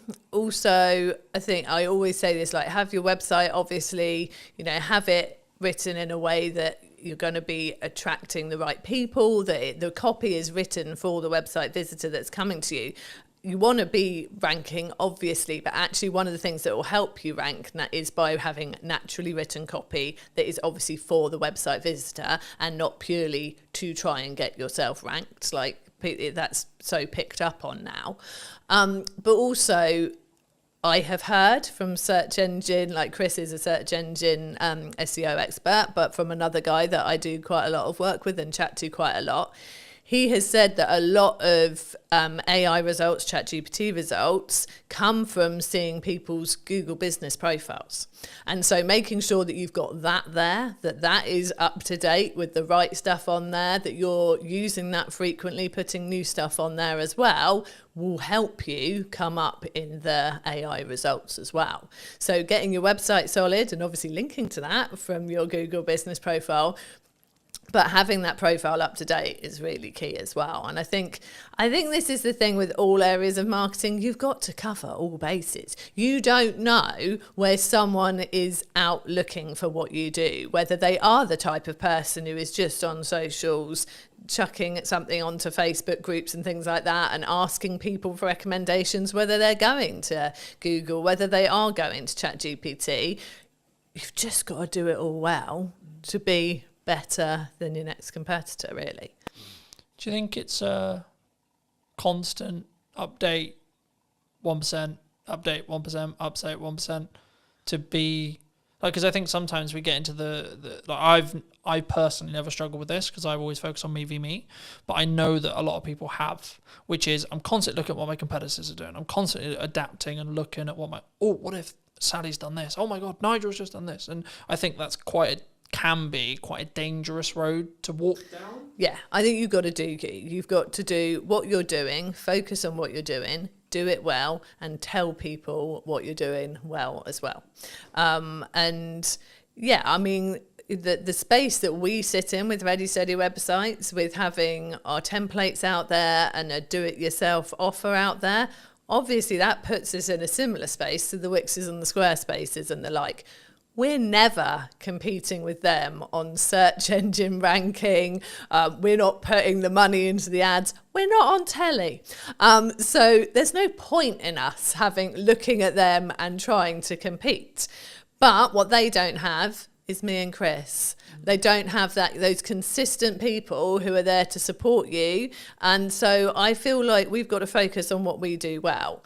And we use the fact that we are the people you will meet, we are the people you work with, that we get out there and we get to know people. And that's the way we choose to do it. We do obviously work hard on our search engine results for the things we know we can rank for. You know, we have specific templates for specific types of businesses. And so if you go and type in speaker website template, we do well for that. If you go and type in membership site website templates, we do well for that, because they're the things that we know there aren't as many people focusing in on that for their search terms, but we also know there are people looking for those things. So I think you've got to keep an eye on what's going on. You've got to look at those keywords. You've got to make sure you're putting the right content out there to rank for those. But yeah, if there are competitors out there doing things like you're seeing them doing this all the time, and you can't do that, you can't keep up with that, or that's just not your way that you would do something, no, stick in your way of doing it. If it's working and you can see you can build on it and do it more, that is the way I would always go. I think for me, it's about only adding the stuff you can stay sustainably at, 1. 2, it's also, again, focusing on that UVU. Rather than, so I always look at it as where was I a year ago, 6 months ago, 3 months ago, and am I moving in the correct trajectory? Maybe I haven't got all the results yet, maybe I haven't got everything that I want yet, or what I'm aiming for yet, but I am moving in that direction, and as long as I continue on the direction I am currently moving, then I will hit that by probability, by analysing probability result there. It'd be wrong of me not to ask you about video and where it sits on your website. Do people need video on their website? Do they not? Should they have it? I think that video can work really well on a website. But I would say use it in a way that plays to your strengths. Because I really hate it when I go to a website and on the homepage I see that this person's got a video and I can see it's them, they're going to be talking to camera, and I think, oh cool, okay, let's watch this. And then it's not well scripted, or maybe not even scripted at all, not well thought through. They don't seem confident. And it's just all a bit waffly and a bit awkward. And then you're going, why have you put this on your homepage? Because this is doing nothing for you or your business. And you know they've put it on their homepage because someone told them that they should use video on their website. You can only use video if it's going to be right for you and it's going to work, because it could go completely the other way and make people go, I'm not sure about this, and go and look at someone else's website. We have used video on our website. We had a video on there. We've since been structured the way that some of our packages work, and so we have taken it down because it's not current now, and that's another thing. You have to make sure that you're keeping everything current and up to date. And that was more of a animated, sort of explain your process of how to work with Ready Steady websites.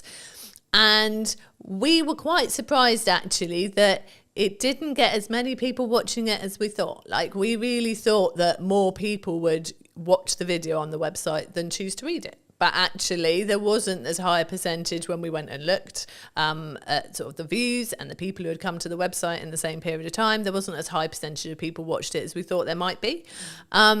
So I think it really depends. I think it's one of those things of try it. Just try it and see if it's working. We use video a lot in our business. We use it a lot in our tutorials to help people with using our templates. We have welcome videos when people join Ready Steady websites. When they initially come into our back-end membership site, there's a little welcome video from us.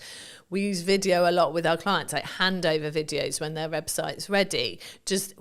Video is so useful, and it's such a good way to really feel like you've engaged with that person. They've got to know you. It's so easy to explain things in that way. So I think with video is really valuable. We've got a YouTube channel, which we are not doing enough with at all at the moment. And I know that we are going to do more after the summer. And yeah, it's such a good way to showcase your knowledge, showcase the way that you work, get people to get to know you, but only if you are comfortable doing it, I think. And that's something you can practice. You can get better with it over time. And I think social media, people expect the videos to be slightly more raw. And I think you can use video to get more comfortable using it on social media. And then once you are in a position you feel more confident, can get it more polished, that's when you can stick a video on your website, I think. And until then, get an animator to do like an animated video for you with you doing a voiceover. Or even if you're not confident with that, there are fantastic voice actors out there who could do a voiceover for you. There are so many ways you can do video without putting yourself in it looking a bit like you don't want to be on video. Do you think, I mean, my next question was going to be like, when and how do you think you should spend money on production? Like upping the quality? Is it for that perception of when someone hits the website?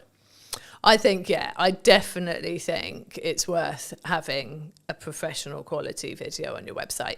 If you think about the fact that you've probably got someone to help you create your website at the least, if not got someone to create it for you. So you've paid for that. You've got a professional website. You have hopefully invested in brand photography or product photography if you've got products in your business.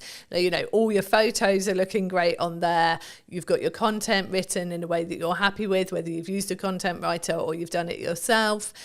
And then you just go and shove a video of you sort of in a dark corner of your office, bumbling away about nothing in particular for about 5 minutes. And then you're like, I'm not really sure why I watched that. That just takes away from everything else that you've invested in and that you've done.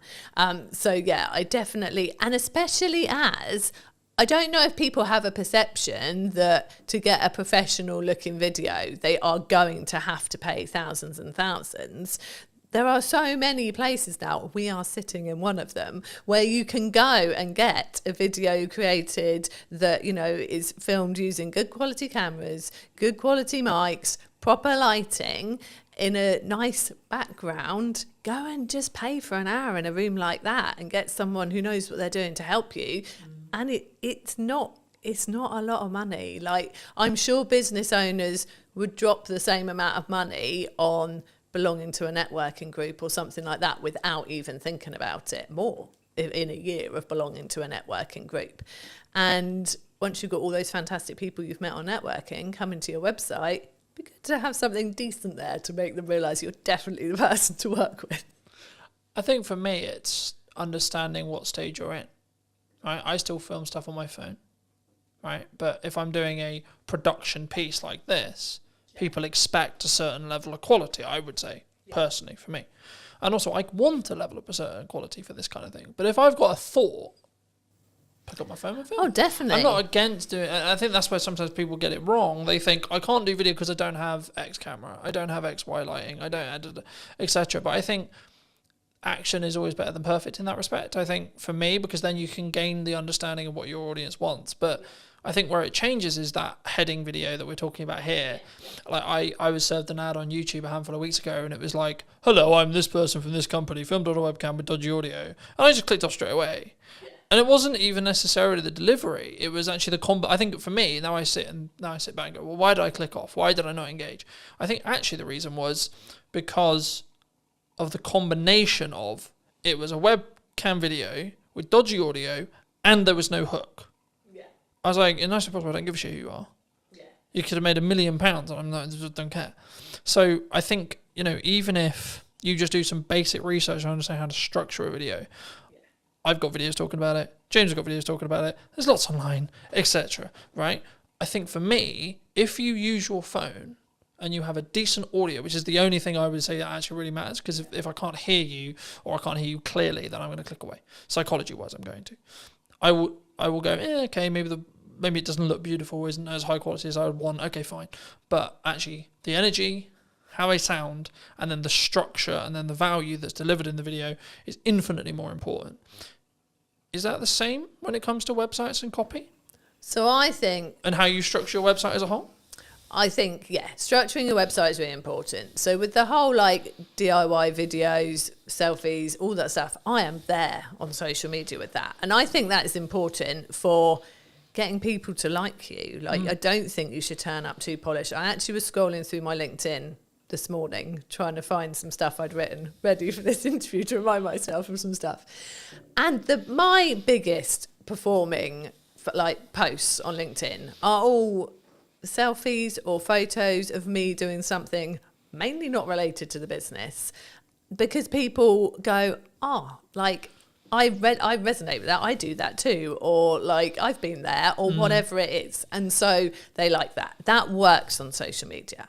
When it comes to your website, and your website is reflecting either you very much as the business person, the professional, the author, the speaker, if it is a more of a personal focused website, or it is your business website and reflecting your business, I feel that has to step up a level then. You've done the nice getting to know people, the like, I am a nice normal person bit on social media. Yeah, filming yourself with messy hair at a beach, having a chat because something's come into your head. One thing I really would say, if you're doing videos on social media, please put captions on. I'm always reading them in the evening when I've got one child in bed and I'm just having a scroll. I don't want to turn the sound up. Put captions on, people.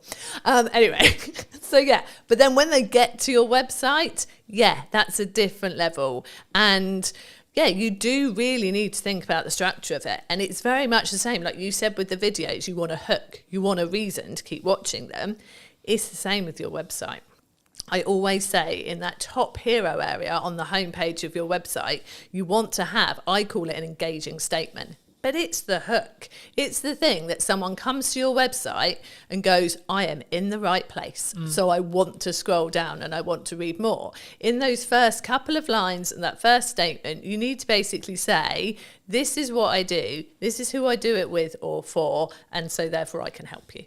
That is what those couple of lines have got to say. So yes, it has to be structured really well. And then it's got to carry on talking to that website visitor. So many people then decide that the first bit of their homepage suddenly has become their about page, and they launch into this story of like, oh, I decided to start my business because my grandfather had done it before me, and no one cares at this point. People still want to see your services or an overview of your products or whatever they have come to your website for. And then if they click on your about page, that's them saying, oh, actually, I'm really interested now and I'd love to know why you started the business and who you are. Put that on there. So yeah, it's definitely a structure to follow, definitely a right way of doing it to get people in and really wanting to buy from you or work from you. And yeah, it's got to be that at that professional level then. The DIY selfie in the garden approach, not great for a website. I think, again, it's what do you want to put your first foot forward with, right? Especially when it's like, it might be said by Google, it might be said by AI, and this is your first time of meeting that business. Yeah. I guess then it questions of like, from us as a smaller business, not necessarily implying small, but smaller than the Squarespaces, etc. Yeah. Do we lean into personal brand, do you think? I think, there's so many factors there. I think if you are a smaller business, it's really good to have a personal presence out there, definitely, because I'd say quite often you're out networking, so people are going to meet you in person. You are probably on LinkedIn talking about all of like the stuff that you're going about and doing and what your business is doing. So I think you're naturally going to have a personal presence, but then, and I am very much that person. I'm out there networking all the time. I am the one doing that for our business. But when you go to the Ready Steady Website's website, it is a business website. There is an about page and there is a team page, and we are on there, and our sense of humour is definitely on there, and we carry that through like the way that we are on social media. It's very much on. Someone commented that to me the other day, that she loved the fact our personality was there in the website once she looked for it, but actually the website was, this is what we offer, these are our prices, this is what you get, really clear and simple, and all about the person who's looking for the website or the branding or the SEO package and all the other things we do. So yeah, I think a personal brand is important, but I think how you present that on your website very much depends on, how the business is structured, where you're looking to take the business in the future as well, you know, and that's a question right at the start when you're starting your business too. And obviously you can evolve, like we trade under Ready Steady Websites now. We initially set up as Second Floor Designs Limited, you know, and our business has evolved over the 15 years. And that can happen. You can start out as, enter your name here, and then what you do. So, you know, we have people who are Joe Blogs Nutritional Therapy, you know, that kind of thing. But actually maybe over time you're getting more and more patients and you bring on more people to work with you, and then it turns into just JB Nutritional Therapy. You know, it can evolve.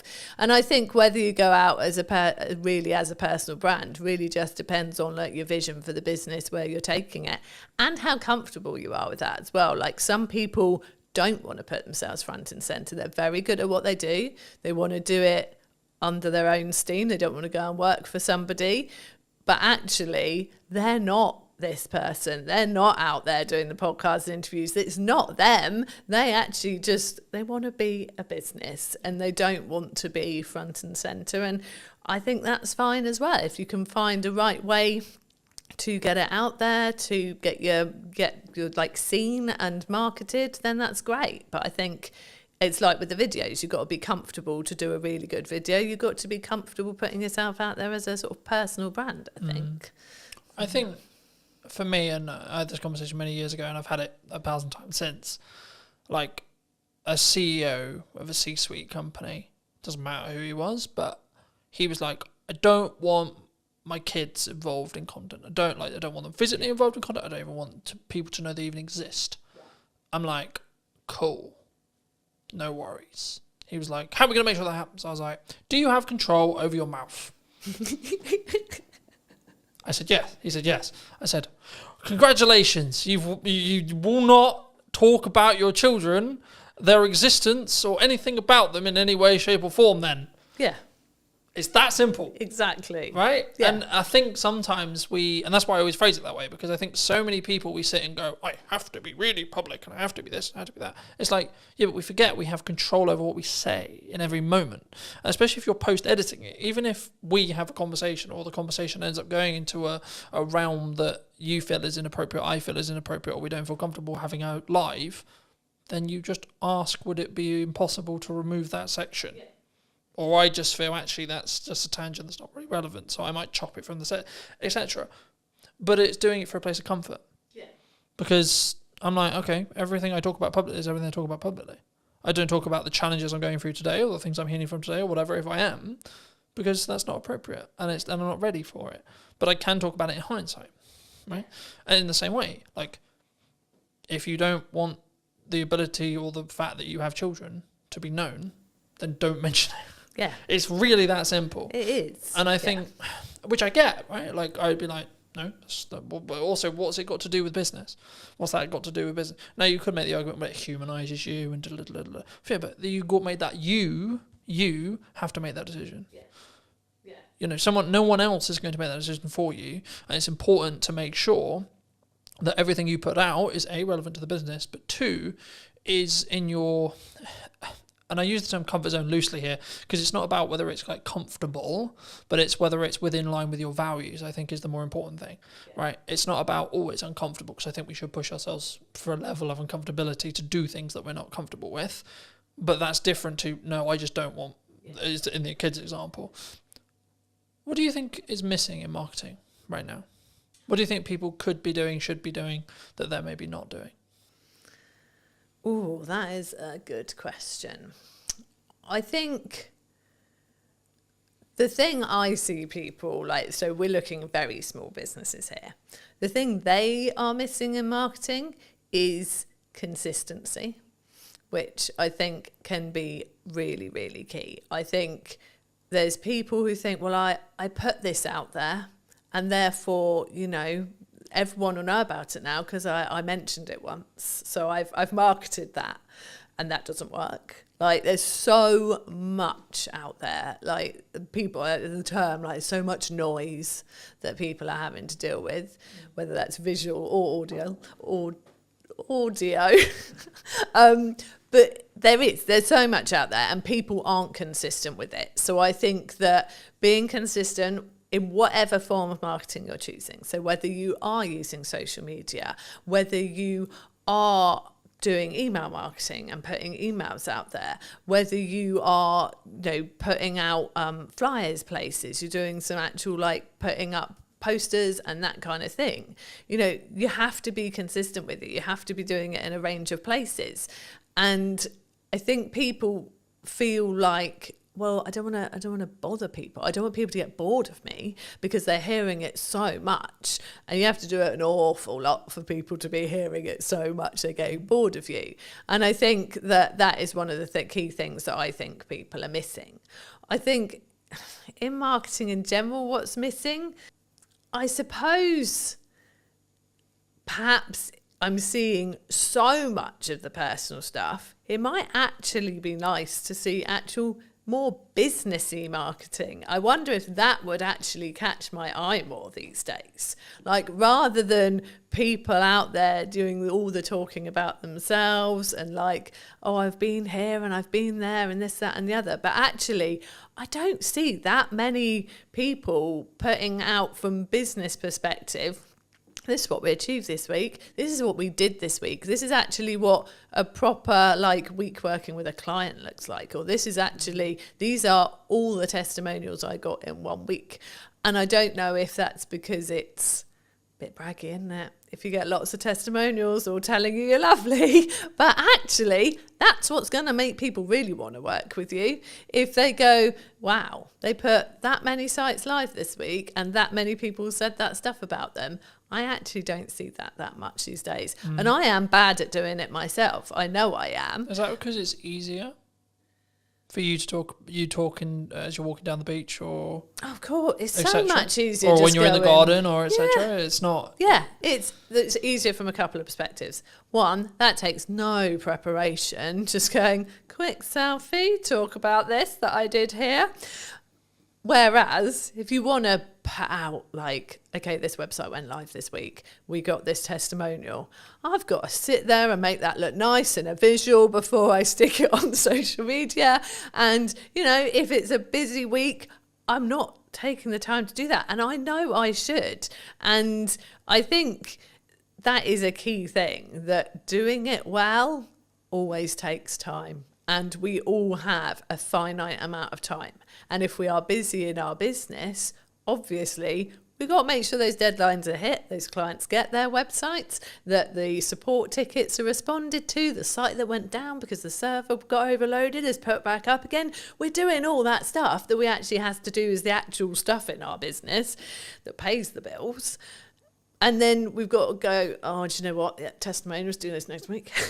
And then, oh, look, next week came and went, still going to do them next week.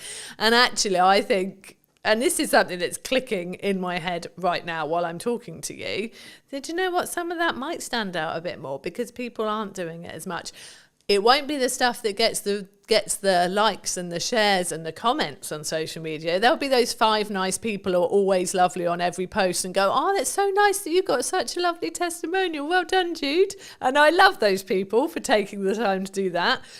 But it won't start the discussion. It won't be those posts that go mad. But actually, they're the posts that when people are scrolling through your posts, that really solidify what it is you actually do, that actually she doesn't just work out in the garage and try and grow vegetables in her garden. She does actually do websites.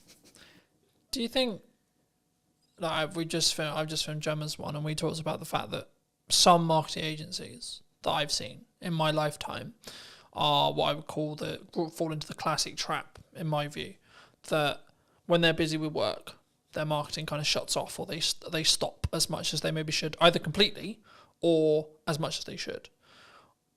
Or then they only turn it back on when they need work again. Yeah. Something that I've always done, for as long as the business has existed, is Brunton Media is the highest paying client, period.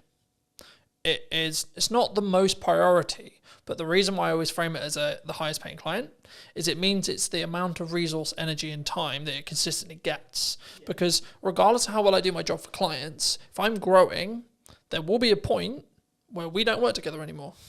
Yeah. And I need a strong pipeline to stay in business. Absolutely. Right? So I need to constantly be going. If you're just looking at project work, I've pivoted the business slightly, so it's retainer-based and project work. But if you're just looking at project work, you need project. And it might feel overwhelming as you're starting to put them in. But then I'm just like, just be honest with your client and say, well, what's your delivery timeline on this? Because if you don't have the availability to film, edit, and produce it, for example, in my case, then don't commit to doing that in the month you can do it. Say, that's a really cool idea. Is it time sensitive right now? Because if not, I can do it in September at the time of filming. This will probably be out in October, but like the same is true. I could do it the following month in November, for example. And I think sometimes with that mindset is why I'm always on top of marketing. Right? And why I'm always constantly looking at my 1% on my marketing, but also then taking the learnings into my client delivery stuff and saying, well, actually, these hooks are working really well for me. Have we thought about doing something similar for you? Is that common? Oh, it's so common. Like, and I think... And if so, how do we fix it? How does a business... Is it just, you just got to work the hours? You just sometimes. Yeah, and you've got to prioritise it. So I think, like you said, people will get a project in and they'll be so desperate to please that client and go, oh yeah, well, I can deliver that in 5 weeks. But to deliver that in 5 weeks, they will no longer rock up to any networking and they will no longer post consistently on social media. And yeah, absolutely, there's no way they're creating any nice social like graphics to put out any testimonials, anything like that. It's all going to go because they've promised the client it'll be delivered in 5 weeks. Where actually, if they said to the client, is 7 weeks all right? Then realistically, they could still fit in their 3 networking meetings in that time. And they could still have prioritised their marketing posts and whatever else they do for their marketing. And the client would probably still have said yes. And let's not forget that actually, clients will probably respect you more if you can't just go like that and deliver a project, because then they go, oh, well, they're busy, they must be good, rather than they can turn that around very quickly, probably haven't got anything else on, is that a concern? So it's definitely, and I think if you have been in the feast and famine cycle of like project, nothing, project, you are more panicked to definitely make sure that you get that client, and then you probably do overpromise, and actually you would have been fine. Because if you start saying we're 7 weeks all right and they go, well, really, can we do 6? Then okay, you can do 6 and maybe one of the networking meetings goes or whatever. But it's just, yeah, I see it a lot. I do see people like, oh, sorry, I'm not going to be coming to the networking meeting this week because I'm so busy, I've got to fit this in before a deadline. And then you're like, well, if the deadline's approaching, like, have you got stuff coming after that? Or would actually have going to this networking meeting being a good idea, because maybe there was someone there thinking about chatting to you this time because they've got to know you a bit. And so, yeah, no, we do see it a lot. And it's one of the things that we're very careful not to do. And it's easier for us, like there's 2 of us running the business. We have freelancers and things when we need as well. And so I am always focused. It's me mainly. Chris does do some of the networking, but I am very much focused. And like for me, it's the school summer holidays now. And like my focus very much is on the children in this time. But I think I was very much... you offered me to do this, and I was like, yeah, I'll make time to do that, because again, that's something, it's very easy to drop the things you don't have to do at this period of time, but then in November when there's not as many new people coming in, it's like, well, do you know what, if I'd have done that and gone to all of this in August, probably wouldn't have had this sort of drier patch now. So yeah, so I'm here, and I've made sure I've prioritized a couple of networking meetings next week, and I make sure it keeps going, and because it has to, because we are small business owners, and that is how we get our business. I think for me it's key, and I've always been in the world of I'm going to bank content for as long as I can, especially I call it my bloodline of my business now, because we met through networking originally, but I since then have pulled back on networking. That's not because networking doesn't work. It's because I found I was trying to do content, do that really well, trying to do ads, trying to do that really well, trying to do client delivery, trying to do that really well, trying to do networking, trying to do that really well. And what I was finding was I was doing all of them unoptimally or badly. Yeah. So I said, right, scrap everything. What do I actually want to spend my hours doing when I'm not working for clients? And then I was like, okay, well, actually, I really love enjoying creating content, having conversations on camera, etc. Cool. Okay, what's the byproduct of that? The byproduct of that is I become better at my craft. I become better as an interviewer, which in turn means when I'm doing interview content for clients, I'm even better. So it's a compounding effect across that board. But also I can then make sure that I'm consistent. So as we're discussing now, it's the middle of the summer holidays, but this won't be out until probably closer to October. And it's like, actually, I can have a really busy, I'm expecting September to be really busy because of the natural progression where you have a month where people are really focused on family and but then they're like, shit, I've actually got business stuff to do. And in September, that's normally what happens. So I'm actually prepping it as a perspective. I probably won't be filming much in regards to podcast my own content in September, but that won't matter because of how much content ahead I am. So then when it comes back round to it, come October, I can then go back to filming, say, 5-6 episodes a month, or maybe 8 episodes a month, and then I'm good till December again, and etc. And I think once you understand that principle, once you can kind of get there with either your blog writing or etc., then you can be in a position where you don't need to worry about consistency. Like, I'm not worried, oh my God, what am I going to post? Then the question becomes, what could I post or what should I post? And it removes all the pressure. Yeah. Do you, like, how consistently should someone be writing a blog on a website then? Let's focus back in on websites. So we say it's really good if you can do it once a month as a minimum. Like, to have that new content going on your website once a month. In that respect? I think, well, I mean, I used to write posts weekly for Ready Steady Websites. People told me that they loved that they did go and read the blog post every week. And I maintained that for a good few years. But that's a lot of content. And I got to the point where I really felt like we were getting busier. And actually, if I had a post once a month, I could still pull bits out of that for social posts throughout the month. So I'm still putting stuff out there, sending people to the website, to a blog post. I could still pull different bits out of it for our newsletter, which is weekly. And Google likes to see something new on your website every month. Like, it just reminds Google that you're there. Something new's gone on there. It's something new for Google to index. And so, yeah, so that's why we say once a month. And that is what I do now, because, yeah, once a week got a lot. And I will like batch. So like you said, like I've said, it's the summer holidays. I don't want to be doing as much during the summer holidays. So I had blog posts and social media posts already at the start of July for July, August, and the first couple of weeks of September. And my email newsletter as well, all scheduled, all ready to go, sorted.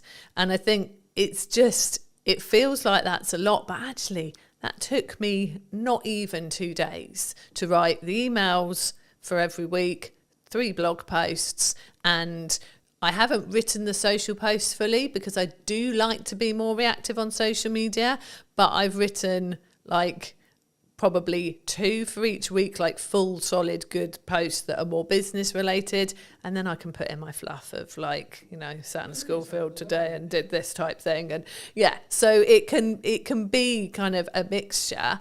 But it doesn't take long to do it, to schedule it. Like you said, like I know you've obviously booked this room today, you're blocking your podcasts, and that's months worth of content. And it's easy to do if you organise your time right to do it. And I think it feels big for people who just aren't used to doing it. And the people who say to me, I'm not building an email list because I don't have anything to say to them. It's like, you've got so much to say. I am one for quite long emails. I talk a lot. I will write a lot as much as I talk. But actually, over the summer, they're shorter and sweeter. I've got a little thing going on of like a website tip a week. It's a short paragraph, but it's something actionable, useful for those people on our email list, relevant to them because they're all there, because they've come to us for some website reason, whether they've got a website with us already and should be reminded to just go and check that everything's still current and up to date and maybe make a tweak, or whether they're planning a new one and thinking of coming to us. Those tips are relevant to both. Happy days, email sorted. It's not hard. I mean, we have blog posts on ideas for your website, for your email newsletter, obviously. Got a blog post and everything pretty much on our website. So, yeah, but I think, once a month is a good one. Is there a pros and cons if you're, let's say, for example, you're in my position where you have a huge amount of video content and that's your feeder? Because I'm throwing around the idea for the new website that is going to be built by the time this episode comes out. There we go. Said it now. It's it got will to have to be out now. Have to happen. I'm throwing around the idea, because it's a time investment and it's also how I come across. I think I come across better on like this video, right? But for me, I'm aware that for AI search and SEO, I need to be writing stuff. Yeah. Now, do I need to be writing stuff? Do I need to hire a copywriter if the business can afford to do so? Or can I potentially leverage automation and or ChatGPT, etc., to write in my style, and or what are the pros and cons for all the above? So I think... Would you say? So for you... And this is a dirtily selfish fucking answer. So for you, as someone who has got video content, that is your content, I'd use that for your website. So I would have, like, whether you want to embed it from YouTube or wherever you're going to have it onto your website. And then I would have... like notes of what's discussed, key points, which there are so many tools that will do that for you, that will draw it out. But I would say that if you're using a tool like that, you need to then go and sense check it, look through it yourself, make sure it does sound like you, tweak it, make it your own. Don't just use it verbatim from the tools that have pulled it out. So from that kind of content where you're repurposing a video and turning it into a vlog essentially on your website with notes, I think that's absolutely fine. If you then wanted actually to do some actual blog posts as well, I personally think I like the approach of giving it a go yourself, so that it is really what you would be saying and like the points you want to make. If you then read it and think, this isn't good enough, this isn't my forte, this isn't like my strength, then I personally would get a copywriter involved to help you. Like, there are people out there who will help you to craft kind of what you've already started, improve it, write it in a way that they know is going to be nice and readable, but also is going to be great for getting some key terms in there that people are going to be searching for what you do. I don't like it when I see blog posts that I can tell have been written by AI, you know, and people have written guest blog posts for me and sent them to me, and I've gone, this is obviously, they've used AI to help them write this. I will then go in and tweak those. I will take out the EM dashes, which, you know, are an actual like staple of punctuation in America, but we tend not to use it over here. So it's quite telling when I get an English person sending me a blog post with a load of them in. So I will tweak those because I don't want them on our website. There are people saying that AI copy doesn't work as well from a search engine point of view, that like it's penalised. I don't know how truthful that is. It's hard to tell really, because, you know, we're still relatively in the early days of it being put on websites and things. The problem is that if you go, AI wrote me a blog post on this, if someone else is putting exactly the same request to ChatGPT as well, they could have they won't be exactly the same, because we know that ChatGPT will learn from the conversations you've previously had and will have it sort of tailored to you, but there'll be some of the same stuff in there, and I want to feel like what's on our website is genuinely unique and different. Someone's going to come and read something on our website and they're not going to go and read virtually exactly the same on someone else's. Obviously, people are giving similar tips to us. Like, none of what we are saying on our Ready Steady website's blog is rocket science. It's tips around your website. You know, there are many people out there doing that, and a lot of us will be preaching the same best practice. But I write all our blog posts that are not guest blog posts, and I very much do it as me. And I know there's a copywriter I know well who says, you can always, it's me. He says, from your emails to your blog to your LinkedIn posts, it's so you. And I think that's important, personally. So I wouldn't, apart from, like I said, drawing out some show notes from a podcast, yeah, use a tool to help you do that. It'd be silly to sit there listening to the whole thing, making notes. That's ridiculous. But if you're going for something that is sort of separate content in its own right, I still would prefer it that people really put themselves into it than the robots. Is there a world where you can do both? Yeah, I mean, there is. I mean, I know that I've got a lot of business friends who like are dyslexic, and for them, like even sitting there and trying to start something is hard. Like I said, it's good to start from your own point of view and get someone to help you with it. So yeah, using it as a tool to kick you off, I think is all right. Again, as long as it is very much, then it becomes yours. I think I really don't like the idea of creativity being lost. And I don't like the idea of people getting lazy from a creative point of view.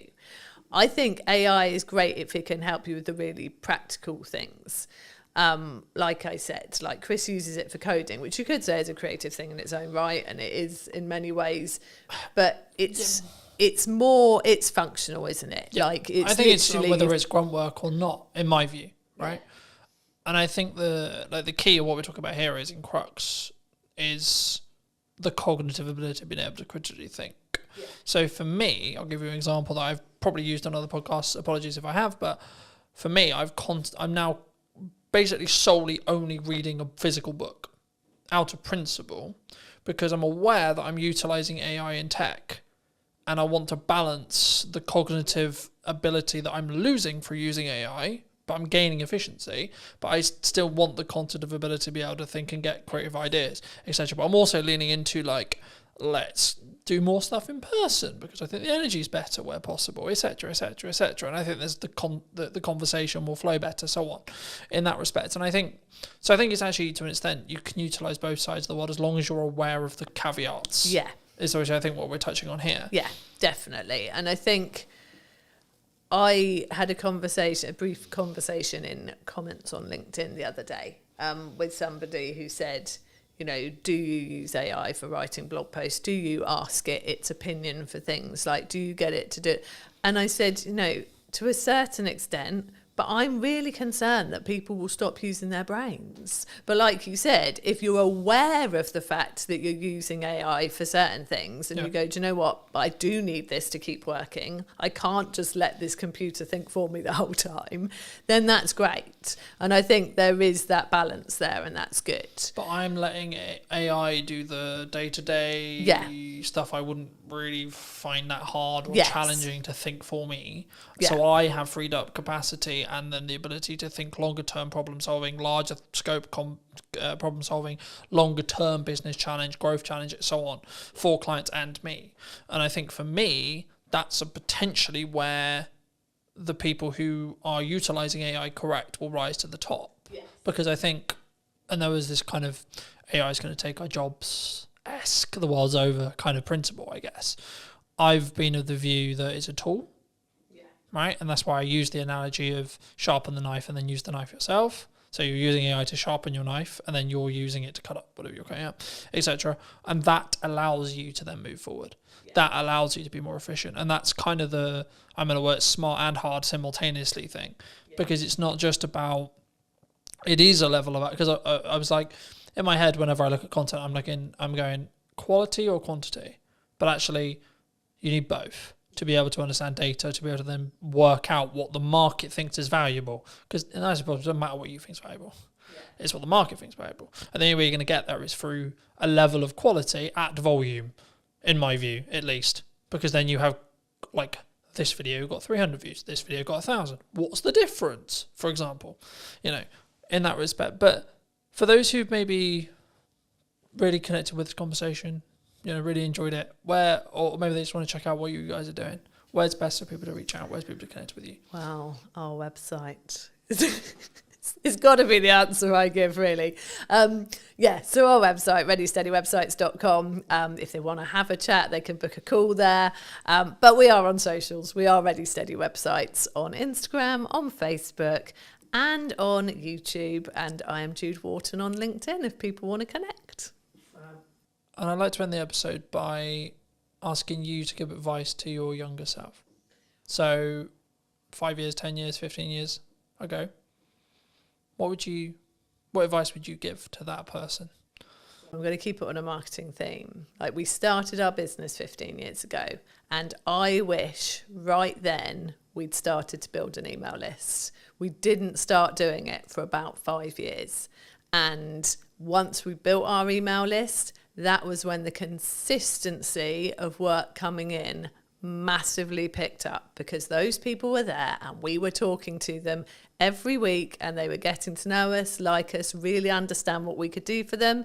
And then they started coming to us consistently. So yeah, absolutely, I'd have built an email list much sooner. So that's my marketing, if I could go back and tell myself. Yeah, thank you so much for coming on. Thank you so much for the time. And if you did enjoy this video and would like to see more like it, then I'll be back next week with a brand new interview talking about all things marketing, what you can be doing and where and what we're potentially missing as well, which I think is a really important part of what I'm doing here. So thank you ever so much for coming back and joining me once again. And if you would love to hear what you think in the comment section down below, and I'll see you very